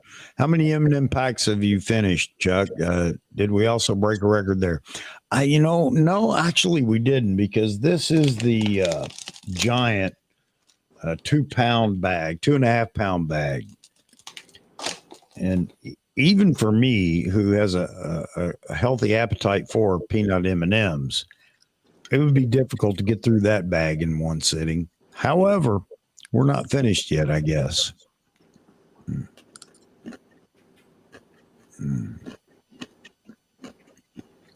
Oh, man. Wow, Randall, man, thank you very much. Let me throw Randall up here. Thank you, sir. Pair character sliding on the floor on his knees saying goal. Thank you, bro. Well, you got it. Thank you so much. Long Rider wants to know, or says, you're still here? Yeah, it is funny, Long Rider. I made a stupid statement, just so you know. I said, when we get down to 30 watchers, that's it. I'm going to pull the plug. And I kid you not, within 5 minutes, it started going up again. So here we are.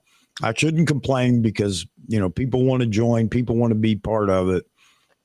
I think it's fantastic, actually. Except for frames. Look at Johnny Sheep.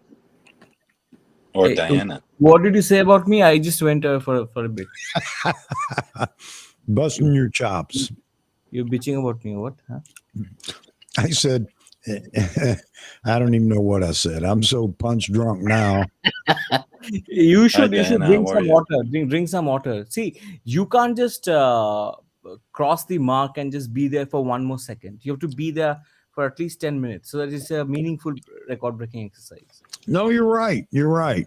Yeah. You guys are giving me a second wind. So 5 o'clock in the morning, huh? Mhm. Drink some water. Drink some water. I'm serious about it. Oh my goodness. I just finished a bottle. I'll get some more in a minute. Yeah. You should drink more. Gotta be here when we ring the bell.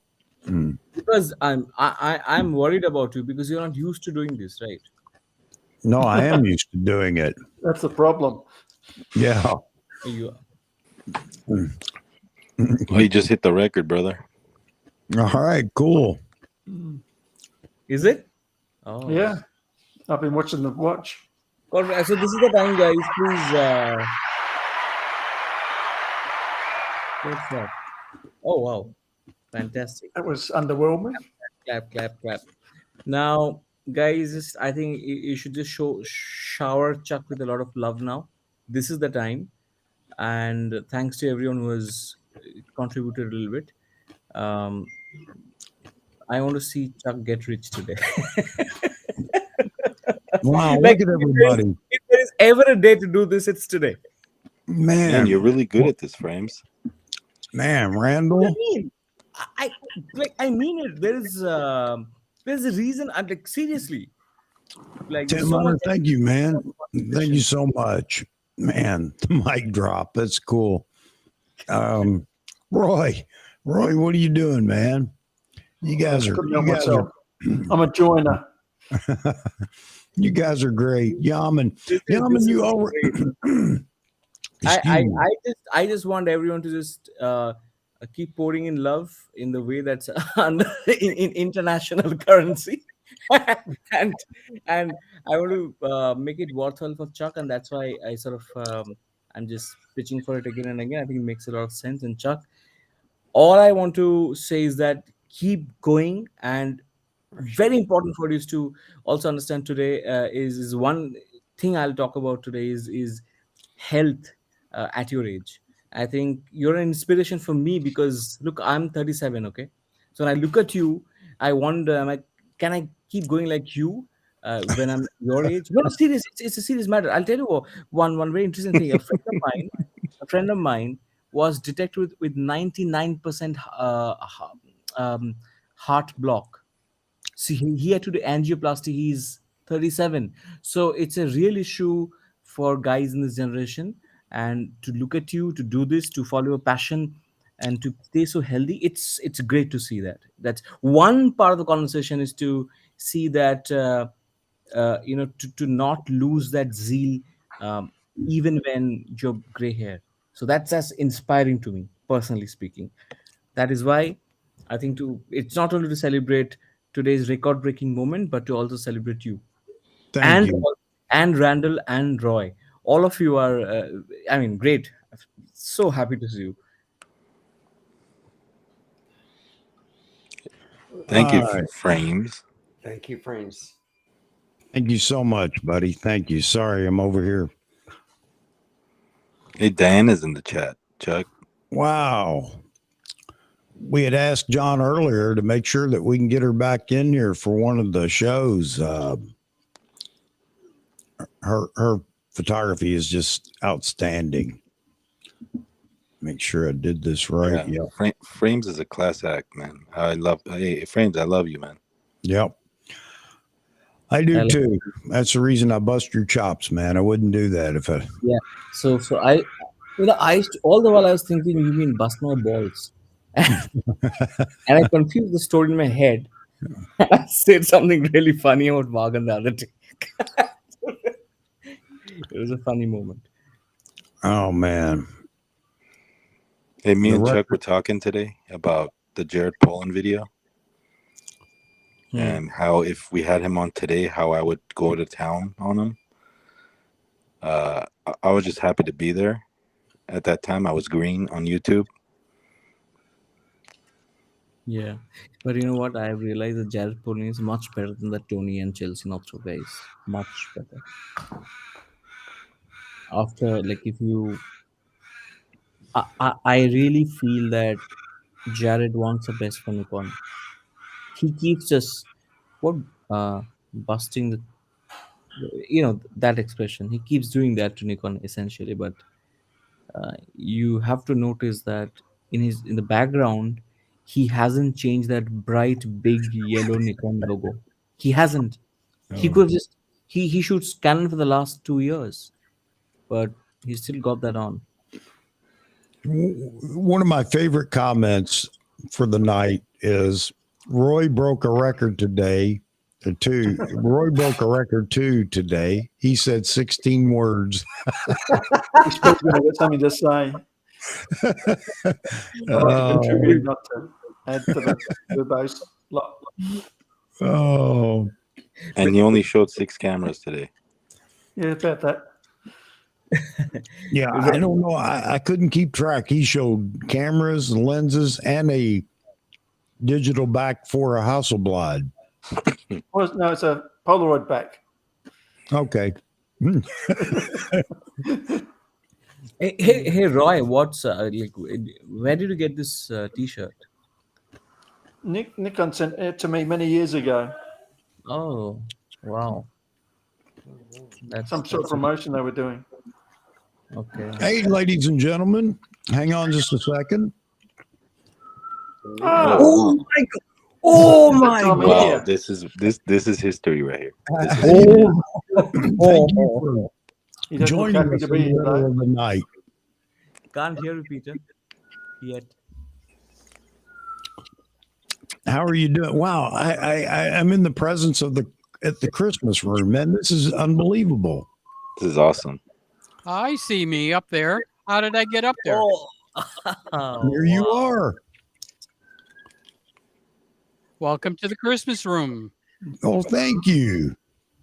I brought you some new blood. You know, I have a record of 7.5 hours. So you just have to break that record. Okay? Oh, don't say that. Oh, man. Wow, Peter. Hey, I just want to say you look great in the middle of the night. I'll tell you. Yeah, the key word here is discombobulated. I was in bed. I was sound asleep. I was in my underwear. And now I'm on the air. Like, what the heck is going on here? I don't understand. Oh, wow. Well, thank you for joining us for our record-breaking moment. And do you really want us to break your record? Oh, yeah, for sure. Hey, I don't want to hold the record. I want you guys to hold the record or somebody else. 7.5 hours.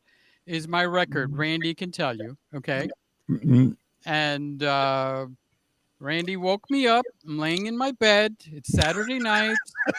I'm in October. I'm going to be 70 years old. The big Wow. 7-0. Congratulations. So he is like dinging me, and I'm going like, who the heck is sending me a message at 3 o'clock in the morning?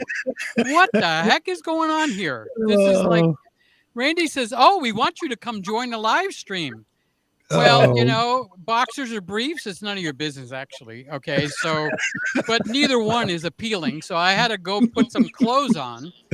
I don't even think I comb my hair very well. Okay. So It looks fine. It looks great. yeah. Well, this is what a 70-year-old man looks like at 4 o'clock in the morning. I And hope I look like you at 70.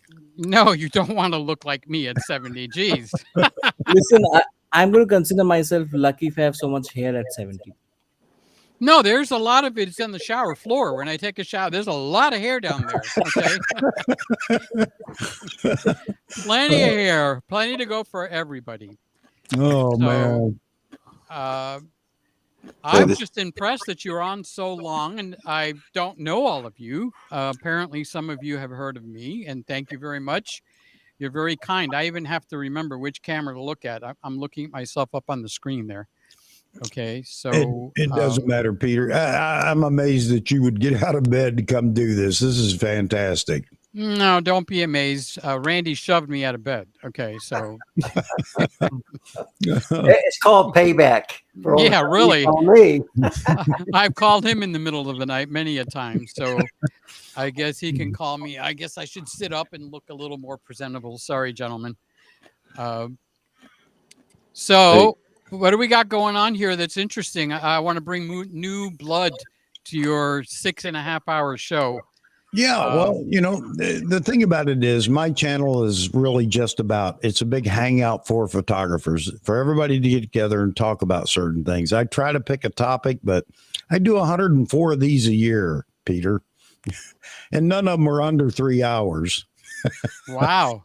But, picking a topic is difficult, that many topics, but we just get in here. And the key is to talk to all the folks that are the subscribers, or not even just subscribers, but anybody that joins the live stream, because they need a voice as well. And that was my intent, to make sure they could comment, they could ask questions or things like that, because where else can you go? And oh, by the way, anybody's welcome to be on the panel live as well. And By the way, Tim, you can wake up from your dream now. This is not going to go on for 10 hours. Okay. I'm looking at the chat and he's going like, oh, we're going to go for 10 hours. Okay. You could wake up now, Tim. Okay. Your dream is over, buddy. No, so I was going to ask a question, but please do. I guess it left my brain. Okay. So that's what you get with a person my age at 3, 4 in the morning. I even lost track what time it is. No, they'll tell you that I'm already there. I wanted to say just some regular business for any YouTube channel. There should not be anybody that's watching at this particular moment in time. Okay, I'm a YouTuber myself. I make content. There should be nobody watching that is not subscribed, number one. There should be nobody watching that hasn't given it a thumbs up, number two. This is standard par for the course, okay? My YouTube channel is not all about me. It's to help other YouTubers too. Thank you. What good is it just to pat myself on the back? So, the point is, if you're on a channel and you like what they're doing, payback, number one, is give it a thumbs up. Number two, subscribe. All right. Now that's regular, very low level business, but it needs to be said. I haven't heard anything in the last hour. No. Okay. So come on, guys. If you're not subscribed, it's a vote. You vote with your fingers. And this is not a commercial. Okay. But I want to tell you how important it is when a person gets behind a microphone, puts all their effort, all their time into creating a show for other people to watch. and we get in here and we get into heated conversations on the Nikon or the Sony or the Panasonic or whatever your favorite team is. All right. And then the people don't give a little bit back. It doesn't cost any money to subscribe. I promise. I've tried it myself. That sounds familiar. Okay. That's why I'm saying that. All right. I notice you have 1,000 subscribers, a little bit over the top, but we got a lot of people in here. Okay. So at the very minimum, if you're watching, you can give somebody a tap on the back by giving a thumbs up and subscribing. And this is really serious because when I do my shows and I don't get any feedback, it doesn't feel good. It really doesn't. Okay. Right. Yeah. So I realize we have a lot of intellectuals in here and I'm kind of low level compared to you guys, but we're all in the business of content creation. If you're in here and you're on a camera, all right, that means they are creating some kind of content. So this is not a simple, oh, subscribe, give me a thumbs up and ring that bell. That's BS, okay? You need to subscribe. This is how you support these gentlemen, okay? So I'm saying that because I got out of bed, I put on fresh, clean underwear just for all of you, okay? Hit that damn subscribe button, okay? And give it a thumbs up. Otherwise, I'm going back to bed. Seriously, okay? Hey, Peter, you're a stand-up guy. I mean, I always knew that, but you have absolutely proven it to me for certain here, and I think everybody else that's in here. You've got a lot of fans in here, so thank you wait till very I wake much. up. Wait till I wake up. It'll be I'm all right as long as I'm asleep, Oh, man. So I'm seeing comments. How does this comment thing work? Here, I can, let's see. Let me drop a comment here. And by the way, I think we were trying to figure it out. We think we might have reached all 7 continents tonight. We have I'm from Greece. Africa. Anybody from Greece in here? I could speak to you in Greek. Yasu, Wow. ketapidiasu. Okay. That's My wife's just Greek. Will greetings. that count? Yeah. All right. Sorry, I kind of took over the show, so let me just keep No, you quiet did for a not- minute and then listen. Okay. You did not take over the show. You are what the show's about, Peter. And I'd love to have you drop in from time to time. Anytime you like, just drop in. And again, it's about speaking to the audience. It's not about, us. I say all the time that I just come in and open the door. Everybody comes in and we have a great time. And then after everybody leaves, I sweep up, lock the door until the next one. But Stuart, South Africa. Somebody was asking about Africa. We've got.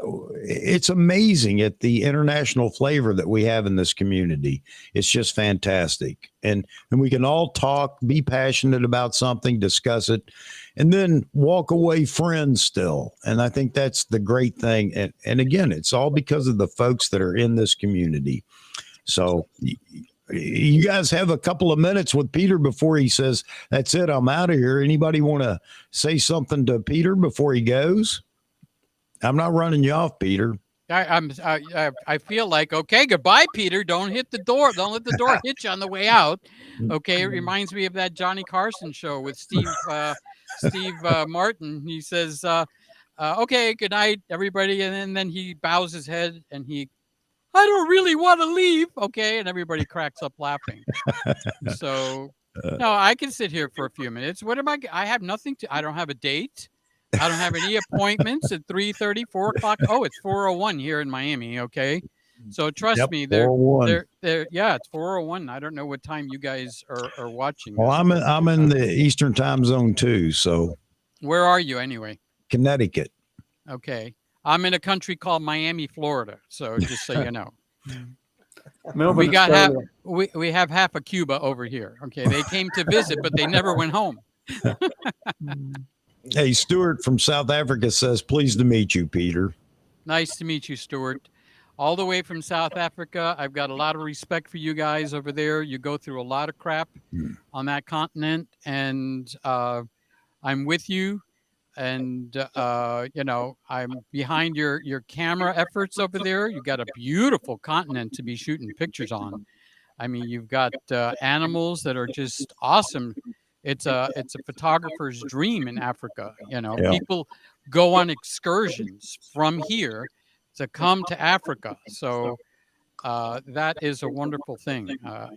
I have my own channel, by the way, you guys, and it's not the one that you think. It's not my camera channel. Okay, it's called Peter Gregg Live, and we have a nice little family over there. And the whole theme behind that channel is to promote people to step up to the plate and go live. Don't be afraid. It's like it's kind of like when you're a kid, when you take a dive into the pool, you're afraid. Okay, I remember when I first went live. Okay, my underwear was dirty by the time I was done. I was scared to no end. All right. It was like I've made 1,000 shows, but here I have to hit that button with the mouse and go live. Okay. So the very first night that I went live, my camera overheated. I mean, like, what the heck? How am I supposed to deal with that? It was an A7 Mark III from Sony. Okay. So I'm going like, well, I just blew it. Okay. Here is professional photographer. I've got hundreds of shows out there. I'm talking. The camera shuts off. Like, how do you deal with something like that? I mean, I was like, all right, I got baptized, all the way. So I started the camera back up and it shocked the heck out of me. It reset itself. The colors were off. The sound was off. The focus was off. And I'm supposed to be professional. Okay. And I look horrible. I mean, it was terrible. So there's something about live, Peter, and you're absolutely right. And that's something everybody needs to understand is when it's live, anything can happen. But that's what makes it so personal or so, whatever. I went through the same thing in the early portion. I gave a whole intro, never turned the mic on. My friend Sly Reader, she's live in only the last 2 or 3 weeks. So she did half a show in the unlisted mode. Okay, meaning there was nobody there to watch. She's going like, nobody likes me anymore. Nobody's coming in to say hello. Well, she was unlisted. I've done that 3 times, believe it or not. Okay, so that kind of stuff happens. I see Randy shaking his head. He's done it himself. Okay. Yep. So I'm sure every one of you guys, I don't mean to hog the show. This is the Nikon. I got a new Viltrox lens, and actually Randy donated this Viltrox lens. Okay. Yeah, he was telling us. Yeah. Yeah, what a beautiful lens. He shocked the heck out of me where I'm talking with him on the phone. And, I said, Randy, I need a lens. Let's go shopping together. So we went shopping. We spent a half hour on the phone. And then he goes, done. Okay. What did you make? Toast? It's done. You make scrambled eggs? They're done. He says, no, I ordered a lens for you. I said, what? He ordered a lens and he's shipping me a lens. Now that's how you can love on each other. I mean, that was unexpected, unwarranted. And he just sent me a brand spanking new lens that you're watching right now. And it's a Viltrox 85 millimeter 1.8 on a Nikon Z6. So I'm very happy with this Z6. I mean, we're boys and they're toys. We all like our toys, right? But with this Z6 camera, I can control the sharpness on just the midtones. Okay, I'm going to be 70 years old. There's age spots that are coming in. Okay, so no jokes I get now. that. Okay. No, I get that. I'm there. And I'm more sensitive to that. So I'm looking for ways like Sony has skin smoothing that I can turn on. All right. Cool. And I do turn that on. But the older 4-year-old camera, the Z6, I've got a clarity slider. Okay. I've got I can reduce the sharpness on the midtones and raise the sharpness everywhere else so my hair can look sharp, but my skin can look smooth. And this is on a 4-year-old camera. So people are going, you got to buy the new so and so, and you got to have that. Well, that's the boys and their toys, okay? And Yeah. I'm part of that, not exempt, okay? So, yet this old camera makes me look young, okay? And I think that's just a wonderful thing that needs to be shared with other people. You No, it don't is. have, yeah, go It's- ahead. I'm sorry. Sounds like a great portrait lens for ladies, or a portrait camera for ladies. I didn't hear you. Say that again. I'm just thinking that, man, I know that's the camera my wife would love for me to have to take photos of her. No doubt about it. What does it usually cost the- to get a cheap low end camera these days? $700-800? Mm. Is Yeah, that basically yeah. what I see around? All right. So what does a used Nikon Z6 cost? On what is it? MPB? Somebody correct me. I don't know what the site is. Yeah, KEH No, MPB. not that one. Not that Okay. one. There's an Yeah. MPB.com. Yeah. Somebody please correct me on who it is. That's it might it. be MBP or MPB. Okay. You can get these cameras all day long for $960. And Yeah. look at how horrible I look at 4 a.m. Okay. In the daytime, I look a lot better, I promise. Okay. So, but people can get into being content creators without breaking the bank. You know, Yeah. you could do it with your iPhone, darn it. You know, it's Well, we have that from time to time. Vahagan he'll just use his phone because he's out and about, and he'll join the stream that way. And he's actually started him run a stream with his phone before, which was fantastic. We had a new individual tonight that came on the panel live. First time, this is his second time, but one of the things he said was really relevant. He said, "Thank you for breaking me out of my shell." And exactly. And I just invite everybody to join a live. It's an experience, and I think it helps you in everything else you do. You break out of that shyness of, well, I don't like the way I look. I don't like the way I sound, and I don't want to be in front of the camera and everything else. But it's amazing how it releases you. And a lot of people are afraid to be on live, Peter, as you've probably experienced. Well, don't make this the Peter Gregg show, please. I don't mean to hog the show, but I do want to add something to that, and that is the topic of depression. People in the world today get depressed. They've got problems everywhere you look. And you know something? When you do video content on YouTube, and if you go live, it's actually a therapy. All right. Yeah. Yep. I've got friends that I've lost.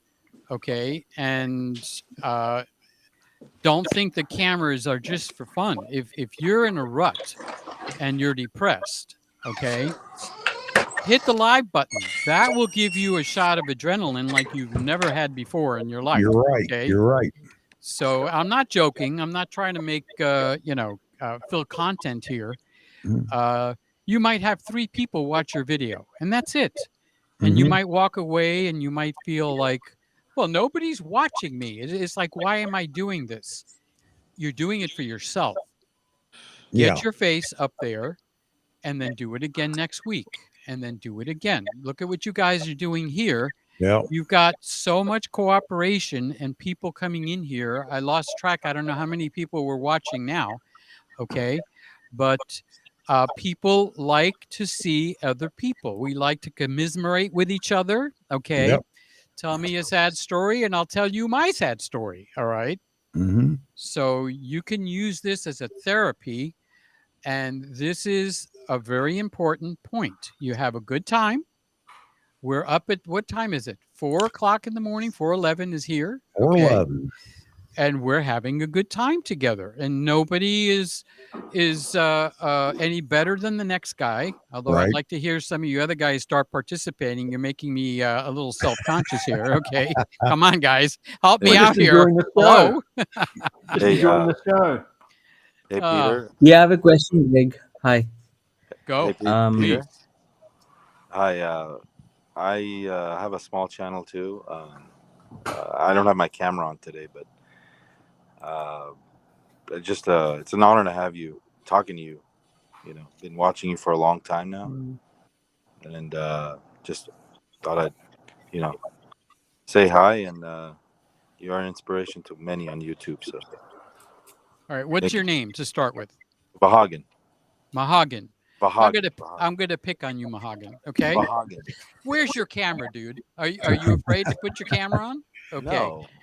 I'm just teasing you, but it takes a little bit of guts. First of all, you signed up, you got the link, you're Well, talking. So I'm very, very happy to hear from you. Tell me where are you in the world, Mahagan? Just so I know where you are. Hey, Peter, it's Vahagan, Vahagan, Ah, and Vahagan. yeah. I mahoganized you, Vahagan. I painted you with some mahogany paint. Okay, sorry. There's something about your ears that happen at this age, So, I'm in Los Angeles. oh, you're right around the corner. You want to do lunch tomorrow? I mean, you got what you got? In and Out over there, In and Out Burger. So, Yeah, sure. I'm right down the road here in Miami. So, Nice. so how are you, Vahagan? How are you involved in YouTube? Do you have a channel? Yeah, it's called Vahography. Vahography.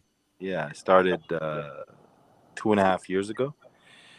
Having fun. I also have a live stream too. I was just gonna say that, I had a feeling when you came on. Last time I felt this way was when I was interviewing Joe McNally, because an old timer. yeah, no, I mean he is also a living legend, So Yeah, for sure. So it's great to have you on Chuck's channel. That's what I Well, wanted to say. Thank you, but don't put me in any kind of a category because I started tonight with just my underwear, so I did have to put my pants on one leg at a time. They're like the rest of you guys. But thank you for the compliments. It makes me feel good.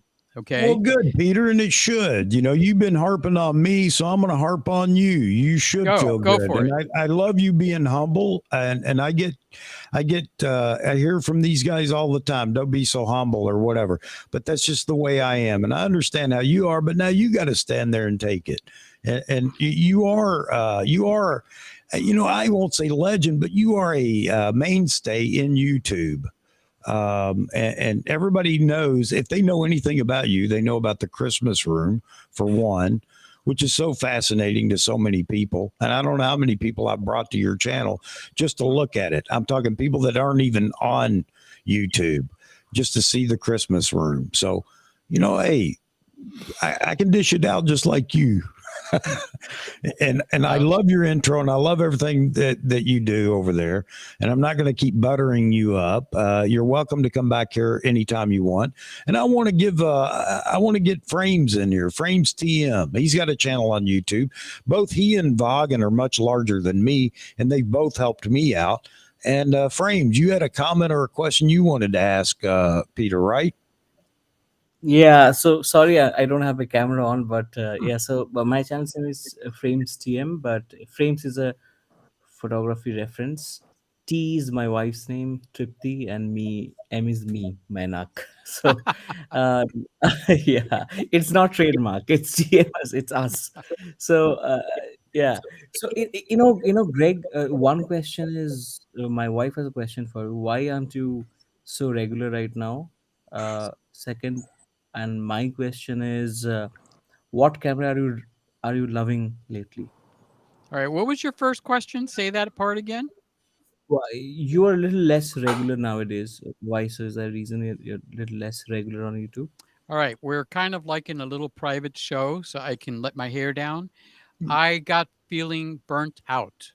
Yeah. Okay. It was a thing I was going through. I got, let's just say, depressed, and I just didn't feel like making any videos. Okay. So the Friday night live show goes on every Friday. This is not a commercial. We only get 10 or 15 people in there. So it's not like I'm pushing something large. And those people became like a group of friends to me. Okay. So I'm going through lawsuits right now that are dragging me down. And the people in the live show on Friday night, it's called Peter Gregg Live. Okay, it's the same guys. It's not growing, and that's fine because these guys have my back. So they'll text me or they'll say, "How did the court date go today?" or something like that, and they help build me up. Randy is a big part of that show. Okay, so on the big show, with the part that you said I haven't been on, it's just I got into a rut, and that happens. And you just have to keep on going forward. Okay. So I just put up a video yesterday or the day before. I got that urge to put up a video. I put up another video on my kitchen channel where I do cooking because I just lost, not just now, but I mean, I've lost 50, 60 pounds and I've let those channels go. Okay.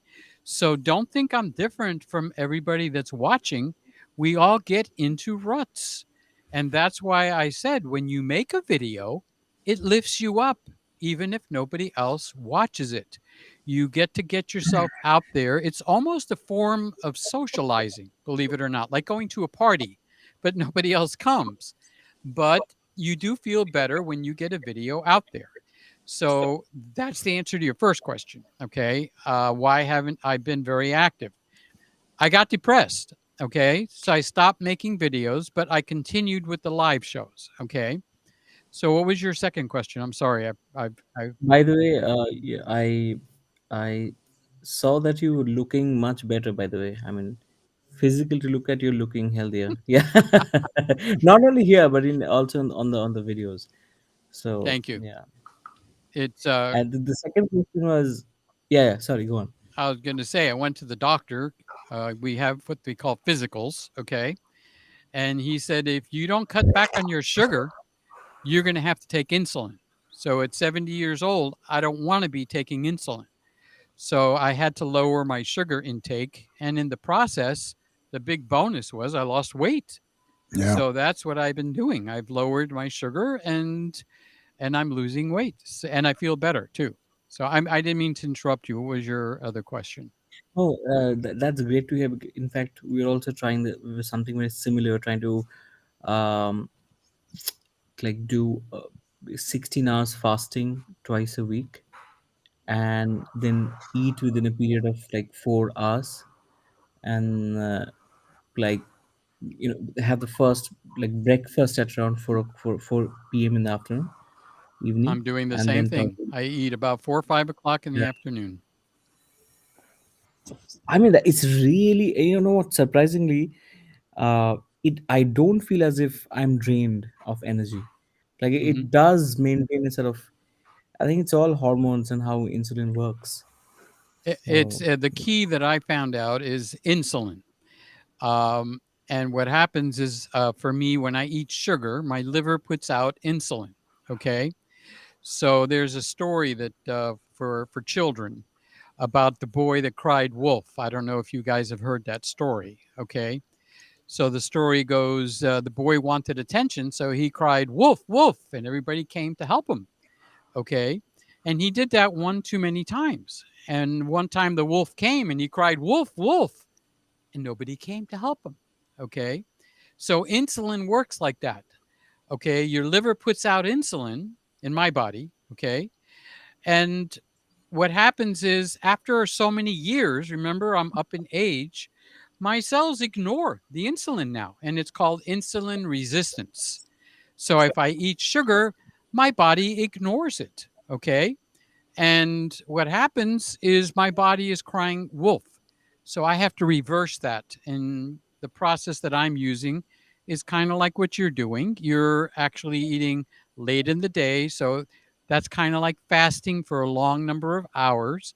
And it's working for me. I don't know if it's working for you, but I, like you said, I don't have that energy drain in the afternoon like I used to have before when I would have a half a dozen chocolate chip cookies along with a chocolate shake, So, Mm. So the first few days are tough in the sense that I because I work, I have a day job, and I kind of feel as if it's difficult to concentrate and focus the first few days. But then after the first few days are gone, now it's actually the opposite. It's like I have more energy during the whole day. And somehow it also, because I'm putting in so much effort in doing the fasting, doing the fast, my mind tells me don't squander that by eating nonsense, so eat well. So I'm going back to whatever I'm eating now is slightly better. And let's see, I'm going to give it a couple of months and see how I change. It should show in my appearance, I'm guessing. Good for you. I encourage you to keep it on. Anything we could do to stay healthier, all of you guys, we're in this together. Okay. Chuck, Yep. he looks like he's like, what are you now? 40, 42 years old, Chuck? Yeah, yeah. I'm mostly munching on M&Ms. Plus 20. M&Ms. Hey, Peter, I want to jump in here for a second and just say something. Vaughan and I were talking today. We're talking about YouTube and channels and live streams and things like that. One of the things that I think the live stream does is, and you just proved it, is it shows the real side of you. It makes a connection with your viewers. And I'd suggest anybody out there that has a channel that's just posting video content, you can't imagine how much different people look at you when you show them the real you. And you just did that. And thank you very much for sharing that with us. And I have a feeling you might find a few more people dropping in on Friday night. So get ready for that too. I'm ready. You just be ready for me, because Friday night is my silly night. Okay. It's like I'll sing a song. Okay. If it's your birthday, I'll sing happy birthday to you. All right. It's not it's not like the big channel where you guys are used to seeing me put on serious stuff. So just be ready. Okay. Just a warning. That's all. I have subscribed from 3 of my IDs. Is your wife participating with your diet, or are you doing it on your own?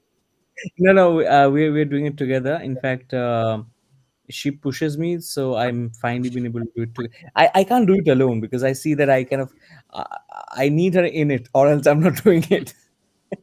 So yeah. Hey, so that I got a whole plate of chocolate chip cookies here. Who wants some? Yeah, I'll take it right now. Absolutely.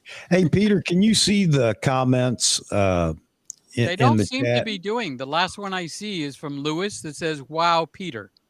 Oh, wow. Yeah, that's no, we've moved on considerably in the chat. Do I need to activate that or something? That's the last one I see. You shouldn't have to. I don't know why you can't see it. so you have to scroll up to see the latest. Oh, up. I scrolled down. Oh. Yeah. So who's got the latest comment? Which one am I looking for? Yamin's in. So okay, I just went I'm at the wrong end. Okay, just like a typical Greek, I'm at the wrong end. Okay. Yeah, I have a question for Peter, and he doesn't have to answer this if he doesn't want to. But is his lawsuits pertaining to YouTube and photography? No, not at all. Oh, okay. My parents have 4 kids, and they passed away. My mother died in 2011, and Dad passed away in 2015. So I know we have a lot of different faiths out there. So we're Christian. So I believe my parents have moved to heaven. Okay. Right. So the youngest of the 4 wants more than the will has given. So I'm getting sued for that. Okay. And it's really a nonsense lawsuit. So that's the joking part.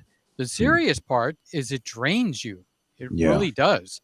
I mean, things you never thought of that you have to answer, and it gets you down after a period of time. This is the family member. He's my youngest brother, somebody I used to carry around when we were smaller, and now he wants me out of the house. So that doesn't feel very good. I have to level with you guys. Okay. So that's what kind of was a kick in the nuts, to be honest with you. All right. So that's the lawsuits that I'm going through. So they're not anything pertaining to YouTube.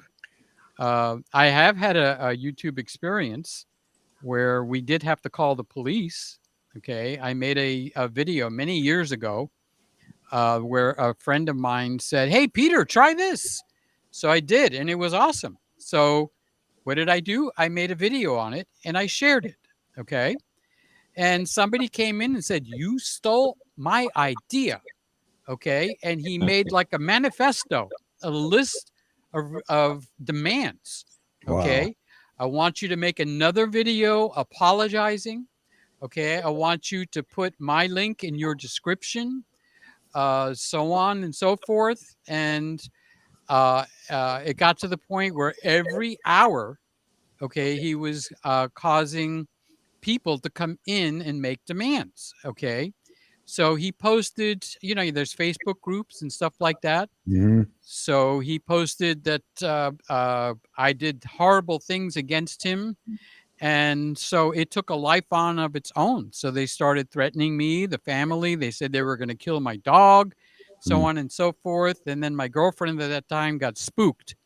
So we wound up having to call the police. Okay. So their response was timeless. Okay. Until you die, there's nothing we can do to help you. Okay. In other words, something has to happen to you first. Yeah. Don't bring you back. Yeah. So it died out after a period of time. But, there's nothing we do that's unique. Okay. Like I said, I'm a Christian guy. The Bible says there's nothing new under the sun. Okay. So it was a Panasonic GH5 camera. Okay. So my friend noticed when you change it from 1/60th of a second shutter, and you move it and change the shutter a little bit, that it will actually focus more often. But it makes the lens noisier. Okay. So I took the mic off of, I was wearing a lapel mic, and I said, "Okay, listen to the lens." And I put the mic up on the lens, and you can hear it going zit, zit, zit, zit, zit, zit. Okay. So he said, "That was my idea. You stole it." I'm going like, holy cow. Okay. So I because I like to share people and stuff like that, I put his link on there, and I said, "Oh, this guy did the same thing that I did." Okay. Mm-hmm. Apparently, he thought about it and didn't like the response, so he created a Me Too society where they came down on me. We're talking about 2017, 2018. So this is not like yesterday. All right. Wow. But there's other YouTubers that took up the mantle. So I'm watching videos that Peter Gregg is a liar. Peter Gregg is like this and that and so on and so forth. And I'm going like, wow, these are photographers. Nobody ever wrote me an email. Well, that's not true. Okay. Some people did write me an email. And those people that wrote me and said, "Peter, that's not like you. To be stealing another man's content." And I don't. I push other channels. That's my nature. So if I like Chuck, I'll start talking about Chuck. Okay.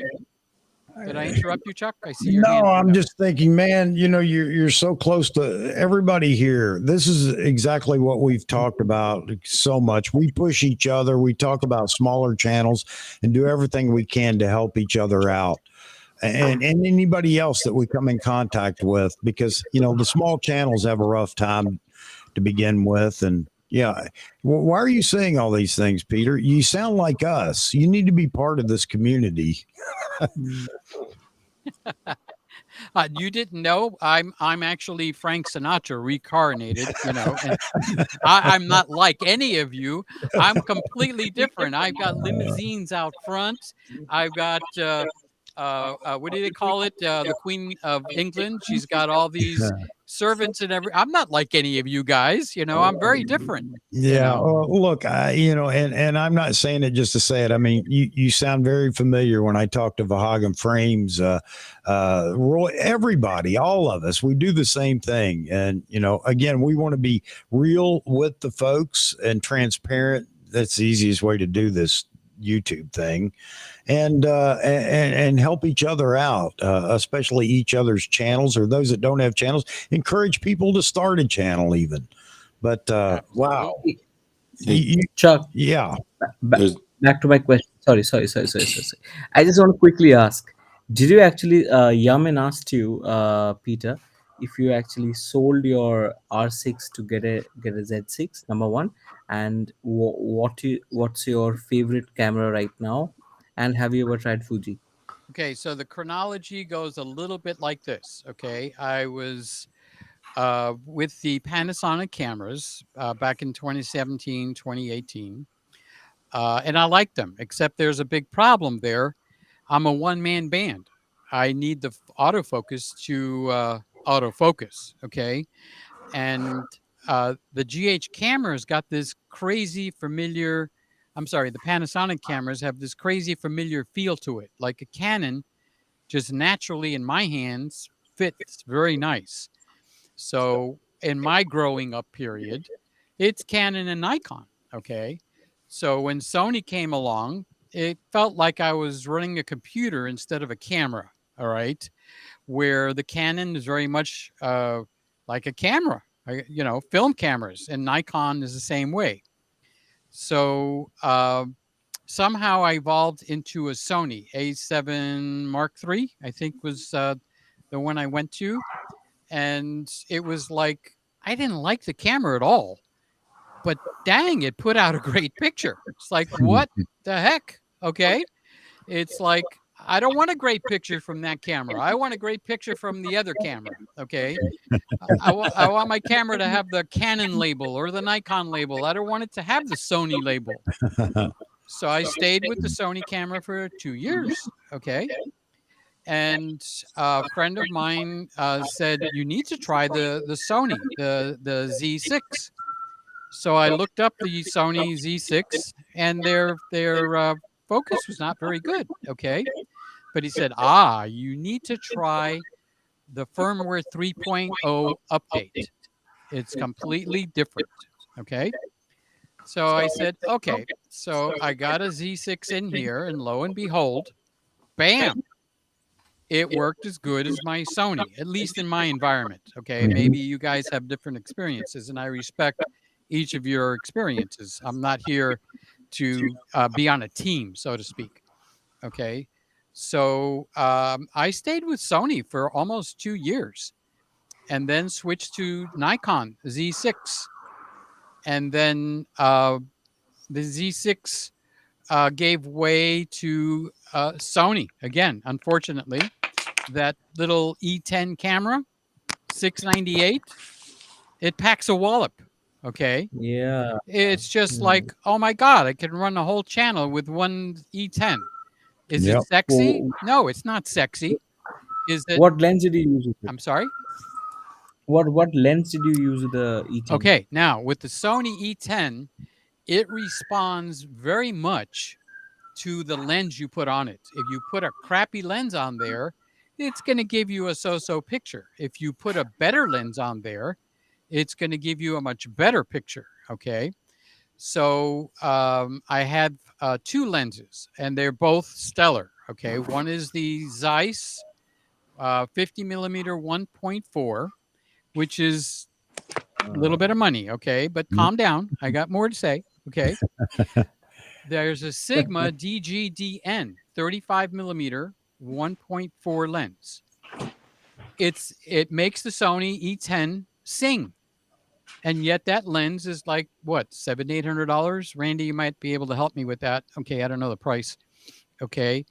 So that's the 2 main lenses that I use on the Sonys. Okay. So then Sony has this setting in the camera that called skin softening, and I liked it. Okay. It's a little overdone though. All right. So I do see somebody's laughing. I can see the comments now. Thank you for whoever corrected me. I'm looking at the same comment through the whole show, and I'm going like, doesn't anybody write anything in here? Okay. So I see you, Mike. I see you, Stuart. Thank you, Tim. So I do see the comments now. Thanks for straightening my butt out, Chuck. I actually put the Z6 away, and I got a Canon R6 in here. Okay. And I was having a little trouble. Can you see my background? You see the blue lights back there? Yep. Yeah. Okay. On the Canon, they come in purple. I mean, Yes, I remember that video. okay. Yes. And I couldn't figure that out for the life of me, but I was getting negative comments. And they were going like, what's with the purple lights? Okay. The Sony, they're blue. And on your Canon, they're purple. Okay. So it was misinterpreting the colors. So I got a little bit of a bad taste, and I got a little bit fed up, and I brought the Z6 back out because I put it up for sale. Okay, you might be remembering that I put the Z6 up for sale. Okay, and so I brought the Z6, and I with the Court, you got to do things on Zoom. Okay, so I didn't want to take down my cameras, so I brought the Z6 in to do the Zoom for the Court, and I'm going like, hey, why do I have this camera up for sale? It's doing a good job. What's wrong with you, Peter? You know? So I brought it back, and I talked with Randy. Okay. And Randy's going like, Peter, you really need to get that Z6 back in operation. So just like the rest of you guys, we talk. I've got my own little group. Okay. So Randy is guiding me, and I guide him, and he straightens me out many times. And so I put the Z6 back here because the R6, Canon R6, was doing two things that got me upset. I go to my brother's house or I go out, and the Z6 doesn't let me remember my settings for the Christmas room. So if I take it and go to Randy's house for dinner, which he's in Texas, I'm in Miami, so I'm just making this interesting for you guys at 5 a.m. Okay. So the settings are all screwed up. So if I put the R6 back on the tripod, guess what? I have to retune the camera back in, and that gets old after one time. Okay.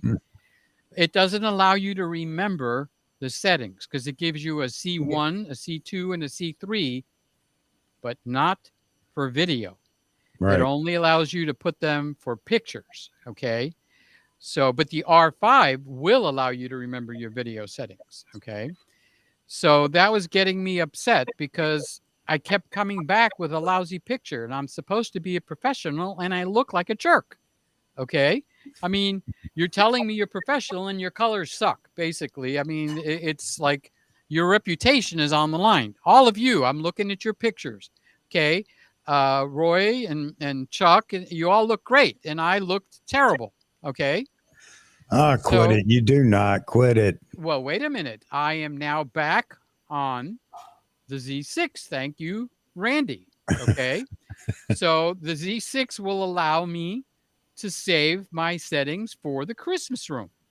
All right. So I got this tuned in. It looks halfway decent for the middle of the night. All right. And all I got to do is change that. I think on there it's called U1 or something like that. I don't remember the letters. Okay. So I could do anything I want, and I could put it back to U1. But the problem is I didn't have a lens that will autofocus. Okay. I have an 85mm, but with the FTZ adapter on here, it won't autofocus. So it's very hard for me to autofocus Peter Gregg sitting here. Yeah. While that same Peter Gregg has got his butt up there trying to focus on the pillow.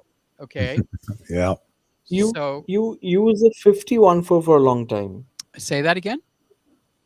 You use a 50 f mount 1.4 for a long time. Yes. The problem with that, it's a joke. Okay. Not really a joke because you have an accent, so I don't want to say the wrong words or you misunderstand it. It was ironic. No. Ironic is the right word. I had to put the camera on a tripod right here in front of me, which means when I get up out of this chair, I can either trip on the cable or kick the tripod. I have to walk around it. So with the 50mm, it's way in the way. Okay. So what I actually have to do is put the 85, and I can put it on my little shelf or credenza. We call them here. Okay. There's a little tripod I have on the credenza. I have to stop doing this because the camera wants to focus on my hand. I'm Greek. So we talk like the Italians with our hands. Okay.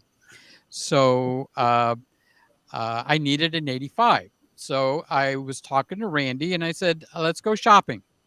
So that's how Randy wound up buying me a brand spanking new Viltrox lens. I mean, what a blessing. Amen. Okay. It was like out of left field. He just like, I'm sending you an 85 millimeter lens. It's like, wow, you know. So this lens is automatic focusing. I can lean forward and you'll get my serious look, okay? And I can lean back and just chill, and it's going to focus automatically. The only thing the Nikon doesn't do too well is it doesn't handle my hand too well. See how it focused on my hand? Yep. So when I'm flying around in here, okay, it's missing the focus. That's not the lens, though. That's just the makeup of the, you know, the Nikon Z6. But Chuck, you got to bail me out here. I feel like everybody wants to talk to me, and there's a half a dozen other guys sitting here. So Yeah, but we're just letting you go. What's that? I got one question, or do you have your mouse right next to you, Peter? Your mouse? Okay. You see where the setting is? You know, you see the microphone, the camera? No, help me out, Randy. Okay. So if you look at the bottom of your screen. Yes. Okay. All right. You see the microphone, the Yes, camera? I do. Yes. All right. You see the little cog wheel or the setting? The setting button all the way to the right. Click on that. Okay. All right. Now, you see where it says video on the cam link? And then that's the video input. Right. What does your video resolution say? Oh, let's see. Click the down arrow. 480. That sucks. All right. Put on full high definition, 1080p, 30 FPS. Done. Okay. Now click the X. That's a rough one. Where's the X? Oh, over there. Upper right hand corner. Okay. Okay. Did that help? Do I look handsome now or what? Go back to your settings. You turn off your camera. Turn off my camera? Yeah. You have. Let's go back. So video input. I'm getting there. Just remember the age that we got going on All here. right. Okay. Okay. Go to camera. Right. I see my initials, PG. Okay. Go back to the settings.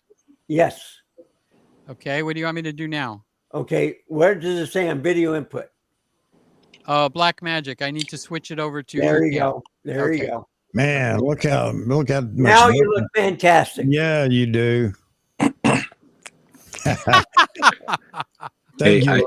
Thank you you. mean Randy. I've been ugly all night long and nobody said anything? No, you weren't. You weren't. You were just low resolution. Now, I mean, honestly, I mean, the way the Z cameras render skin color, it's just brilliant.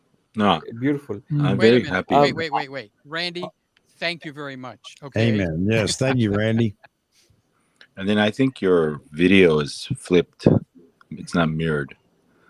I mean, it's mirrored. Yeah, it is mirrored. Yeah. How do you fix that, Randy? Help. Well, I can help you. Go back to settings. Got it. Okay. Now, right there, you see mirror camera. Yes. Turn it off. There you go. Oh, it's done. Beautiful. Okay. So my ear is on the correct side now. There you go. I knew my ear was in the wrong place. It's like, what's up? Jeez. It's like very late at night. Somebody moved my ear to the wrong side of my face. Is Greg using? Is Peter using Z6? Yes. Right now you're watching. Well, actually, now you could see the label. Yeah. You could see up here. Yep. You could see the Yeah. camera. Top And right you can corner. see the lens. Okay. Yep. So Yeah, if I Z6. actually go over to Ecamm, which is feeding you guys, I can actually change this to let's say the ZFC. So that's up in the corner.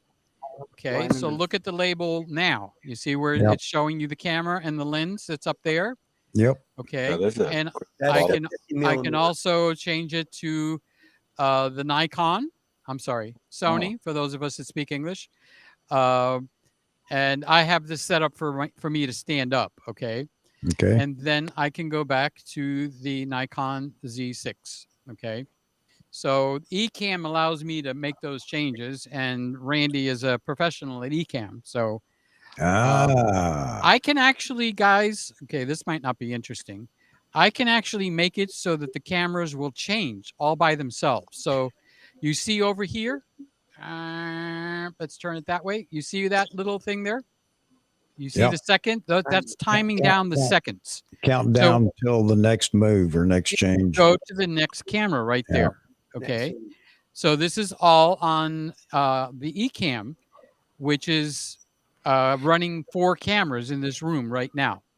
So that's what you'll see. And you can watch the countdown timer and you can kind of tell what's going on. All right. That's kind of Yep. like behind the scenes secret. Shh, don't tell anybody. Wow, look at that quality of the live stream. It's very Yeah, beautiful. sorry, Randy. I didn't realize that it was crappy looking, but thank you so much for setting me up. Randy has got me out of corners so many times. It's amazing. I mean, you guys want to watch somebody that can get you out of hot water? It's the guy on the bottom of your screen there, Randy. And I'm not BSing you. It's the truth. Okay. Hey, No, I believe you. Hey, Peter, I have a question for you. How long have you been doing YouTube? I think oops, I got to put the microphone up here. All right. I think I started YouTube in 2007, but got into it seriously in 2009. Wow. Okay. So And that was not live. I didn't start live until the pandemic.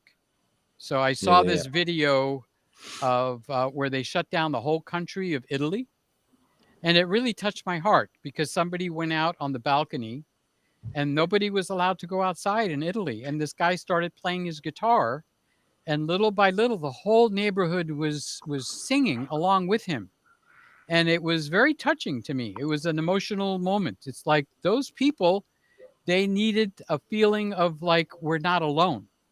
So I got the feeling of, what can I do? Well, I have nothing but my YouTube. So I started doing live every night at 10, 11 o'clock for like almost 3/4 of a year. And that's how I got into live. Before that, it was just like all of us, we record and stick the video up there, you know? yeah. So yeah, you're an early adopter of photo channel YouTube space. So I have a question. I was on Angry Photographer's live stream about 2 months ago, and I asked him, hey Ken, how come you're not talking photography no more, you know? And he goes, well, photo channels are dead now. So I wanted your take on that. What do you think? Since you've been doing this for a long time, do you think they've declined, or do you think they're as strong as ever? I think they're strong as ever. Angry Photographer is exactly what the name implies. I believe that you can either be very controversial and be a sharp mouth or sharp tongue person, or you can be mild and love people. Like on my channel, I will say, hey, Raymond, I love you. Hi, Randy, I love you. I mean, at 70 years old, how much trouble can I get into by saying that? But that's what people want to hear. They want to hear that somebody cares about them. So I don't know how long I'm going to live. So it's not like I'm causing anybody any damage by saying I love you, but you never know if a person is down in the dumps and they need to hear that. Okay. So there's photographers like that gentleman. Okay. That just come on like they're ready to beat the crap out of everybody. And there's a few of them out there. And you see the cameras rotating now, right? It's working properly? Okay. Mhm. All right. So I go down the other road. That's why my channel is designed to be that feeling on Christmas morning where there's usually no fights. There's a joy when you get up on Christmas morning. Okay. There's a happiness throughout the world. I mean, even North Korea celebrates Christmas. Okay. And I want that feeling to be on my channel, but I don't want to preach. I want it to just be there. And so before Dad died, he came out of this office and he walked across where I was in the next room. And I was like sitting in a corner. And Dad turned to me and he said, you got a beautiful set right over there. I mean, the whole Christmas tree was up. It was gorgeous. And I'm just in a corner. And so you know how a parent can sometimes plant a seed in your brain? Okay. So I started to think about it. Gee, I've got a gorgeous, beautiful room in here. Why am I in the corner? And that was the birth of the Christmas room. I turned the camera around from here to there. I swiveled my chair, and all of a sudden, I have a freaking Christmas set behind me instead of a brown wall. Okay. And that's how the Christmas room was born. All right. So I stayed doing that for quite a while. And I figured, well, people are tired of the Christmas room. So I went away. I went and changed the background. Well, I got nailed to the wall for doing that. We know you in the Christmas room. What happened to the Christmas room? It was like I was being, plastered against the wall. So that's how the Christmas room was born. And I stayed with it since 2010 till we are right now. Okay. And that introduction, we come from New York. Okay. Our family's from New York. So my grandfather in New York City had a flower shop. All right. So he had a saying, something warm, human, and wonderful happens when you send flowers. Okay. So when we moved down to Miami, my dad took that saying and he was in the flower business. So to honor my grandfather and my dad, guess what? It showed up on my channel. Something warm, human, and wonderful happens when you watch Peter Gregg. So it's meant whatever you hear, but it's meant to honor my dad and it's meant to honor my grandfather at every video. That's why that's there. It's a way of, how Carol Burnett will do this and she's honoring her grandmother. Well, that's me honoring my grandpa. Okay. And my pop too. And that's why that opening is there. And that's why I don't change it. Okay.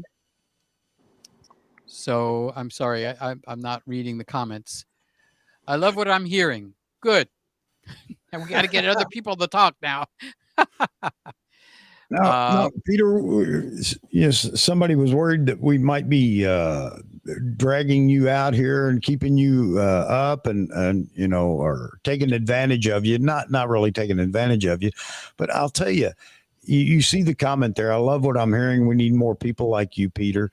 And I think that's the way everybody feels. And no, it's a pleasure just sitting here listening to all you have to say. I mean, we're learning about you. And again, I go back to the more you know about somebody that you follow or whatever, it's just the more attached you become to what they actually produce because now you know the person. And thank you for sharing this with us so far.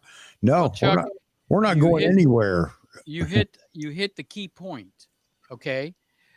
All the guys in this room, I notice there's not a lot of girls. Okay.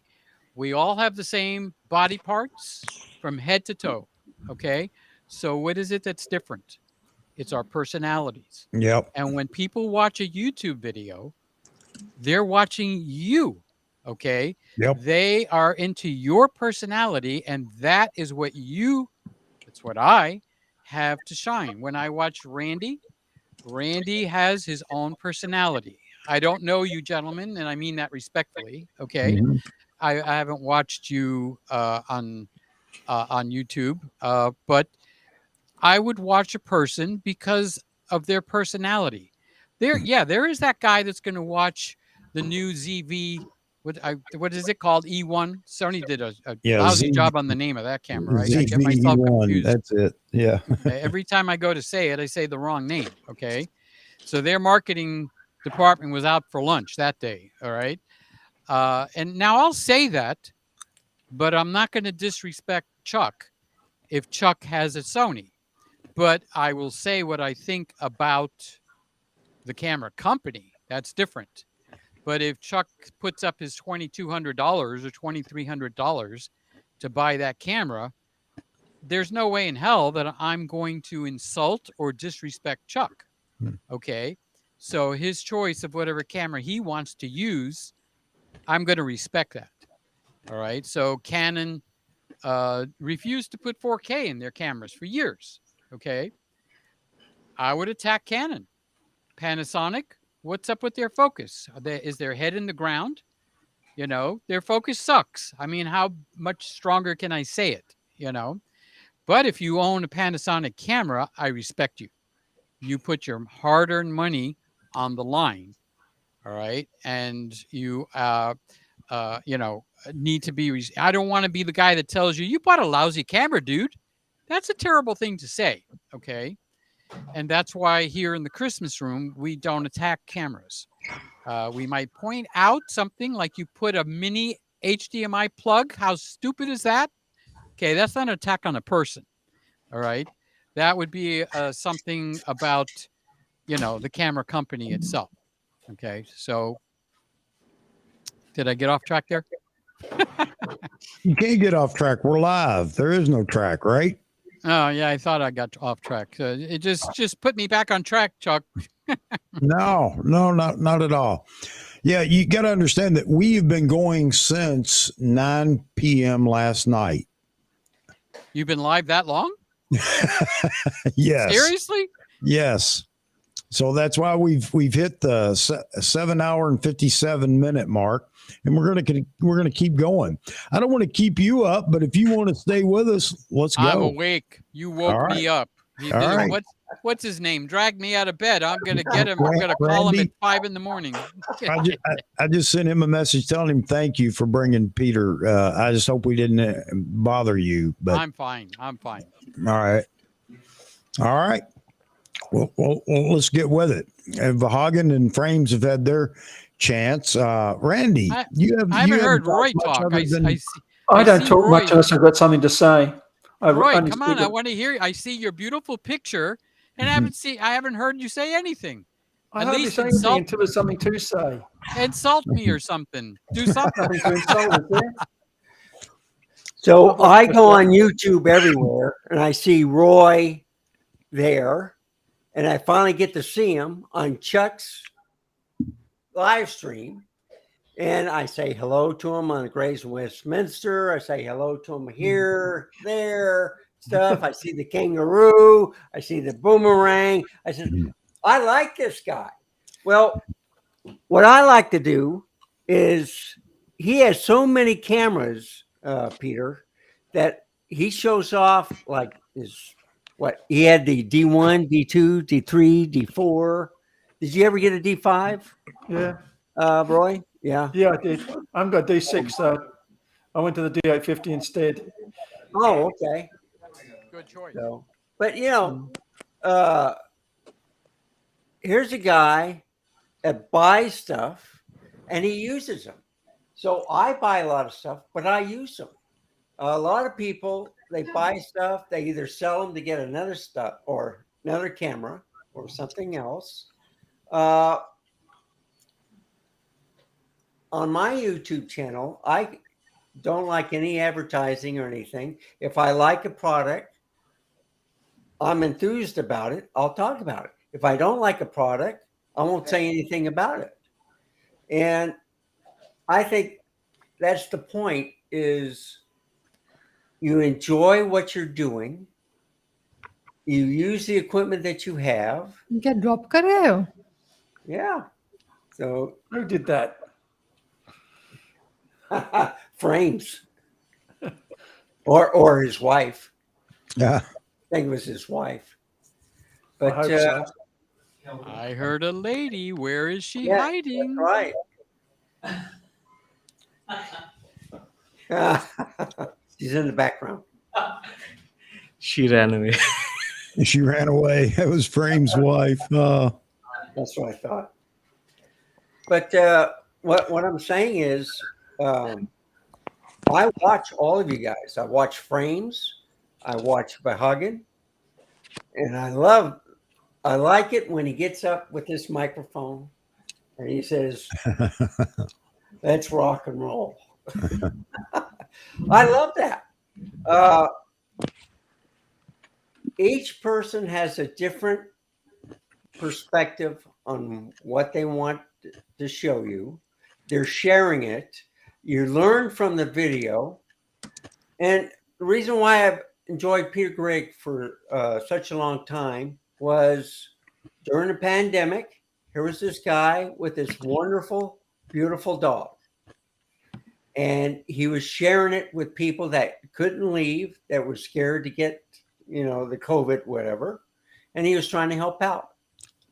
And then I started watching his videos, and I said, man, this guy's been around. And then I started to get to know him. But,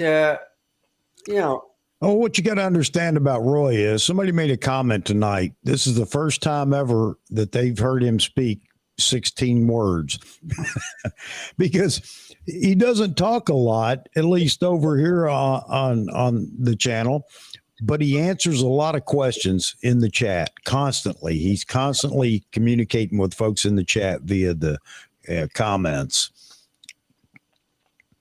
Roy, are you like Siri? Let me ask you a question. What's the meaning of life?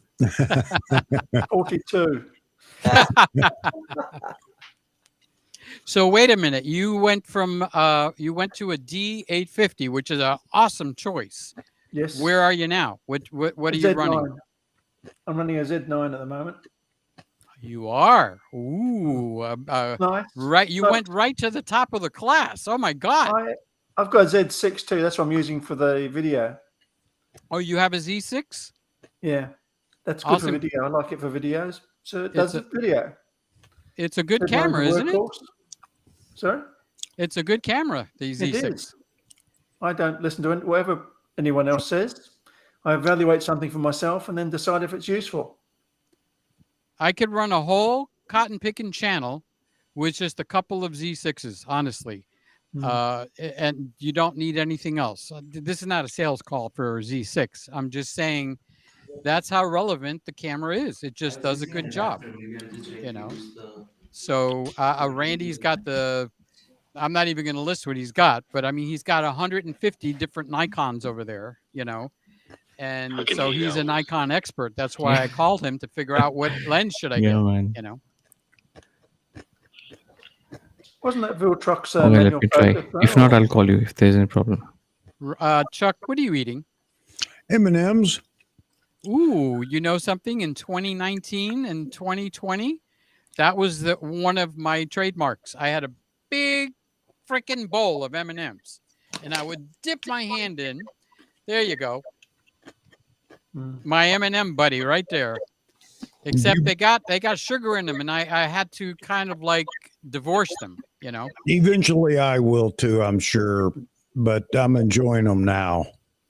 And Roy, are you into M&Ms over there? No, I'm not into sugar. I'm not really a sweet tooth. All right. So what kind of food gets you going? Oh, I'm not really a fast. I'll just eat anything I can get in my mouth. Oh, you're on the seafood diet. Everything you see, you eat. Seafood and eat it. Yeah. Wow. Yaman with another super chat. Thank you so much, buddy. Again, like I say, it humbles me. You guys humble me all the time. Anyway, wow. That's fantastic. I really appreciate that. And yes, we hit the 8-hour mark. There you go. 8 hours so far. Peter? Well, you beat my record. So congratulations. And I'm not going for that record again. Okay. Well, I don't know how I feel about that. I know how you feel. You can feel it down on your bottom. Okay. Yeah. Where you're sitting, it's numb down there. It is. You're exactly right. But you got to understand, before Randy got in touch, well, no, I guess he had already got in touch with you, unbeknownst to me, other than him saying, would you like to, I said something about it. Yeah, I'd love Peter Gregg. I think he'd be great. He'd fit right in. But anyway, I said, as soon as we get below or down to 30 people watching the stream, that's it. I'm gonna pull the plug. And I kid you not, after I said that, it started growing. And next thing you know, we're up to 50, 52, 54. And I'm thinking, wow. I didn't know, though, that Randy had already woke you up. But again, thank you, Randy. Thank you, Peter, for joining with us. And I know everybody's having a good time. But anyway, I was going to pull the plug, but now you're here. That's it. Second win. Let's go. Oh, bathroom break?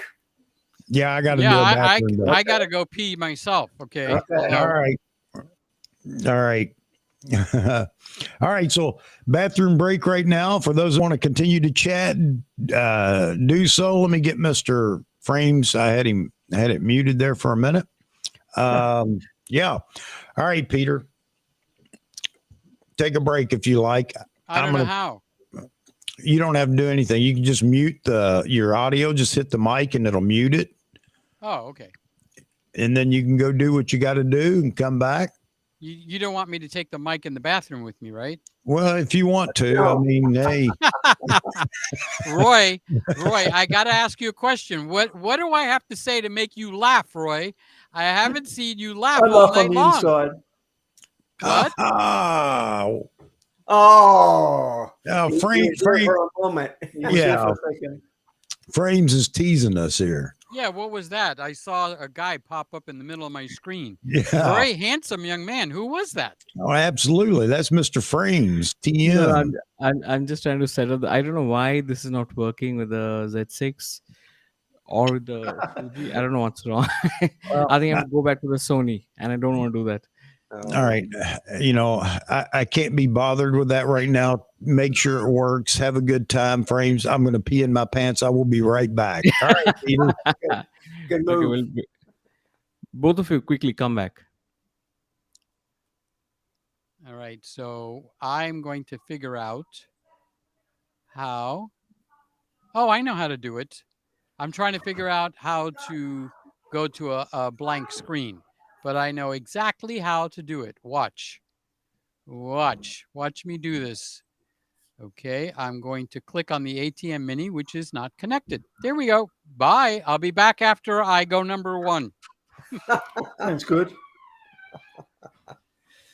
So how many years have you been photographing? Me? Yeah. I turned professional in 78. Oh, wow. And I left cameras for a while, became a software engineer, then I came back to them. Oh. So did you give it up for a while, or you just kept it up as a hobby? I kept it as a hobby when I was programming, and I found that was more fun than spending 72 hours at a time programming. Yeah. Well, I enjoy taking pictures and stuff, but I'm thinking of doing more videos. And I think I hit the 560 mark tonight. So what I do is I just take a camera, go through the settings, drive around, walk around, whatever, and then see if it works. So I've been dealing with the Sony RX100 Mark V, the first version. It's a great little camera. It only does about up to 5 minutes 4K, then it turns off because it overheats. But if you leave it on 1080p, it works great. And the picture quality is good. Now, the only thing I hate about Sony cameras is the LCD screen. They're awful. But on the RX100, they're excellent. So even if it's smaller, let's say, than the A7C that I own, or I even think the A6100 screen is better than the A7C, or even the ZVE10. And so I just take a camera, check it out, share my views, and then I go on to the next one. But I'm interested in more than a 45 megapixel camera, and I was looking at the R5. I was, I looked at the Z9, and I got the Z7 too. So that's a 45 megapixel camera. So that's why I'm interested in the Z8. Are you thinking of getting the Z8, or are you just going to keep it with the Z9? I'm going to get the Z8 as a second camera to the Z9. I had an A7 too, but I got rid of that. It didn't really go well with the Z9. It was too different. Well, I agree with you, but I'm not into like sports or anything like that. And I looked at the price, and that's why I said with the Z7 II. But All right, then I'm going to hang Good up and camera, plug in but the mic again. I Okay? just didn't like the feel of it or something. Just something about it, I think. I like more buttons as well. It's quicker to work with buttons than it is with menus. Yes, and then with the Sony, you always program something. So yes. Yeah. So if you have just the exact buttons, it's much easier. I like the A1. I thought that was a nice camera, but it's a bit too small. And let's see, the 87C, I like the smallness of it. I can carry it around, but I just use that for street photography, or I use it for vlogging from Texas to Arizona and back. So it worked pretty good. It has no time limits.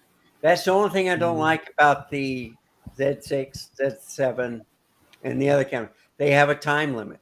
The Z30 doesn't. Well, this Z6 has been running for 7 hours now, 8 Yeah, hours. you're using the HDMI port. I'm Yes, talking about. I'm using a USB. Yeah, if you record internally, then it's a 30-minute time limit. So That's good enough for me. That's a job for me. I'm not a video person, so I don't know much about video. I've been shooting stills all my life, so it's a new world for me. Let's see. So Peter Gregg was a wedding photographer until he had his parents. And frames. Are you in video? I know you're a wedding photographer also, but are you getting more into video or? Oh, am I visible now? Yes. Yes. We can see you. You're looking good too.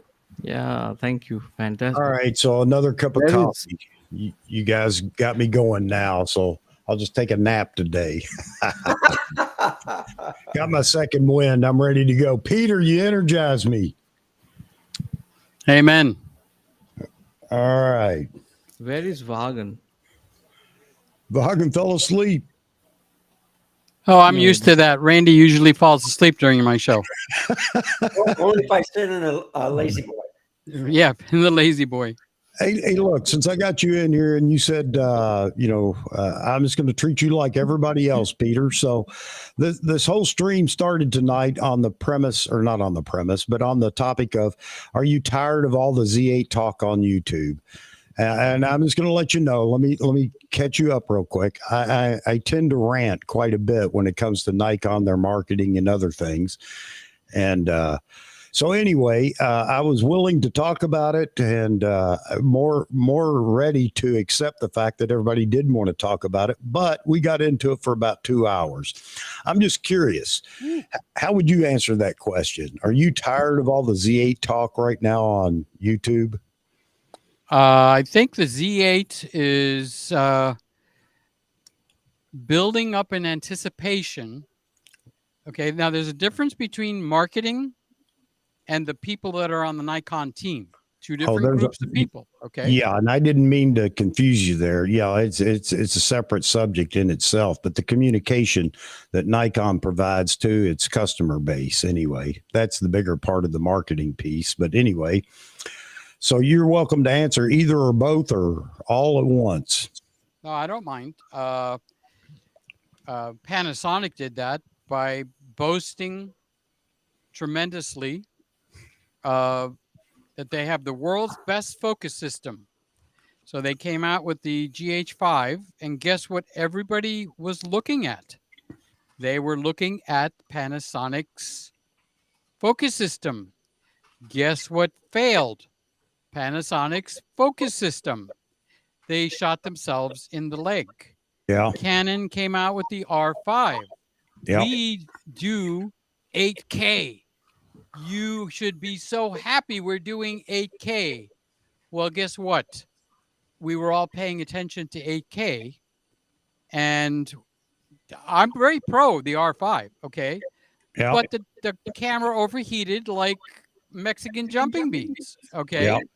They did it to themselves. This is nothing against anybody that owns an R5. I think it's a wonderful camera, okay? Nikon, we're doing that with the Z8, okay? Yeah. If the Z8 comes out and it cannot compete with the whatever it's designed to compete with. Okay, I understand it's supposed to be in there with the R5 and the Sony. Which one is it? The A7 Z, whatever it is, R5. Thank you, Randy.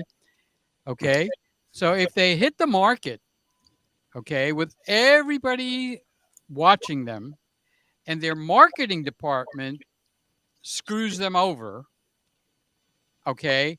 If I wanted to be controversial, which I don't really want to be right now tonight, okay, No. Be what you want to be. That's the whole point of this channel. I would say that Nikon is setting itself to be one of the cameras that is going to go out of the picture. Okay, they're going to be one of the companies that's going to fail. Now, how do I feel about that? Terrible. Nikon's been around since I was a teenager. I don't want them to fail. Right. So when I rail against them, people think I'm hurting their team. Like if you guys were going to go like the Miami Dolphins suck, which they do.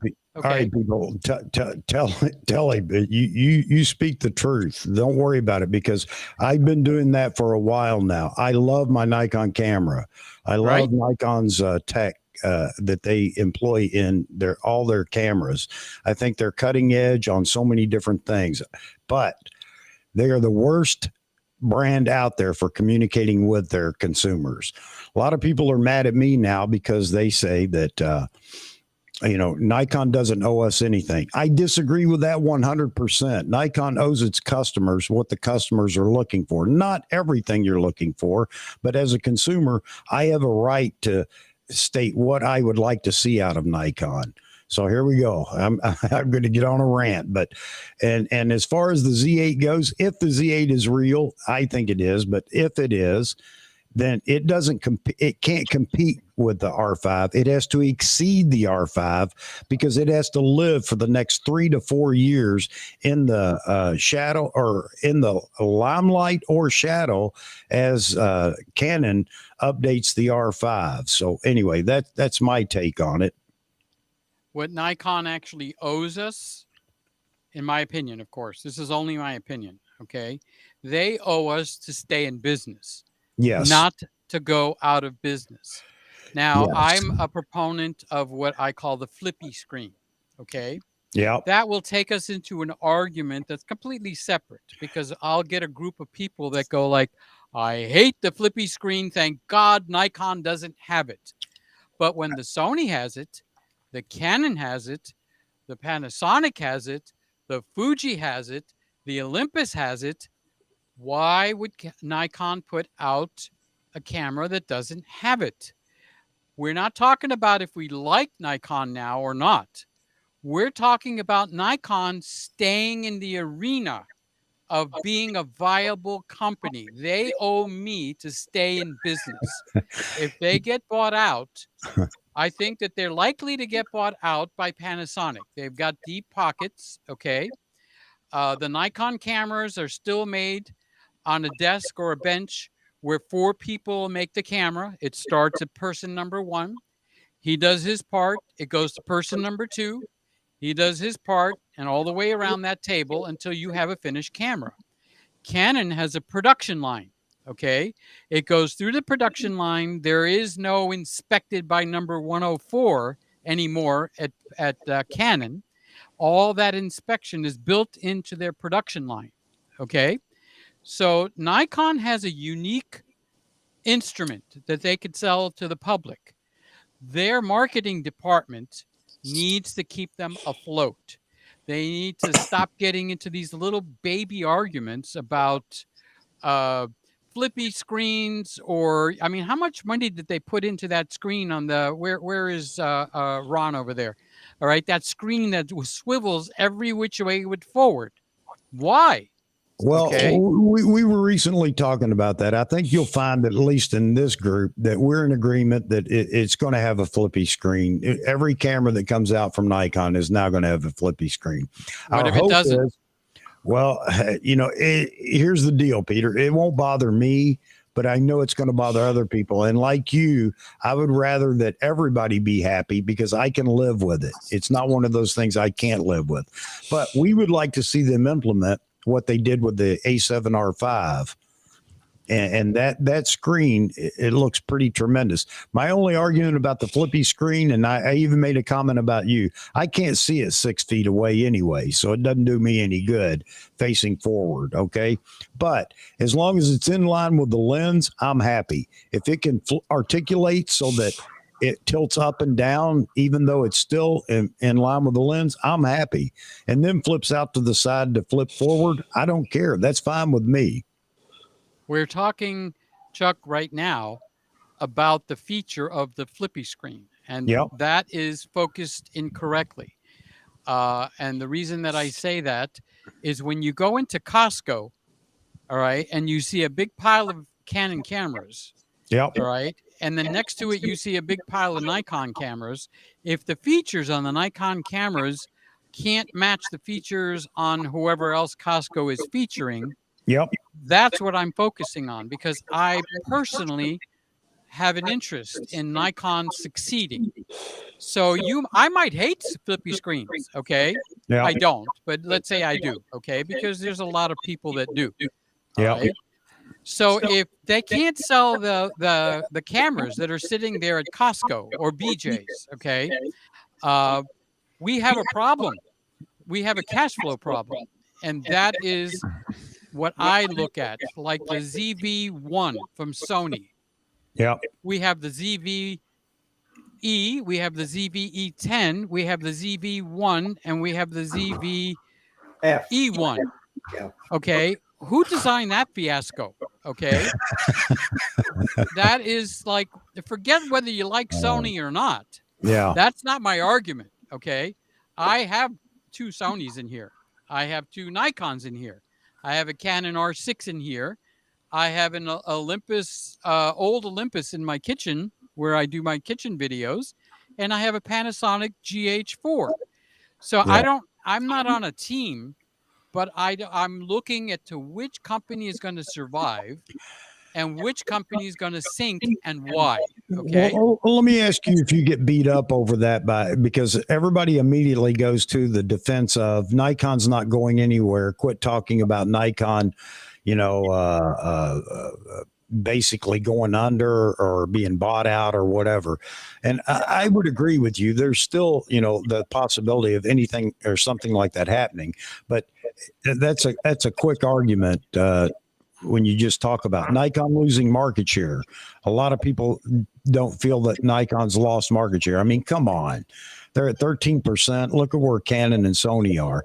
I'm with you. I'm arguing for the brand when so many Nikon apologists are everything's rosy, everything's fine, don't worry, and just shut up and quit being the petulant child wanting something. Nikon's in the business to sell cameras.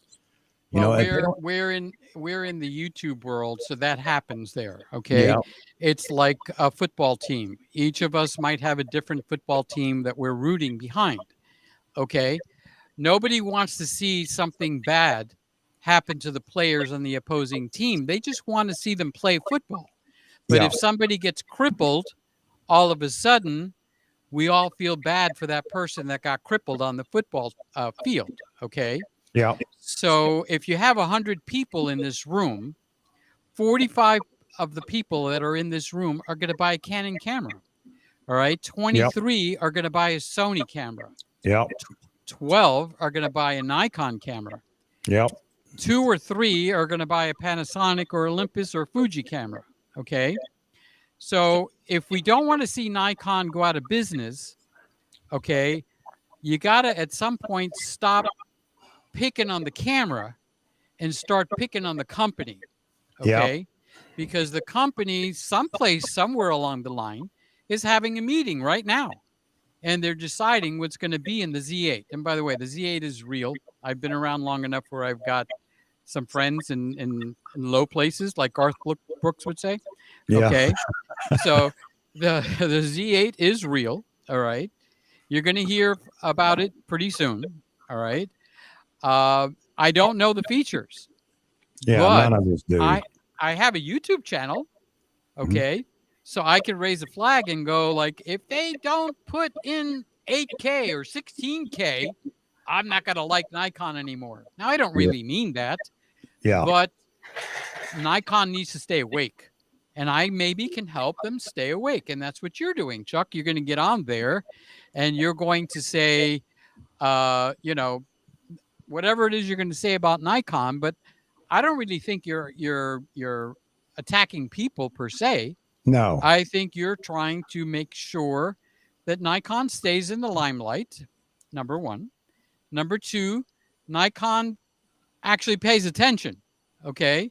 Don't be making stupid decisions like we don't need, phase detection autofocus, our dual, what is that, DFD from Panasonic? That's kind of like the emperor has no clothes. Yeah. Our focus system is wonderful. Baloney. Okay. Great camera. Man. You're but man after my own heart. And again, it's and I complain because I want Nikon to succeed in the best way. That's all. But you're a man after my own heart. You know, I keep saying this, and I'm going to shut up because everybody's heard me babble about this so much. But just to let you know, I keep saying Nikon has a one camera lineup right now, and that's the Z9.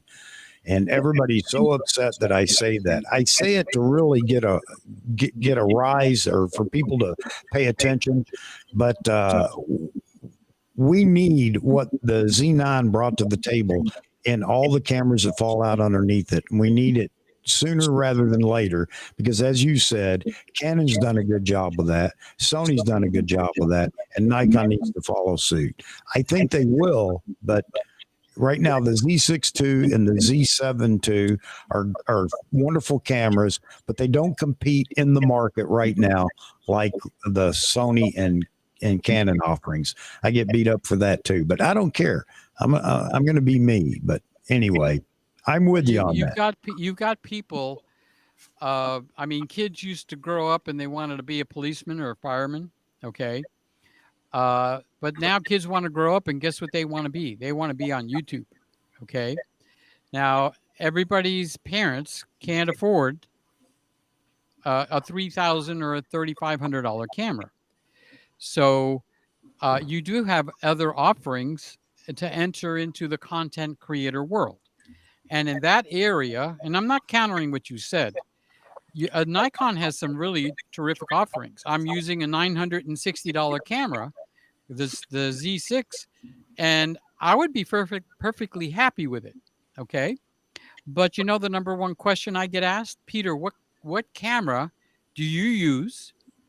Okay, which is why I keep a little thing up in the corner, okay, because might as well show them what I'm using. And the second one is, what camera should I buy? All right. Yeah. So you don't have to buy the newest and the bluest. You could buy a Z6. I think Roy said he's running 1 or 2 Z6s over there. And you know what? It's perfectly fine. So he doesn't have to spend $2,500, which is, we went up from $19.99. Now we're at $24.99. Okay. Yeah. Everybody doesn't have that kind of money, honestly. True. So the Nikon Z6 is viable. Okay. But if Nikon announces they got sold, or Nikon announces they're going to close down, what's going to happen to the people that would buy that Nikon? They're going to start looking at the Sony or something else. And that's what Sith is saying right now in his comment. I have invested over $25K on Nikon mirrorless systems, so I have a vested interest that Nikon stays in business. Yeah. There you go. So do I. Yep. Okay. I actually was shooting Canon until 2009 in my professional wedding business. Okay. And then Canon tripped. And at the same time, Nikon came out with a CMOS sensor. Up until then, Nikon was actually throwing features at us because they only had the CCD. Okay. So if you went at 800 ISO, you were in dangerous territory. Anything above that, you weren't competing with good quality. All right. Yeah. Then all of a sudden, Canon tripped. I had a 1D Mark III. And there was a guy back then called Rob Galbraith, okay? and he exposed Canon couldn't do focusing very well, okay, with runners and people on bicycles. And then the D3 came out and bam, okay. So I added Nikon to my lineup. I didn't throw Canon away, Yeah. but Nikon got added. So I went through the D3, then I upgraded to D3X, and I wound up with the D800E. Okay. Okay. I did one too. Yeah. Who did? Who said that? I did. I like that camera too. I think Roy and I are kind of like on the same wavelength here. So I used that camera till I retired. I had 3 or 4 of them. All right. So people think that they can only run one system. You can run more than one system. If you've got money coming in, as a professional, you can run more than one system. All right. Now bring it to today. Nikon needs to stay relevant. Okay. And you'll get the fights, flippy screen, no flippy screen, 8K, no 8K. All right. That kind of stuff is going to happen in the YouTube world. It's just natural. Right. Okay. We all are looking to get views.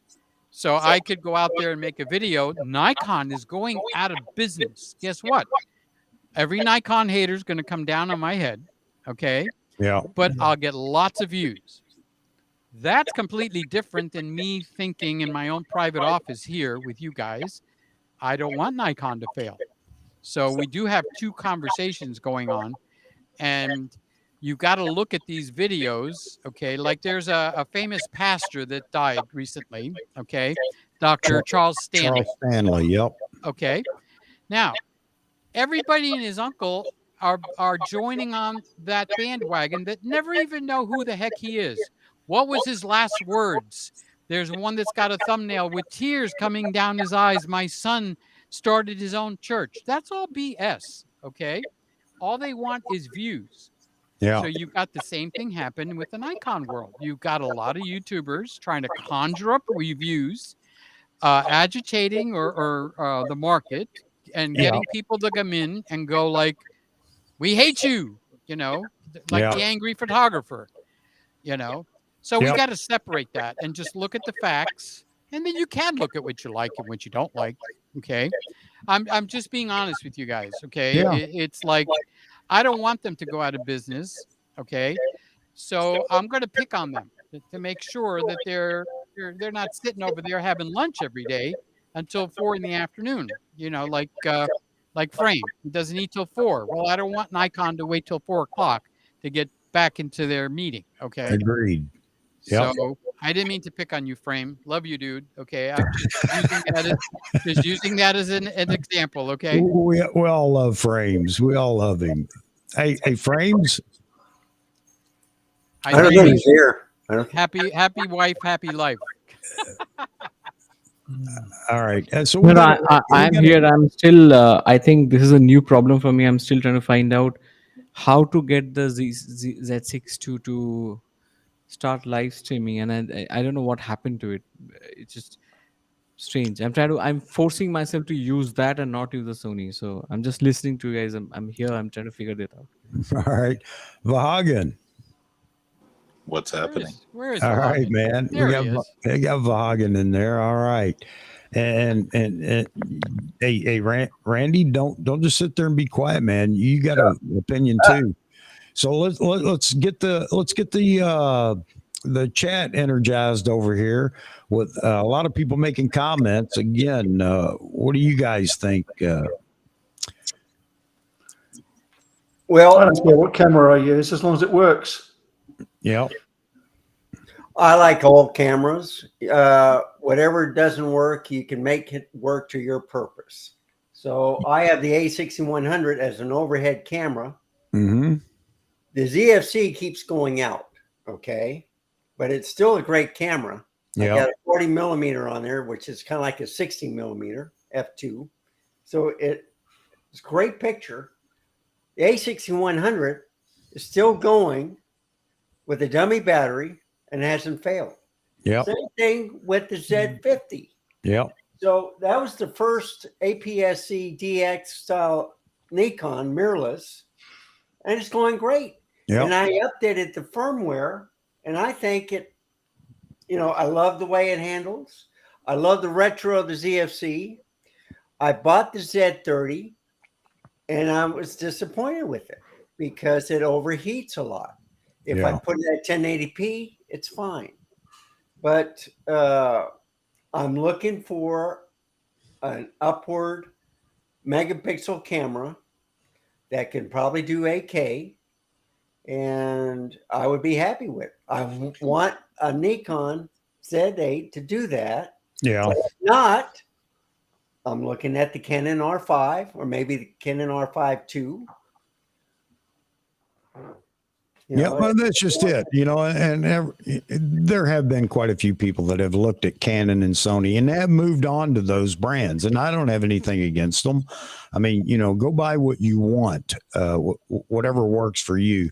And Peter, just so you know, this is the Z6 that I'm on right now with the 14 to 30 millimeter lens. It's probably got almost 40,000 hours of live streaming on it. I had no clue. That's new information. Yep. And I have the Z6 too, by the way, also. But I'm going to continue to push Nikon, and it's only for what I think is the better. And I'm happy that you feel that way. And again, this is for concern for Nikon. I can't prevent anything they do or whatever, but I'm going to be the squeaky wheel. I mean, isn't that the old saying, the squeaky wheel gets the grease? And so many people, and thank you, Tim, for the comment earlier. A lot of people feel the same way, but they don't have a platform to voice their opinion. And I think I do get a lot of comments, or I get emails, both good and bad, people that are tired of hearing me rant about Nikon, what they should do, shouldn't do, or whatever. But a lot of people say thank you because I don't have a platform and I get to voice my opinion through your stream. And I'm really happy about that. So it does show me that there are a lot of people that feel the same way I'll say now we do, Peter. And here's a comment by Yaman. He says, I think going out of business is not a concern at this point in time, but them losing market share is a real thing. And there's still people in denial about that, Yaman, but that's okay. I have a question. Okay. Yes. 5 years from now, do you think every camera company that's out there is still going to be out there, or does anybody feel that we will be thinning out the market? Okay. And if we are going to thin out the market, who is going to survive? Can we make a speculation, or that's completely out of the question? Oh man, that's a tough one for me. Because I don't want to believe that could happen. Maybe that's it. But you're absolutely right. It is a very good possibility. But the answer is Apple. Apple's going to make a better iPhone, and it's going to replace cameras. Yeah. And Taco Bell. Remember that movie? Taco Bell's the only one that survived in the future. Yeah. What was that? That had Sylvester. What was that? Stallone Retro Man or something like that? Yeah, I think it was Sylvester Stallone. That Taco Bell won the food wars, Yeah. So Sandra Bullock. Yeah. Yep. So Apple's going to win the camera wars, right? Well, you could say they're winning some now, couldn't you? Yeah. I think Apple is as screwed up as everybody else. Okay. I came from Windows to Apple. Okay, something very simple. Who was telling me click the X? It was Randy. Okay. Yeah. On my Apple, the X is on one corner. On my Windows, the X is in the other corner. That's right. So Apple just had an upgrade, and they reversed it on my iPad, where the X is in where the Windows corner is, and it's like, what are they being run by fifth graders over there? The X on the Apple has always been on one side. Yeah. It's just a given thing. So why is it screwed up? Okay. It's a proprietary thing. Why does Sony have a smaller shoe mount than everybody else? It's proprietary. They wanted to be different for whatever reason. Why did they use Why do they use CF Express A cards instead of CF Express B? They want to be different. And I'm not saying that any of this is bad. I'm just saying that's one of those proprietary things. And I can tell you guys, okay, keep an eye on the CF Express market. I think you're about to see some changes. All right. Oh, okay. Talking about the Type C. I'm not saying anything because Okay. you know I'm not going to get my head handed to me. But everybody likes something juicy, right? Mhm. So I'll just say that market is about to change. All right. All For the right. better or the worse, I don't know. If your curiosity is really high, you're gonna within a month you're all gonna know. All right. So you don't have to stay awake all night. All right. Don't. It's nothing nothing to lose sleep over. All right. All right. Hey, here's a good comment too, and I don't mean to be jumping around so much, but I think Ray has a good point here. The elephant in the room is China's situation with Taiwan and how that will affect Nikon products. It's not just Nikon, but others as well. That is definitely something that could affect what's going on in the camera world, no doubt about it. And I know that Nikon is already moving manufacturing out of China. At least that's the last I heard. They are. Yeah. It's going to be worse for the computer market because all the major chips are made in Taiwan. Yeah. And how's that going to affect us in the camera world? Not much. So they're building factories in the U.S., but it's going to be what, another 5 years, 6 years before they come online? Yeah, as far as building chips, yeah. Yeah. Well, do you think that Tesla has anything to do with our conversation tonight? I don't know. What's the number one production or product coming out of Panasonic? It's No the idea. lithium batteries that Tesla's buying. Okay, just in case you wanted to know. Yeah, but So I thought that Panasonic was going to get rid of their camera line like Samsung did. They closed down the NX line and went to phones. Okay, so it looked like from all the information that I get from the inside that Panasonic was not willing to spend the money that it was going to take to develop a whole new system with phase detection technology. So I thought this is my own personal feelings, and I'm wrong. Okay, it looked like Panasonic was going to pay attention to, what do they say? Follow the money. Okay, so they sell their biggest output is batteries to Tesla. All right. And I thought they were either going to sell off their camera line or close it down. And lo and behold, the reverse happened. Panasonic came up with a phase detection system and surprised the heck out of me because I would have bet they were going to be the next camera company to go down. Okay. Yeah. Like Olympus was bought out by who? That company that just cuts up all the parts and sells it off, you know, and they're not pirate. cutting. What were you going to say, Roy? I was going to call them a corporate pirate. Yeah. Right. Okay. But they're keeping the OM line going. I don't know what to think, to be honest with you. So it looks like Panasonic has made the decision internally that they're not going to close down their photography line. They spent the money. They coughed up whatever it took to create phase detection, not face detection, but phase focus system. And either they're still setting it up to be sold or they're coming back in. Okay.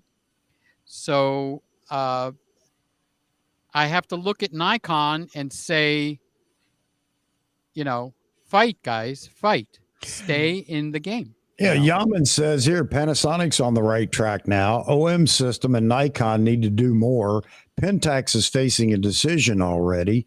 Sony and Canon are safe. Nikon might drop further if they continue this way. I think he's got a pretty good eye on the situation here. I think if you take a vote for all of us in the room, we all agree with him. Yep. Yep. Doesn't even matter if you hate Nikons. Yep. Just business 101. You know, we did go to college or some school. Okay. Yep. And we're looking at that and we're coming up with our opinions, and that's what you're doing, Chuck. You sound like you're attacking Nikon, but you're really provoking them to be better. Yes. You know? Yes. Yep. Yeah. There's just a lot going on in the camera world. I mean, the technology now is so tremendous. And I mean, we can flip right into another subject that's really controversial, and that's AI, but not just AI, but AI in camera. Sony's already playing with it. So is Nikon, and people may not realize that, or they don't want to discuss it, but Nikon is as well. I mean, that's where all this face and car and everything autofocus is coming from. It's all AI within the camera, and how much more are we going to see in cameras here in the future? Can I answer, Vaughan? Yeah, go ahead. He's got a question. You watch my channel, don't you, Vaughan? Because you know about the QQQ. Okay, people don't know about QQQ unless you're watching me. So you just uncovered yourself. Okay. So what do I think about the Northrops? All right, I'm not copping out, but I don't like to trash on anybody. They're creating content just like I am. So what could I possibly say other than like, oh, how wonderful they are? I mean, what do you want me to say? They're terrible? It's just not the right thing, and it's not my personality. It's not in my heart. The only thing I would say about any YouTuber, and that is they need to get views. So you need to filter every time you're watching any kind of a YouTube show, that the number one thing that they're doing is not trying to communicate. They need to get views. That goes for me too. Okay. So you got to have that filter on, just like your camera filter. If you're going to shoot black and white, you might want to use a red filter. All right. So that's how you look at any of them. Now, if any of them cross you the wrong way, there's not a shortage of camera channels out there, you know. Just on my Friday night live show, just about everybody in my show is a content creator in one way or another. And I encourage them to do that. Be out there and be a voice. So they do their thing and I do mine. And our paths don't usually cross. I don't have too many enemies out there. And I don't want to create any. So I don't know what you're kind of looking for, but God bless them. That's what I could say about them. Jet Photo makes a comment here. He said nobody ever includes Fuji in these discussions, and that's true. It must be how they quietly gain market share, and I think you're right. I think that they are. It may not be giant leaps in market share, but they are gaining a little ground in market share, and they're doing a good job, in my opinion. Again, like I said, when we talk about colors, and I think it's really overrated, but I do like the color in Fuji. I really do. But then again, I like saturation and contrast and stuff like that. So, but yeah, you're right. Fuji's just quietly moving right along, aren't they? Well, on Fuji, who won that war? Who was their arch enemy? You had Ilford, you had Fuji, and you had Kodak. Who survived? Okay. Who's still here? Yeah. It's Fuji. All right. And it's because now you fill in the blank. All right. So Fuji has great color. And what they are missing is a full frame camera. They've got a crop sensor and they've got a medium format. They chose to bypass the full frame. And on the Monopoly board, where did it land? It landed on full frame. Okay. That was a bad business decision.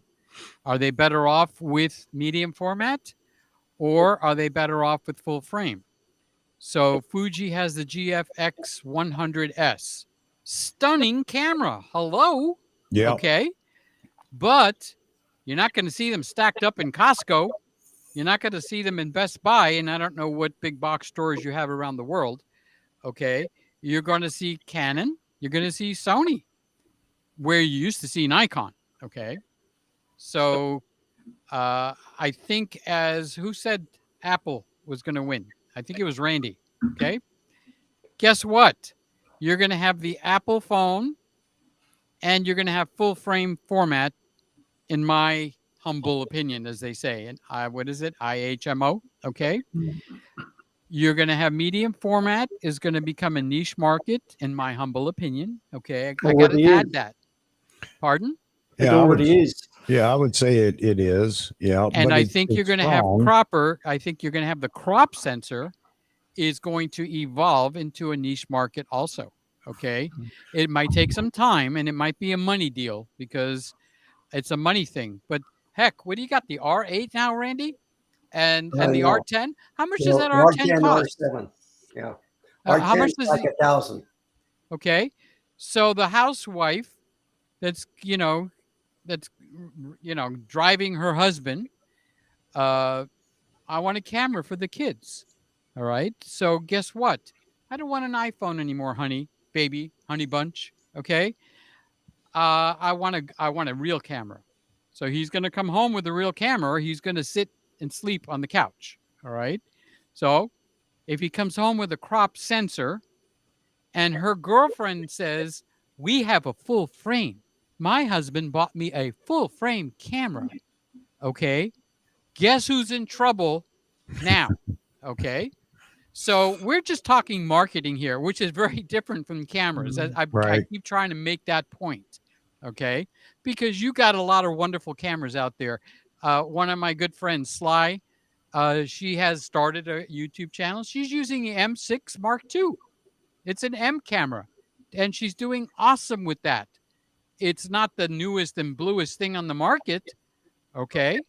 So there's these things that's going to be there for a while. And then you've got the families that are having babies. And it's either going to be iPhone or it's going to be full frame. And in between, it's going to get squeezed out maybe over the next number of years. All right. That's my opinion, by the way. I'm not God. If anybody's looking around, I'm not God. Okay. So I don't know. Fuji GFX is making a dent in the medium format space because they made a darn good camera. Hello. Yep. Okay. It's almost like using a regular full format camera. It does everything excellent. Okay. Yeah, John Ishey's in here. I think he's still in the chat. He has one.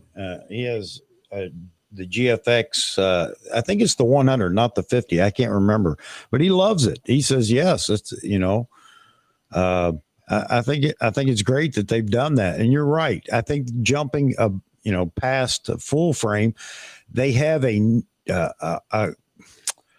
stranglehold on the APS-C market now. I think they're doing an excellent job there. And then, why battle with everybody else in the full frame? Why not go to medium format? Even though we can all discuss whether it's true medium format and it isn't, but the bottom line is it's what do they call it? Something medium format. Medium format. It's a cropped medium format because the real medium format is bigger than what they're all making. Right. But still a great camera. So yeah. Tim, you're very funny, by the way.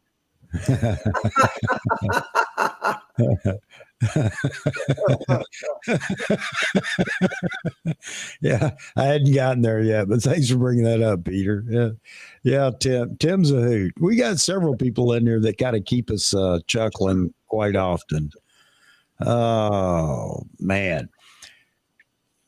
Wow. Yeah. And here we go. We're going to hit the 9-hour mark in a minute, man. This is going to be a record that I am not going to be interested in breaking anytime soon. By the way, guys, it's 6:00 in 5 minutes or whatever. I'm going to bed. I don't want to die live on the show. Okay. All right. Hey, Frames, you made it back. Are you good to go? He's still trying to figure out how to turn the camera on. It's the little switch on the top, but it's on the other side, Frames. It's on the other side. I think there's something wrong with the line because it's not working with any of my cameras or even the inbuilt camera on this MacBook. What are you So- running the Z6 into? Into a cam link type of a connection or what? No, I'm just using a USB-C. Oh, that should be easy. Webcam. Yeah. Yeah. It's working for me. Yeah, I don't know, something is wrong because it's not working. I tried all the three cameras and the built-in one. So Well, I'm just glad you're back, man. Even if it's just audio, that's fine by me, man. Who is Seraphin? Man, we get this comment quite often in many of the streams. Went to bed, woke up, you're still on. Well, I hate to say it, but the joke is on you. We're not here. This is an illusion.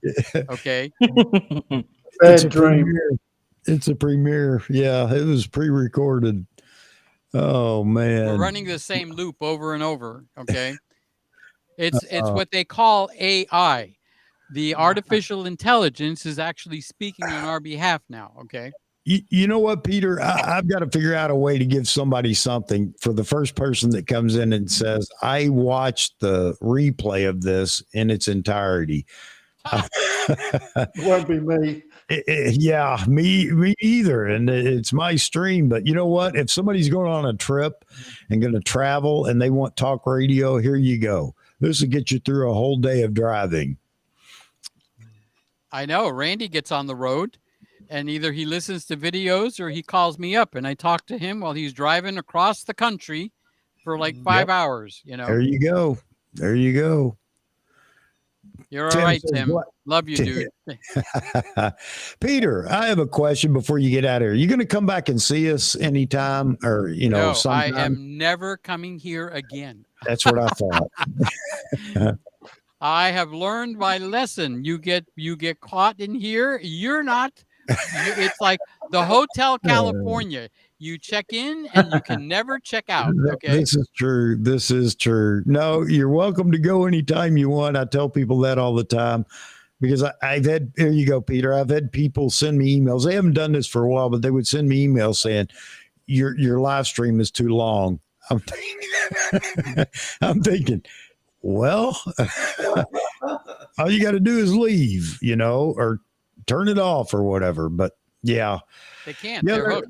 Yeah, that happens. People get in there and we get carried away, and the next thing you know, we're 3 hours into it, and they were only going to stay for 45 minutes. But it's your a magnetic personality, Chuck. No, once they get hooked on you, okay, that beautiful set that you have. That gray hair is the wisdom that comes out of your mouth. We can't leave. We have to hear what you're going to say next. Obviously, I'm a joker, guys. Okay, absolutely he is. But thank you for letting me imagine that for a moment. Oh man, no, seriously, Peter. Anytime you want to come in and jump in and stir it up with us when we're in here talking about all this stuff, by all means, do that. It is now 6:00 in Miami, Florida. Do you know where your bed is? Roy, where are you? Are you in England? In Melbourne, Australia, and it's 8:00 in the evening. Yeah, it's like 12 plus what? 3 hours here, so it's 6 a.m. So it would be 12 plus 2, right? Something like that. I'm too tired to think. Yes, it's 6 a.m. here, so 6 p.m. for you plus 2 would be 8. So it's like 12 plus 2 for you. Yeah.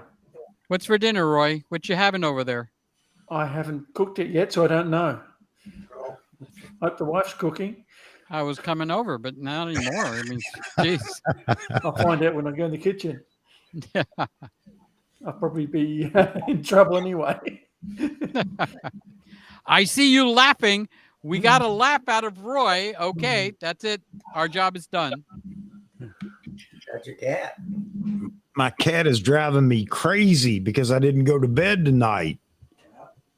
I want to hear from Frames before I leave because it's 6:00. I'm getting ready to go, but I want to know what Frames is doing over there. The status of Frames. Frames status update. I'm just I cannot believe that when I joined it was about to be what 6 hours, and I think you said you're going to Keep break a going. record at 6:20 or something, and now it's over 9 hours. I can't believe I've done it for almost 3 hours. I can't believe I've done it for 9. Frames, you've come out of your shell, so now you're old hat at this. This is not something new. You've been baptized by live streaming. That's it. Randy, I'm surprised. I'm shocked. Yeah, no, that he's still awake. You know, before all of this, so I'm good. Plus, I have coffee. Oh man, Chuck, I never met you before, but what an amazing personality you are. I'm sorry that I'm slouched down here. I should sit up and be proper. Okay.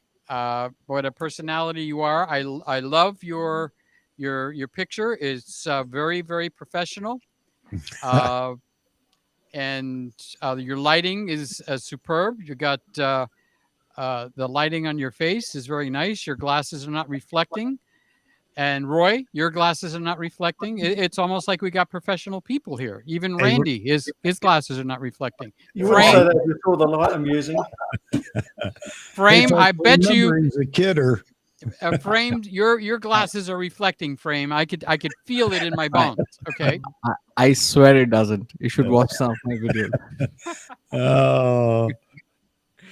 Oh man. Oh, again, you guys crack me up. It's just fantastic. I love this community. I love all of you, man. I've had a ball tonight. And yes, I am a bit tired, so who knows what I'm going to say, but honestly, I do. everybody whose butt hurts, raise your hand. Okay. Absolutely. There we go. Absolutely. Thank you. 007 has a sore butt. Now it's public now. That's it. Thank you guys for letting me be here. I really appreciate it. You didn't have to send me a link.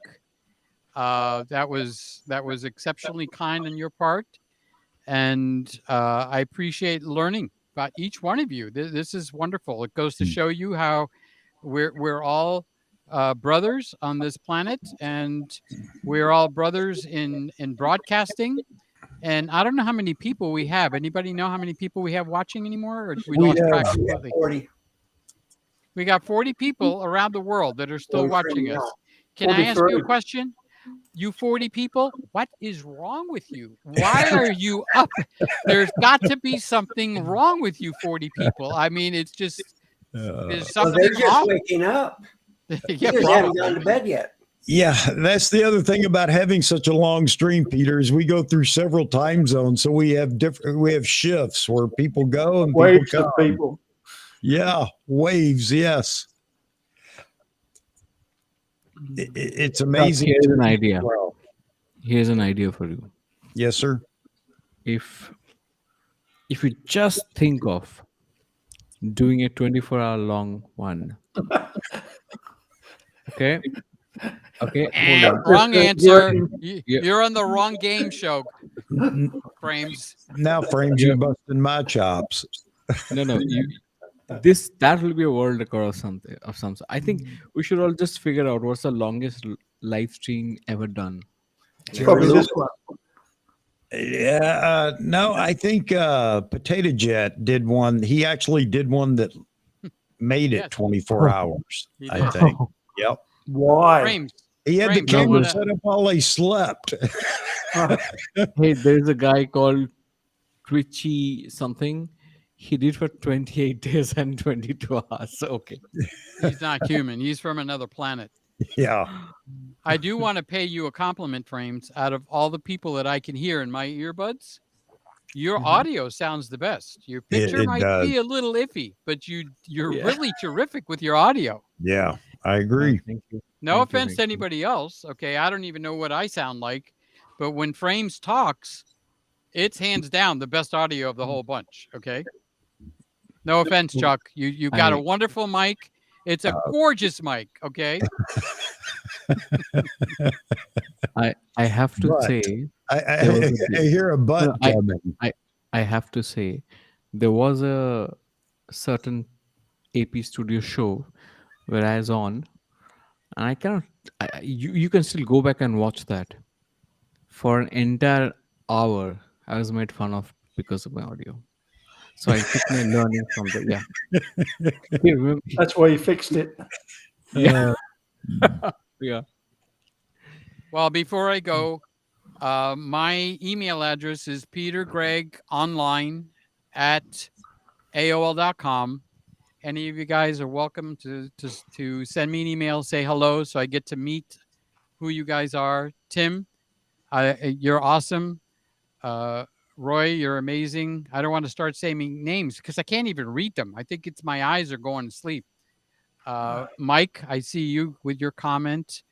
All of you guys, you all have quite an interesting personality. So your parents did a good job on you. Okay, so it's like every person in here has got a little bit of comedy, a little bit of seriousness, and a little bit of whatever's in between. Okay. I told you earlier we're weird, but we love it. Yeah. I don't think weird is the right word, but we'll go with it. Oh. So I'm going to say good night. Randy, how do I get out of here?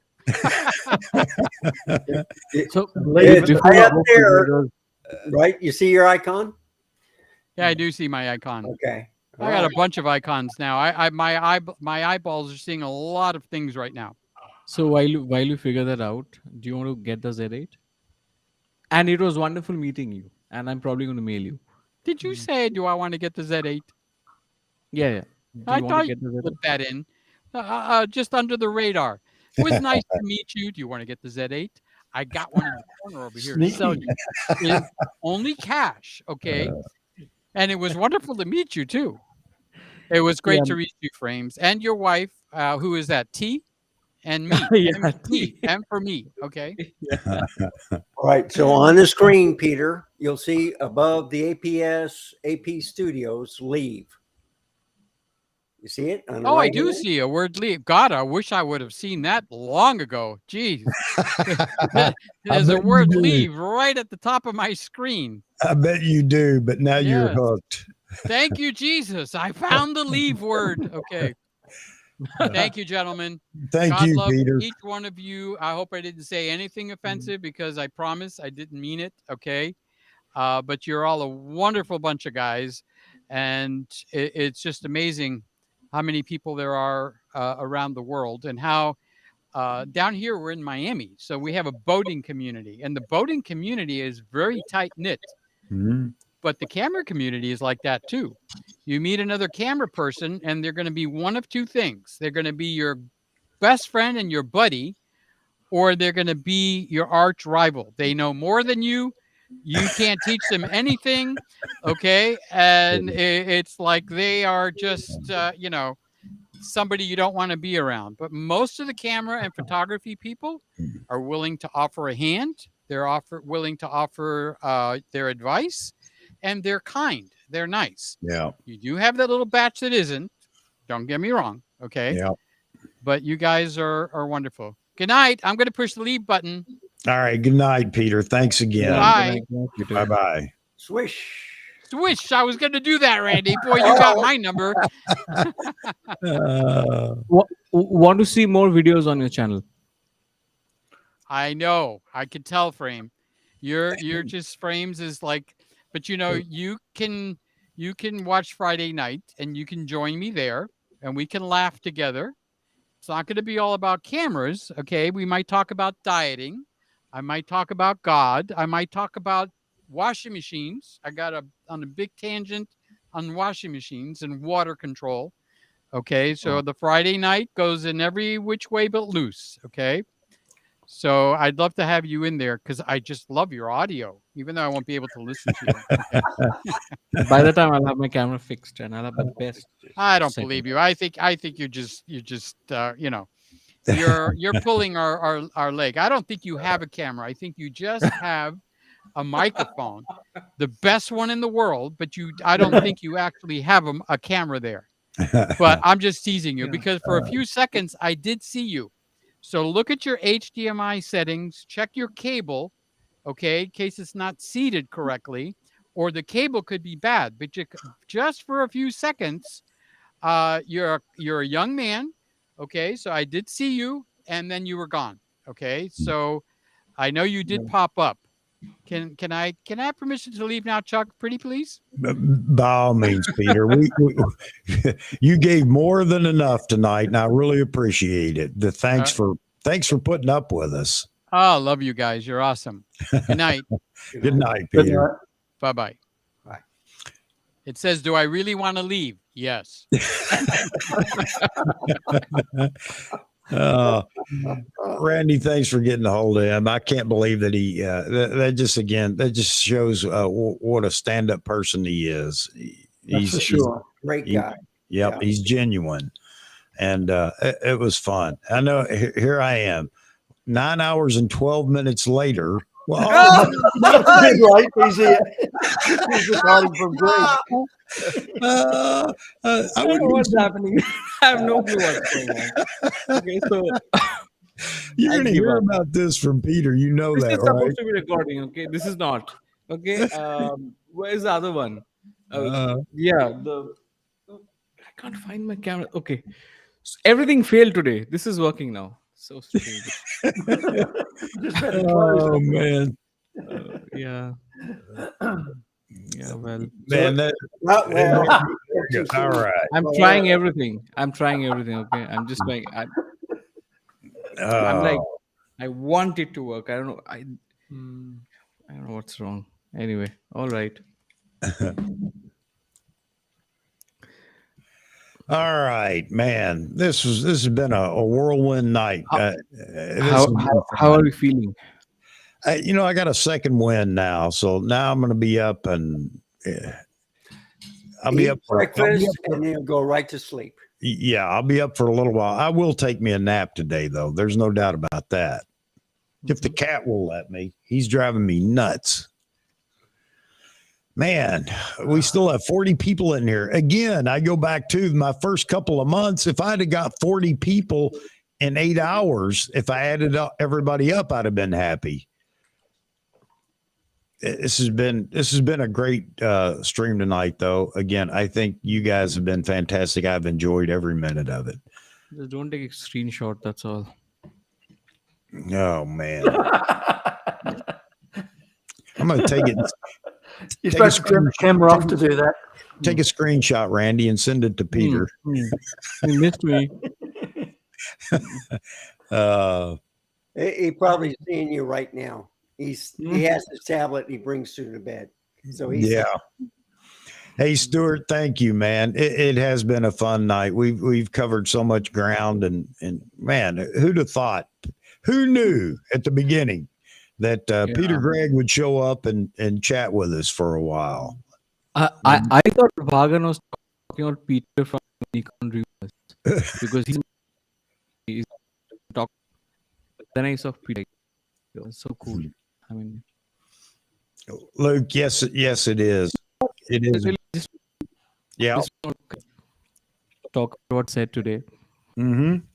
It is so difficult for me to imagine him being like he's like all cheerful, like everything about him is positive and cheerful. It's kind of, you don't expect it at all. Yeah, he is a religious man. He prays a lot, and he prays for everybody that he meets. He'll put your name down and he'll be praying for you. That's the type of guy he is. When his dog died, he was in a very deep depression.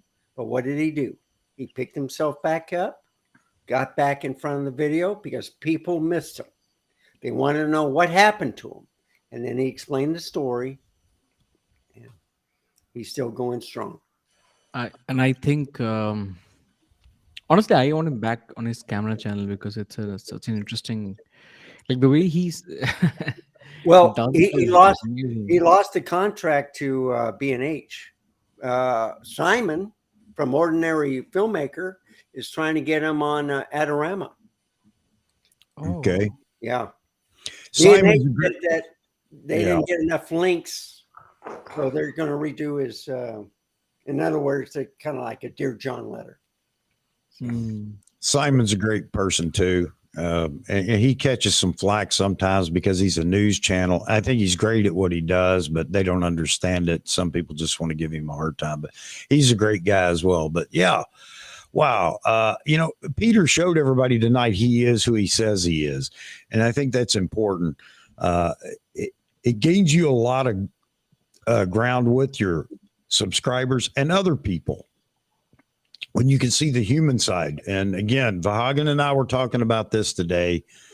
There's so many people out there that can't show their human side, which really makes you feel like they think they're better than you and everything else, because there's no humility at all. Yeah. I'm the best. I'm the king. I can show my human side. You can show your human side. You are right now. That's exactly what I mean. Eating the green beans. Yeah. Well, you can have it M&Ms. Why can't I have my mushrooms? You can. I like mushrooms, by the way. Very good. So Stuart, you taking off, man. Thanks for being in here. Thanks for having a good time with us. And again, look forward to seeing you in all the chats that you want to participate in. And by the way, again, the invitation is out there. You want to be on the channel? I think we had a full panel. We had a waiting line for people to get into the panel, and that's fantastic. But by all means, you guys think about that. Don't be afraid to try it. I think you'll enjoy it. So this one actually starts at I think 6 a.m. in the morning for me every Sunday. Okay. Yeah. And so I'm like, I can never join this. But today at 12 o'clock, you were on. I thought, I was trying to get out of here. I swear, I checked if it's live 3-4 times. I checked. I refreshed the browser, and then just to check if it's real. Is it live? Yeah, it's. Then someone said, and then I put a comment there. Then someone says, "Oh, Frames, you always come in the right at the last moment." Yeah. So 6 a.m. is when it starts for you. Yep, I guess that's right. Which stream's best for you? The Wednesday or the Saturday? Obviously, Saturday's way too early because it's 9 o'clock. If we ended it at 3 hours, then it's 9 a.m. Yeah, you can get up at 7. I'm just again, just busting your chops, man. I don't expect people to get up. I cannot finish one mini series or the other every night on Netflix and then go to bed at 3 o'clock. That's my bad habit. Yeah. But I get stuck with, like, if I start watching something, I just get stuck. And I'm pretty sure that it's true for a lot of people today. I think content consumption is affecting our sleep. Yeah. Oh, true enough. But I'm really bothered about this thing. I don't know why it's not connecting. I have to figure this out. Maybe it's I don't know. Have you used the same cable on each camera? Yeah. See, it was working with a Sony. Then it stopped working for anything else. And so I had a Camlink 4K that was giving me trouble. And I got rid of it, put another Camlink 4K, and that solved the problem. Okay. So it's either the cable, because if it's worked on the Z6 and then worked on your Sony for a while, it's the cable. Oh. Have you tried to reset the 2 green buttons? Or what do you mean? The 2 green buttons will reset the camera on the 2 little buttons on top. On the camera or on the on the camera, on the top of the camera, the 2 buttons with a little green dot next to them. You hold them together, you'll reset your camera. It sometimes fixes things like that. Oh, okay. I actually don't want to reset my camera, but If it's not working, you should be desperate enough. Well, no, I would take out the battery first before I do Yeah. that. So, yeah. Some batteries are 100% compatible as well. I'll find out. There must be something. I'll just some other day. You'll figure it out. There you go, Tim. It was just like Maz the other day on his flight, I think out of Texas to North Carolina. He watched the whole stream that Vahagan had with Steve Perry and only had, I think, 10 or 15 minutes until they landed. So it's a great way to pass the time. Yeah, I mean, so I watched the first 3 hours and the last 3 hours. I missed 3 hours in the middle. I watched 6 hours and still have 3 more to go. Oh, Roy, we'll have to make a longer stream the next time. Yeah, this is going to be a record that's going to stand for a while. I think so. Oh, man. So 9 hours and 22 minutes. I almost want to go another 38 minutes. Man. So I'll give you an idea for that. The next longer one. When the Z8 comes out. Yeah. When the Z8 comes out. If we're still alive. You can just do a full live stream on the different functionalities of the camera and what you're liking, what you're not liking, and stuff like that. That's a great thing. I think that's an interesting one. Yeah, well, you guys are the reviewers. Remember that, not me. As long as it's got 10-pin socket and like lit up buttons, I'm happy. There you go. But when whatever is announced, yeah, we're gonna have a live stream, and I doubt that even that's gonna break the record, but who knows? But yeah, obviously we'll have a live stream, let everybody weigh in what they hate, what they like. But I was concerned about what Peter said today about if we don't get the Z8 right, then Nikon is in trouble. Even after the Z9. Yeah, probably. It's probably true. Well, their financials are pretty good, so I don't know. See, that's just it. They're stable, and they're in the black. Okay. Well, you know, the same thing with Panasonic. They thought, and look what happened. Yeah. You know, we don't know much other than they're in the black. So I think Nikon did a great thing by structurally changing the expenditure side because they moved the factory to Thailand. So I think structurally they can they have to spend less money. So that allows them to sustain for longer. But Sony hasn't done that, for example. So and they have a lot of innovation. So I think their cost of development could be higher. What I mean is if you look on the technology and software side, they're doing what, Wayne is making his third appearance soon. How many times can you visit a live stream? 3 times, and it's live every time.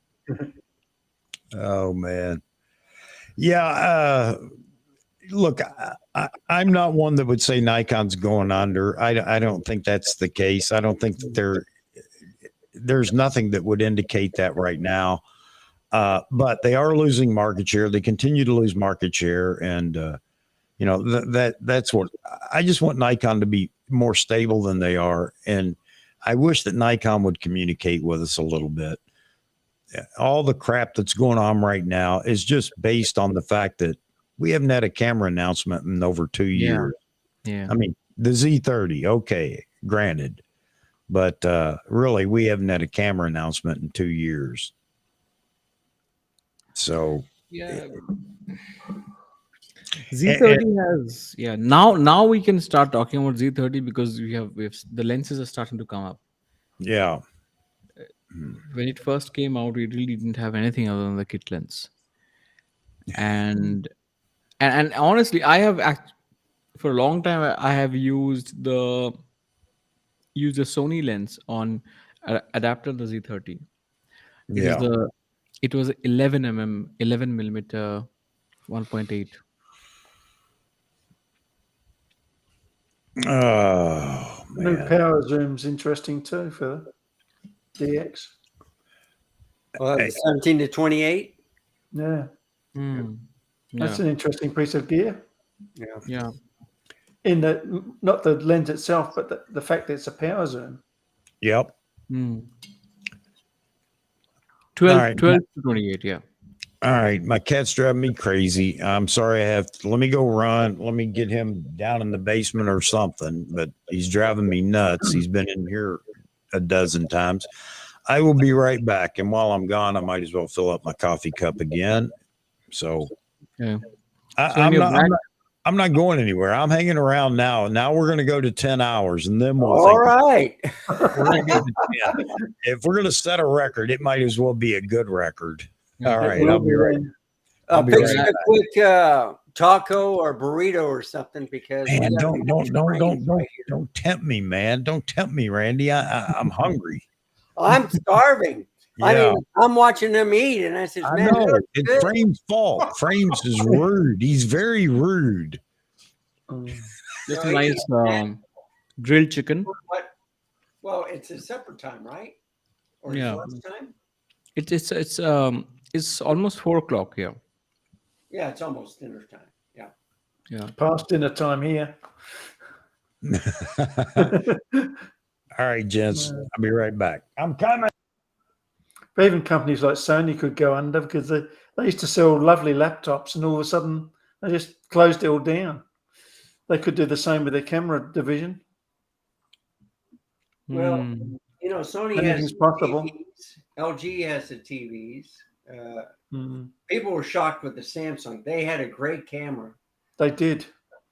And, you know, what was it? Minolta was bought out by Sony. Yeah, Sony. So, I mean, on the 4/3 market, they're great cameras. If you look at, well, all right, we could talk about Hasselblad. All right. Yeah. Small market, niche, but they sell cameras. The same thing with, what's the most famous one? Leica. All Yeah. right? But their cameras are expensive, but they're probably in the black too. A lot of these corporations own stocks. So Nikon is buying back the stocks. So That's always a good sign. Yeah. Anytime a company buys back its own stock, it means they're doing really well. But they may have a smaller, what is it, where you test out gear and stuff, but they make good quality stuff. They do. I mean, the lens, even if it's f1.8 that I own, and the macros, or even the small 28 to 40 millimeter, I even like their kit lenses. They're pretty good. Yeah. That's what I'm using at the moment. And I use the Megadap ETZ11 adapter, but they got a newer one, which is faster focusing. So I have the Sony lenses that work on all the Nikon cameras. It's amazing how that's come about, isn't it? Yeah. So I'm actually very, very keen on the 35 1.4 from Sony. It has a nice, like, tiny 1.4 lens. So on the Sony, I have the 3 G lenses, the 24, 40, and the 50. But then I also have the Nifty 50, the 51.8. And then, let's see, on the, I think I got the 85 millimeter. And then 20. The 20G. They're great for street photography. I use that for the A7C all the time. And I'm surprised my Nikon hasn't crashed yet. I kept it off for about 15 minutes. and it's going strong again. My Z50 is doing great. I can do that real quick with the puppies because I opened up the door. How do you like your A7C? The A7C is fine. Yeah, Yorkie and the Chihuahua. And I got my cat coming in and out because he wants real cat food. He doesn't want the dry food. So you'll see him jump on my lap and he'll start scratching me and stuff. So the A7C, what I like about it is no time limit.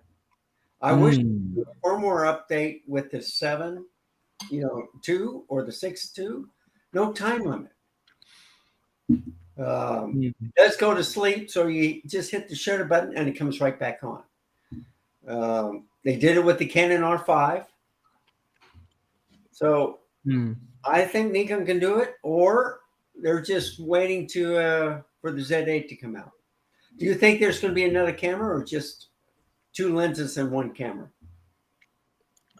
I think there are going to be 2 cameras at least this year. So what? 3. No, I haven't heard anything about the 6 and that 7.3 actually. What I've heard about is the ZF. I think they have the ZF. Full frame. Yeah. You think it's going to be retro style? Yeah, the retro style full frame. Yeah, I know that there's a group in Japan working on that, but it may not ever come out. Some things they develop never get released. Yeah, so they always look at the market share. If not enough people buy the ZFC, then why make the ZF? I think ZFC is doing well. So Nikon Japan is actually checking with all countries if the ZF will sell or not. Yeah.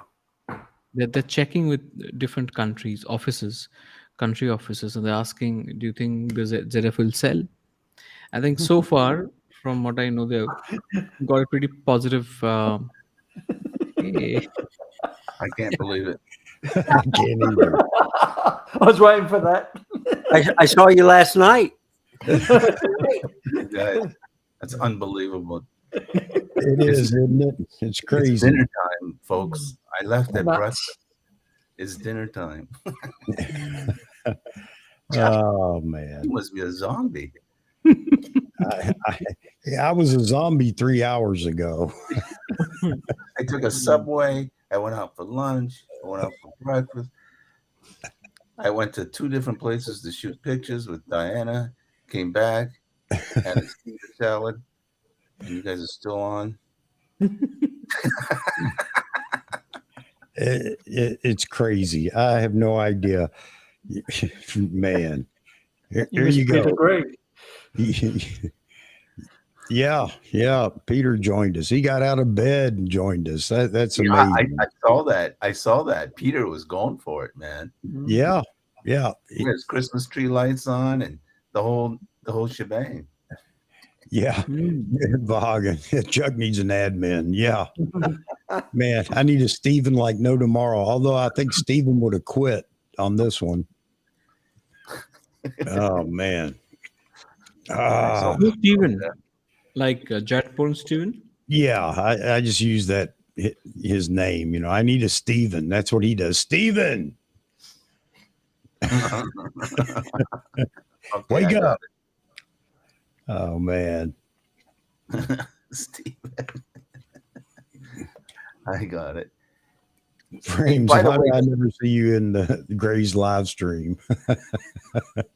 Did you guys see that Tony Northrup? He actually did something very interesting. He did an explanation on AI and how you can spot it. Yeah. Yeah, I found that to be very enlightening. He did it. He did a very good research on it. Very well. Yeah, pretty good. Yeah, I must say. Well, AI is used for a lot of things these days, isn't it? It's not just one thing. Yep. Oh.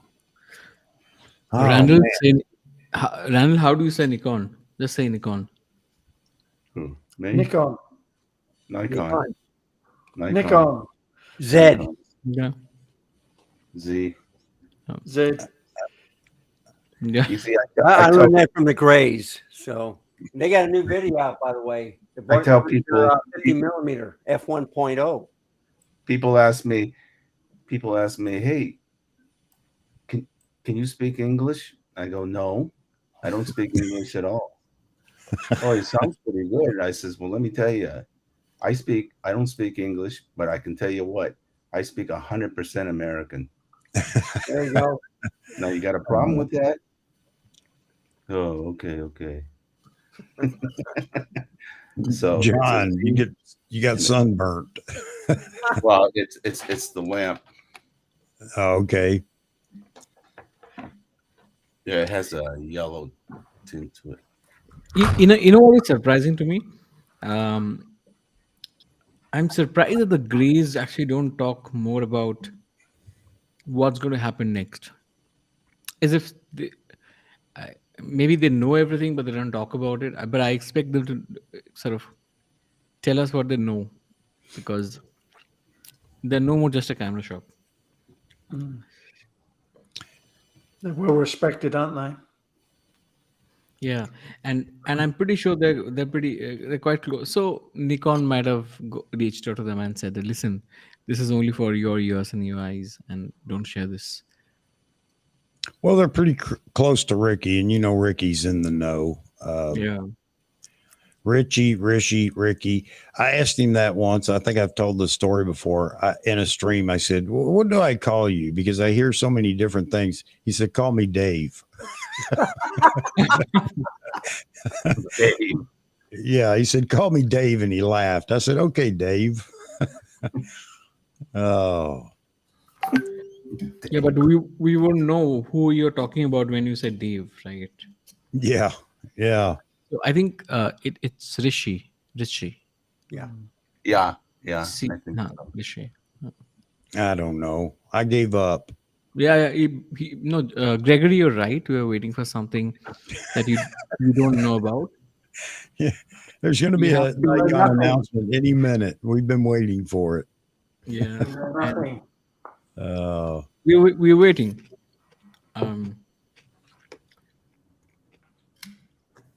Where is Godo? Frames. What is your name? My name is.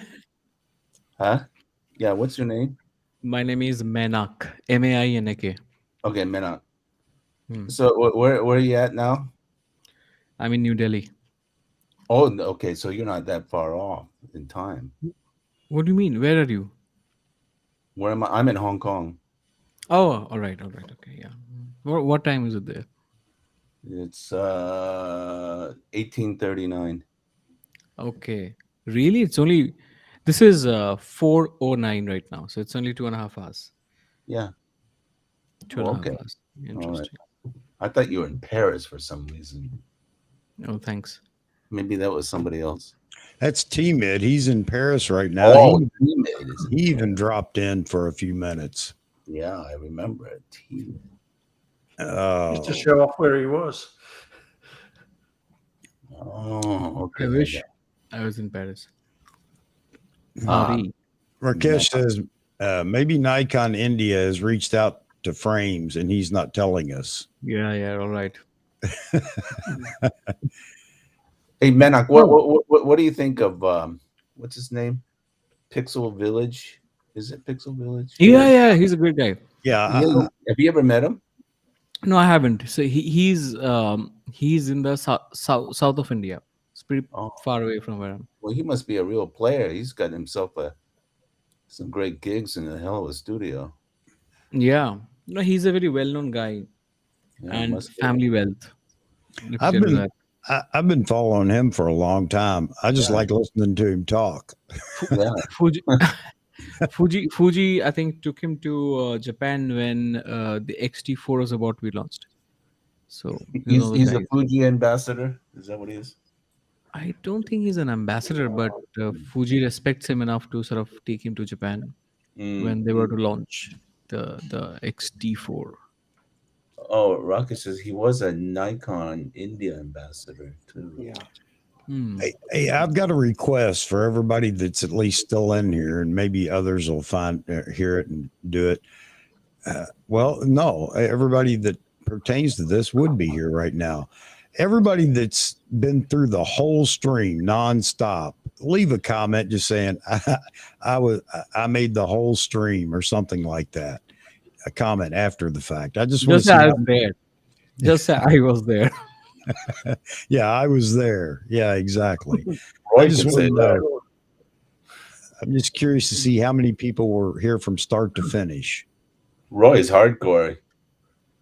I'm still here. He's still I was here, on the man. chat, but close. What a trooper. That's a good question, Rakesh. I have no idea. No, I don't think so. I think he's South European because the double C to say to make this sound sh is a Yeah. very South European thing. Okay. Yeah, Tim, I survived Chuck's live stream. Man, I survived the full stream. Sid says, man, I was out for an hour and a half for the Blackpink concert. Oh, man. Even Diana showed up. Man. Oh, look at them. I'm curious to see at the end how many comments have been made in this live stream tonight. I'm guessing it's well over 1,000. So I think so Chuck, you're going to leave the show when it's 20 people watching, right? Yeah. We're going to start that again. That's what he Yeah, said. the 41. Yeah. Yeah. And this time of the morning, that would be a dangerous thing for me to say because, man, there's a Everybody's waking up. Yeah, everybody's waking. Somebody, who was it? Ray, I think, said somebody needs to wake up Jeff. Jeff's going to wake up anytime now because he's meeting. He's supposed to meet. Maz at 7 a.m. and Jeff's not going to believe that we're still on. He's probably already seen it and thinks it's just a replay or something. When did Jeff leave the stream? Man, I don't know. It was midnight or before, a little before midnight or something like that. Oh my God. It was about 6 hours ago. Wayne, yeah, this is the stream everybody's going to talk about. Yeah, I went and ate and came back, or I went to bed, came back, and man. So Fuji is going to launch Under 6 hours ago. Fuji will launch a medium format again.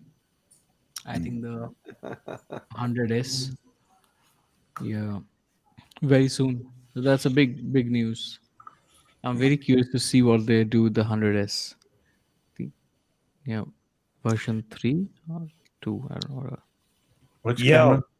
Yeah, Vahagan. He could have been listening to us his whole drive because I think he was driving down to Myrtle Beach to meet Jeff. So yeah, Can't he he has no join idea. live from there? Can't he join the live from there wherever he is? Well, sure. I mean, anybody can, use their phone if they want to join live. That's what Sanjit does all the time. Oh, that's right. Sanjit was even on. Yep. Sanjit was on. Yep. Oh, yeah. He contacted me. Who's that? Sanjit is a good friend of mine. He does the wildlife conservation in Malaysia, and he's an expert. Him and his wife are experts on hornbills. Vahagan's got it down to the minute. It was 6 hours and 10 minutes ago when Jeff left. Oh, you rewound the video back. Wow. Is it Maz from LA? Yeah, he's out there pretty close to Vahagan. So he's up there near Myrtle Beach now? Yeah. Oh, sorry. He flew down to North Carolina. I think he visits his dad. And while he's there, he's going to go visit Jeffrey again. Oh, that's cool. Night has fallen, and the sun just rose here. Roy, it's kind of weird, isn't it? Yep. Guess what I'm drinking? What time is it in Melbourne, or is it where in Melbourne? In Melbourne, it's 8:45. Oh my god! In the Oh my evening. god! The whole day, Roy. You spent the whole day here. Oh man! Where else? Your wife's not banging the door. Lightning like crazy at my place right now. Wow. Yeah, 100%.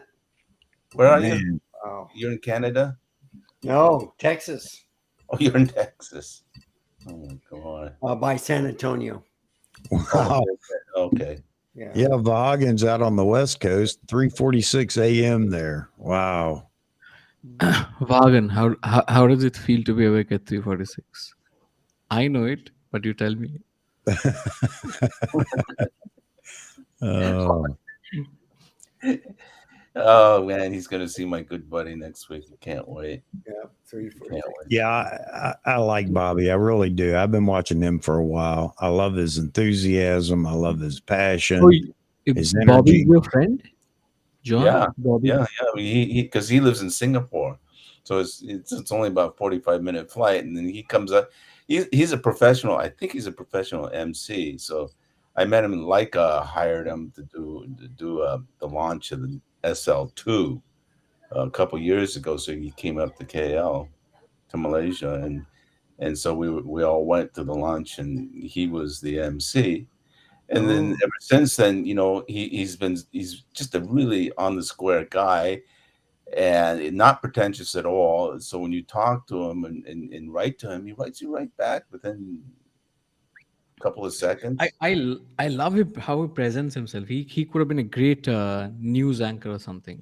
Really, really good. And he always keeps saying, "These are my thoughts and my thoughts only. Nobody pays me." And here's what I'm going to say.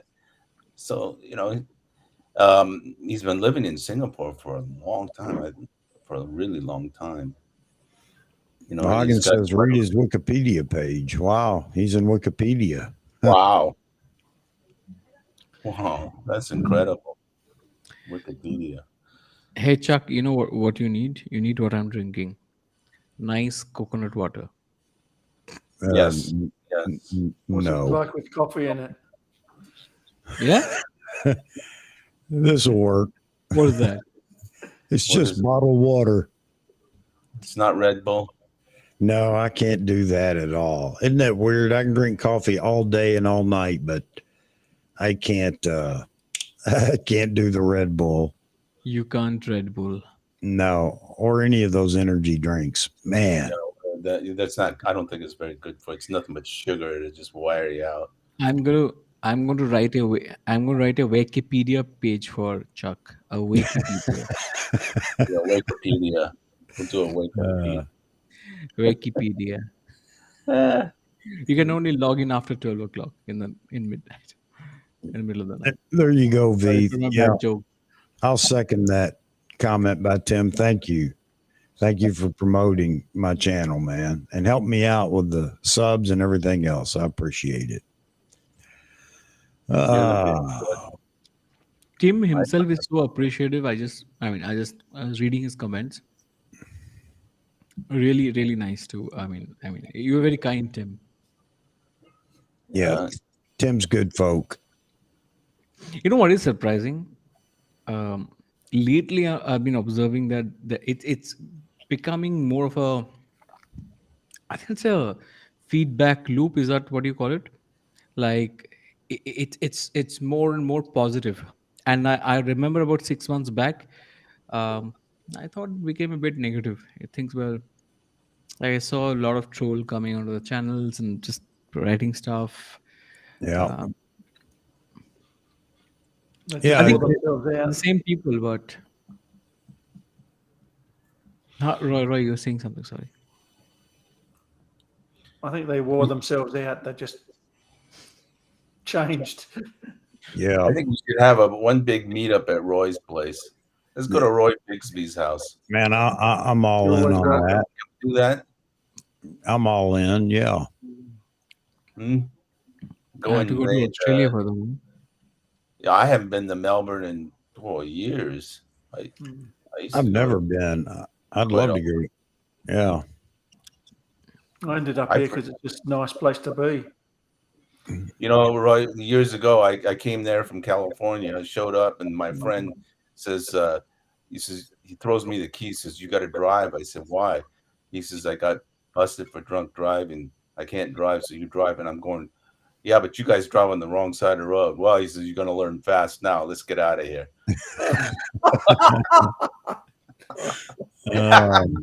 Oh my God. Yeah, it's different, isn't it? Oh man. Your brain has to switch over when you change. After an 18-hour flight from LA, he throws me the keys at Sydney Airport and says, "Okay, we're going down to Wollongong." I said, "Where?" He says, "Wollongong. Here's the keys. Let's go." I said, "How come you guys are driving on the wrong side of the road?" I got to do that in Kenya, drive on the wrong side of the road. I didn't mess up too often. Actually, the Romans used to drive on the left too. Now I'm used to it. Ancient times.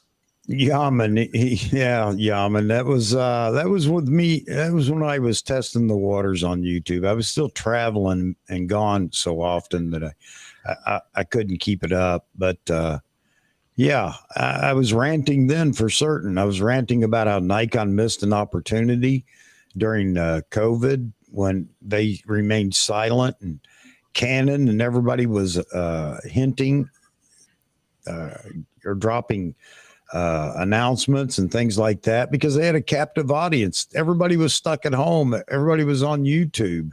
And I thought, man, what a time. This is the time to be talking, as a camera manufacturer, something about what's coming or something. But anyway, yep, that was it, buddy. Yeah, I was using Sling Studio at the time, switching between cameras. Actually, a pretty neat system, but they just didn't provide any support, and I think they're pretty much out of business now. Oh, man. Here you go. A little information from Anupam from Pixel Village. Man, I'm not even going to attempt it. Radhakrishnan. Radhakrishnan. Okay. Nikon seems to be very big in India, from what I've seen. Yeah. Yeah, he did. He is a Nikon shooter. I mean, maybe not exclusively, but yeah, I know that he's a Nikon fan. He did a video on the D850 and D500, I believe. One of his videos was about those cameras specifically.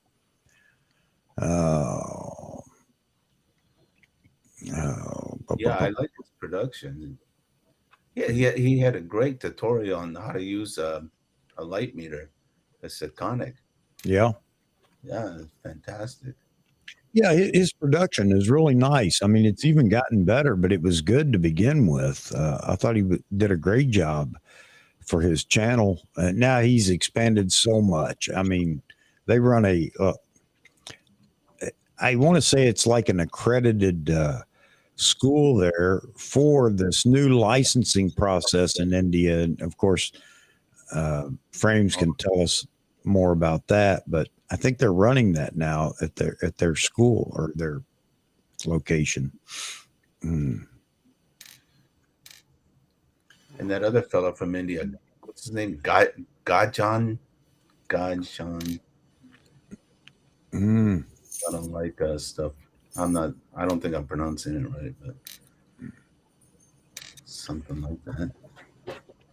Oh, Tim says what he finds interesting is the difference between videos from Frames, Joe Man's Land, I guess, Vahagan, etc. Different colors in the street lights during the night videos. Yeah.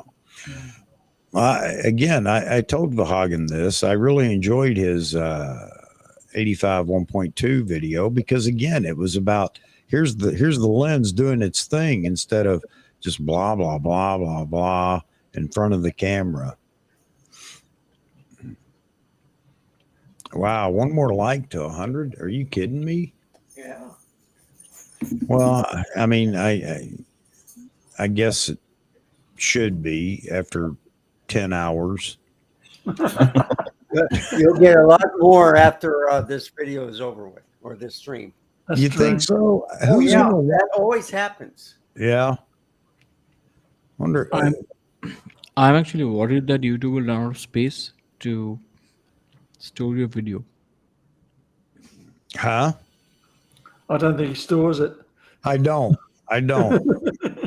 Again, I break all the rules, man. I am the bad guy. I am the non-tech bad guy.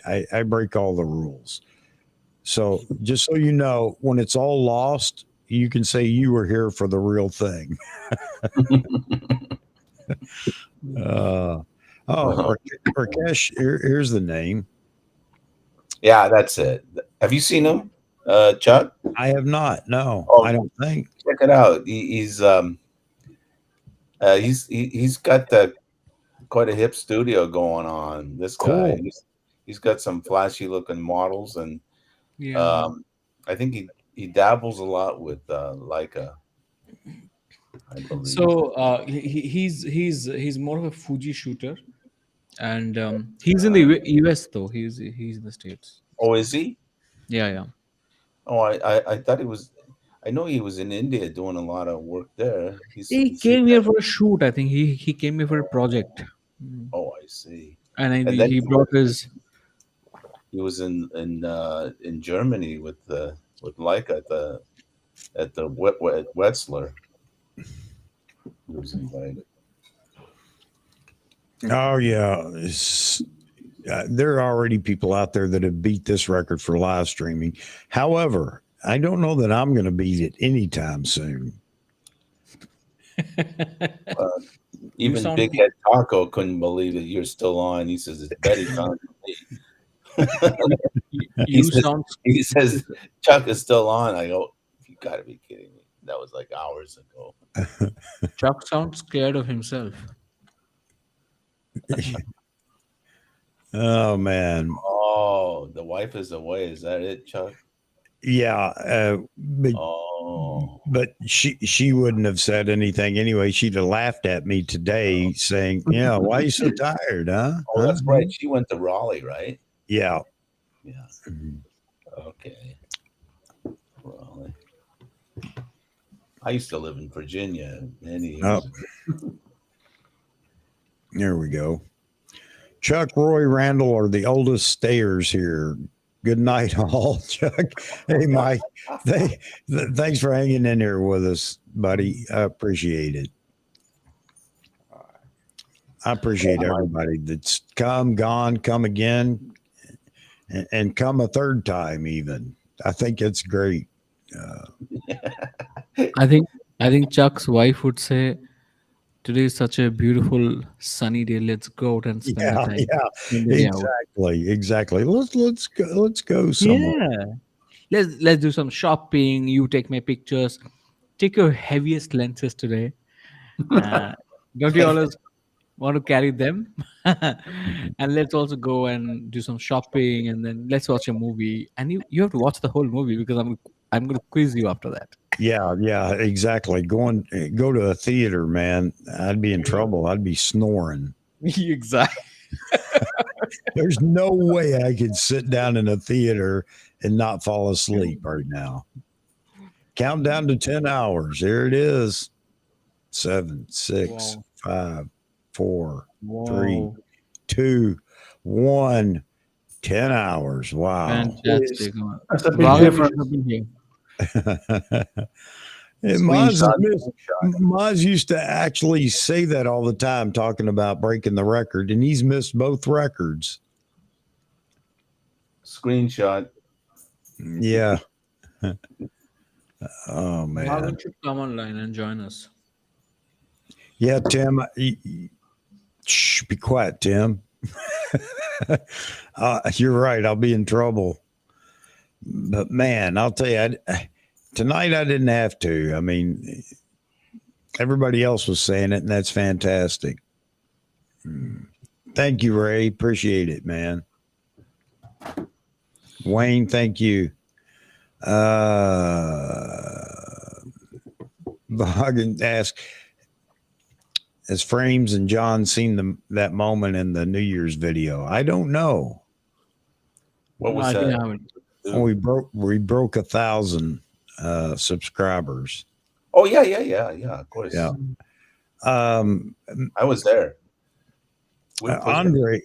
Andre was he was, I think, with his friends at one of the gigs or something like that. Andre, we were 2 away, and Andre went and found his buddies. He goes, "Hey, do you have YouTube?" and asked them, "Can you go get on YouTube real quick and go to this channel and just hit subscribe?" Which they did, and that's what pushed us right up to 1,000 subscribers. Yeah, my wife subscribed. She just didn't know it. Oh man, that's great. Yep, 10-hour stream. Limited run t-shirt. I'm still looking at that right now, the merch thing. I'm trying to find one of these places that does that the best, where you can just go to the site and order what you want, and they do all the prep, everything, and even the mailing. Yeah, it used to be called Spring something. I bought a t-shirt from somebody. Fro used to order all his shirts and have them sent to his home, and he would actually go through the process of mailing those shirts out. Oh man, that's a full-time job. Yeah, can you imagine? Especially for somebody like him, with as many folks. And the margin is so small, you'd be losing money. Yep. Yeah, I want to find one of these places and just let them do it. Several people are using that now, or not several. A lot of people are using that service now, and it works out best. Something. Yeah, I remember. You just have to find one that has the quality that you want. Home of the 10-hour live stream. Maybe that's the way I'll title the next thumbnail. You're gonna So what is going to be your next subject on Wednesday?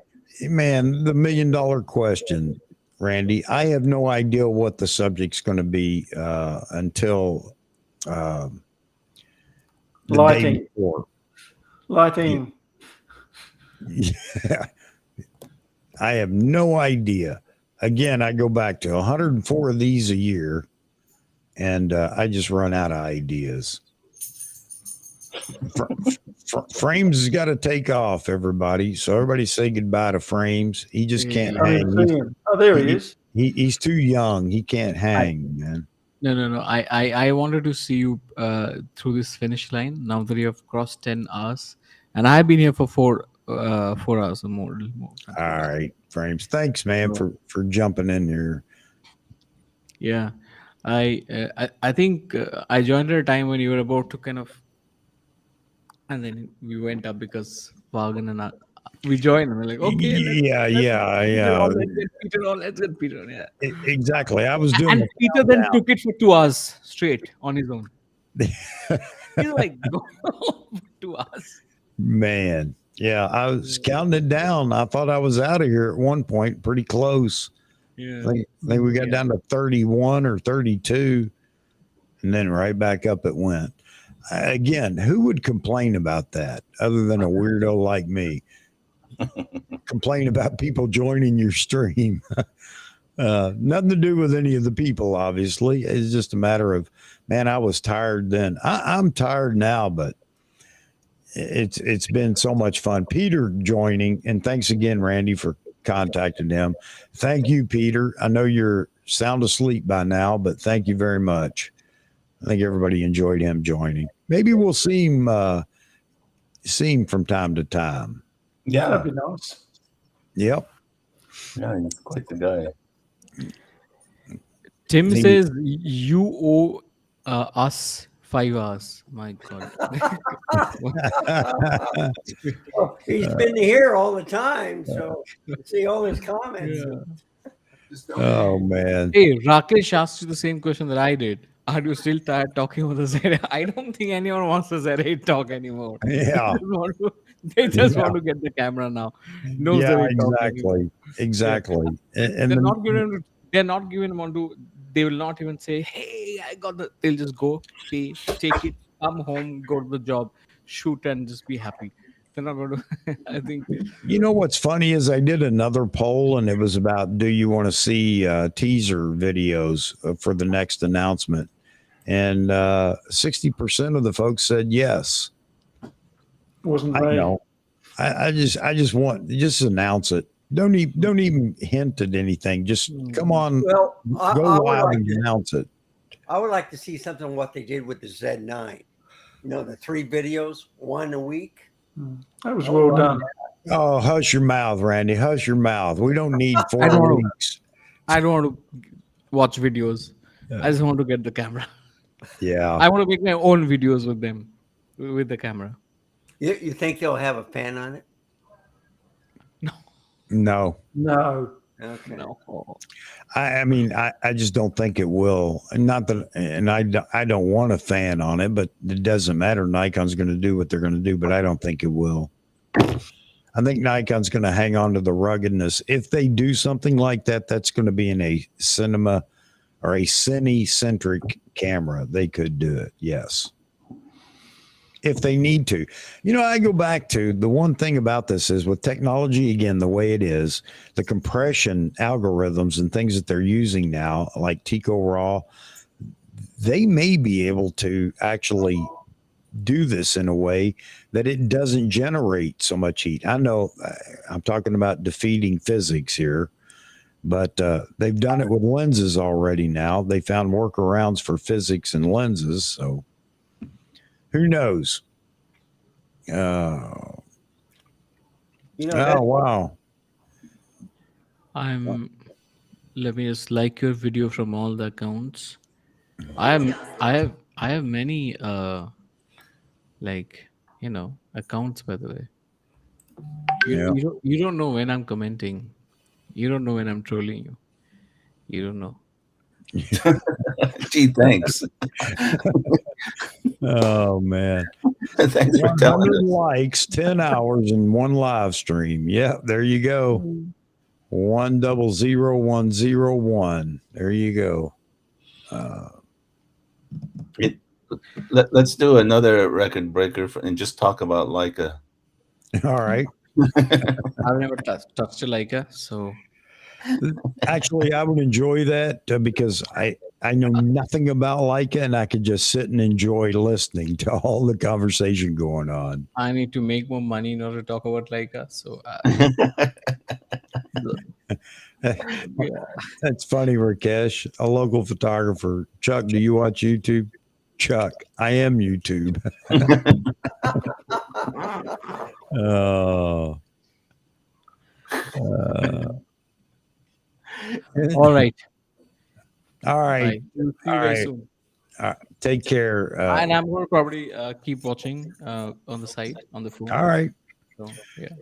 Enjoy the rest of your day, Frames. I hope you have a wonderful day, man. Thank you for being in here. Bye, Randall. Bye, John. bye. Bye, Roy. Yeah. Chuck. Love It you. was great meeting all of you. It was great talking to you. And bye, Yamin. Someday probably just get Yamin to join. Yamin to join. He has joined Yamin once joined. before, if I'm not did? mistaken, Rakesh. He's been on here. But yeah, I'd love to have him on here more often. Rakesh is a great person. I'll tell you that right now. Yeah. Next time in Delhi, we're going out for curry. Curry. He hates curry. Yeah, we had this conversation the other day, but Yeah. Basili, I'll try. Oh, that's And- right. and he thinks every Indian food is all about curry. It's It not. is. Well, It's in not- my country, in Malaysia, we have a huge population of Southern Indians, Tamils, and they eat that Yeah. 3 times a day. Well, this is news to me. I'm from the Frank- east. Like Yeah. I learned about curry when I moved to the north of India. That's So interesting. they have Come to my place. I'll take you some great banana leaf. Banana leaf. Oh, Yeah. You like banana leaf? I don't know. I've never tried it. Or banana leaf curry. I mean, they serve it Oh, on no, a no, big, no, no. I don't want anything curry. No, no, no, no. no, they they'll serve it on a serve- big piece of Yeah. banana leaf as a plate, and then throw a whole bunch of rice, and then pour curry of it, and then they have all No, these. no, no, no, no, no, no, no, no. Oh man, I don't like curry at all. Not at all. It's You haven't amazing. got the right What's curry name? yet. I love it. Yeah, yeah, that's right. Absolutely right. You haven't got the right curry. And then you have a Coke with it. It's like freaking Fred, man. Yeah. Oh man. Rakesh asks, "Are you still tired of Z8 talk?" I'll tell you this: I am tired. And yes, we broke the 100 likes mark. Thanks, guys. Ray, you've hung in here throughout. Ray, it's amazing, buddy. Thank you very much. From Berwick upon Tweed. I still love that. Okay, bye. I'm going to see you soon. Bye. All right. Take care, frames. Bye, Wayne. Bye, Manak. Bye. Thank you. All right. Hey, Wayne. Did you have dinner already? Well, Byra just left to go get dinner. That's why I came on the stream, because she was watching a movie or something. So I'm like, hey, the rain's not falling. She went out, so I'm on now. Yeah, Tim, you did. Sweaty cop.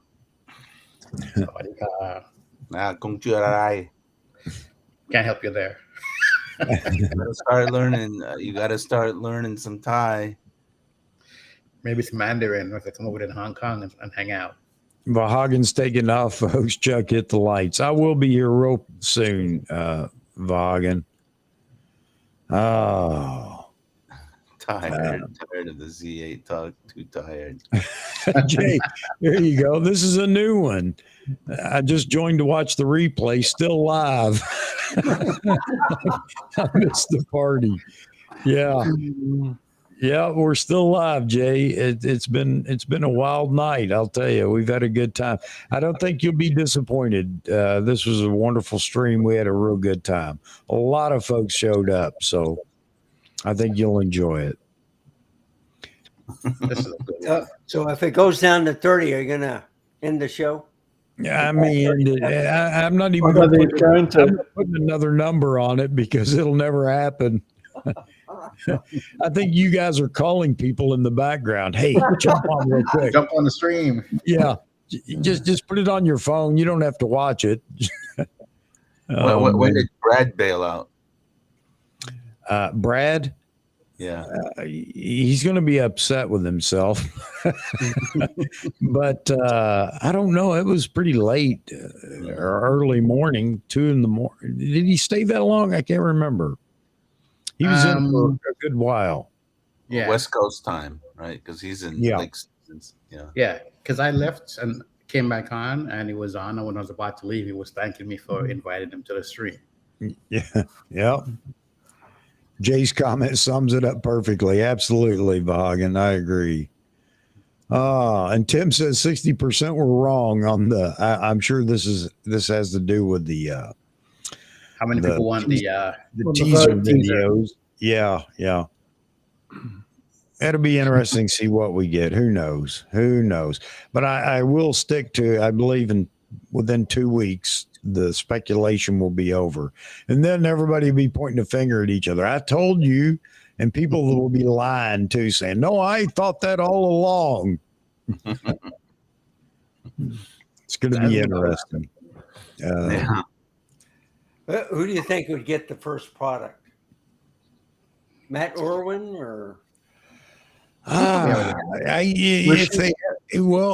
By my speculation, they have it already. Well, yeah. See, he was the first one that started the rumors with the ZA. Yep. That was years ago, but it was just a wish list. So, Well, I think some of those, what Nikon ambassadors, have been using it for at least a few months now. And plus, like that Richie fella, and and who, what's that other guy's name? God, I can't remember. Matt Irwin. Hogan. Matt Irwin. He was on Vaughan's show a couple times. Pollard? I can't remember his name. The guy with the glasses, and he's famous photographer. Ron Pollard? No. He does a Nikon creative lighting. Oh, Joe McNally. Yeah. Joe. Oh yeah. Oh yeah. He certainly has one. Yeah. Joe. Yeah, he's played with it, but Joe's been doing this so long. It's easy for him to keep his mouth closed on all that kind of stuff. Yeah. NDA pretty strict. Real strict. Somebody messed up on an NDA. Who was it? Somebody. Northrop's. That's right. Right. Yeah. For what brand? I don't know. I never watched That them was, anymore. they messed up the embargo for the Sony, one of the Sony cameras. They dropped it too early. Oh man! I don't know how early, but it's not like it was days early. I don't even think it was a full day early, but they dropped it before the embargo lifted. Did they get spanked? I mean, who knows? But we can speculate and say, yeah, because they haven't had any other cameras. So it's a good possibility that somebody's put a little pressure on them. No, not. We're gonna let you're in timeout. I don't think I'd ever want to be a camera ambassador. No way. No, me either. And I don't want a lot of pressure. And camera reviewers, I reviewed a lot when I was doing publication work, and it's a. I don't know anything about the technical stuff. Yeah, it takes good pictures. What else do you want me to say? You know, technical part, how many microns, all this stuff. I don't have a clue. Me either. And, I go back to for reviews and everything else. And I know there are people that really pride themselves on memorizing all these different things about the lens, the camera, the piece of equipment, and getting on there and regurgitate. I go to B&H. I'll just tell you right now, that's where I go. I get all the specs I want at B&H and I'm good to go. I want to see people using it. For me, that's the most important thing. And you might inspire me to get it just by being out and using it and showing me how it works or whatever. Hey, on a Prum Pal, I totally agree with him. There's going to be a resurgence in DSLRs. You think so? Yeah, for Seems sure. to be. Guaranteed. Now, when you say resurgence, you're talking about with DSLRs of the past, or are you talking about the possibility of new DSLRs? No. Vintage ones. Okay. For sure. Because they're such good cameras and they take excellent pictures, and there's just millions of those things out there. Yeah. The light is back in Roy's cabin. Okay. I got to go. My mother-in-law has cooked dinner for us. All right, John. Thanks for dropping in again. Appreciate that. Congratulations. Dinner will still be here.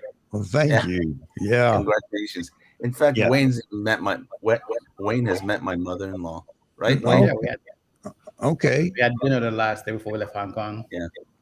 Okay. All right, you guys take care, and congrats, Chuck.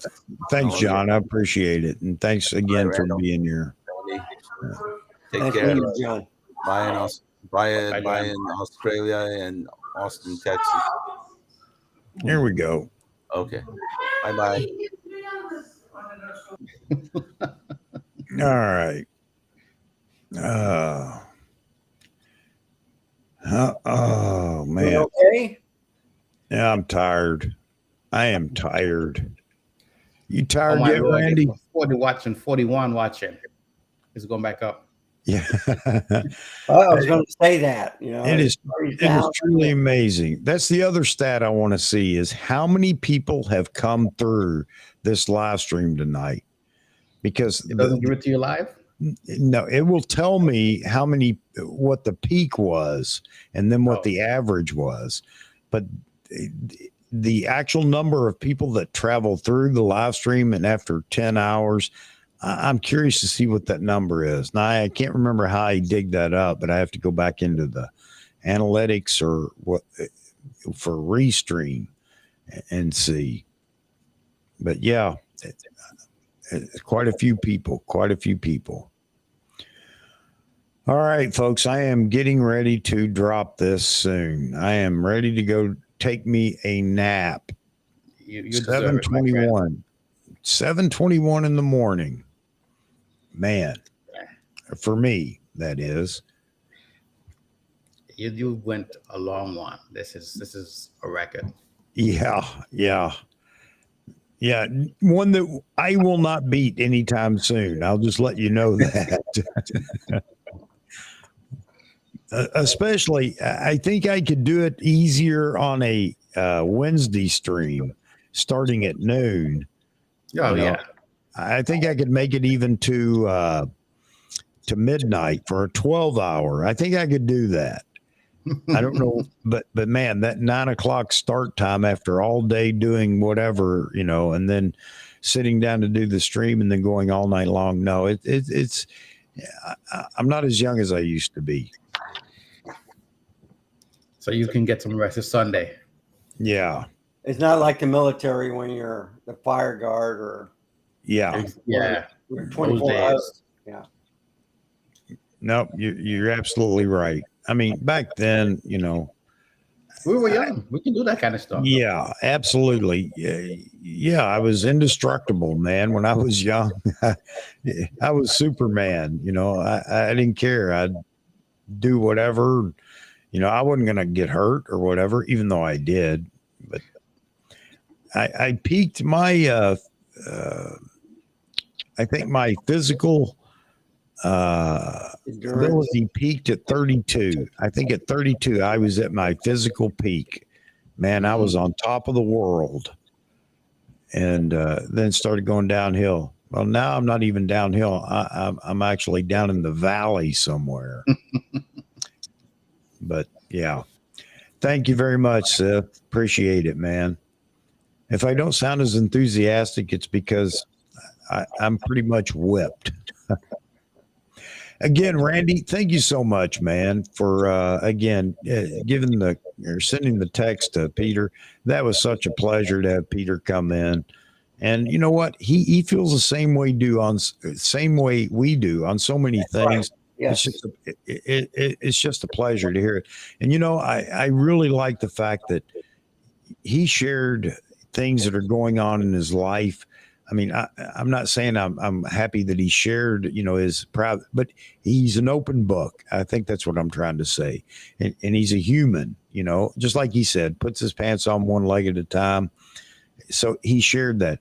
And I hope anybody that follows him will see that and realize what a good person he is, So, and I appreciate your friendship with him. It sounds like you guys have a wonderful friendly relationship and things like that. That's fantastic. I try to support anybody that I meet. There's a nurse. She's Philippine. I won't say her name, but she will not show her face because she's scared of the backlash that was going on in California. Yeah.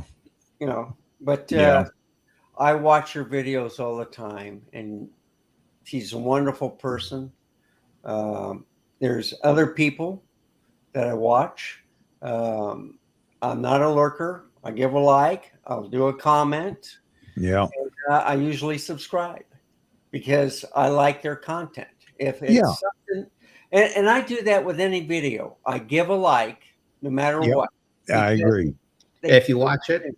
Yeah. Right. So I may not subscribe to all of them, but I give a like because they put it out there. Yeah. They're willing to put their effort and time to make the stuff and be there. That's exactly what I do. Yep. Again, something doesn't really resonate with me, but I see that one video that I watch and I like it, but then the entire channel may not be something that resonates. But if I watch the video, I'm going to give it a like because now that I understand what that means, do it. And there's some small guys that are rather smaller than me that I will invite them to come to the stream, and I go on and I'll leave likes for them or tell them, hey, change something, do this differently. And like for the FX30 that I have, a bunch of new guys have been coming out, and I've been kind of chatting with them.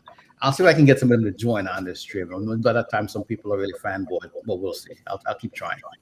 Yeah, you know what? You made a good point there too. Once you become a YouTuber, anybody that does that and you have a channel, all of a sudden you really understand how important it is to just drop a like, on a video. Just like you said, Randy, you may not subscribe. It may not be your cup of tea, but you still like you drop a like for them putting forth the effort to produce it and everything else.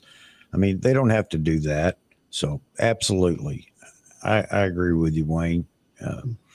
All right, guys. I was hoping that Roy might be back in here. I was trying to hang on for that, but there he is. There he is. He's back. All right. Yeah. Hey, Roy, we're getting ready to shut it down finally. I thought you would have got called away for a minute. No, that's okay. I understand. Yeah, but thanks, Roy. Thanks, man. In here, the long haul, buddy. Randy, the long haul. I wouldn't miss it. It was fantastic. I hope you guys had as much fun as I did, and it's all because you guys. I go back to, without you guys, it wouldn't happen. With everybody in the chat. My voice is cracking. Yeah, I know, Yaman, you're right. I am tired, but yeah, thank you very much. I'm ready to take me a nap, but the cat's going to want some attention first. I have to go take care of him before I can go to bed. I'm not going to go to bed. I'm going to take a nap. If I go to bed, I'll sleep all day. But anyway,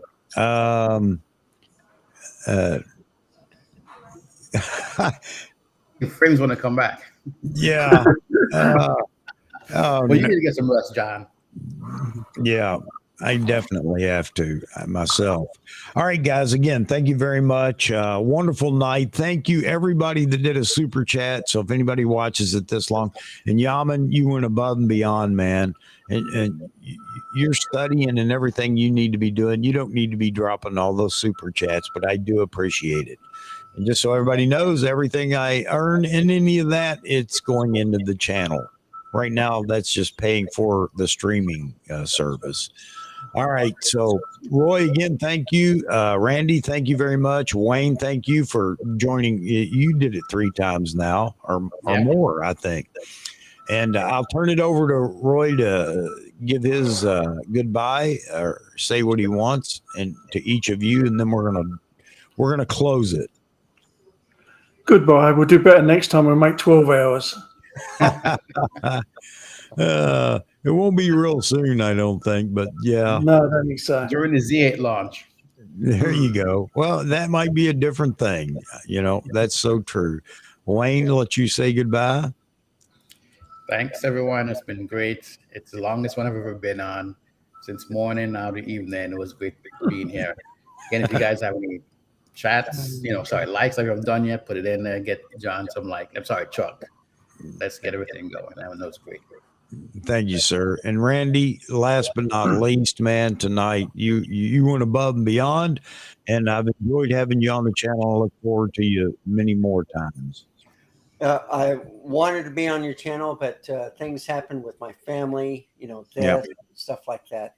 But I've been watching you for quite a while, and I've always enjoyed your content. I like your views. I like this format with other people coming in, and I think it's great. You get all different people talk about different things and their perspectives, and that's what you need. Yeah.